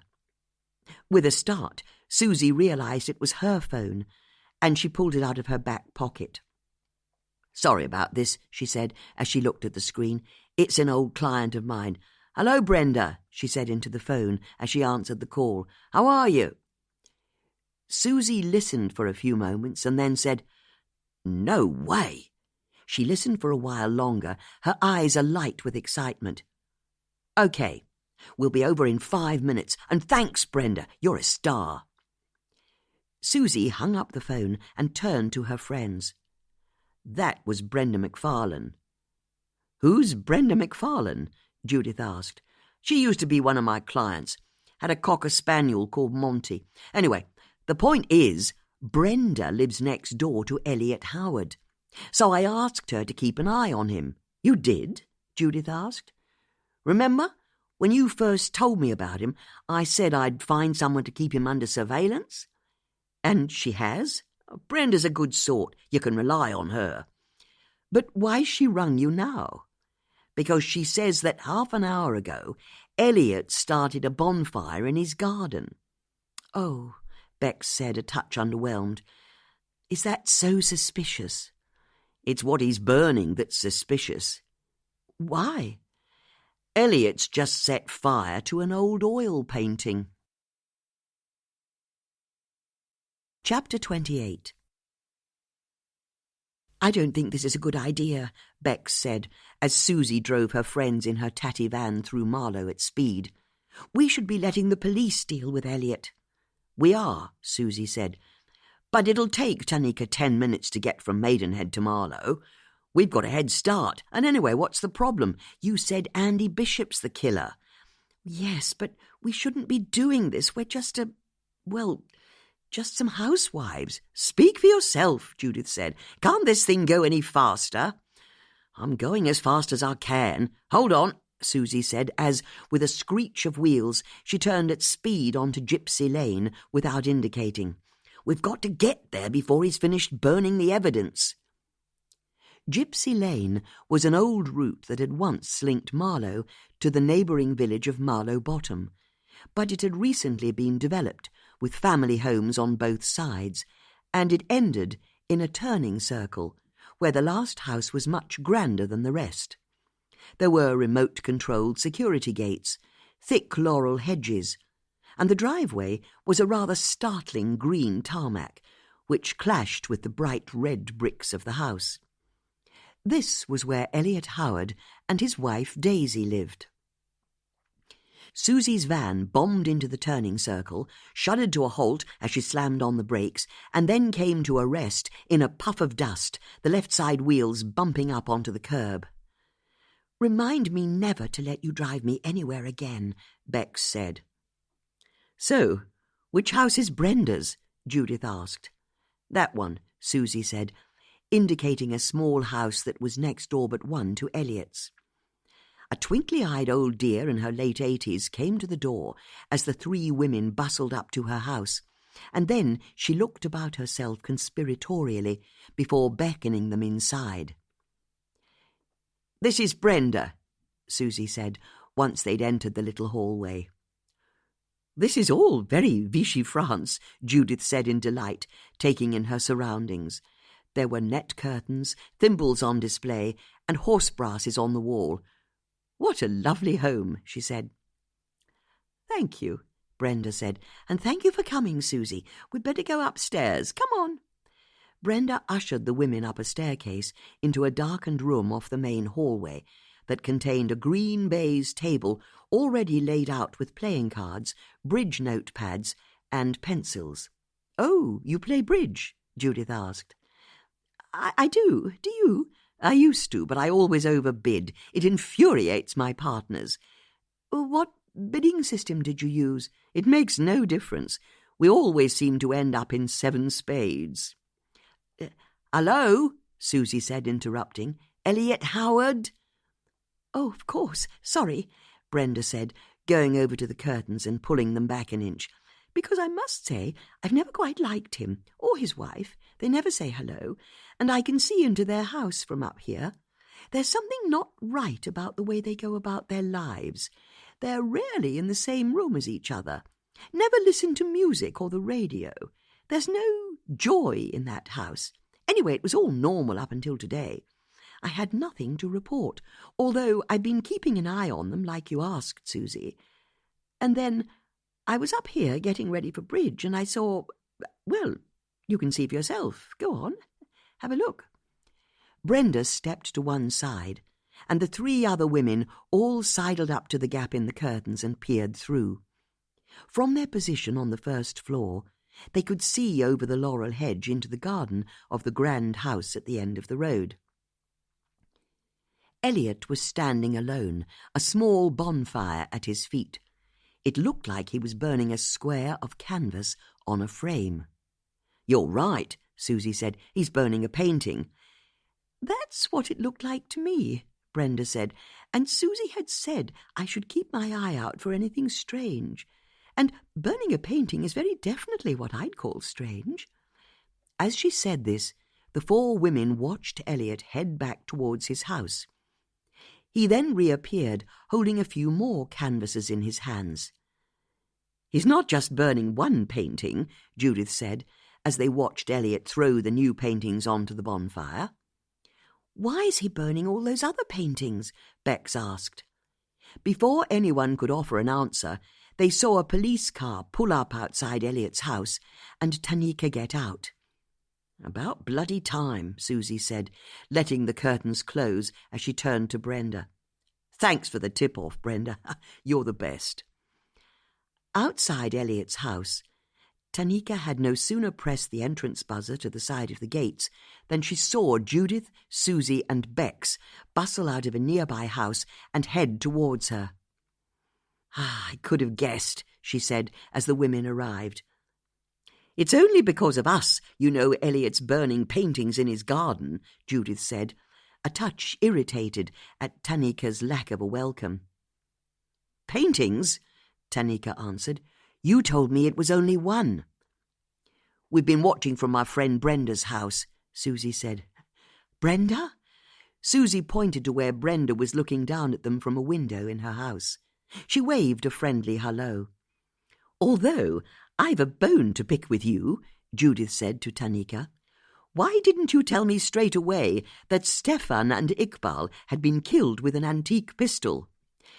"Because you're not investigating the murders," Tanika said, unable to keep the frustration out of her voice. "But you'd get so much further if you kept us in the loop."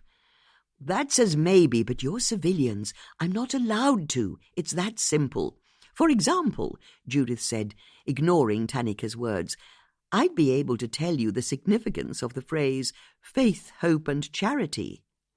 You know about that? She asked. I'm guessing they're the words on the bronze medallions you found at each of the murders. How can you possibly know that? Simple deduction. It was you who told me the word faith was carved on the medallion attached to Stefan's body, and I was able to see for myself that there was another medallion by Lizzie's body.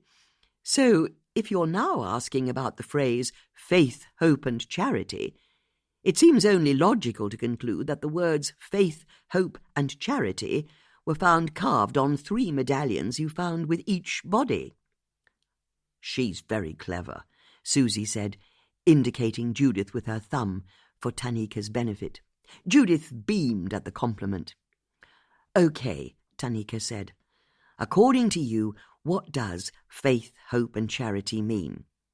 Well, it's from Corinthians, of course, but beyond that, any crossword compiler worth her salt would be able to tell you it's also the motto of the Freemasons. It is? Or to be precise, they are the 3 cardinal virtues of the Freemasons. Tanika didn't quite know what to say to that. That is actually very useful, she said. Thank you. So, I suggest you find out who's a Mason, because it's somehow connected to the 3 murders. Yes, I see that. You could be right. Judith turned to her 2 friends. Come on, she said grandly. We need to let Tanika get on with her work. The 3 women turned and headed over to an old van that Tanika could see was parked illegally on the pavement. On the left of the trio was the perfect housewife with her flicky hair, jeggings and gilet. On the right, a solidly built oak of a woman who walked and dressed as if she were about to set sail with Long John Silver. And in between them, the eccentric aristo who wasn't much taller than she was wide, and who was wearing, as ever, her dark grey cape. A more motley trio it was hard to imagine. But Tanika couldn't help but smile to herself as the women drove off in a belch of diesel fumes from Susie's vehicle. Still shaking her head in wonder, Tanika pressed the buzzer again. A woman's voice came out of the speaker. The Howard residence? Good morning, Tanika said into the machine. My name's Detective Sergeant Tanika Malik. May I come in? Chapter 29. Once Tanika was through the security gates, she passed a pair of gleaming BMWs. As she approached the front door, it was answered by Elliot's wife, Daisy. Good morning to you, the woman said. My name's Daisy Howard. How can I help you? Tanika introduced herself, but was surprised that a man like Elliot should be married to someone who was so instantly warm and welcoming. Could I have a word with your husband? Tanika asked. Of course. Come on in. Daisy led Tanika through a house that was effortlessly luxurious. There were thick cream carpets, cut flowers in modernist vases, and old oil paintings on the walls. Can I get you a drink? Daisy asked as they entered the marble and chrome kitchen. I'm fine, thank you. Are you sure it's such a hot day? If I could just have a word with your husband. Why do you want to see him? I'm afraid it's a police matter, Tanika said as kindly as she could. Then you'll find him in the garden, setting fire to things. Typical man. Daisy indicated the bifold doors that led from the kitchen onto a patio of old York flagstones. Stepping outside, the 2 women saw Elliot standing by a small bonfire at the bottom of the garden. They watched him in silence for a moment. How did the 2 of you meet? Tanika asked. At an art gallery in London. We both tried to buy the same painting. Daisy smiled at the memory, and he was typically English, all pretend bluster, but I could see he was a kind man. Damaged, but kind. You think he's damaged? He's got an artist's soul. He bruises easily. Whatever you've come to see him about today, it's not his fault. Someone will have led him astray. He's not as strong as he looks. You think he could be in trouble? The police never arrived to ask you the time of day. Tanika looked at Daisy, and although she was still smiling, there was a hint of steel there as well. With a nod of thanks, Tanika entered the garden. As she got nearer to Elliot, she could see that Judith and her friends had been right. It looked like the fire was made up of wooden frames and colourful painted canvases. Elliot turned as she approached. Tanika had seen his photo on the auction house website and spoken to him twice on the phone, but she'd not met him in the flesh before. He seemed more subdued than she was expecting. A little less commanding, perhaps. "Hello," he said. As Tanika introduced herself, she saw that the fire was made up of 6 paintings, if not more. She started pulling them out to try and save them. And as she did so, she noted that they were all similar to the painting in Stefan's house that had had its frame removed. Elliot just stood to one side and watched her, puzzled. "What are you doing?" he said. "A neighbour saw you setting fire to some paintings in your garden and called you in." "Why is that a police matter?" Elliot said, turning to look at the clutch of houses that had windows overlooking his garden. "Bloody nosy Parkers." "It's a police matter because we have reason to believe Stefan Dunwoody was killed in connection with a Rothko painting you sold to him in 1988, Tanika said, as she pulled another painting from the fire and wiped the flames off it on the grass until it was only smouldering. A third of the painting hadn't yet caught fire, and Tanika could see that it had originally been 3 bands of plain colour, each of them a different shade of orange. "You've got to be kidding me," Elliot said, superiority slipping back into his voice. But Tanika guessed it was false confidence. "You aren't seriously suggesting I've just set fire to a bunch of Rothkos, are you? They'd be worth millions of pounds." Tanika examined a charred batten of wood. It was made of modern pine, and didn't look as though it could have come from the frame around the Rothko in Stefan's house. Stefan's frames were all old, and most of them were gilt or ornate. In fact, as she removed the last burnt painting from the fire and smothered the flames on the grass, she realized that all of the wood she could see was cheap, such as would be used to make a modern canvas for a painting. Indeed, at the corners of each piece of wood she'd taken from the fire, she could see modern staples where canvas had been attached to the frame. "These paintings look like Rothkos to me," Tanika said, not wanting to give any ground. "That's very gratifying. It's very much the effect I was going for." "How do you mean?" "I painted these, all of them." "You did? When?" "In the past few months. It's what I do in my spare time. Painting." "Can you tell me about the Rothko that Stefan bought from you after your father died?" Elliot thought for a moment before replying. "Okay. The thing you have to know about Stefan Dunwoody is that he was a crook."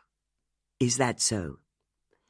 "But I didn't know that when my father died, back in 1988.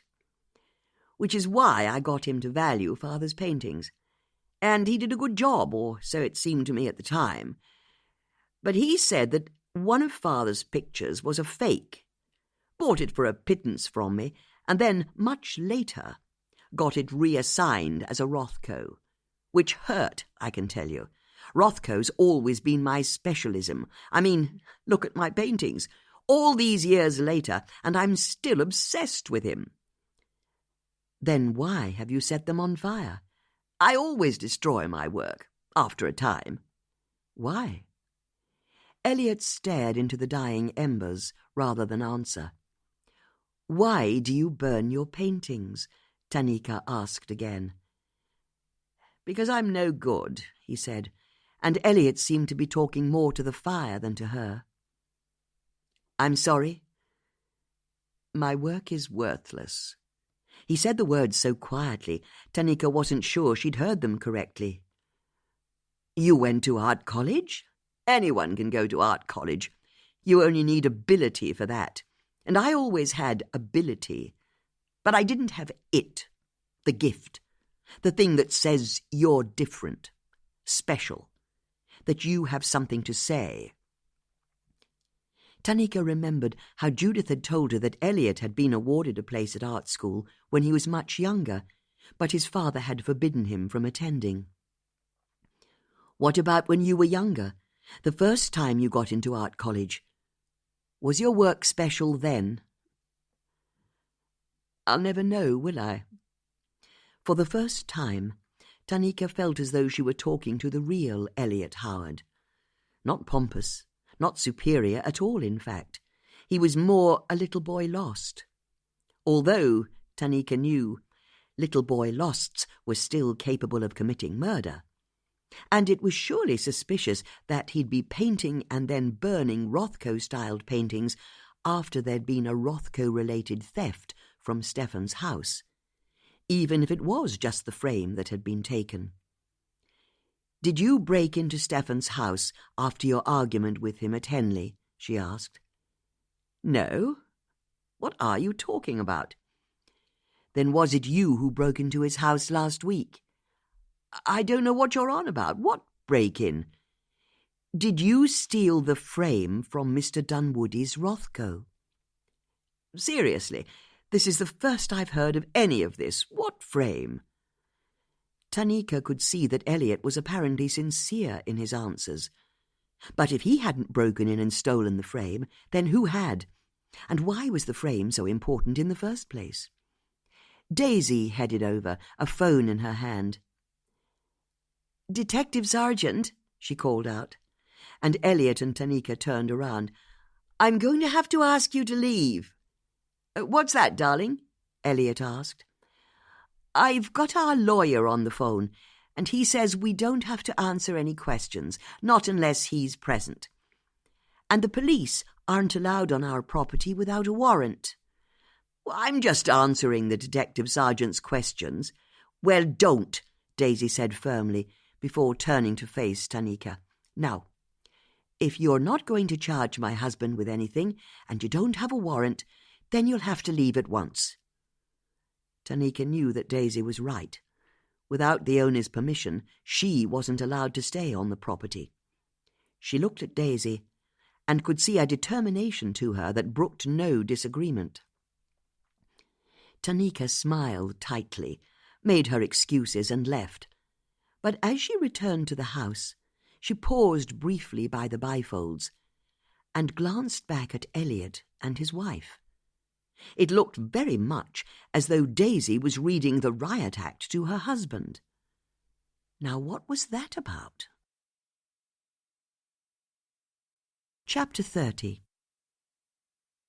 The following day, a national newspaper splashed on its front page that a triple killer was on the loose in Marlow. By the evening, the story was being featured prominently on the TV news, and from that moment on, it felt as though the international media had taken over the town. There were news satellite vans parked outside the assembly rooms, and a seemingly endless supply of reporters from all over the world vox-popping residents, asking them how they coped with going about their day while a serial killer was at large. It was hugely unsettling for everyone, and local community leaders like the mayor and the Reverend Colin Starling were constantly being wheeled out to remind their residents and the wider world that Marlow was in fact a peaceful place where residents generally lived side by side in harmony. As for Judith, she vanished for the next couple of days, which allowed Bex and Susie to catch up with their lives. But then, on the Monday morning, both women got a call from her. They were to drop everything and go to her house at once. She'd made a breakthrough. "I don't believe it," Susie said, as she and Bex stood in wonder in Judith's sitting room.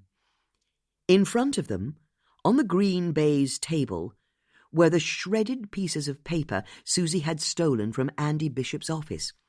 But they'd been separated and straightened as best as Judith could into strips a couple of millimetres wide, and all aligned so they recreated the original sheet of A4 paper. "You put it back together," Bex said, as amazed as Susie. "I told you I'd do it," Judith said. "But there must be hundreds of pieces here," Susie said. "There are, but it's like a jigsaw. Each piece you place correctly isn't just a piece that's now in the right place. It's also a piece that's no longer in among the mess of unplaced pieces. It's very much a zero-sum game." "I take my hat off to you," Bex said as she looked at the document. "I never thought you'd be able to do it." "So go on then," Susie said eagerly. "What's so important that Andy Bishop had to shred it the moment you'd left the room?" "It's a page from the Formalizing." "What's that?" "It's the magazine for the old boys and girls of William Borlase's grammar school." "I don't understand," Bex said. "Why would Andy Bishop need to shred a page from an old school magazine?" "Have a look and you'll see." Susie and Bex bent down and peered at the thin strips of paper on the table. "I don't want to get too near," Bex said. "Don't worry," Judith said.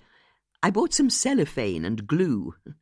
I wasn't having a gust of wind ruin all the hours of work I'd put into this. I've glued each shredded piece of paper to the cellophane, so you can pick it up and look at both sides of the page. In fact, you'll need to look at both sides." To demonstrate, Judith picked up the document and handed it to Bex and Susie. They pored over it, but enlightenment still eluded them. "It's a report on last year's school hockey team," Susie said. She was correct. The page covered the exploits of the girls' and boys' first 11 teams during the previous season. "As I say, that's not the interesting side. Turn it over," Judith said. The other side of the reconstructed paper was a page dedicated to the old boys and old girls of the school. There was a message from the president of the association, news of a fundraising drive, and a list of names of old pupils who died in the past year. Again, it was entirely innocuous. "OK," Susie said. "Either I'm going mad, or this is just school guff." "Where did he even get it from?" Bex asked. "Good question," Judith said. "At first, I thought it was his copy of the magazine. You see, I looked Andy Bishop up on his company website. He went to Borlase's grammar school back when he was a child, so he'd get the school magazine sent to him every year." "But you don't think it's his?" Susie asked. "Keep looking," Judith said, and the other two women could see that she was enjoying herself tremendously. "There's nothing here. I can't see Ezra Harrington's name mentioned, or Ikbal Kassam, or Stephen Dunwoody, or Andy Bishop for that matter. It's got nothing to do with anything or anyone." "And that's where you're wrong," Judith said, as she went over to her sideboard, returning moments later with her copy of Ezra's will. "Because I was like you to start off with. I couldn't work out why Andy Bishop would have wanted to shred this one page from a school magazine, but the thing is, he did shred it. So there had to be a reason. I just had to puzzle it out, work at it from all angles. And it was when I looked at our copy of Ezra's will that I realized what was going on. Have a look at the names of the two people who witnessed it." Judith opened Ezra's will so the others could see the signatures at the end of the document. The two witnesses were listed as Spencer Chapman and Faye Kerr. Their addresses and occupations, a horse breeder and teacher respectively, were also listed. Susie realized what the link was. "No way," she said, returning to the page from the Formalizing. She ran her finger down the column of names listed in the obituaries. Spencer Chapman and Fay Kerr died last year. Got it in one, Judith said, delighted that her friend had worked it out. Are you serious? Susie said. They've both died since they witnessed Ezra's will. What happened to them? Oh, it's so much better than that. Look at the dates they died. Susie looked back at the page in her hand. Spencer died last year in March, and so did Fay. They both died in March. Now look at the date of Ezra's will. Bex looked at the dates that had been written under the signatures. It says here, May the 5th last year, she said.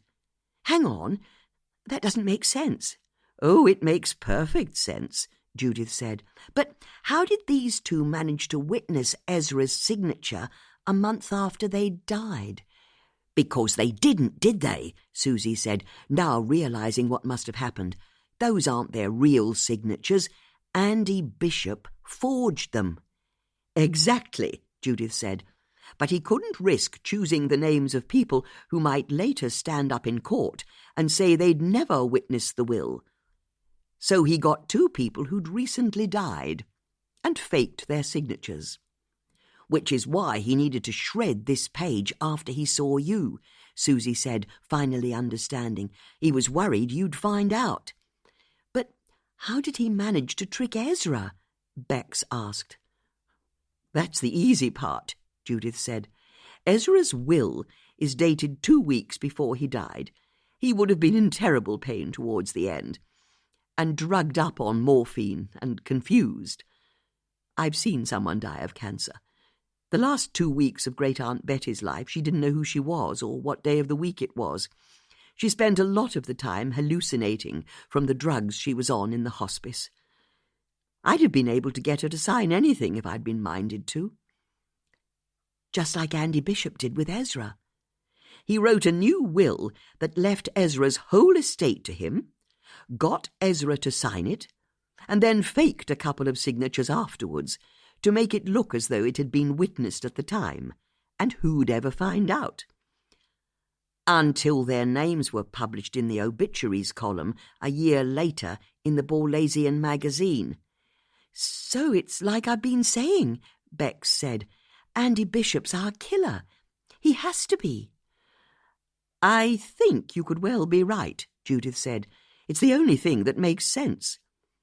But how did Ikbal find out about the forged witnesses? Susie asked. I've got a theory about that, Judith said, and if I'm right, it will explain why he had to die and why Andy was the person who killed him. Hold on. Judith went over to her mobile, picked it up and dialed a number. Tanika, I hope you don't mind me ringing, Judith said. Not at all, Tanika said on the other end of the line. Is everything all right? More than all right, thank you, but I've got a question to ask. Okay, but you know you can't ask anything about my meeting with Elliot Howard, don't you? Oh, don't worry. It's got nothing to do with Elliot Howard or the murder cases. What's that? You also can't ask about any of the murder cases. What makes you think I'm going to do that? Because why else would you ring me?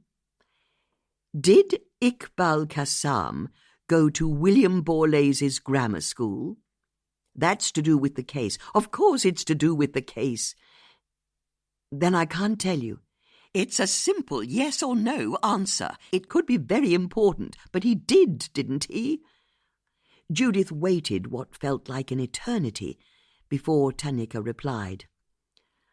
I suppose it's reasonably public domain information, she eventually said.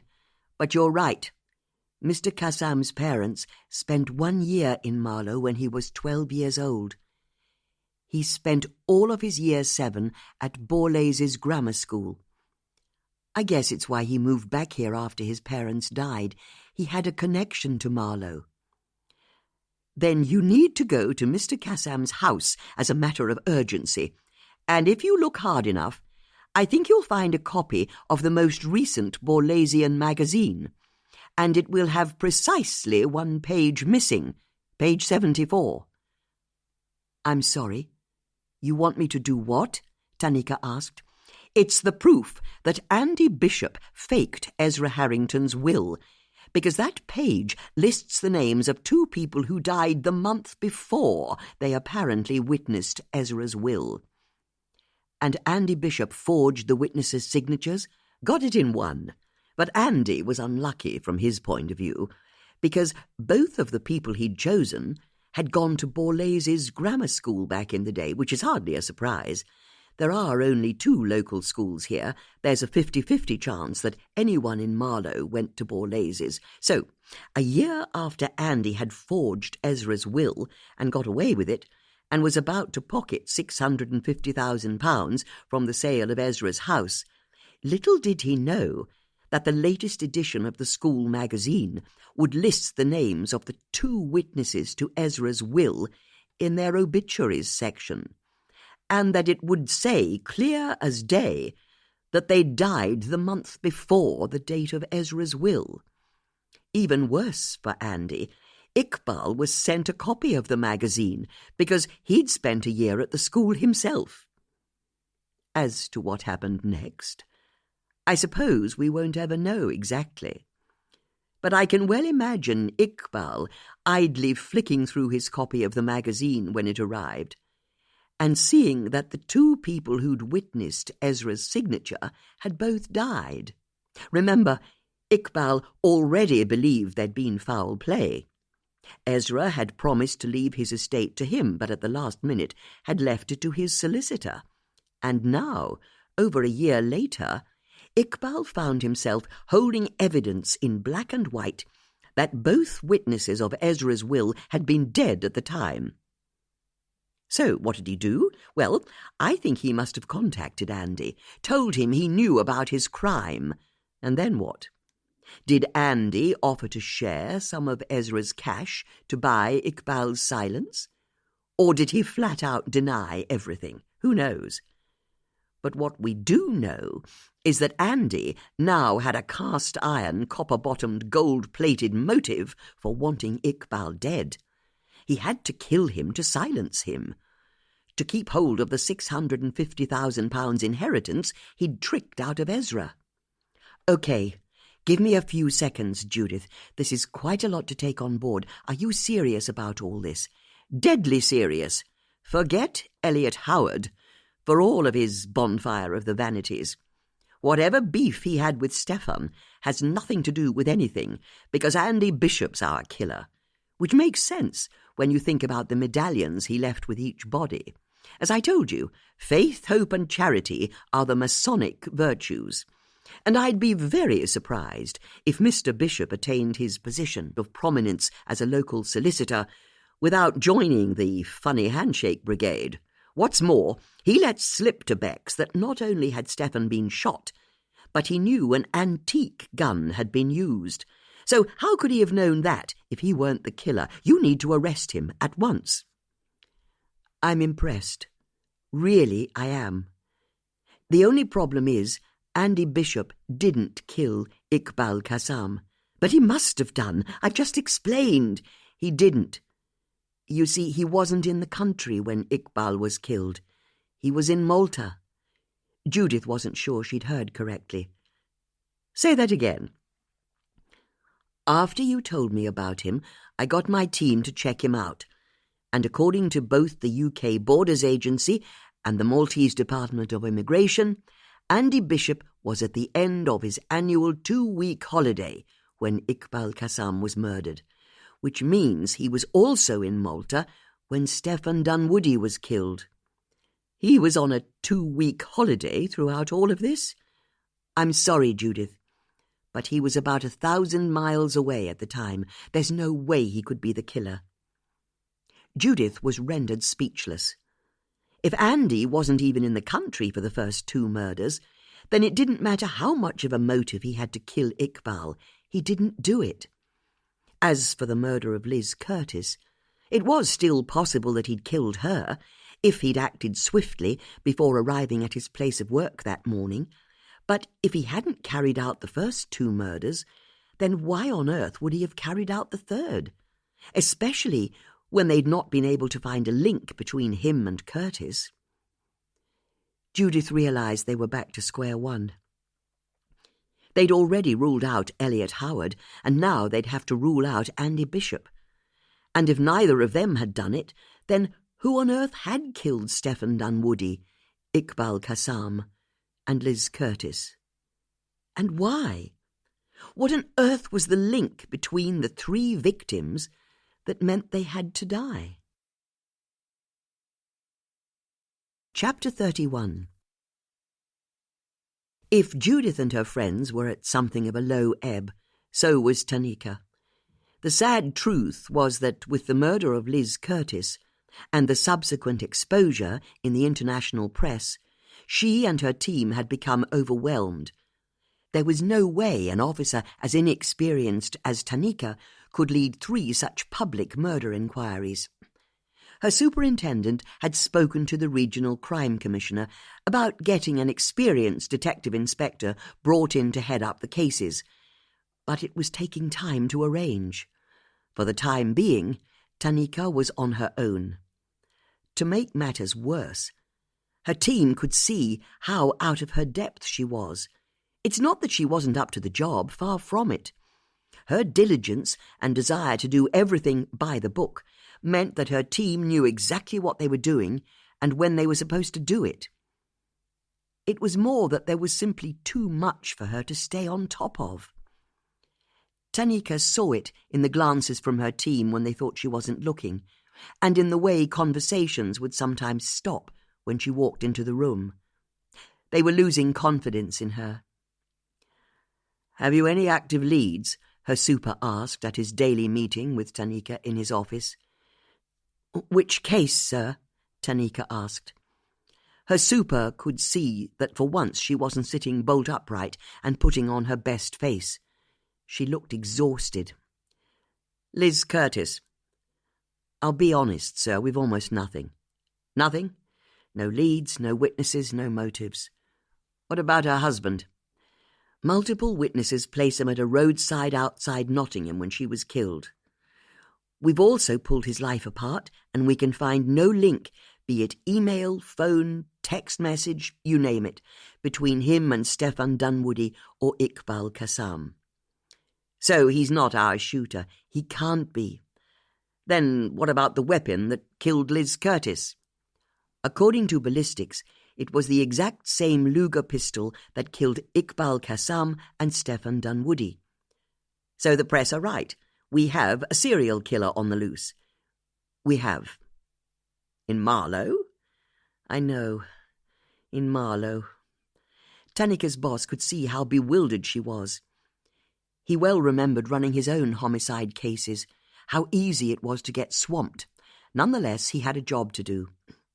"Yeah, I must insist you step up your efforts, Detective Sergeant, until we can second a more experienced officer to head up at least one of these cases. Perhaps all 3, he added ominously. Do everything in your power to move the cases on." "Yes, sir. Everything in your power. You hear me?" Tanika nodded. She understood. Tanika didn't immediately return to the incident room after her meeting. Instead, she slipped out of the fire door at the back of the building to get some fresh air. This wasn't the easiest of tasks, as the back of the station abutted a dual carriageway. Seeing the cars and lorries roaring past, she allowed herself to give in to her frustrations. As she saw it, her super was setting her up for a fall, or at the very least, making sure that if she messed up, she'd have his back covered. "Do everything in your power to move the cases on," she thought to herself. She was already doing everything in her power. The problem was money. Her team wasn't anywhere near large enough, nor was her budget. But years of government cuts had left the police overstretched, almost to breaking point. It's why there wasn't a detective inspector covering for D.I. Hoskins while he was off sick. And, Tanika suspected, it was also why her super hadn't yet managed to get a D.I. seconded to help. He'd be trying to make sure the significant extra costs wouldn't come out of the Maidenhead budget. And on top of everything else, Shamil, Tanika's husband, was increasingly ratty at home because of her constant absences. He understood that her work was critically important to her, and he tried hard to give the necessary support, but, as he'd often say, he had his own dreams too. He'd always wanted to be a DJ, and being a stay-at-home dad was getting in the way of his career, especially when he had to be out late at the weekends. The fact that Shamil had been pursuing the same dream for the last 20-plus years, without ever making any meaningful progress or earning any money, was something Tanika had stopped mentioning years ago. But what broke her heart was the look on her daughter Shanti's face every morning as she asked if Mummy would be home to read her a bedtime story that evening. It had been even worse in the last week, because Shanti had stopped asking.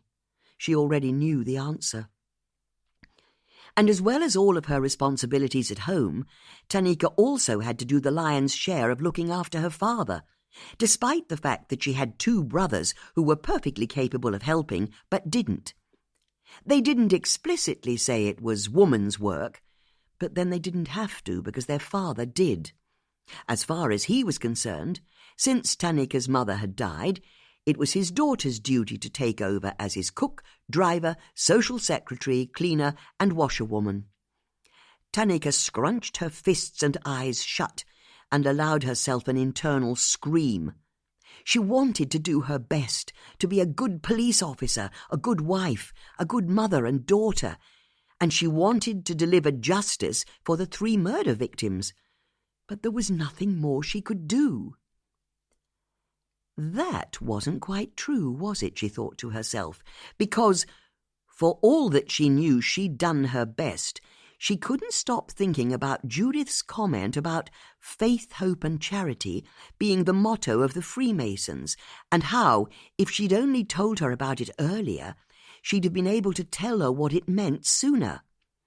She opened her eyes, startled by an idea as it popped into her head.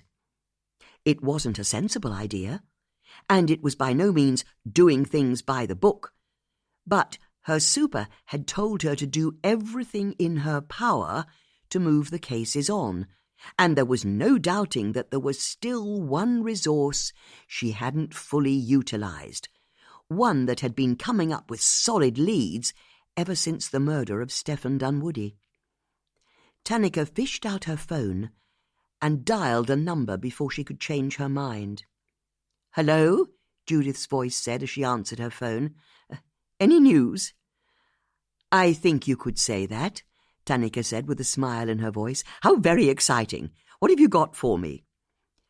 Tanika took a deep breath, and then she said a sentence she never thought she'd utter.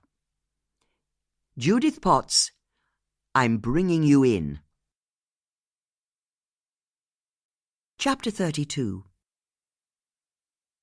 Tanika met Judith, Susie and Bex as they arrived at Maidenhead Police Station.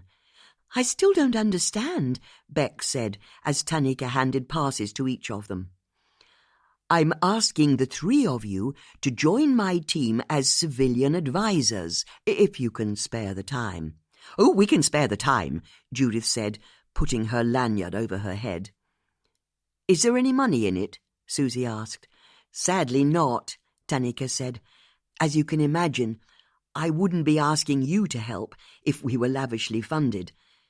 But one of the things a senior investigating officer can do is co-opt civilians onto her team if they have an expertise that the SIO judges will help." "And the regulations really allow that?" Judith asked, raising an eyebrow. "Don't worry," Tanika replied, knowing that Judith was teasing her. "I've checked my copy of Blackstone's Senior Investigating Officer's Handbook. This is all above board. It's another way we're supposed to save money, by getting in civilian experts as and when." "But I have no expertise," Bex said. "I wouldn't agree with that at all," Tanika said. "The 3 of you are about the only people who've moved any of these cases on at all. I'd say you have considerable expertise." "Do we get access to the case files?" Judith asked eagerly. "Absolutely." Pathology reports, ballistics, witness statements, the whole shebang? Yes, then lead on. Just one thing, Tanika added. This is still quite an unorthodox move on my part. You can say that again, Susie said breezily. I've got a criminal record. Everyone turned and looked at her. You have? Bex asked. Nothing to write home about. Just fraud. You don't think fraud's anything to write home about? It was a suspended sentence in the end. All spent. I'd keep that under your hat if I were you, Tanika said. But the point is, my team won't take too kindly to 3 civilians joining our ranks. Not that they've got any choice. But don't be surprised if you meet with a degree of resistance. Tanika wasn't wrong. When she led Judith, Susie and Bex across the main incident room, they could all feel the eyes of the other officers drilling into them. Who were these outsiders, these women? Judith held her chin up in pride. Bex looked at her feet, and Susie glared back at them as though she'd be prepared to take them all on in a fight. Tanika took the 3 women into a small conference room. Okay, this is yours. Whatever you want, just ask, and I'll get one of the team to bring it to you. Then we'd like everything you've got on all 3 cases, Judith said. I'll get my data manager to bring through the files. Seriously? Just like that? Bex asked, amazed. But before you go, Judith added, I've got 3 questions. Firstly, have you had the Rothko checked in Stefan's house, the one without the frame? I got an expert to check it over just like you asked me to, and he said it's the real deal. It's not a forgery. The brush strokes, pigments, and age of the materials all suggest it's an authentic painting by Rothko. Now that's very interesting. But why would Elliot steal a worthless frame from a real Rothko worth hundreds of thousands of pounds? Susie asked. It's the only bit that's not worth anything. Judith ignored the question. And can you tell me what sort of antique pistol the killer's been using? Tanika smiled, relieved finally to be open with Judith. It's a Second World War German Luger pistol. Why would the killer use a German pistol? Susie asked. That's what I'm hoping you 3 will be able to tell me, Tanika said. Then I've got a question, Bex said. Please, could you explain what's going on with those medallions you and Judith talked about? Well, I have to say Judith's guess was correct, as usual. The killer left a medallion at the scene of each murder. The first had the word faith carved into it. The second and third had the words hope and charity. But why? I believe it's a message for the police, Judith said to Tanika. That's what I've been thinking as well, Tanika agreed. What makes you say that? Bex asked. It must have been, Judith said. Who else was going to see the 3 bodies after they'd been killed? And you know what I can't help noticing? There isn't a 4th part of the saying, is there? It's just faith, hope and charity. 3 words. 3 bodies. So the killer's telling the police it's over. That's what I'm hoping, Tanika agreed. But the fact that it's Masonic has to mean something as well. Have you checked to see if Andy Bishop's a Mason? Not yet. We've been kind of busy, but I'll get someone to look into it now. Tanika turned to leave the room, but stopped in the doorway as a thought occurred to her. You said you had 3 questions. Judith smiled. Have you found a copy of the Formalizing magazine at Ikbal's house? You were serious about that? Could you send someone to his house? There'll be a copy of the most recent magazine, and I very much think that page 74 will have been torn out. Tanika looked from Judith to the other 2 women, but all she could see was the same eagerness. She sighed, giving in to the force of nature that was Judith Potts. Very well, I'll send an officer to check it out, she said, and made her exit, closing the door behind her. As soon as they were on their own, Susie looked at the others in utter amazement. What the fuck are we doing here? "Shh," Bex said, appalled. "You can't swear in here. It's a police station." Susie wasn't listening as she got out her phone and started pressing and swiping it. "You know, I took your advice, Judith," she said. "I got back in touch with Amy, and it's the best thing I ever did. Hey, Amy," she said into the screen, "guess where I am?" Susie turned the phone around, and Bex and Judith saw that Susie had started a video call. "What's that, Mum?" a voice said from the speaker of the phone. "I'm in Maidenhead Police Station." "What have you done now?" "Nothing. The police want my help, can you believe it? And these are my friends, Judith and Bex. Go on, say hello," Susie said to Bex and Judith as she trained the camera on them. Bex and Susie started to wave awkwardly to Susie's daughter, which was the exact moment that the door was opened and a female officer brought in 3 manila files that were bulging with paper. "Oh, my God, that's a bloody copper," the voice of Susie's daughter said from the phone. Even Susie had the good grace to look embarrassed. "Of course it's a copper," she whispered loudly into the phone. "I told you, we're at the police station." With a tight smile, the female officer put the 3 files on the table and then left the room. Once she'd gone, Susie said, "Well, she looked like she had a stick up her arse, didn't she?" She then told her daughter she'd speak to her later and hung up. "Now, how do you want to do this?" Susie asked, rubbing her hands together like a mechanic who was about to pop the bonnet on an old car. "With less swearing and video calls, I think," Bex said. "How about we take a case file each?" Judith said brightly. "Good idea," Bex said. "I'll take Liz Curtis's if that's okay, seeing as I knew her." "Then I'll have Stephen Dunwoody's case file," Judith said. "Which leaves me with Ikbal, and that's who I'd want anyway," Susie said. The 3 women took seats at the table and started to leaf through the paperwork in their files. "You know what I want?" Susie said almost immediately. "A nice cup of tea." "Oh, good idea," Judith said. "I'll sort it out," Bex said, getting up and leaving the room. A few minutes later, she returned with a little plate of biscuits and 3 steaming cups of tea. "Well, isn't this nice?" Judith said, as they settled down with their tea and biscuits over their files. "So, what do you think we should be looking for?" Susie asked. "In the first instance, I suggest we just get acquainted with the files, the witness statements, pathology reports, and so on. But I think that what we're really looking for are links between the 3 victims, because their deaths have to be connected.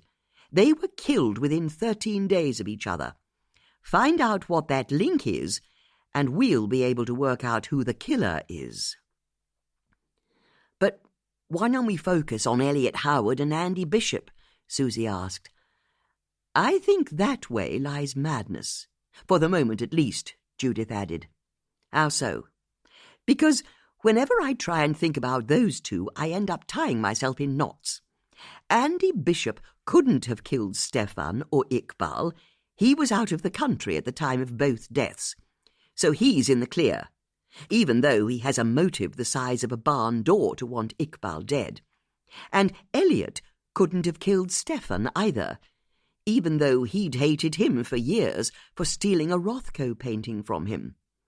Not unless Elliot somehow killed Stefan before choir practice, and the gunshot I heard from the river that night, just after 8 p.m., was staged for my benefit, which doesn't sound very likely if you ask me. And as for why Elliot would want to kill Ikbal Qassam or Liz Curtis, well, that's equally as impossible to imagine, and that's putting aside the fact that Elliot was at an online auction when Liz was killed, so he can't have killed her anyway."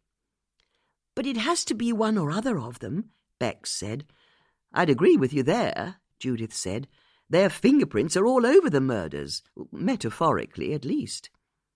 "Maybe someone setting them up," Susie said. "Although that's not true for Liz Curtis, is it?" Bex said to Judith, holding up her folder. "What's that?" Judith asked. "We may be able to find connections between Andy Bishop and Ikbal, and Elliot Howard and Stefan, but we've got nothing yet that suggests any kind of a link between either man and Liz Curtis, have we? Which is my point exactly, Judith agreed. We're only guessing when it comes to Andy Bishop and Elliot Howard, whereas we aren't when we come to the victims. We know they were killed. We know their deaths are related. So I suggest we try to find out what that link is. There isn't one, Susie said. Nothing links a local art dealer, a taxi driver, and the owner of a rowing centre. Nonsense. Something links them, or they wouldn't have been killed. We simply have to discover what it is. It's funny you should say that, Bex said, indicating a report in her file. I've got a list of all the clients who Ikbal had in his taxi here. And so you know, he never drove Elliot Howard. Not once. It's the same for Andy Bishop, and Stephen Dunwoody for that matter. But he did drive Liz Curtis. 2 weeks before she died. It cost £15. That's exactly what I mean, Judith said, enthused. Because her husband Danny told us she'd used Ikbal's taxi, and that's the proof right there, isn't it? Liz met Ikbal 2 weeks before she died. And we know she was a regular in Stefan's art gallery as well. So that's one clear and direct link between all three of them. Liz knew the other two victims. Although her husband said it shouldn't be much of a surprise, Susie said, what with her running the rowing centre her whole life and going to church and everything, she knew everyone in Marlow. It's still a connection, Judith said with finality. So we just need to keep looking for other connections between the victims. For example, I see here that Stephen Dunwoody went to Sir William Borlase's school. Just like Ikbal did, Susie said. You see? That's another link. But not Liz, Bex said, looking up from her file. She went to Great Marlow. Very well. We should still keep looking. The women set to their work, the silence of the room only disturbed by the occasional sound of a page turning or a brief slurp of tea or the crunch of a chomped biscuit. Here's something, Bex said, looking up from her file. What have you got? Judith asked. It's a report on Liz Curtis's social interactions. The police have been through her phone calls and her electronic diary, and analysis of her emails and web history and everything. It's very impressive what they've done. It's her whole life, and there's nothing suspicious about it at all. There must be something, Susie said. Honestly, there isn't. Liz led a totally blameless life. There are countless work emails, sorting out bookings for the rowing centre, phone calls to family, that sort of thing. She barely had a social life beyond that. But although her diaries are blank, there's one entry. Go on, Judith said. It says, rowing dinner. It was for last month. Judith pursed her lips. Her diary's completely empty, apart from that one entry? For months on end, just blank. And then you get rowing dinner on the 5th of August. So I wonder if any of the other victims attended it. Good thinking, Susie said. The 5th of August, Judith asked. That's right. Now that's interesting, Judith said, and started flicking through the file on Stephen Dunwoody's murder. If I'm not much mistaken, that was the same day that Elliot Howard went to Stephen's art gallery and had his argument with him. He had his argument with Elliot at Henry Regatta, Susie said. No, that was a few weeks before. I'm talking about when Elliot went to Stephen's art gallery and argued with him there. Here we are. Judith found the witness statement the police had taken from Antonia Webster, Stephen's assistant. She quickly scanned it. Yes, it says here, Elliot argued with Stephen in his office on the morning of Monday the 5th of August, which we now know was the same day that Liz attended a rowing dinner in the evening. You think the two events are connected? Bex asked. I've no idea, but I'll tell you this much, Judith said, realizing something. Rowing's something that links Liz and Elliot. It is? Judith told the women about the school photos she'd seen on Elliot's office wall that showed him in various rowing teams. So he used to row, Susie said. I like it. And seeing as Liz once represented Great Britain, Judith said, maybe they met through rowing. I don't think it's likely, Bex said, checking in her file. She's much younger than Elliot. Here we are, she's 54 years old. Elliot is 58, Judith said, after she'd found the relevant information in her file. And you don't have mixed boys and girls crews, do you? So it's unlikely they rowed together. But that doesn't mean they didn't both go to the same rowing dinner that night, does it? It's still a possibility. One moment. Judith left the room and found Tanika in conference with another police officer. D.S. Malik, can you find out what Elliot Howard was doing on the night of Monday, the 5th of August? But maybe ask for his movements for the whole week, so he doesn't know it's specifically that night we're interested in. Okay, Tanika said. Happy to. And by the way, you were right about Andy Bishop. We've spoken to the master of the Masonic Lodge in Marlow, and Mr. Bishop's a Freemason. What about Elliot Howard? I also asked about Elliot, and he's not, nor has he ever been, a Mason. Stephen Dunwoody? It's the same for him and Ikbal Qassam. The only Mason in all of this is Andy Bishop. Well, that's good to know. I'll tell the team, Judith said, and bustled back to her office. As Judith returned, she found Susie and Bex deep in conversation. Don't let me interrupt, Judith said, as she retook her place at the table. I'm reading Ikbal's crime scene report, Susie explained for Judith's benefit, and it makes for grim reading, I can tell you. But there's one thing that jumps out at me. The killer didn't have to break in to kill him. You think Ikbal let him in? Judith asked. Not at 5 o'clock in the morning, which was when he was killed, and according to the pathologist's report, Ikbal had a heavy dose of sleeping pills in his system when he was killed. He'd been drugged? Bex asked in dismay.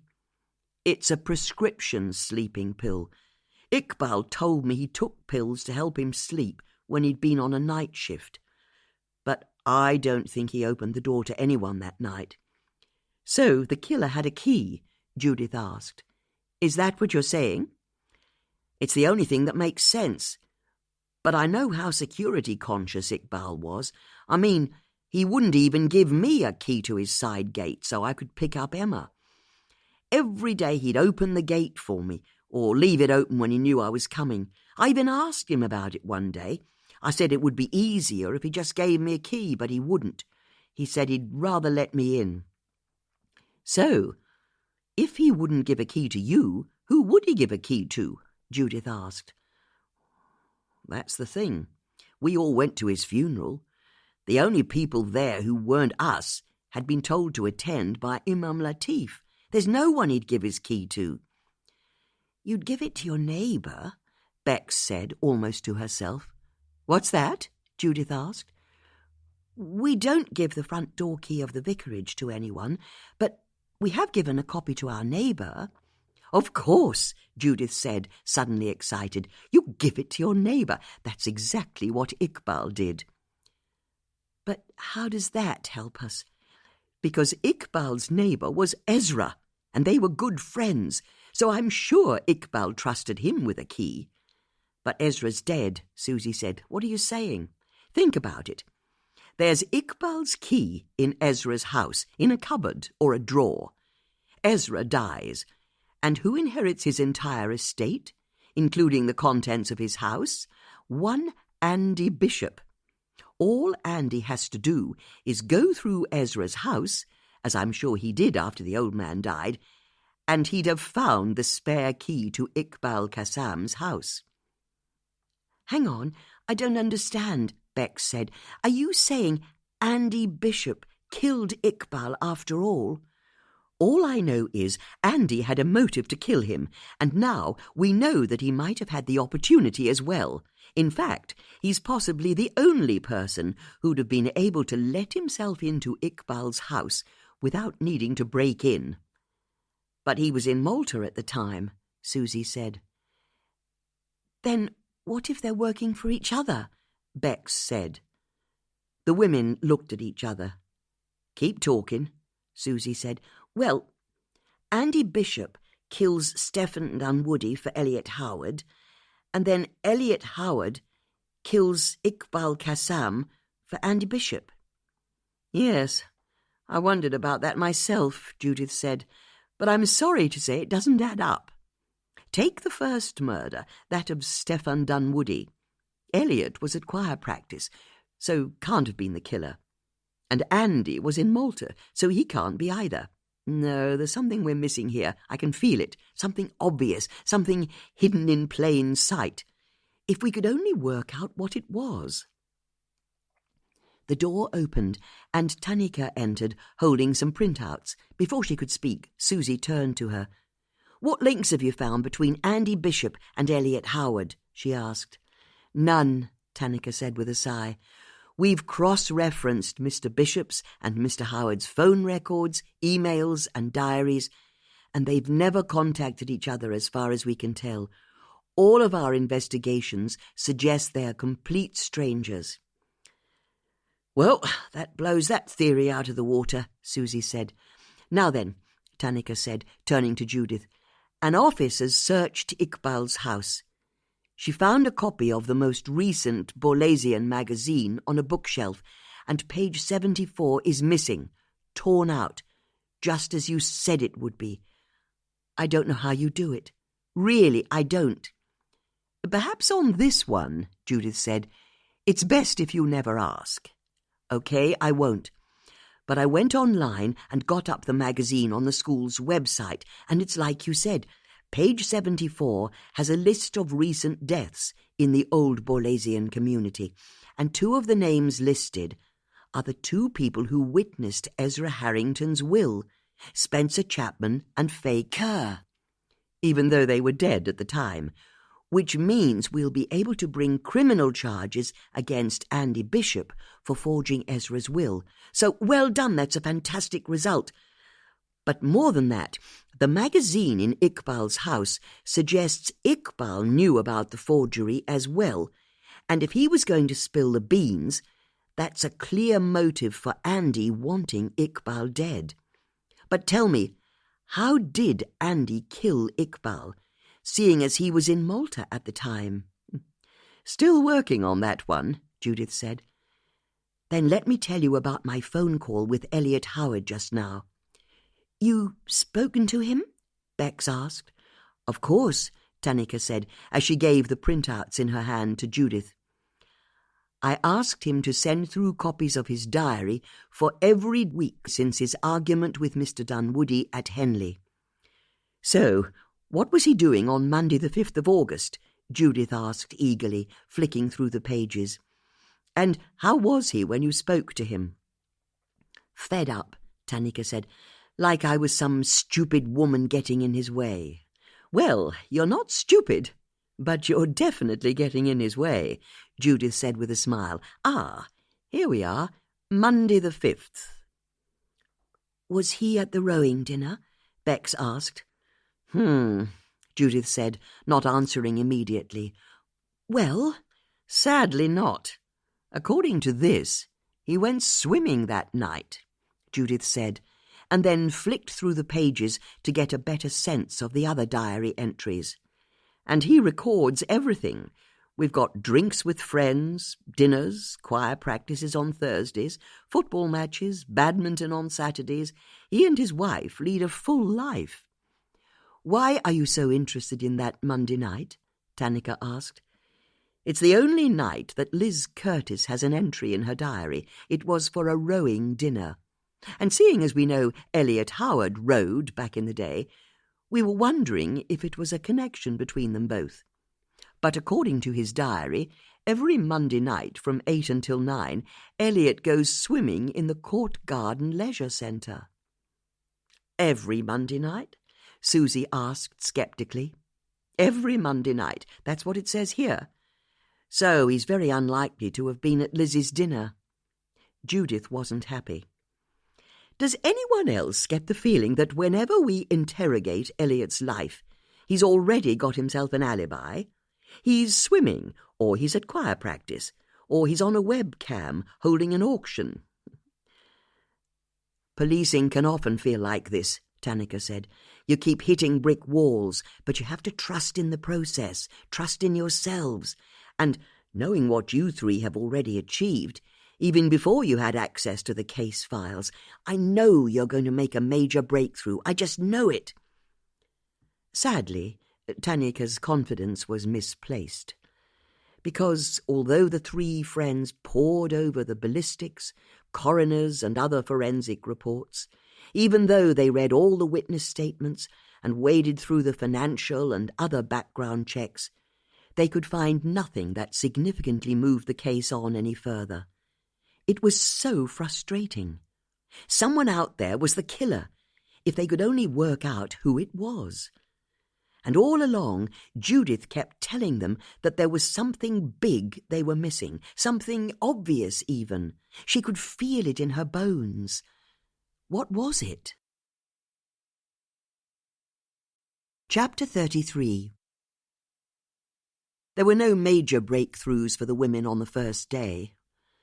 There were none on the second either. All they seemed to do was go round and round in circles, rehashing the same clues and leads, and above all, the same watertight alibis of Elliot Howard and Andy Bishop. The spirits of the three friends started to flag. They could see the sly looks they got whenever they entered or left the police station, or had the temerity to request specific information, and they increasingly felt as though they were letting Tanika down. After all, she'd gone out on a limb to get them involved, and they weren't doing anything to repay that faith. By Wednesday, neither Bex nor Susie could spare any more time to work the case. Susie had dogs to walk, and Bex a home that she believed had completely fallen into disarray over the previous 2 days. So Judith spent Wednesday at the police station on her own. But it wasn't the same without her friends.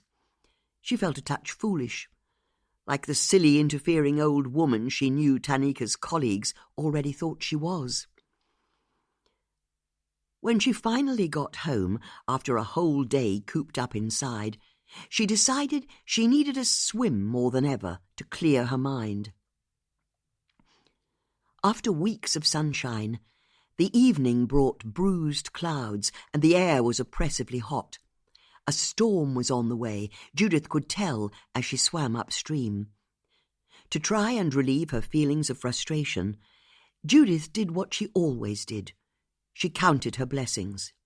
There were so many. She was fit, she wanted for nothing, and she'd even made some new friends. But despite her efforts to remain positive, Judith couldn't stop her thoughts returning to the work she'd been doing at the police station, which had led precisely nowhere as far as she could see. In particular, she kept thinking about the antique pistol the killer had used and the medallions he'd left behind at the scene of each murder. The fact that each victim had been shot dead with an antique Luger screamed to Judith that Elliot Howard had to be the killer, but the fact that Masonic medallions had been left on the bodies screamed just as loudly that it had to have been Andy Bishop. Judith had a terrible feeling that the killer was playing with her, playing with the police. After all, why leave any kind of clues like bronze medallions behind at the scene? Wouldn't any killer worth their salt focus on getting in there, committing murder, then getting out again without leaving any clues whatsoever? The medallions made no sense. As Judith's swimming brought her alongside Stefan's property, she treaded water for a minute, looking at the bank of bulrushes, her mind going back to the night of the murder. To have been this close to the killer, at the precise moment he'd shot and killed Stefan Dunwoody. It was incredible to consider. A shiver ran through Judith's body, and she decided to cut short her swim and let the river bear her back to her house. As she floated along, she found herself marvelling at how the river linked so many people in Marlow. She lived on it, as had Stefan, and if she kept going with the current, she'd pass through Marlow and come out the other side, heading towards the rowing centre. Judith found herself mulling the fact that Liz Curtis was an ex-international rower, just as Elliot Howard had also rowed in his youth. What about Stefan Dunwoody? Had he once rowed? After all, he'd been at the Henley Royal Regatta, hadn't he? Judith realised she'd failed to make the connection before. Stefan had been at a rowing regatta when he'd first argued with Elliot. She felt a tinge of excitement. It was a sensation she associated with solving crossword puzzles. A realisation that, although she still didn't know the answer, she was in the right territory. And the more she thought of Stefan and Elliot meeting at Henley, the more certain she was that her instincts were right. Once she got back to her house, Judith dressed and poured herself a generous glug of what she liked to call thinking scotch. She then went over to her baize card table and fired up her tablet computer. Pulling down some sheets of A4, she sharpened one of her already sharp HB pencils and set to work. She typed Elliot Howard and rowing into her search engine. There weren't any hits. Never mind. She tried again by searching for rowing with Stefan Dunwoody and was surprised to get a result. It was an article in the Marlow Free Press, and Judith clicked the link. The page she navigated to was in the Homes and Gardens section of the paper, and was all about local art gallery owner Stefan Dunwoody, showing off his home for the readers. There were lots of photos of Stefan in his home, but Judith avidly read the text, trying to discover what Stefan had said about rowing. She soon found the relevant paragraph. Mr. Dunwoody laughs when I ask him why he bought a house on the River Thames. I can't swim, and I've always disliked rowing, so you'd think it was strange me buying an old watermill. But I love the wildlife you get on the river. As long as you never make me get in a boat, I'm happy. Judith's enthusiasm evaporated. That rather answered the question, didn't it? If Stefan had a connection to anyone in the case, it wouldn't be because of rowing. But Judith knew, in the same way you couldn't give up on a crossword clue until you'd gone through all of the permutations, tried every single letter of the alphabet, she should keep trying to see what link she could find to rowing among the witnesses and victims. So she typed Ikbal Qassam and rowing into the search bar. There were no hits. Next, she typed both Liz Curtis and Danny Curtis, plus the word rowing, into the search bar, but she got hundreds of hits, mostly from travel and tourism websites and blogs. Judith frowned to herself. How was it going to be possible to find out about Liz's rowing career rather than her rowing centre? She tried clicking through on the links and running the search again using different words, but she kept getting nowhere. There were any number of online articles praising the rowing centre as a great day out for the kids, or lamenting its closure during the most recent floods, but nothing that specifically tied Liz or her husband Danny to competitive rowing. By midnight, Judith's mind was scrambled. The thinking scotch she'd been drinking had very much turned into unthinking scotch, sometime around 10ish, and she wasn't sure what she'd achieved since then.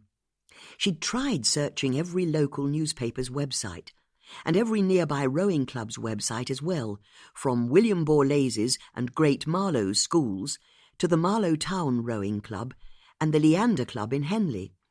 But no matter how hard she hunted, she couldn't find the link.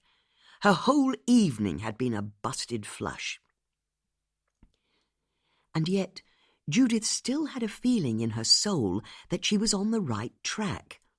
And even deeper within her was the knowledge that the local newspaper and rowing websites only went back so far. Everything was digitally up to date for the last 10 years or so, but in the 10 years before then, the various websites had a spotty record of scanned information or incomplete copy-typed archives.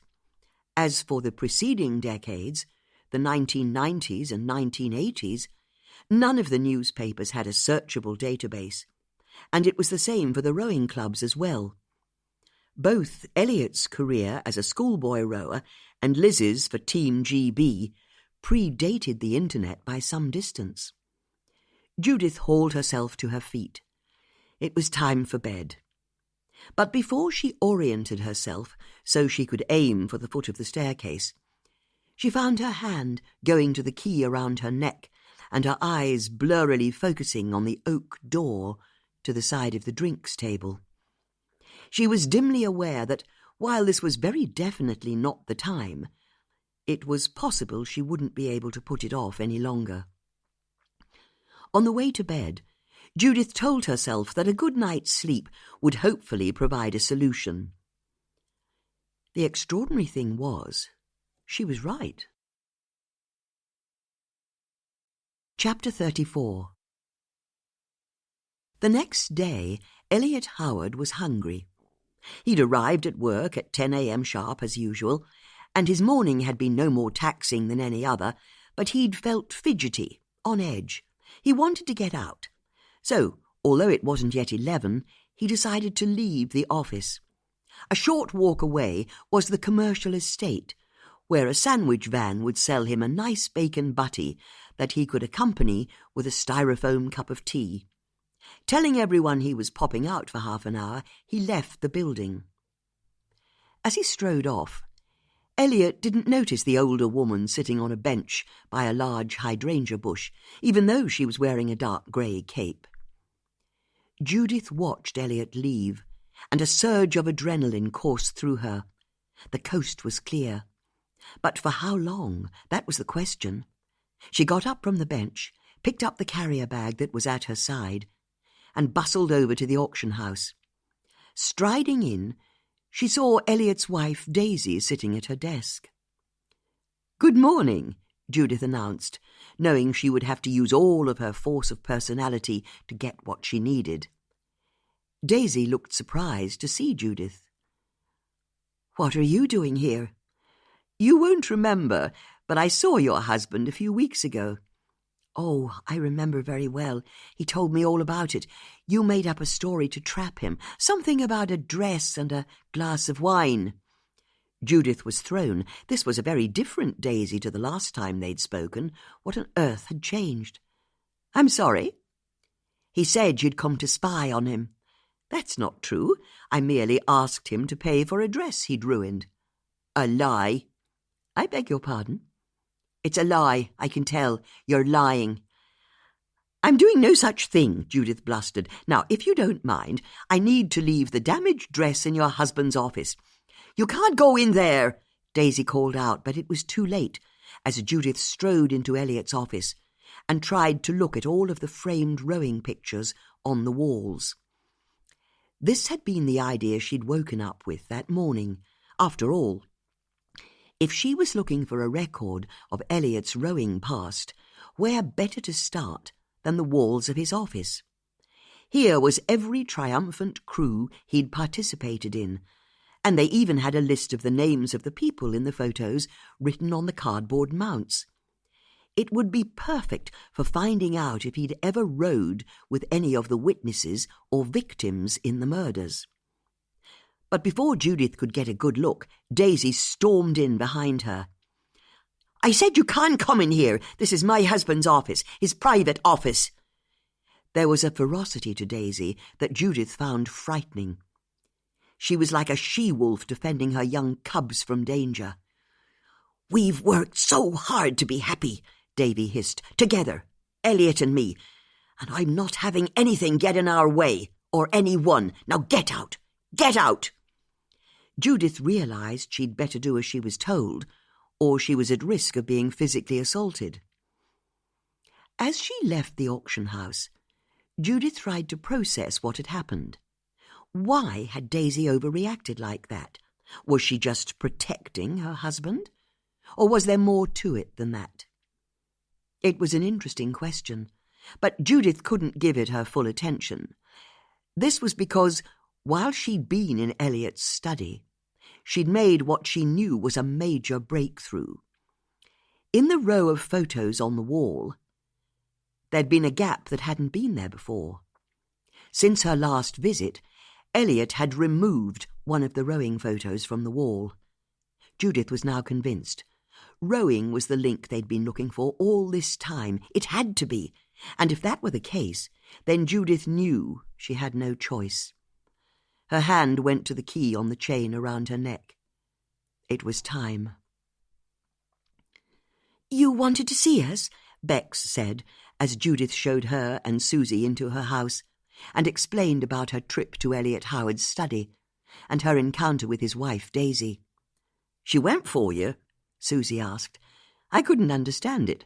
The first time we met she was so lovely, but this time she was like a wounded animal." "I wonder what's changed," Bex asked. "She's worked out her husband's a killer," Susie said simply. "That's what's changed." "Yes, that could well be it," Judith agreed. "So why do you think Elliot's taken down a rowing photo?" Bex asked.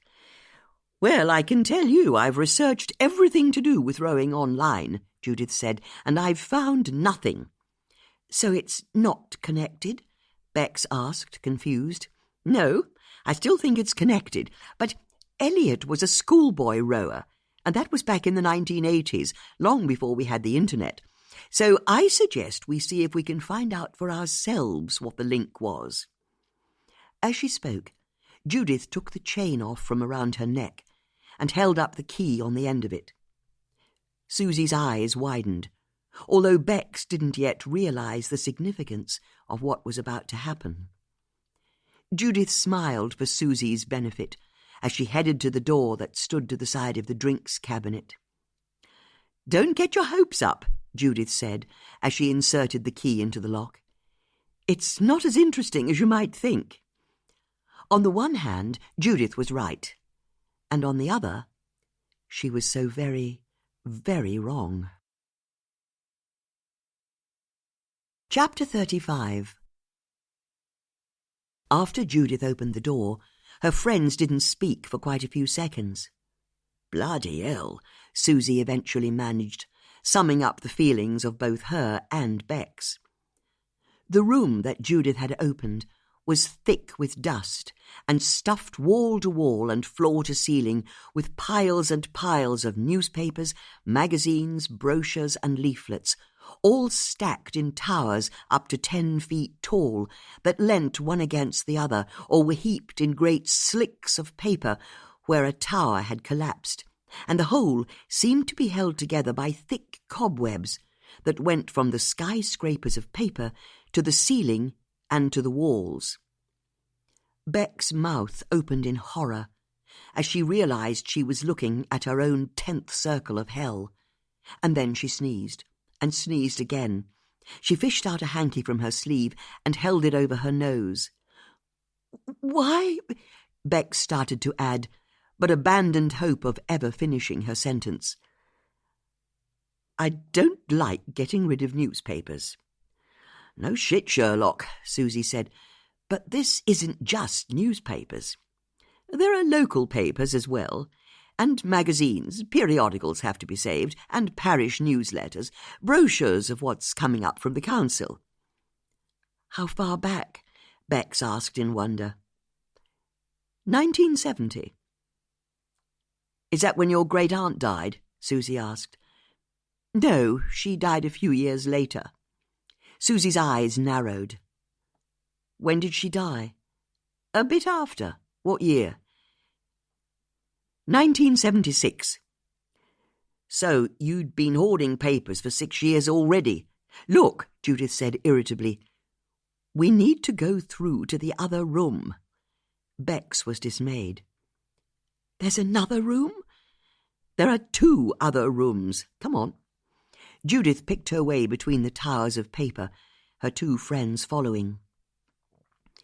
In the next room, each of the 4 walls were covered floor to ceiling in metal-framed bookcases, and every inch of shelf space was jammed thick with piles and piles of crisp-edged, yellowed newspapers. "This is where it all started," Judith said simply. "Back in 1970, Susie said." Judith could see that Susie's instincts were telling her that the year 1970 was important. "So, what exactly are we looking for?" Bex asked. "Well, if Elliot's removed a rowing photo from his wall, it must be because it's incriminating. So I suggest we find out who Elliot Howard rowed with when he was younger." "You think the answer will be in here?" Bex asked, already overwhelmed by the thought. "Don't worry, it's not as bad as it sounds. Elliot is 58 years old, which means he would have joined Sir William Borlase' grammar school in 1973, and would have left, aged 18, in 1980. And Borlase always row at the Marlow Town Regatta, and at Henley as well.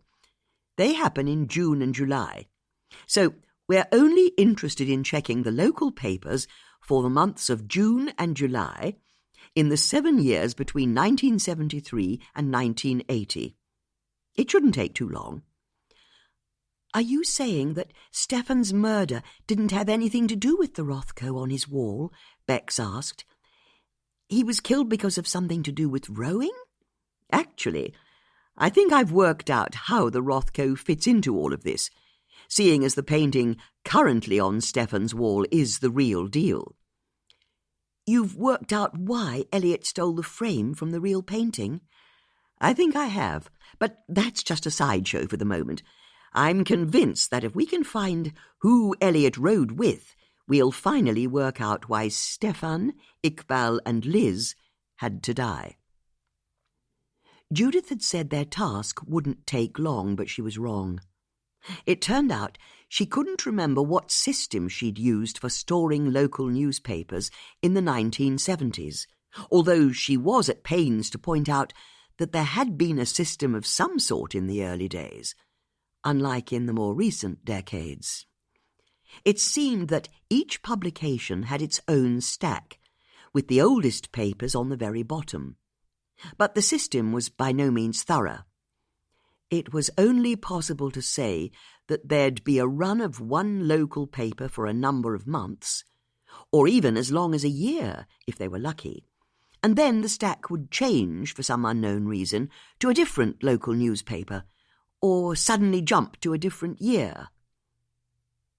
All that seemed to be broadly true was that the newspapers on the bottom of piles tended to be older than the newspapers at the top of each pile. But there were hundreds of separate stacks of newspaper, all squashed tight in the bookcases. Bex, for her part, struggled to batten down her panic as the dust swirled and settled in her hair and on her clothes and her skin. But she made herself go through with it, and it was Bex who came up with the best system for working through the newspapers. She'd riffle the dry edges of a stack, trying to find the dates on the corners of each page. If they were from before June, she'd work upwards from that point, and head downwards if the date was from after July. And once she'd found any newspapers that covered June or July, she'd so carefully prize them out from within the stack, so they could then be searched more thoroughly. The good news was that Judith had been right when she'd predicted that each of the local newspapers covered the Henley and Marlow regattas in great detail. There were whole pages of photos and reports, and better than that, the Henley Advertiser ran a page that listed the results of every race.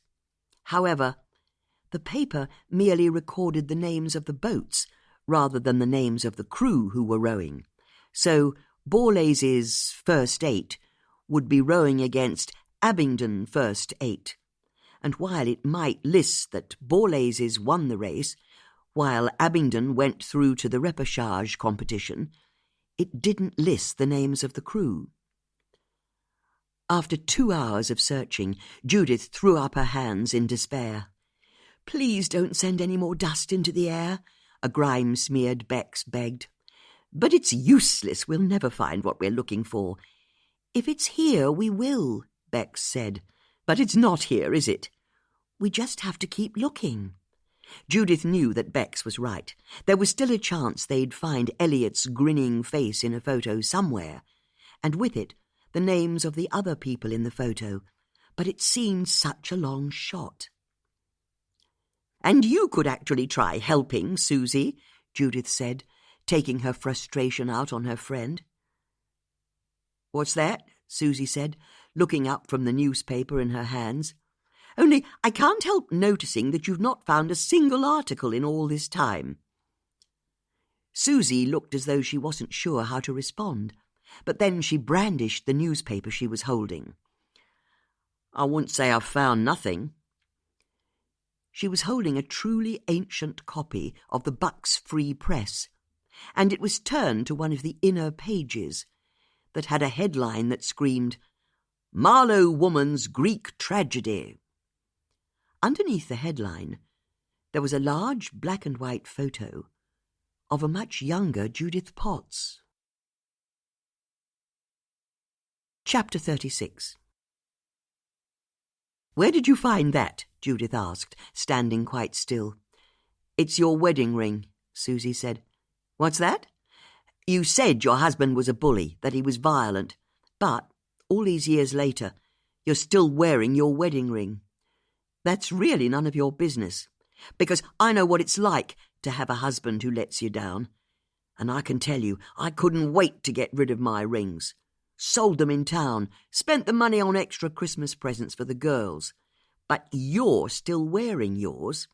I told you, it's to remind me of mistakes made." "I know. That's what you said, but that's just weird. And every time the subject of your husband comes up, you always look guilty. So when you revealed you've been keeping all of the world's newspapers since 1970, well, I put 2 and 2 together. 1970 was the year your husband died, wasn't it?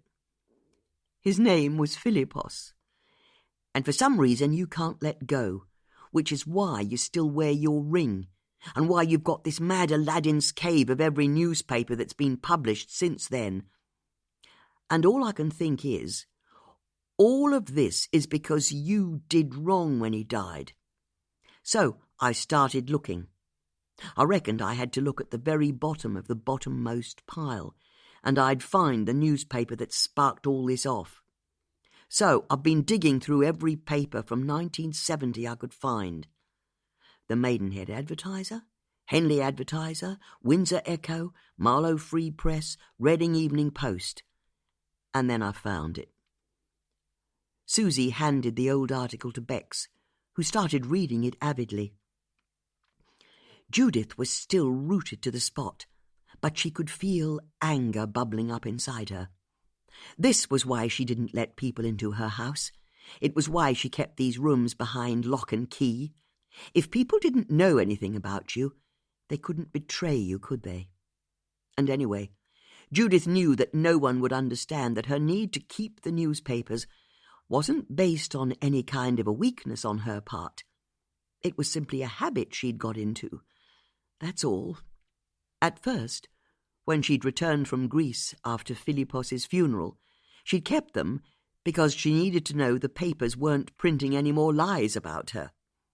And once she'd got into the routine, well, it was hard to know when to stop, wasn't it? After a few weeks? Months?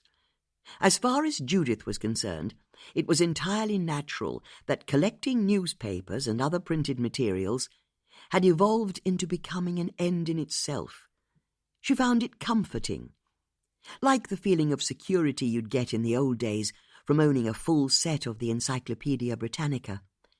She had all local knowledge here in these 3 rooms. And it was useful, wasn't it? After all, who'd have known in 1970, when she'd started out, that, many decades later, she'd be using her archive to identify a potential murderer? "The article says someone else was on the boat at the time," Bex said, breaking into Judith's reverie. "That's what I noticed as well," Susie said. "They were mistaken," Judith said, wanting to get her rebuttal in first. "Although I must say," Bex continued, "this sounds terrible. I had no idea you were interviewed by the police. That it was considered a suspicious death. It must have been horrible." "Oh, it was that, I can tell you. But it was me who insisted the police start investigating. Philippos was such a good sailor, you see. But they never found anything suspicious. In the end, they ruled it was a tragic accident." "Susie's right, though. It says here, a witness on the shore saw Philippos on his boat with someone else." "It says a witness thinks they saw someone else on the boat," Judith said testily. "It was a possible lead for a time, but the man on shore was old, and he wasn't ever able to identify who this second person was, or even if it was definitely Philippos's boat. It all fizzled out, sadly." "Do you think your husband was with someone?"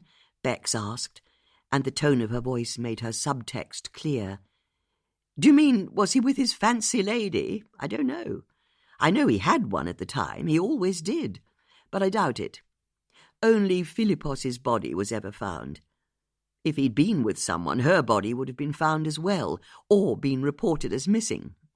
Now, I think we're done here, don't you? I don't like coming in here at the best of times, and it's clear we're not going to find out what we came here to find." "But we're not finished," Bex said. "I think it's time you both left." Bex looked as though she'd been slapped in the face. "Come on, Judith," Susie said. "There's no need to get—" No, Judith said, interrupting. "It's nothing to do with you, Susie. I just don't like coming in here. Too many memories. Too much history." "Yes, of course," Bex said, putting the newspaper article down. "So, if you could show yourselves out." Susie and Bex stood in silence for a moment, but Bex recovered first. "Come on, Susie, we should go," she said, and started to usher Susie out of the room. "But Judith, if you need anything, someone to talk to or to get back to the case, give us a ring," Bex added, as she paused in the doorway. Bex took in the calamity of mess, and the woman who stood alone in the middle of it. Judith had picked up the old newspaper article and was already lost in it. Bex and Susie let themselves out. Chapter 37. Judith couldn't tear her eyes from the article and the photo of her that stared out at her from 1970. She'd been 27 years old, and she remembered the day the photo was taken as though it were yesterday. It had been snapped on the beach at Paleokastritsa after she and Philippos had had lunch. Despite the awfulness of her life at the time, Judith had been unaccountably happy that day. It had been so sunny, the setting so beautiful, and she remembered the early afternoon breeze on the beach that brought the woody barbecue smells of the cafe mixed with the sweet scent of the rosemary bushes that grew around the bay. Judith believed that even though she was an old-age pensioner, she still had beauty. But it was a feeling she now carried inside her, rather than being any kind of outward appearance. As she'd got older, her beauty had retreated from her skin and become part of what she thought of as her soul. But she couldn't help looking at the woman in the photo and noting how very glossy her hair was, how her skin seemed to glow with light, even in the black and white photo, and how bloody thin she'd been. And it was as she remembered how she'd looked when she was in her 20s that Judith worked out the answer. The notion popped into her head entirely unbidden, unwished for. One moment the answer to the puzzle didn't exist, and in the next moment it did. Judith was stunned. Was it really that simple? And then she felt a sudden rush of adrenaline as she realized the significance of a comment that Andy Bishop had made to Bex towards the end of their walk together. Judith let the newspaper in her hand drop to the floor, left the room, and locked the door behind her. Because her breakthrough was only one piece of the jigsaw puzzle, wasn't it? There was still a piece missing. But this time she felt confident she'd find it. She knew the shape of the piece she was looking for, even if she didn't yet know what it was. In her mind, Judith started going through all of the information she'd learned in the police station. Ikbal's dreams to buy a boat. The testimony from Fred the postie that Stefan was a crook. The fact that Liz had got a rogue vet to kill her otherwise healthy dog. But no matter how much she tried, the answer she was looking for didn't jump out at her. She knew she'd know it when she saw it. She just had to keep going. So where else could she look?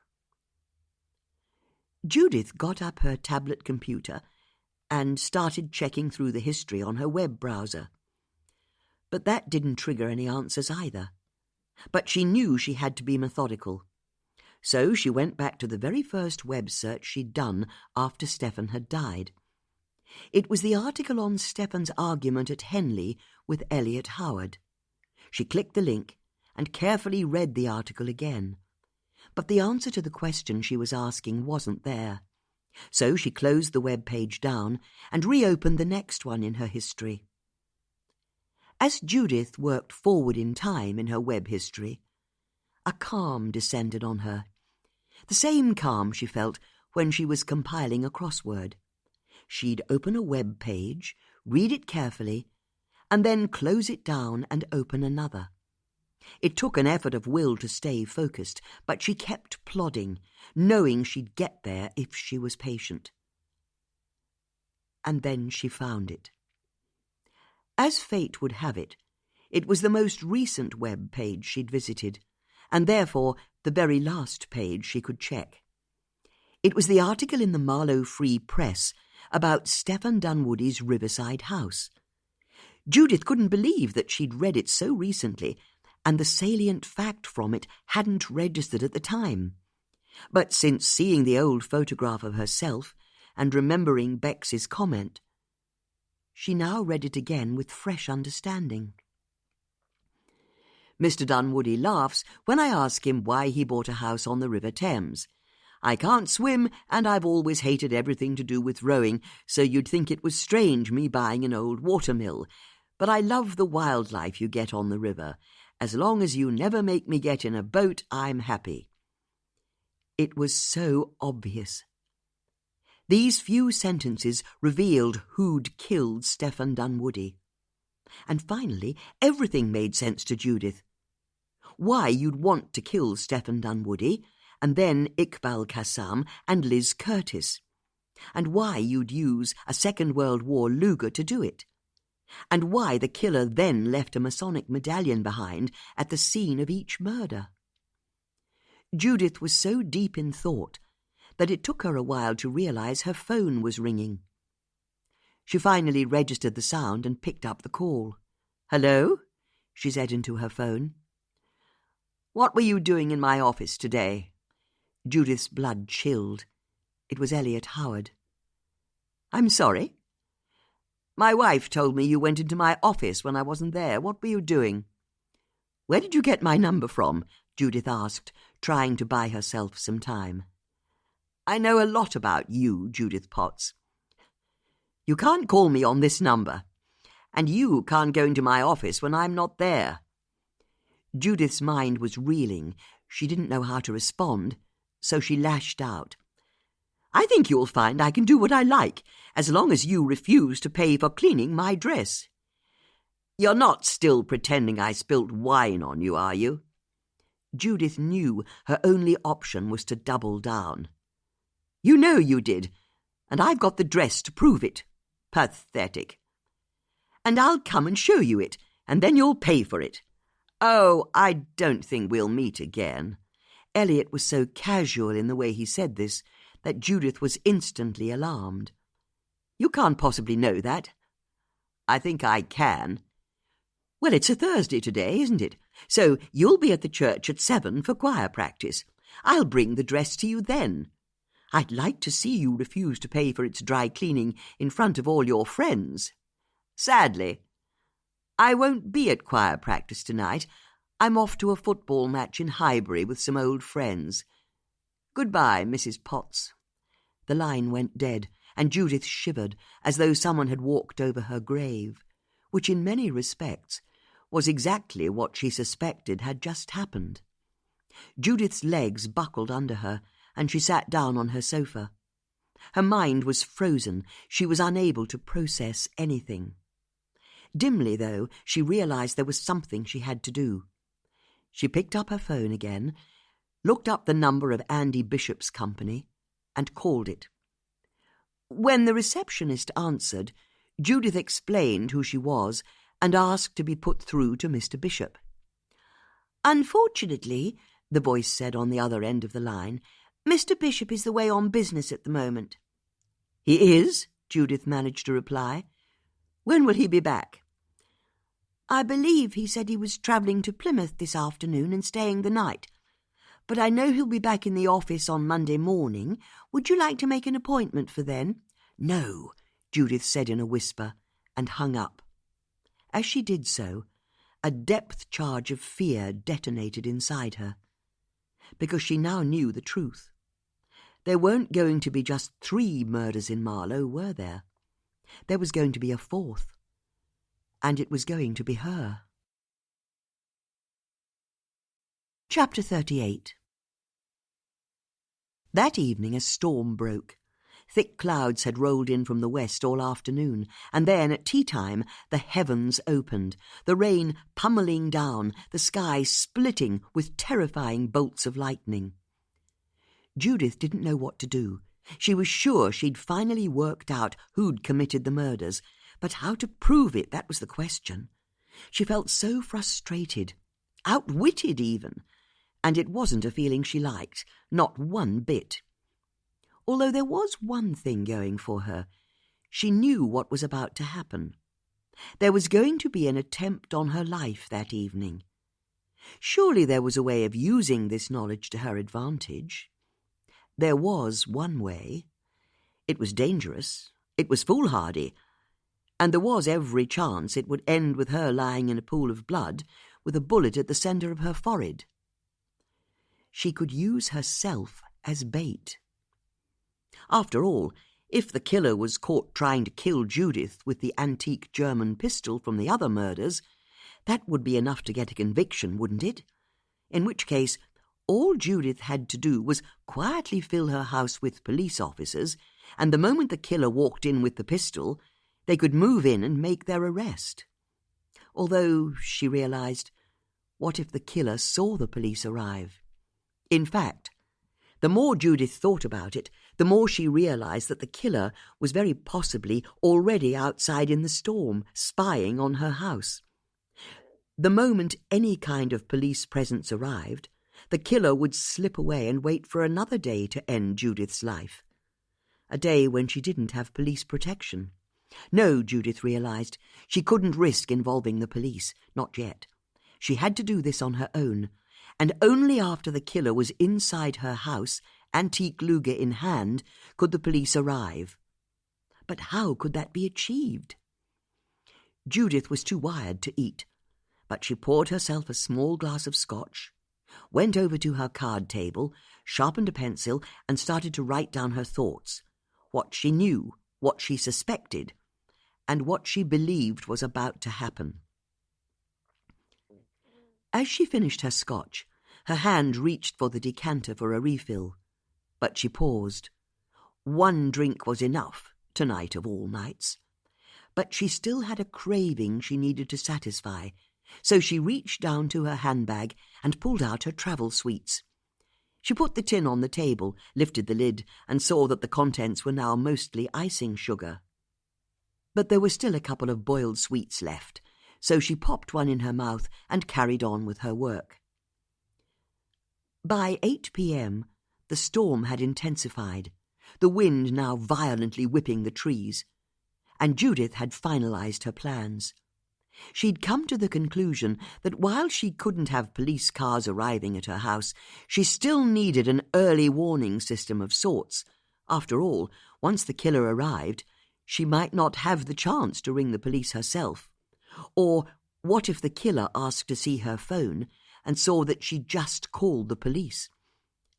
So Judith had rung Susie and Bex and asked them to follow a specific set of instructions. She'd not told them about any of her theories, or about her phone call with Elliot and Andy's secretary earlier in the afternoon. This was only partly because she wanted to make sure their lives weren't put in danger.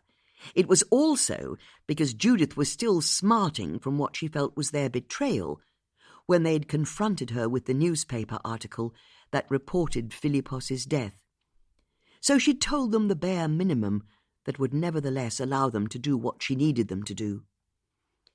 And keeping them at arm's length also satisfied an atavistic part of Judith. If she'd learned one lesson in life, it was that you should never let people get too close. Things always worked out better if you did everything on your own. As she sat at her card table, Judith looked up from her notes at the driving rain outside.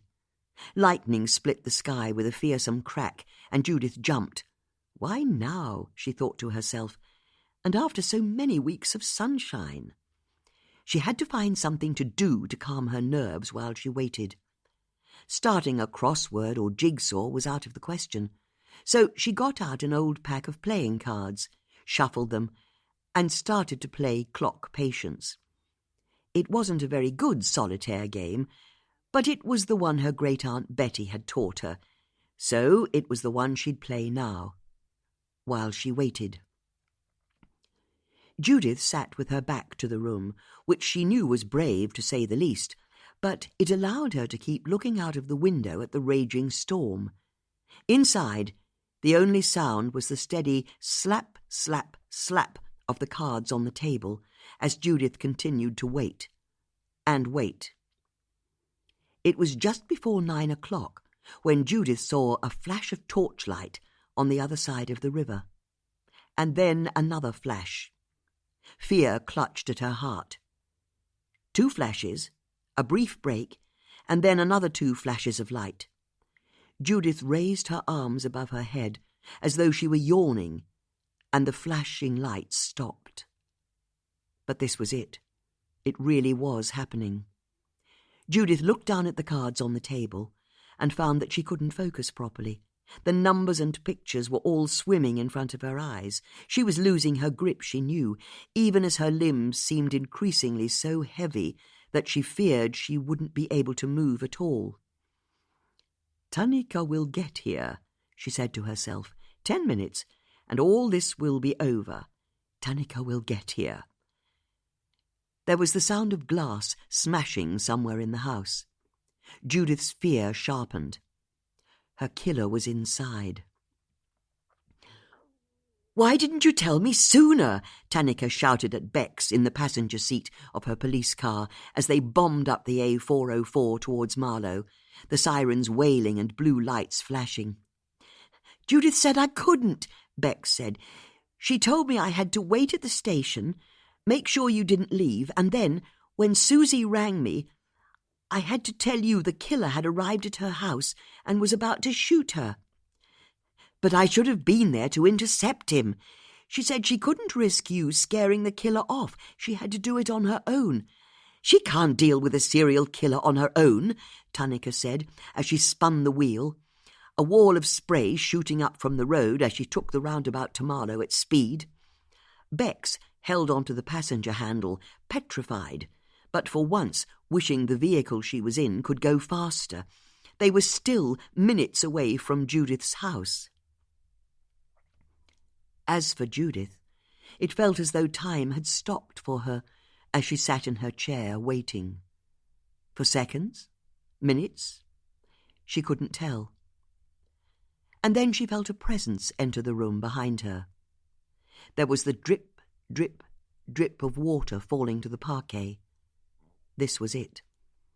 It was time to make her play. "Hello, Danny," she said. Judith turned in her chair and saw Danny Curtis standing across the room, drenched from head to foot and wearing a grey poncho-style raincoat. He'd pulled the hood back and was looking at Judith, his eyes as wild as his hair. "I said hello, Danny," Judith said, trying to make a connection with the man. But Danny Curtis wasn't listening. He was breathing too heavily, staring at Judith too intently. In his hand he was holding a Luger pistol. Only 100 yards away, on the other side of the Thames, Susie stood in a panic of indecision among the dripping fronds of a weeping willow, hopping from one foot to the other to stay warm, as she tried to see through the driving rain towards Judith's house. Earlier that evening, Judith had phoned her and said that a man was going to break into her house that night. What was more, she believed the man would very possibly make his approach along the Thames in a canoe. It was his modus operandi, she'd said, which was why she wanted Susie hidden on the other side of the river and a little way downstream, so she could spot him as soon as possible. Just as she wanted Bex outside Maidenhead Police Station, ready to run in and get Tanika or some other officer, the moment Susie phoned through and told her that the man had appeared. When Susie had asked for more details, or the identity of the man who'd be arriving in the canoe, Judith had refused point-blank to say any more. All she'd said was that Susie and Bex should do as they were told, or she'd go through with her plan without them. No amount of arguing could get Judith to change her mind. Which was how Susie ended up putting on her oilskin coat and taking her Doberman Emma for a walk on the Marlow side of the Thames in the middle of a storm, and then hiding in a weeping willow with views back across the river towards Judith's house. The whole thing seemed risky as hell to Susie's mind, but Judith had explained that it would take the canoeist time to manoeuvre to shore, extricate himself from his boat, secure it, and then make his way up to her house. And once there, it would also take him time to work out how best to get into her house. But Judith had been wrong. The dim shape of a man had indeed appeared out of the rain on the river, but he'd powered along in his canoe at an incredible speed, his panel a windmill as he churned through the water.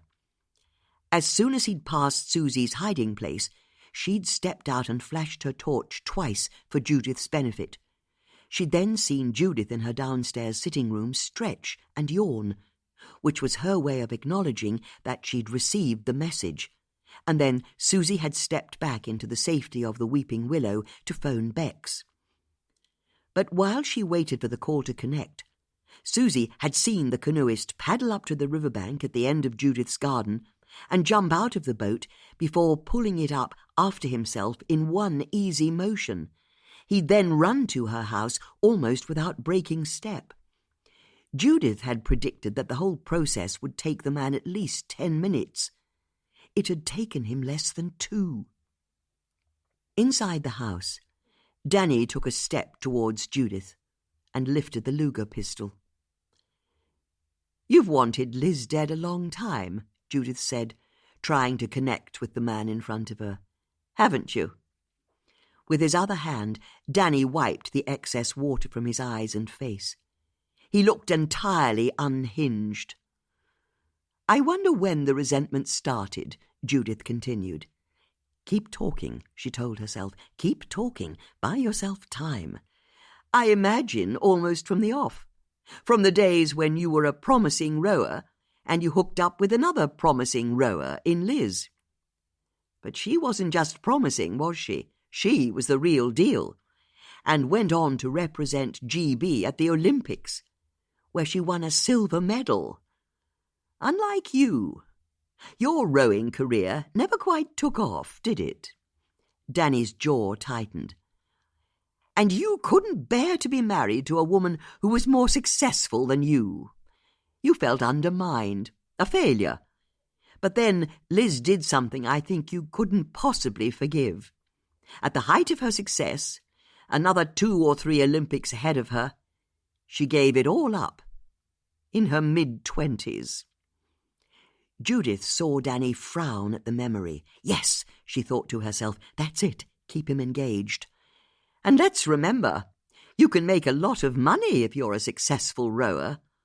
And while it would have been a bitter pill for you to swallow, being the consort to your wife, at least she'd have been famous. But Liz wasn't like you. She was never driven by fame or money. She simply wanted to be the best rower she could be, and once she'd done that and got her medal, she was happy with it, which I think cut you to the quick, because there you were, so graciously prepared to play second fiddle to your more talented wife, and she'd walked away from her talents. Instead, she decided she wanted to throw herself into the family business, the Marlow Rowing Centre. Where was Tanika? Where was Bex?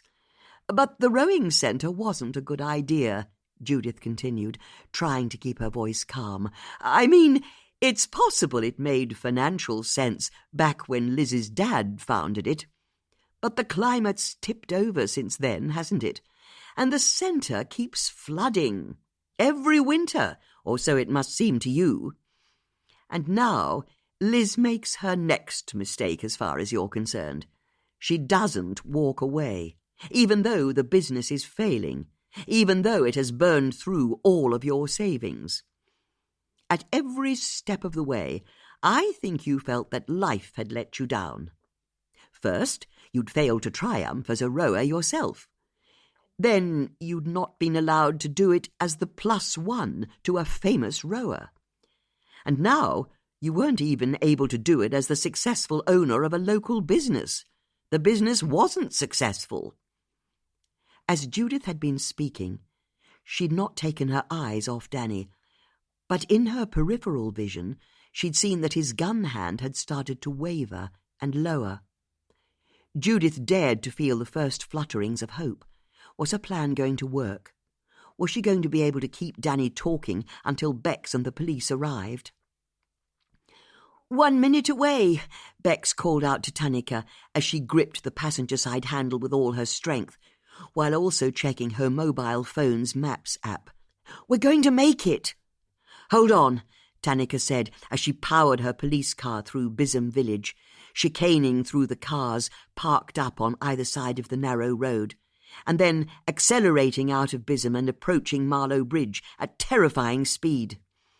At the very last moment, she spun the steering wheel, the car screeched onto Ferry Lane, and Bex screamed as she saw a massive oak tree lying across the road. Tanika slammed on the brakes, and the car slid on the standing water, the back end starting to turn sideways before the whole thing came to a juddering stop, the rear wheel on the passenger side now hanging over the fast-flowing Thames immediately below. The monsoon rain or a lightning strike must have felled the tree, and it was only Tanika's quick reactions that had saved their lives. Inside the car, neither Bex nor Tanika said anything. There was just the swish of the windscreen wipers and the drumming of the rain on the metal roof. "You okay?" Tanika eventually asked. "I think so," Bex said, looking out of her passenger-side window, without daring to move the weight of her body. The Thames was raging only a few feet away. "Okay, so this is what we're going to do," Tanika said. "It's your back wheel that's over the river, so I'm your ballast, which means you need to get out of the car first. Once you're clear, then I'll get out. But only then." Bex looked in the side mirror at the back wheel gently spinning in thin air. "Don't think about it, just do it," Tanika said. "Now, get out of the car nice and calmly and move around to the front. Do as I say. You'll be fine." Bex opened her door, the wind and rain all but yanking it open for her, and she stepped out onto the inches of sodden verge that was all that stood between her and the raging river. She then dropped to her knees and slithered under the passenger door until she was back on tarmac. The moment she was safe, Tanika slipped out of the car and it rolled back a foot, falling onto its axle as the driver's back wheel joined the other back wheel, spinning freely in the air. Tanika and Bex looked at each other and knew they were thinking the same thing. They wouldn't be able to get the police car back onto the road. Not that it mattered anyway. The ancient oak tree was blocking the road completely. There was no way of getting to Judith's house. Judith was struggling to contain her panic. Where were the police? "As for why you did this," she said, trying to keep the conversation going, "my friend Susie put her finger on it the first time she visited this house and pointed out how valuable it must be. But my river frontage is as nothing compared to what you've got down at the rowing centre. The land it's built on is worth millions, possibly tens of millions. So why should you have to scrimp and save and work so hard to stop the whole thing being washed away, when you could just sell it to a developer and retire on the proceeds? In fact, I can't help wondering if you didn't marry Liz with the express plan of waiting until her father died, so you could then get her to sell the land. But when she inherited, you discovered that Liz would never sell, not even as you scrimped and saved to get by. You were stuck, although there was one way out for you, wasn't there?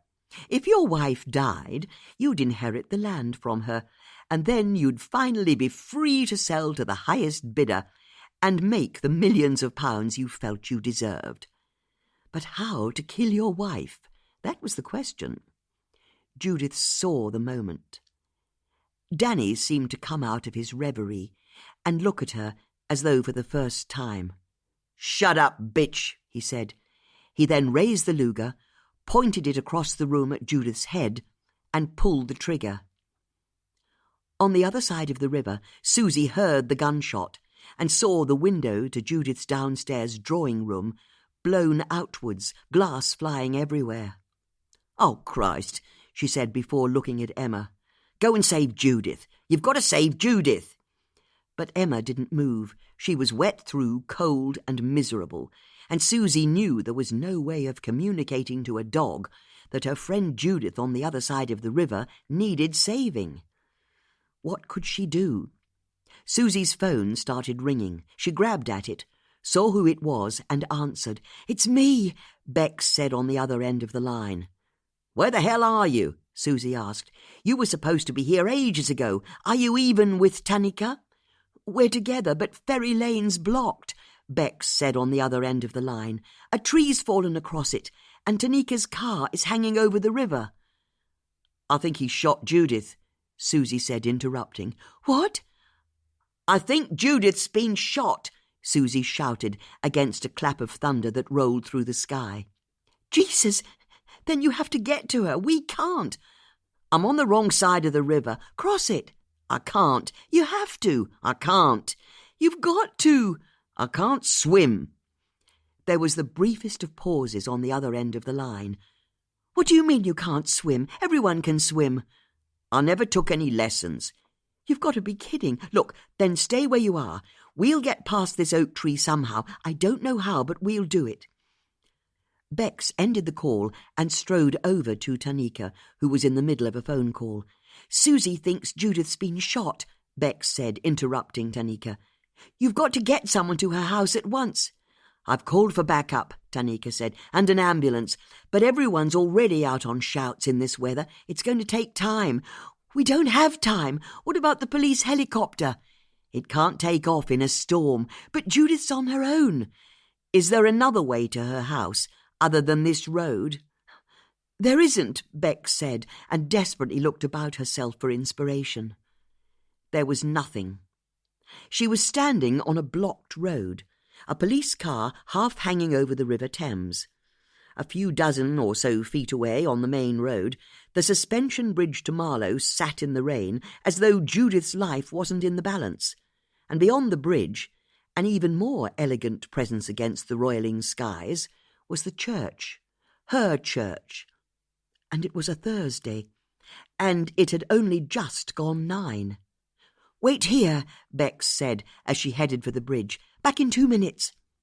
Tanika was baffled as Bex started running across the suspension bridge.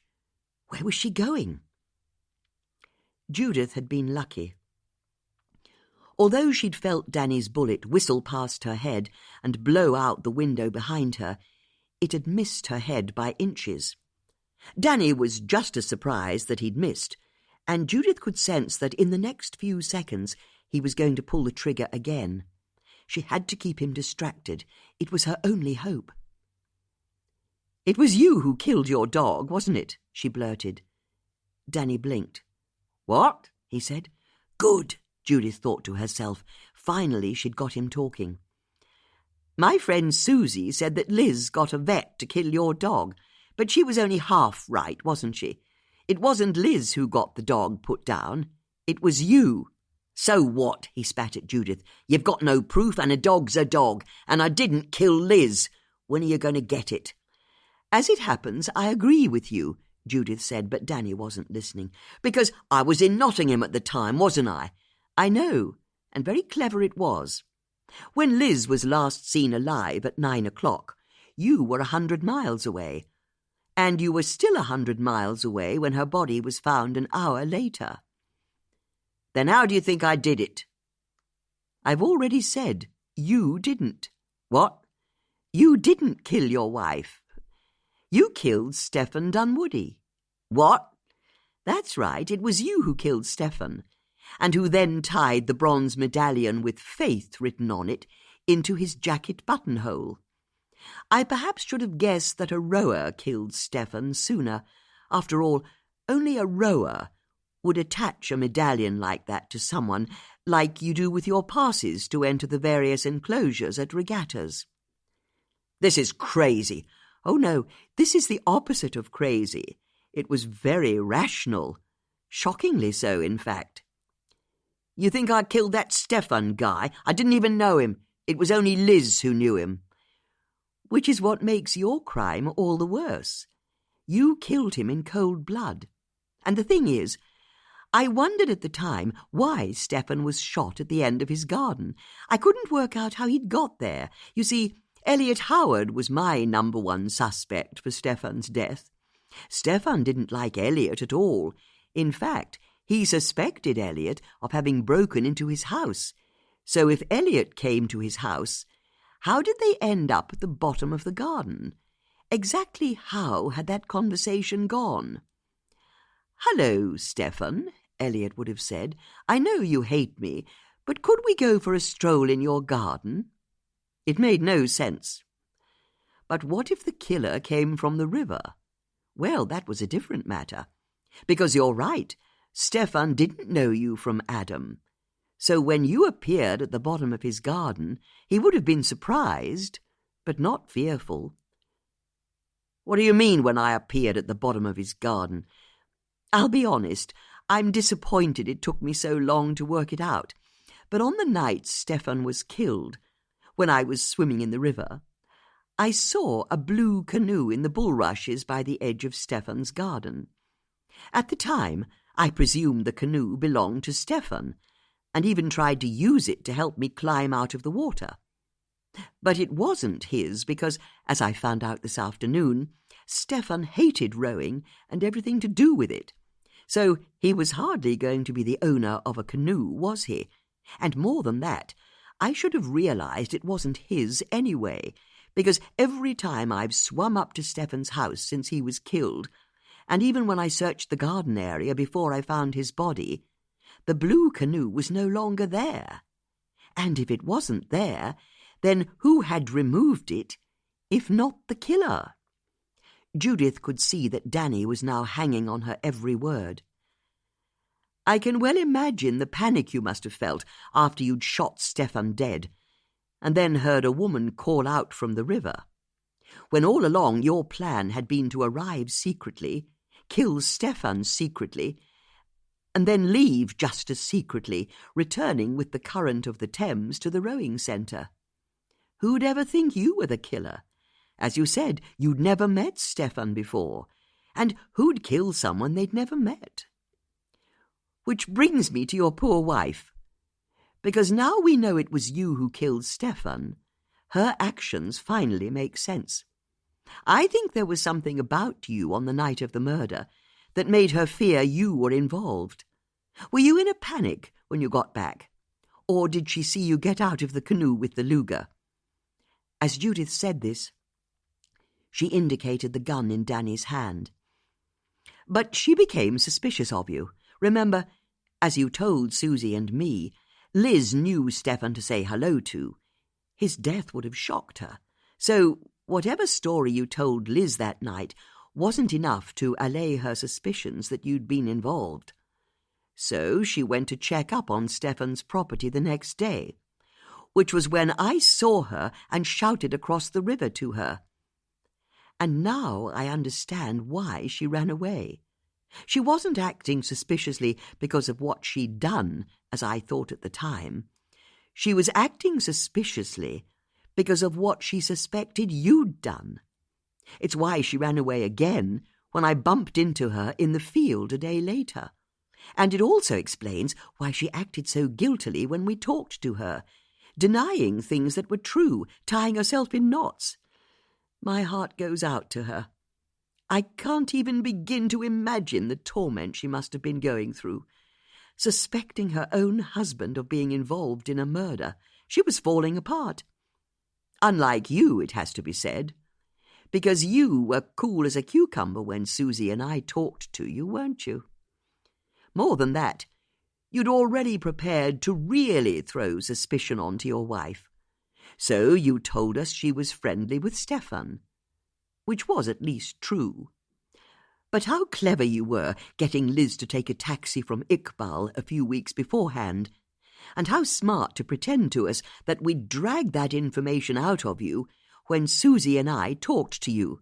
You did it quite splendidly, I must say, because in that one conversation you managed to make it look as though Liz was linked to both Stefan and to Ikbal. If she were then to die, as you knew she would, we'd be tempted to jump to completely erroneous conclusions. "These are all lies," Danny said. "You know that's not true," Judith said. "Your presence here proves it, wouldn't you say?"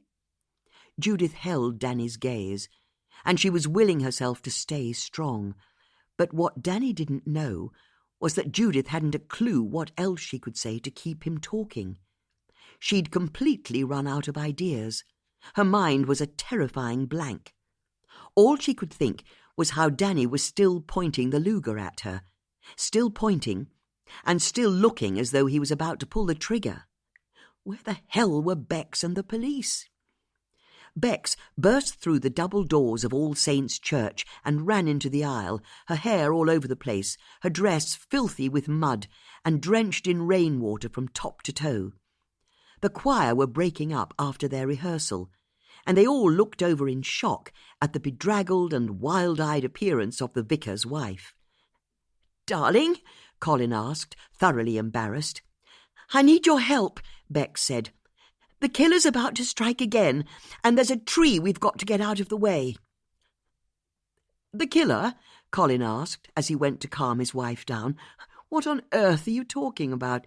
For her part, Bex was scanning the choir and was relieved to see that Elliot Howard wasn't present. But then Judith had told her that he was at a football match in London that evening. "The killer's in Judith Potts's house." "You know who the killer is?" Major Lewis said, emerging from the row of tenors, the self-appointed voice of sanity as he headed over, leaning heavily on his brass-topped walking stick. The last time Bex had seen Major Lewis, she'd cooked him and his wife a fennel-rubbed belly of pork. "We've got to save Judith," Bex said, looking from Major Lewis to her husband, and then at the rest of the choir. They were all looking deeply uncomfortable. "Isn't that a matter for the police?" Major Lewis said. "They're down by the oak tree right now. It's blocking Ferry Lane. We need to help them move it." "Well, I think they know what they're doing. We should let them get on with it." "But that's what I'm saying. There's nothing for them to get on with. There's a bloody great tree in the way." As she said this, Bex grabbed the walking stick from the Major and dashed over to one of the displays on the church wall that honoured the fallen of the local regiment. Before anyone could stop her, she swung the heavy stick high in the air and brought it down on the glass case. Glass showering everywhere. "Bex!" her husband called out.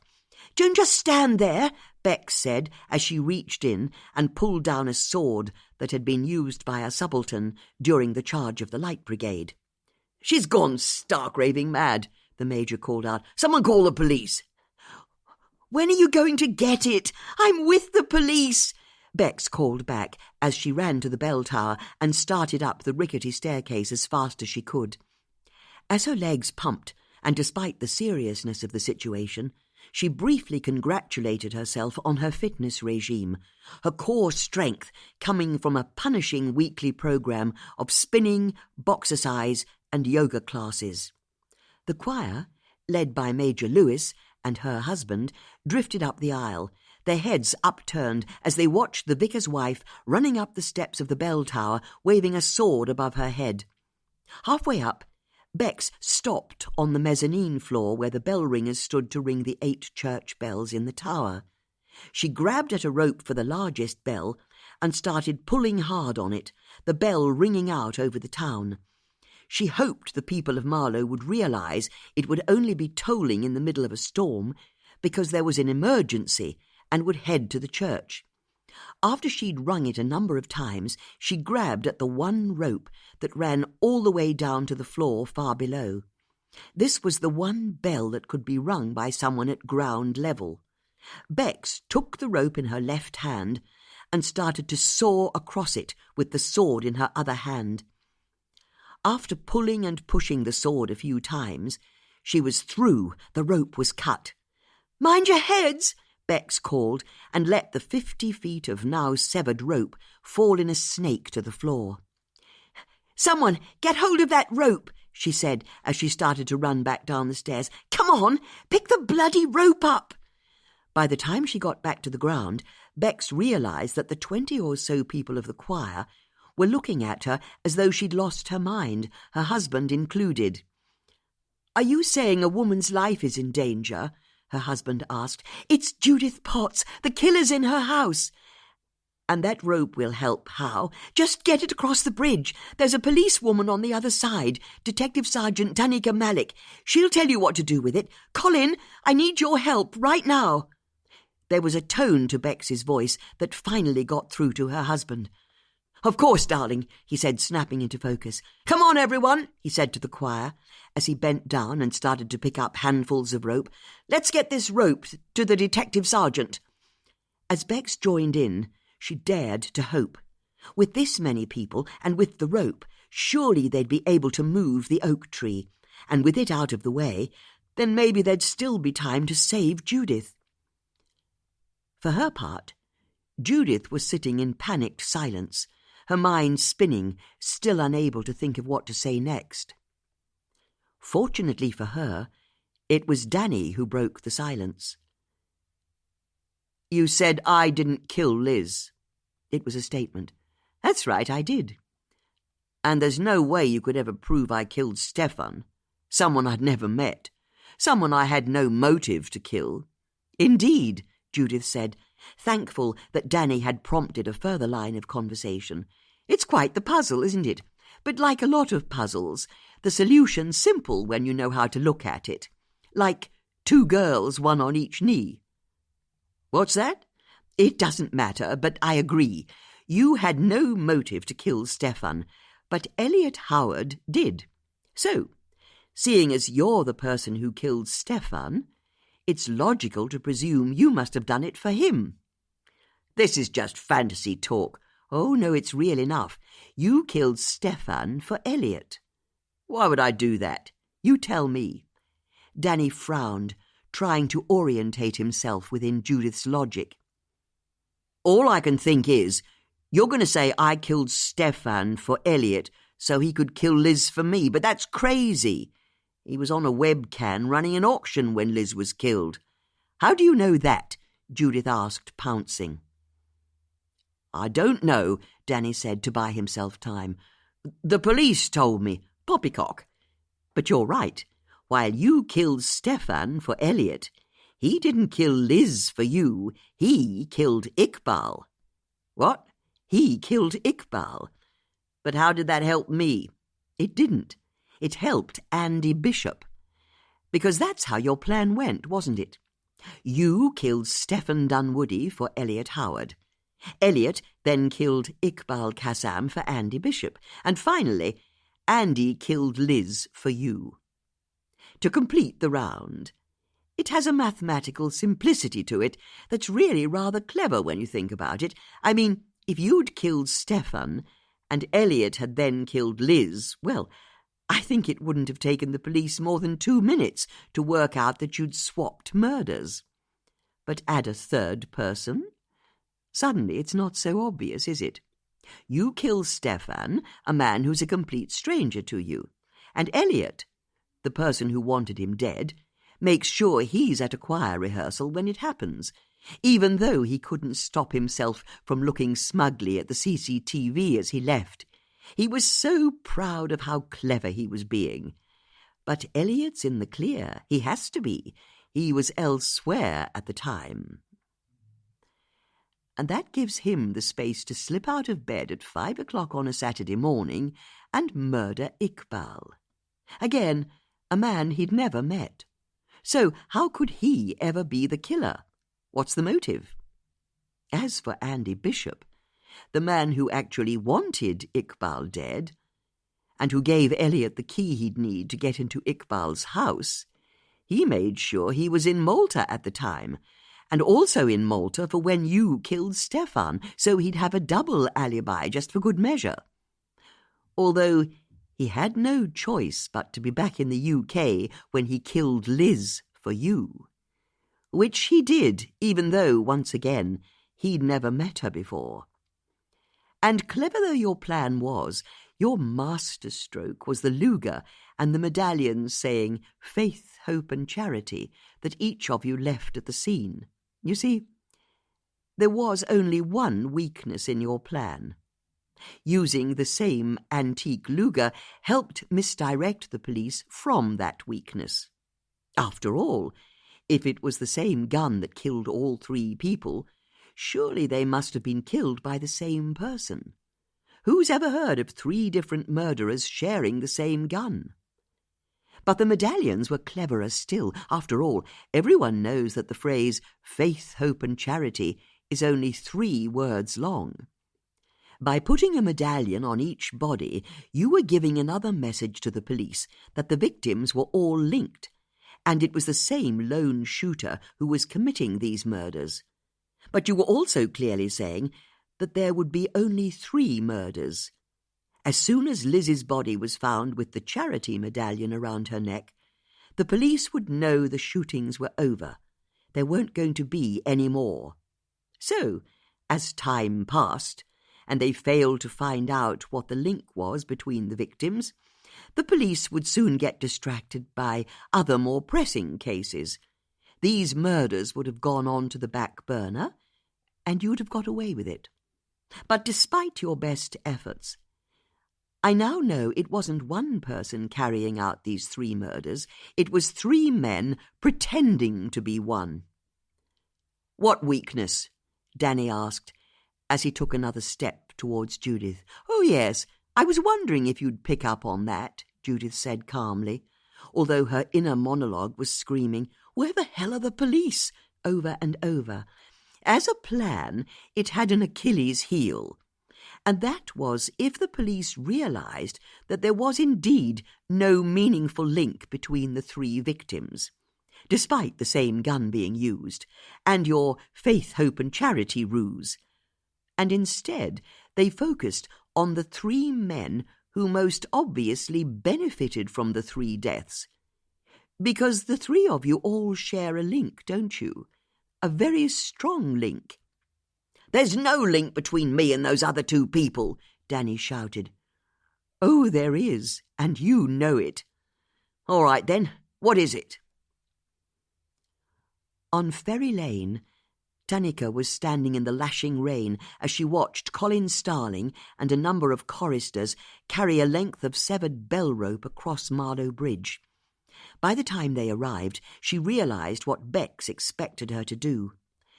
"Wrap it around the trunk of the tree," she called out. "Come on, we need to get this tree moved." As they all started trying to tie the rope to the tree, the piercing headlights of a white SUV cut through the darkness as Bex raced her 4x4 across Marlow Bridge, turned into Ferry Lane, and then screeched to a halt. Despite the narrowness of the road, she confidently performed a 3-point turn, her hands in the correct 10-2 position throughout, and by the end of the manoeuvre, her tailgate was pointing at the oak. "There's a tow bar on the back," she shouted as she stepped out of her car. Tanika was quick to get the message, and she soon organised the other end of the rope to be tied to the back of Bex's 4x4. And mercifully, in the distance, finally they heard the sirens of approaching police cars. As soon as the rope was tied fast, Tanika called to Bex against the howling wind. "Okay, we're good to go."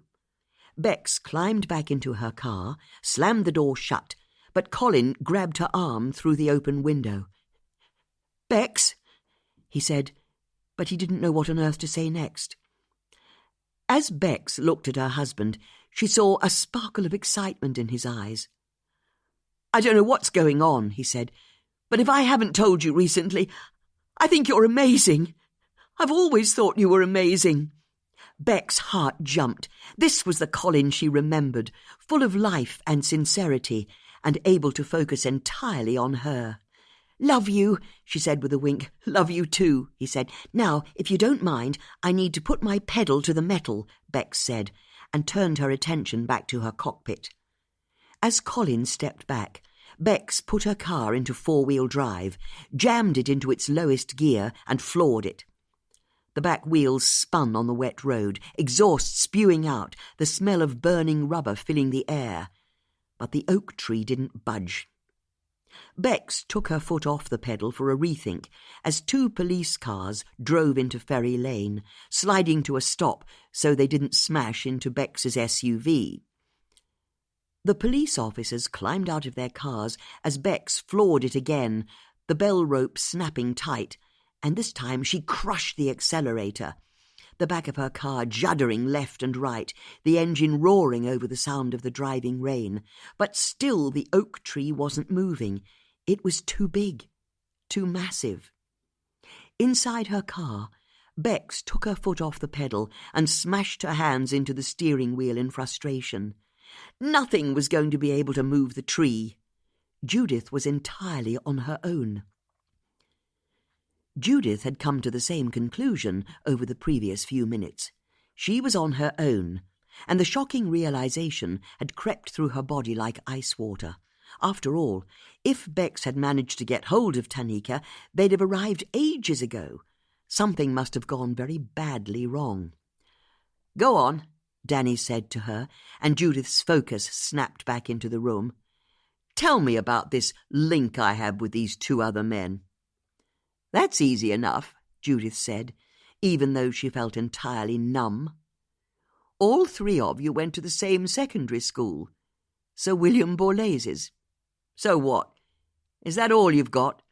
There's only 2 secondary schools in the town. Loads of people went to the same school. And I bet I'm not even the same age as those other 2 people. No, that's true. Elliot is 1 year older than you, and Andy is 4 years younger. So how could I be linked to this Andy guy? I don't even remember him." "Oh, you do. He was a top athlete at the time. Not that you'd know it to look at him now. But then, as a photograph reminded me, we were all very much thinner when we were younger. But what we should really be noting is Andy's height. Because there's no such thing as a short rower, is there?" "No, there isn't. But there is if you're the Cox.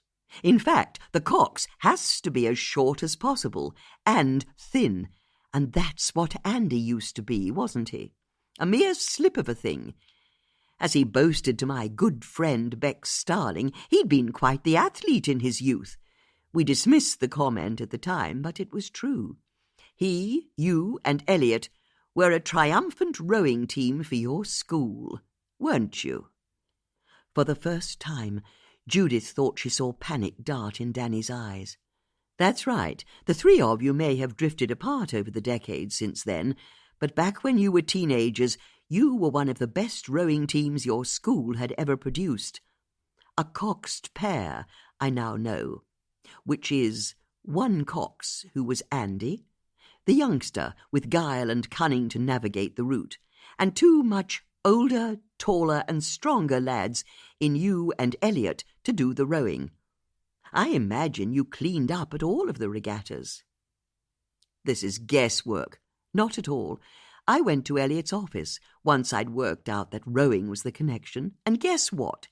He'd removed a rowing team photo from the wall since the last time I'd been there. He has rather a habit of removing framed pictures from the walls, now I think about it. But that was all the confirmation I needed to know I was on the right track, and the fact that his wife was so angry with me. I think, a bit like your wife, Daisy has had her suspicions about Elliot for some time, and it's similarly been driving her mad. Anyway, the missing photo proved to me that there was something incriminating about a rowing team from Elliot's past. So who else was in that photo? Sadly, records back then haven't much survived to the modern day. But you know what it's like when you solve part of a crossword clue. The rest of it so often falls into place. I tried to think who else Elliot could have rowed with. Initially, I wondered if it was Stefan, but as I've already said, Stefan is on record as saying he hated rowing. And that's when I remembered Bex telling me that you and Liz had met as young rowers. You were the third person from Elliot's boat I was looking for. Judith could see that Danny was clenching and unclenching his jaw. No? Not going to say anything? I suppose not. But now I could start to make sense of the deaths, because, as you said, you, Elliot and Andy, don't have much to do with each other. But you last rowed together in Elliot's final year at school, which was 1980. 40 years ago exactly, so a perfect excuse for a school reunion.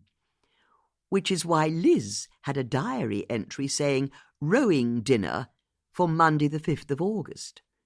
But it wasn't her rowing dinner she was marking. She'd merely put rowing dinner in her diary because, as a good wife, she was making a note of when you'd be at your important dinner, so she didn't double book anything for that night. And I'm sure you, Elliot and Andy had a great evening together, in whatever private dining room you'd hired. In black tie, no doubt. Yes, I can well imagine the three of you in some oak-panelled private room in a fancy pub somewhere near here, all togged up, all in agreement at what a disgrace it was you can't smoke cigars indoors these days. But here's the thing. Monday the 5th was the same day that Elliot went to see Stefan at his gallery. I bet Elliot was fuming when you saw him. In fact, he must have been, knowing what then followed. You see, I think he told you everything. How Stefan was a crook, which, I'm sad to say, I now realise was the truth, because he stole a valuable Rothko painting from Elliot decades ago. And Elliot told you all about it, how he'd argued with Stefan at Henley a few weeks before. But he must also have told you what he'd done since then. You see, Elliot was so incensed by his argument with Stefan at Henley that he had decided to wreak revenge. He wanted his Rothko back. But how to do it? Well, since Elliot has always been so desperate to prove his talent, he decided he'd paint a forgery of it. But again, how could he do that? He'd not seen the picture in decades, and he'd have to somehow get the real frame from the real Rothko onto his forgery so Stefan wouldn't notice the difference. So Elliot broke into Stefan's house, just to take photos of the Rothko, I think, and to measure the frame and see how it all fastened together and so on. But once he'd done that, he left, which was why, when Stefan returned later on and called the police because there'd been a break-in, he couldn't prove that anything had been stolen. Nothing had been stolen. It had simply been a fact-finding mission for Elliot. Next, Elliot set about rediscovering his ability at painting Rothkos, reminding himself of the technique and palette required. which explains all of the Rothko-style paintings we found him burning in his garden much later on. He was getting rid of his practice canvases. But Stefan worked out that Elliot had been behind the break-in. Maybe he saw that his Rothko wasn't hanging quite as straight on the wall as it should have been. Or maybe Elliot saw Stefan and taunted him somehow. We'll never know. But whatever it was that tipped Stefan off, it was enough to make him want to get Elliot into his office and accuse him of the break-in, and also to threaten him that he could go to the police. So yes, my guess is that Elliot was in a foul mood when you all met up for dinner that night. And I'm sure he added that, as far as he was concerned, Stefan deserved to die. So what happened next? Well, I imagine it was Andy who chipped in next. Because he had problems of his own, although I bet he dressed them up to look less criminal than they were. I'm sure he spun you a tale of how he'd looked after his client Ezra as he slowly died of cancer, and how, just before his death, Ezra had left his estate to his trusty solicitor. All a lie, of course, as Ezra had left everything to his wonderful neighbour Ikbal. But I bet Andy told you that, as Ezra was so close to death, he'd not been capable of signing his new will, so he'd had no choice but to forge the signatures of the witnesses. And I'm sure Andy stuck the boot into Ikbal, the interfering neighbour. How Ikbal had discovered that the witnesses' names were old pupils from Borlase's grammar school who died before the will was signed, and how Ikbal had even had the gall to send him the proof in the form of a page of obituaries from the Borlasian magazine he'd torn out. In fact, Andy was in considerably more hot water even than Elliot. He'd committed a massive fraud. He was off to prison if he couldn't silence Ikbal. And if Elliot wasn't the first person to say that Stefan deserved to die, I'm sure that that's what Andy said about Ikbal. Someone should kill Ikbal. But how do you even commit murder? Well, if you own an auction house, I can't imagine it's too hard to lay your hands on a vintage weapon like a Second World War Luger. Not if you know a few dodgy dealers, as I'm sure Elliot must have done. But still, how do you do it and get away with it? I wonder if that's when you confessed that you wanted your wife dead as well. After all, sometimes it's easier to speak the truth to a relative stranger than to someone you know well, isn't it? Because if Liz died, you'd inherit the land the rowing centre is built on. You'd be able to sell it and become a multimillionaire. And once you'd confessed your darkest secrets to the others, the idea occurred to the three of you that you could each commit murder for the person to your left, as it were, using the same gun to make it look like it was only one person. And with a false trail of antique Masonic medallions, no doubt supplied by Andy Bishop, to make it look as though the same person was carrying out each murder. Danny raised his gun again and pointed it at Judith's head. You're going to shut up right now. You don't want another death on your hands. That's where you're wrong. That's exactly what I want. Seeing the madness in Danny's eyes, Judith realized that he no longer cared for the consequences of his actions. She wouldn't be able to talk him down or appeal to his rational side. He just wanted her dead. Dead at any price. And finally, Judith knew the truth. Her plan had failed. She was on her own with Danny Curtis, and there was nothing she could do to stop him from killing her. For Susie's part, she was still standing panic-stricken under the weeping willow, feeling more and more miserable and getting more and more wet. What was going on inside Judith's house? There must be something she could do to help, but what could it be? She was on the wrong side of the river and had no means of crossing it. Susie stepped out from the weeping willow and approached the river. She looked at the mass of the water as it swept past. There was no way she could cross the river at the best of times.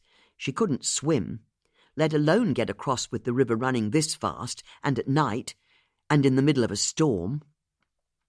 And Emma was still no bloody use as she shivered at Susie's side. But there was something else Susie realised as she stood in the driving rain. Bex and the police simply weren't coming, and that meant that she was Judith's last and only hope. This helped make the decision for her. Perhaps at some deep level, Susie had known all along what she would do next. "We're going to save Judith," she shouted at Emma over the howling wind. "We're going to save Judith, you and me together." Susie bent down, undid the laces on her boots and kicked them off. Next, she took off her wide-brimmed hat and raincoat and dropped them to the floor. She then strode into the river, Emma excitedly at her side, wanting to join in with whatever it was Susie was doing. Susie was almost immediately swept off her feet, even as she struck out with her arms and legs. She tried to splash her way across the river, but the current was too strong. Panicking wildly and swallowing lungfuls of water, Susie tried to make headway, but she was being carried too fast downstream from Judith's house, and there was no way to get back, even if she managed to get out of the water, which, with a sudden realization, Susie realized she never would. It was pitch dark. Rain was hammering down on the water all around. The swell of the river lifted her up, spun her around, and then sucked her down time and again, and each time she went under it seemed to be for longer. It was so cold, so very, very cold, and she was feeling so tired, so heavy and tired she couldn't keep battling. The river was so much stronger than her. And then Susie was pulled under by the current, and this time she knew it would be for the last time. She wouldn't be coming up for air again. It was just Judith and Danny now. And somehow, now that Judith had accepted she was on her own, she began to find a sense of calm. Danny was going to shoot her dead. There was nothing she could do about it. Danny took another step closer, raised the pistol. He was close, but still out of reach. Judith knew there was no way she'd be able to rush him before he could pull the trigger. There was nothing she could do about it. It was over. She put her hand on the green baize of the table just to feel something reassuring in her last few moments of life. "You think you're so clever," Danny said, "but you're still going to get a bullet through the brain." Judith saw his finger tighten around the trigger. And that's when she noticed there were no more sweets in the travel sweet tin. It was completely empty. Was that really going to be her last thought? Although it wasn't entirely empty, was it? Judith's hand picked up the tin and threw it straight at Danny's face, its icing sugar contents exploding in a white cloud around his head, which gave her the split second she needed to grab up one of the sharpened pencils from the table, close the distance, and plunge the pencil deep into the bicep of Danny's right arm, the gun falling from his hand as he dropped to his knees, screaming in pain, his left hand grabbing at the pencil as he tried to staunch the flow of blood from his arm. Judith grabbed the gun and stepped back, making sure it stayed trained on Danny. "Don't even think about moving," she hollered. But Danny didn't seem to be Danny anymore. He'd become a snarling creature, and he rose to his feet, pulling the pencil from his arm in a gush of blood he barely noticed. "Don't move!" Judith shouted again. Before Judith had time to react, Danny picked up Judith's card table and threw it at her. She put up her arms to defend herself, but the table knocked her back onto the floor, the gun spinning from her hand. Judith lay on the carpet, winded, pain shooting up her arms where she'd broken her fall. But she knew she had to get back to her feet. She had to get to the gun before Danny. She dragged herself up onto one knee and looked for the gun, but it had gone. Where was it? Danny was holding it in his hand and pointing it directly at her face. Judith knew it was finally over for her, but she wouldn't give Danny the satisfaction of seeing her fear. She was going to look her murderer square in the face. It was because her eyes were open, that she was able to see the roar of teeth and claws as a wild beast flew in through the broken window before landing on her paws and then bounding up in one leap and knocking Danny over. Judith realised that the beast was Emma, and she'd pinned Danny to the floor.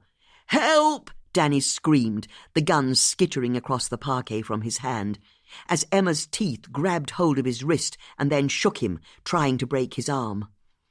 Moments later, the door banged open and an exhausted Bex burst into the room. Taking in the scene, with Emma growling in Danny's face, Judith off to one side, Bex saw that a Luger pistol was directly at her feet, so she picked it up. 3 drenched police officers entered right behind Bex, saw Danny on the floor, and returned to Judith. "Is that your dog?" "No, she bloody well isn't," a stentorian voice called from the window.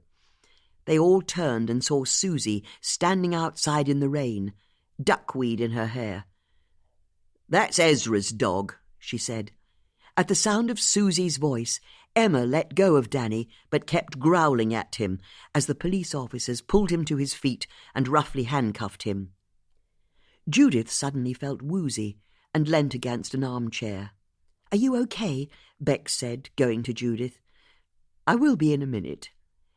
Bex looked over at the 3 police officers as they marched Danny out of the room. "Danny Curtis was the killer?" Bex said, amazed. "One of 3, Judith said. Tanika wheezed into the room, out of breath. "Okay, that was too far to run," she said. "You ran here?" Judith asked. "It's a long story," Bex said, "but we had to. It took us ages to move a tree that was blocking the road." "Only thanks to Beck's quick thinking," Tanika added. "She got hold of a rope and her car to move it, but the tree wouldn't budge. We were completely stuck. And then the most amazing thing happened. People started arriving, coming out of their houses, streaming over the bridge." "They did?" Judith asked. "Why?" Bex had run the church bell, and the whole town turned out in the rain to see if they could help.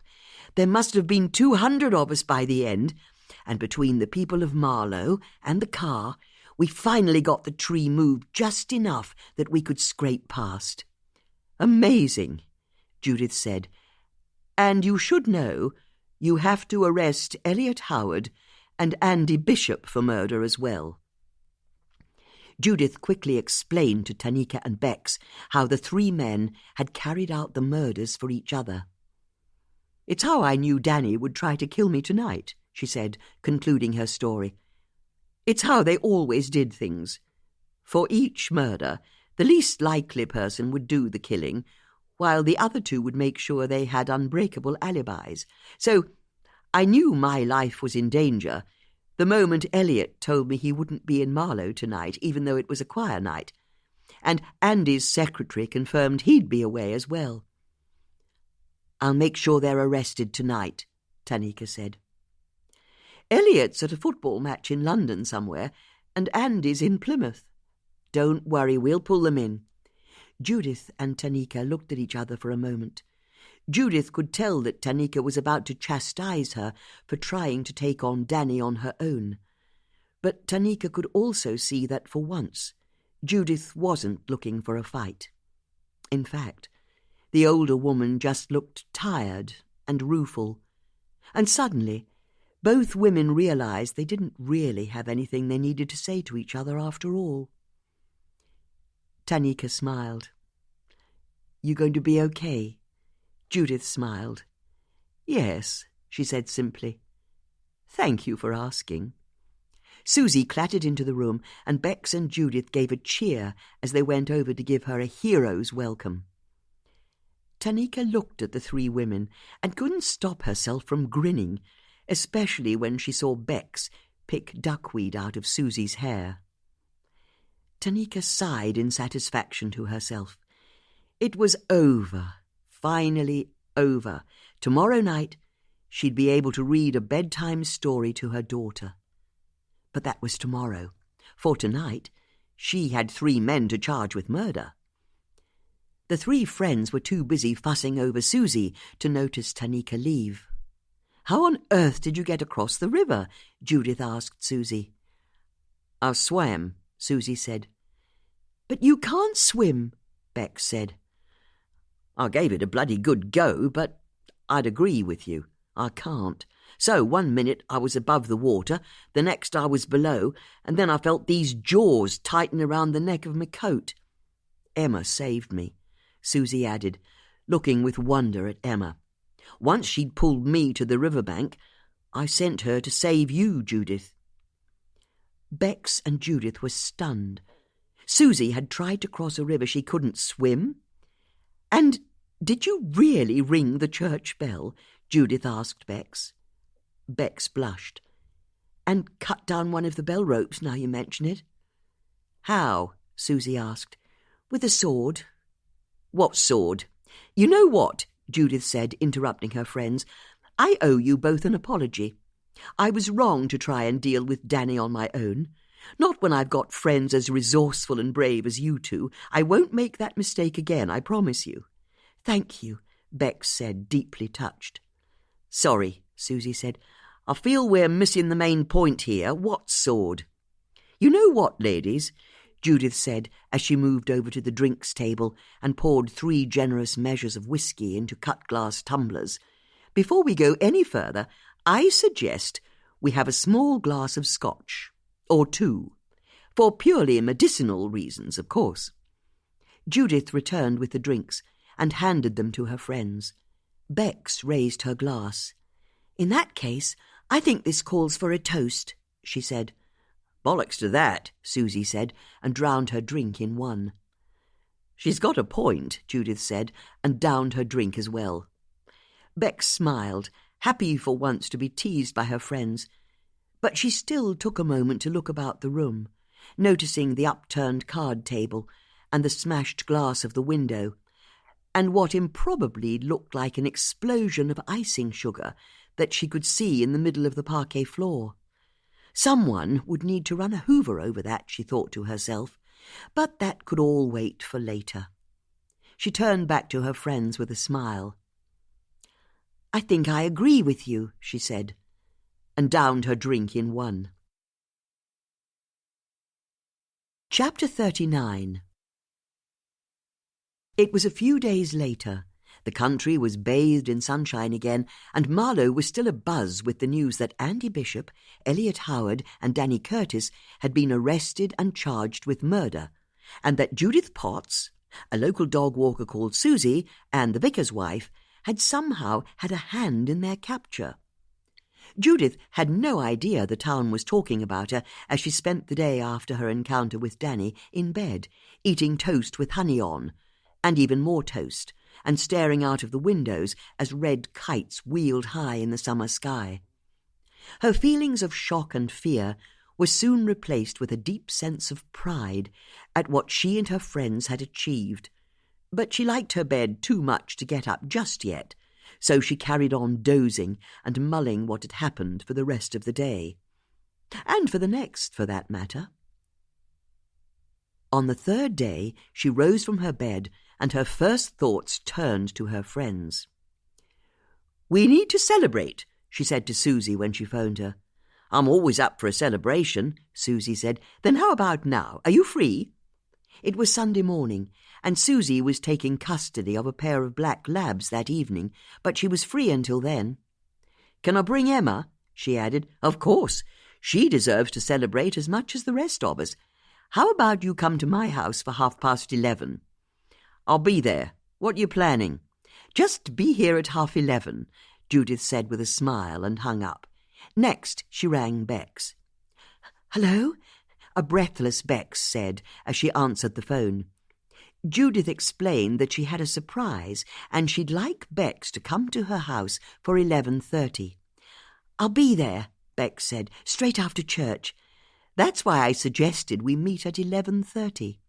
Although, now I remember, Colin and I are supposed to be holding a coffee morning straight after, back at the vicarage. With homemade biscuits, all laid out on salvers, I imagine." "You know me too well," Bex said with a laugh. while also knowing that Judith was wildly underestimating the work that went into a casual coffee morning. In fact, I bet it's all prepared already. Bex had taken the call in her kitchen, and she looked at the porcelain platters of finger sandwiches, smoked salmon blinis, freshly peeled quail's eggs, and homemade mini-choux pastry eclairs, each plate entombed in layers of cling film. "I've maybe done a bit of the prep," Bex conceded. "So how about you do a bunk for once?" There was a pause on the end of the line. "You know what?" Bex said. "I think I will. I'm sure Colin will be fine without me. He can get the children to help." At 11:30, Susie's van arrived at Judith's house, and she and Emma got out. Bex had already arrived and was climbing out of her mud-spattered 4x4. Susie could see that the tow bar at the back was still bent out of shape. "I'm down here," Judith called from the boathouse, and Bex, Susie and Emma walked down to the building to join their friend. Once inside, they saw that Judith had put cushions in the punt, and there was a wicker picnic basket sitting on the back. "I'm not going out on the river again, am I?" Susie asked, horrified. "Don't worry, I'm an expert sailor. You'll be safe in my hands. Hop on board." Judith mentioned the name of a ramshackle riverside pub about half a mile away, and how she was planning to punt them there for an early lunch. "But on the way," Judith said, indicating the wicker basket, "I suggest we have a few treats. Let's get going."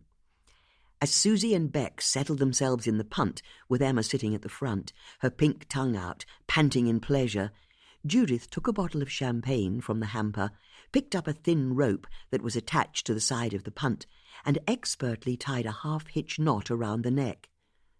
"What are you doing?" Susie asked. "We don't want the champagne getting warm, do we?"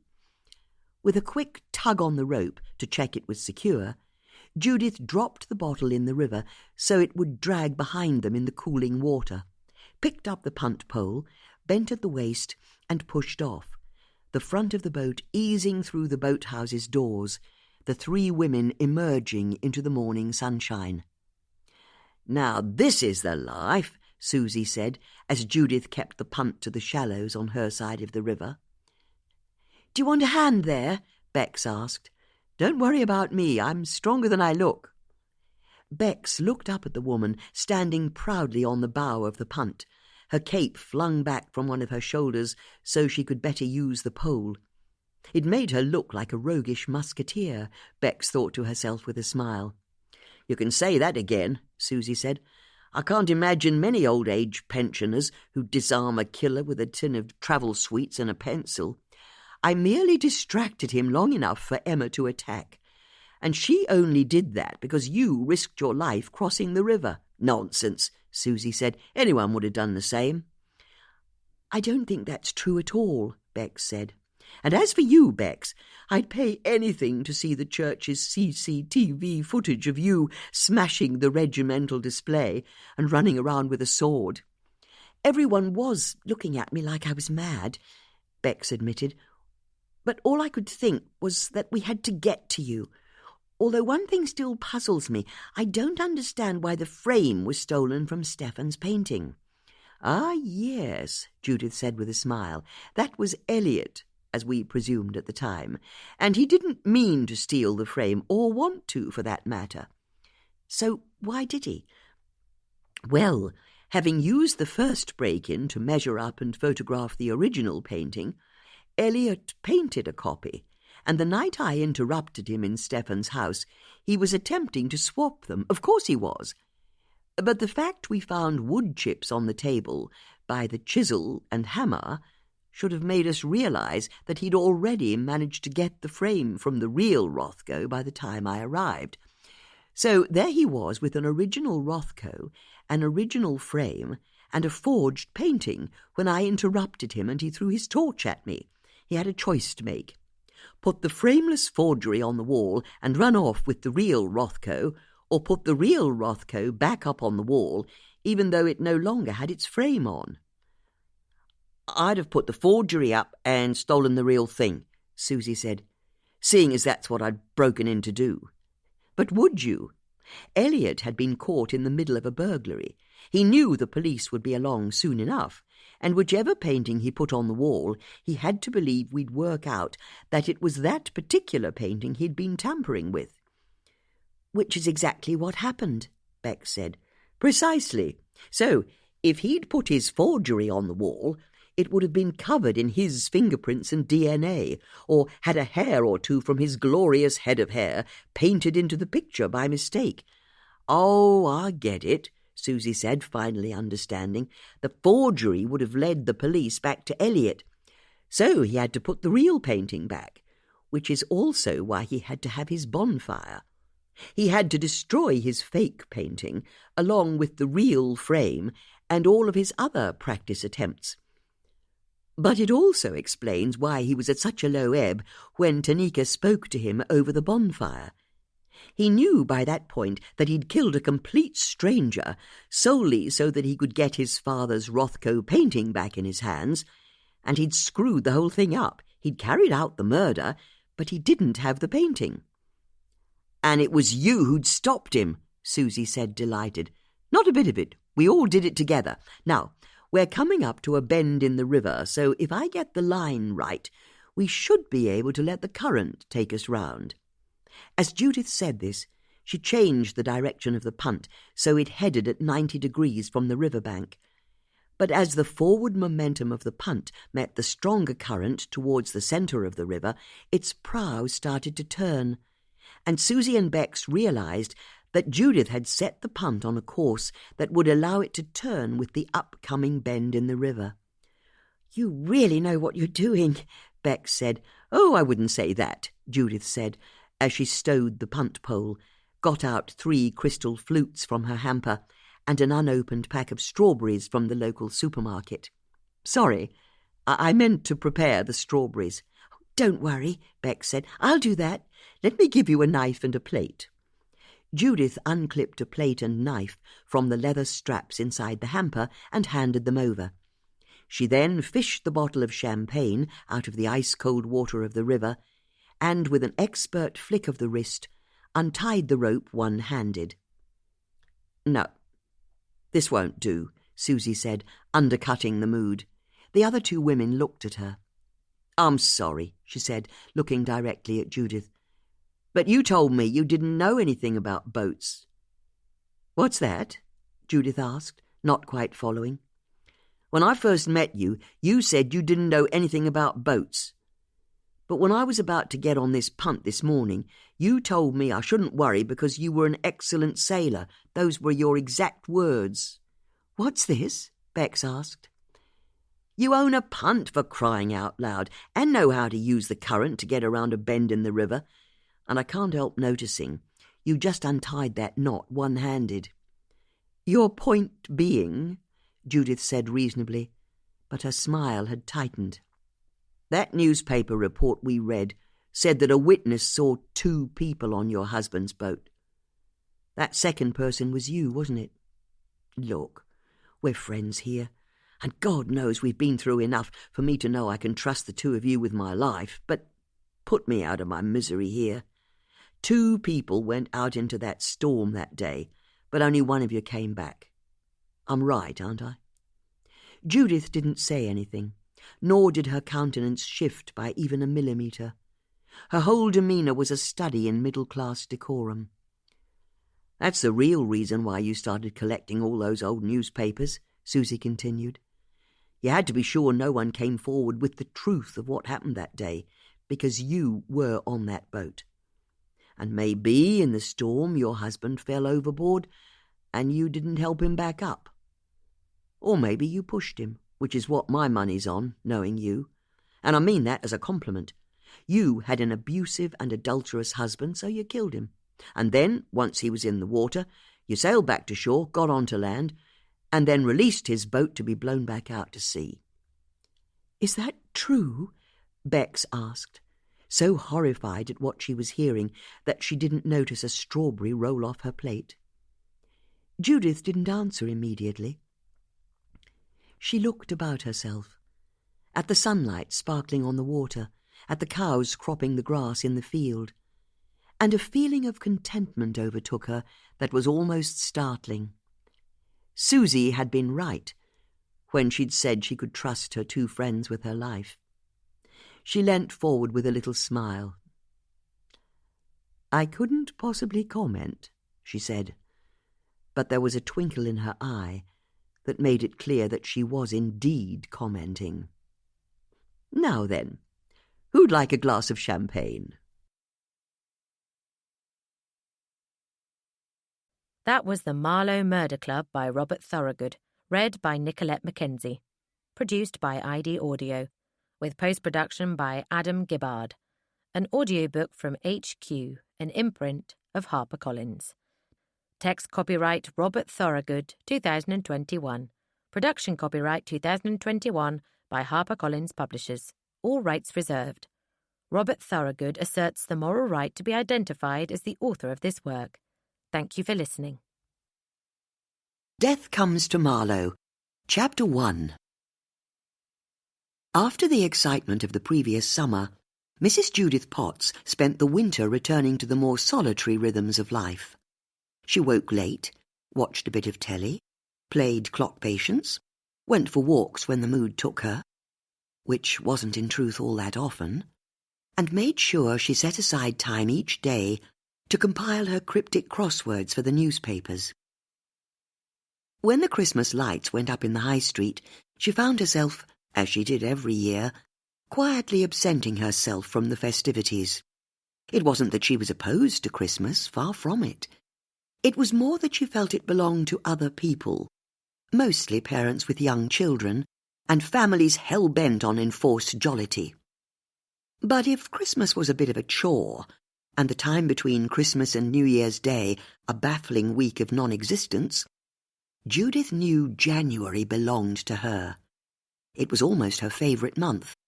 No one asked her to do anything in January, or go anywhere. She could fully recharge her batteries and take stock. And go wild swimming, of course.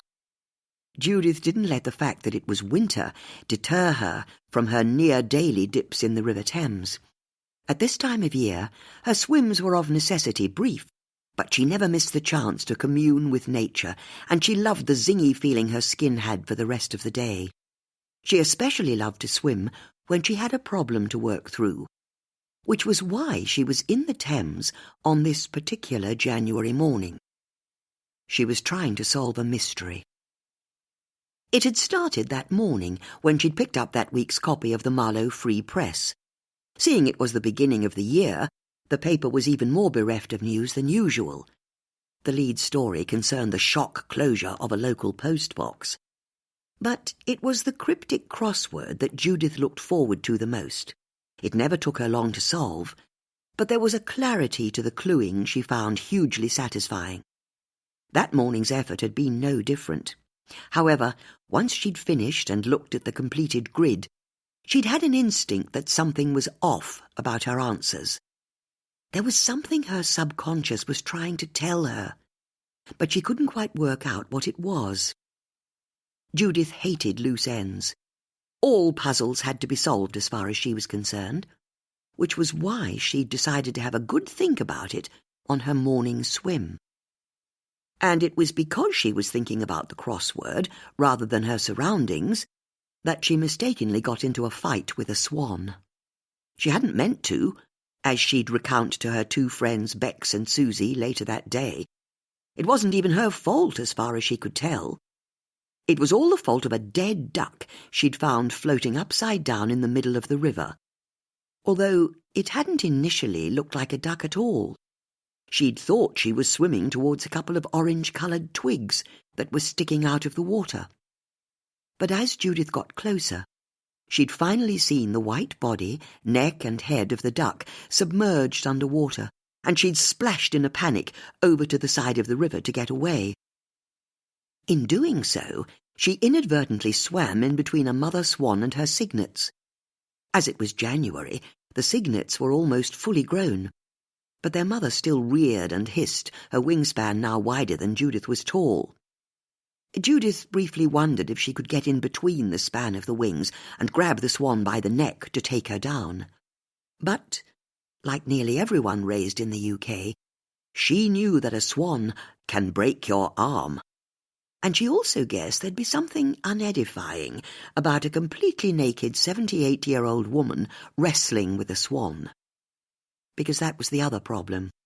As was always the case when she went for a swim from the boathouse at the bottom of her garden, Judith wasn't wearing a swimming costume. Of course she wasn't. They were damp, dank things that clung to your body and ruined the true feeling of freedom swimming gave you. The swan's head shot forward with a terrifying hiss, and Judith realized she'd have to get out of the water, and fast. At least she knew she was at a bend in the river where few people ever stopped.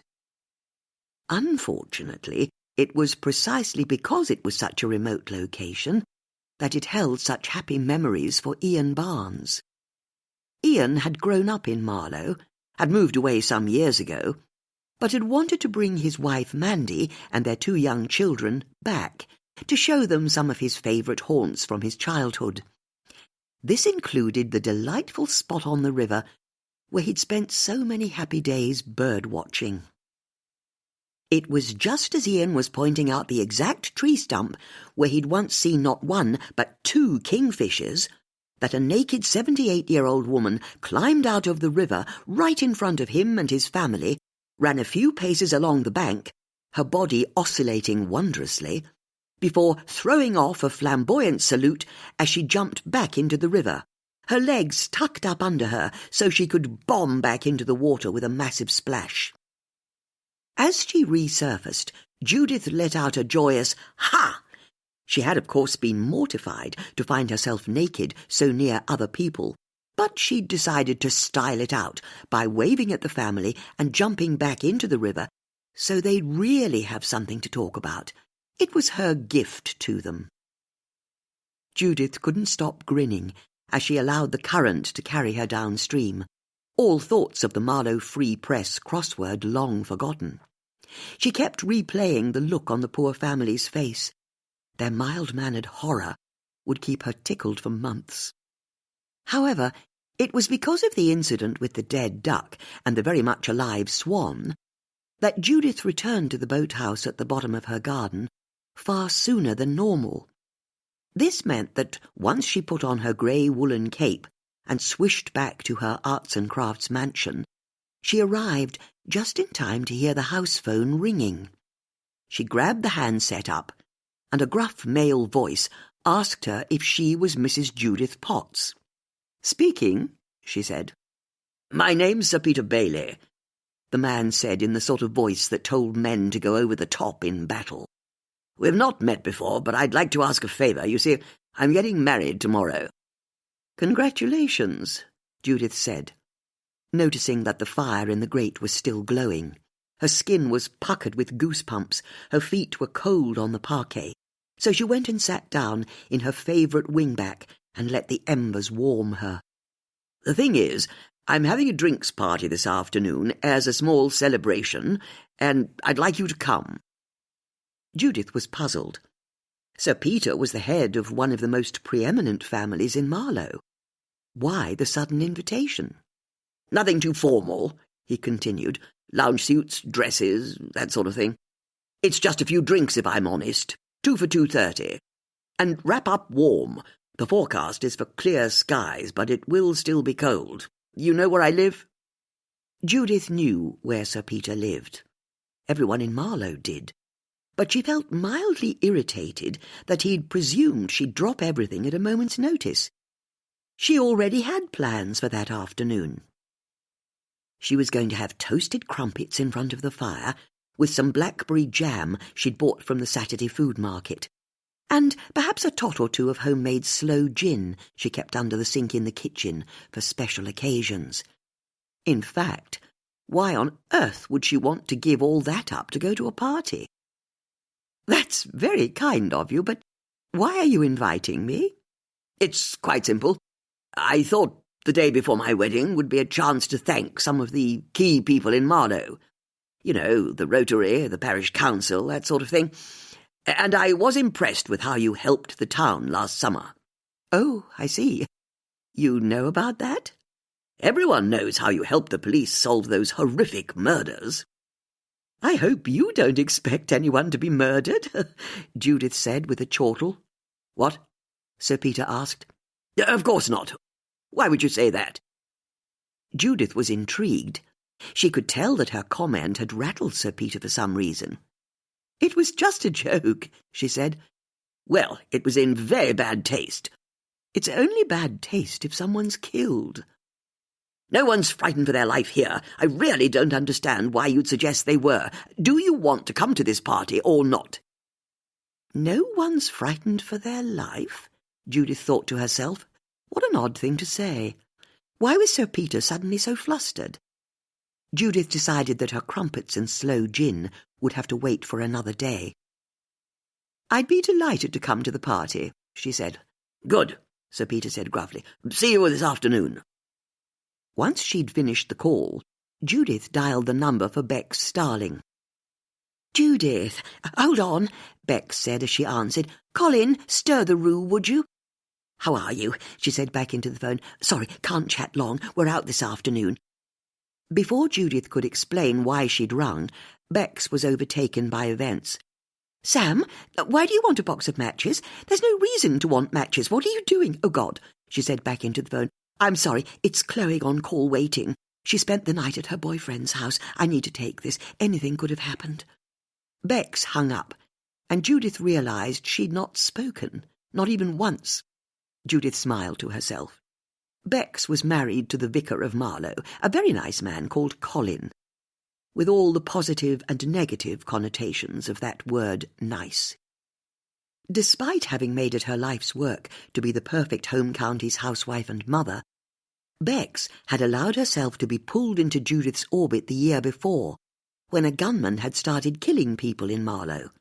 Since then, they'd become firm friends, even if Bex still worried that Judith was exactly the sort of free spirit her mother had always warned her about. As for Judith, she could see how much energy Bex put into servicing the needs of her family and community, and she just wished her friend spent 1/10 of her talents on meeting her own needs. But Bex would never change, Judith knew. It was partly why she enjoyed her company so much. Judith dialed another number. After a couple of rings, Susie Harris came on the line. "Well, if it isn't the famous Judith Potts," Susie said in what Judith felt was a slightly stagey voice. Susie was a solidly comfortable 50-year-old woman and the third member of Judith's gang. "Apologies for ringing out of the blue," Judith said, "but I think I've just had a very strange conversation." "Then tell us all about it." "What do you mean, tell us?" "You're on air, caller, so you better keep it clean," Susie added with a knowing chuckle. Judith's blood ran cold. Following her brush with fame the year before, Susie had managed to bag herself a mid-morning slot presenting on the community radio station, Marlow FM. Susie would play records, take phone calls to discuss the burning issues of the day, and use every opportunity to promote her dog-walking and dog-sitting business, in a way that broke pretty much all broadcasting rules. But then, as Susie put it, she was a single mother, even though her daughters had long flown the nest, and she'd always hustled to make ends meet. She wasn't going to pass up the chance for free advertising. "You're broadcasting this?" Judith asked. "Always happy to take a call from you, Judith." There was a slightly possessive tone to Susie's words that made Judith pause. Susie was far too taken with her recently minted celebrity status as far as she was concerned, but that was a matter for another time. "Really, Susie, I shouldn't have my calls to you broadcast to the whole town, but what time does your show finish?" "I'm handing over to Karen Hurd and her lunchtime boys at 1. "Good. When you finish, do you want to go to a party?"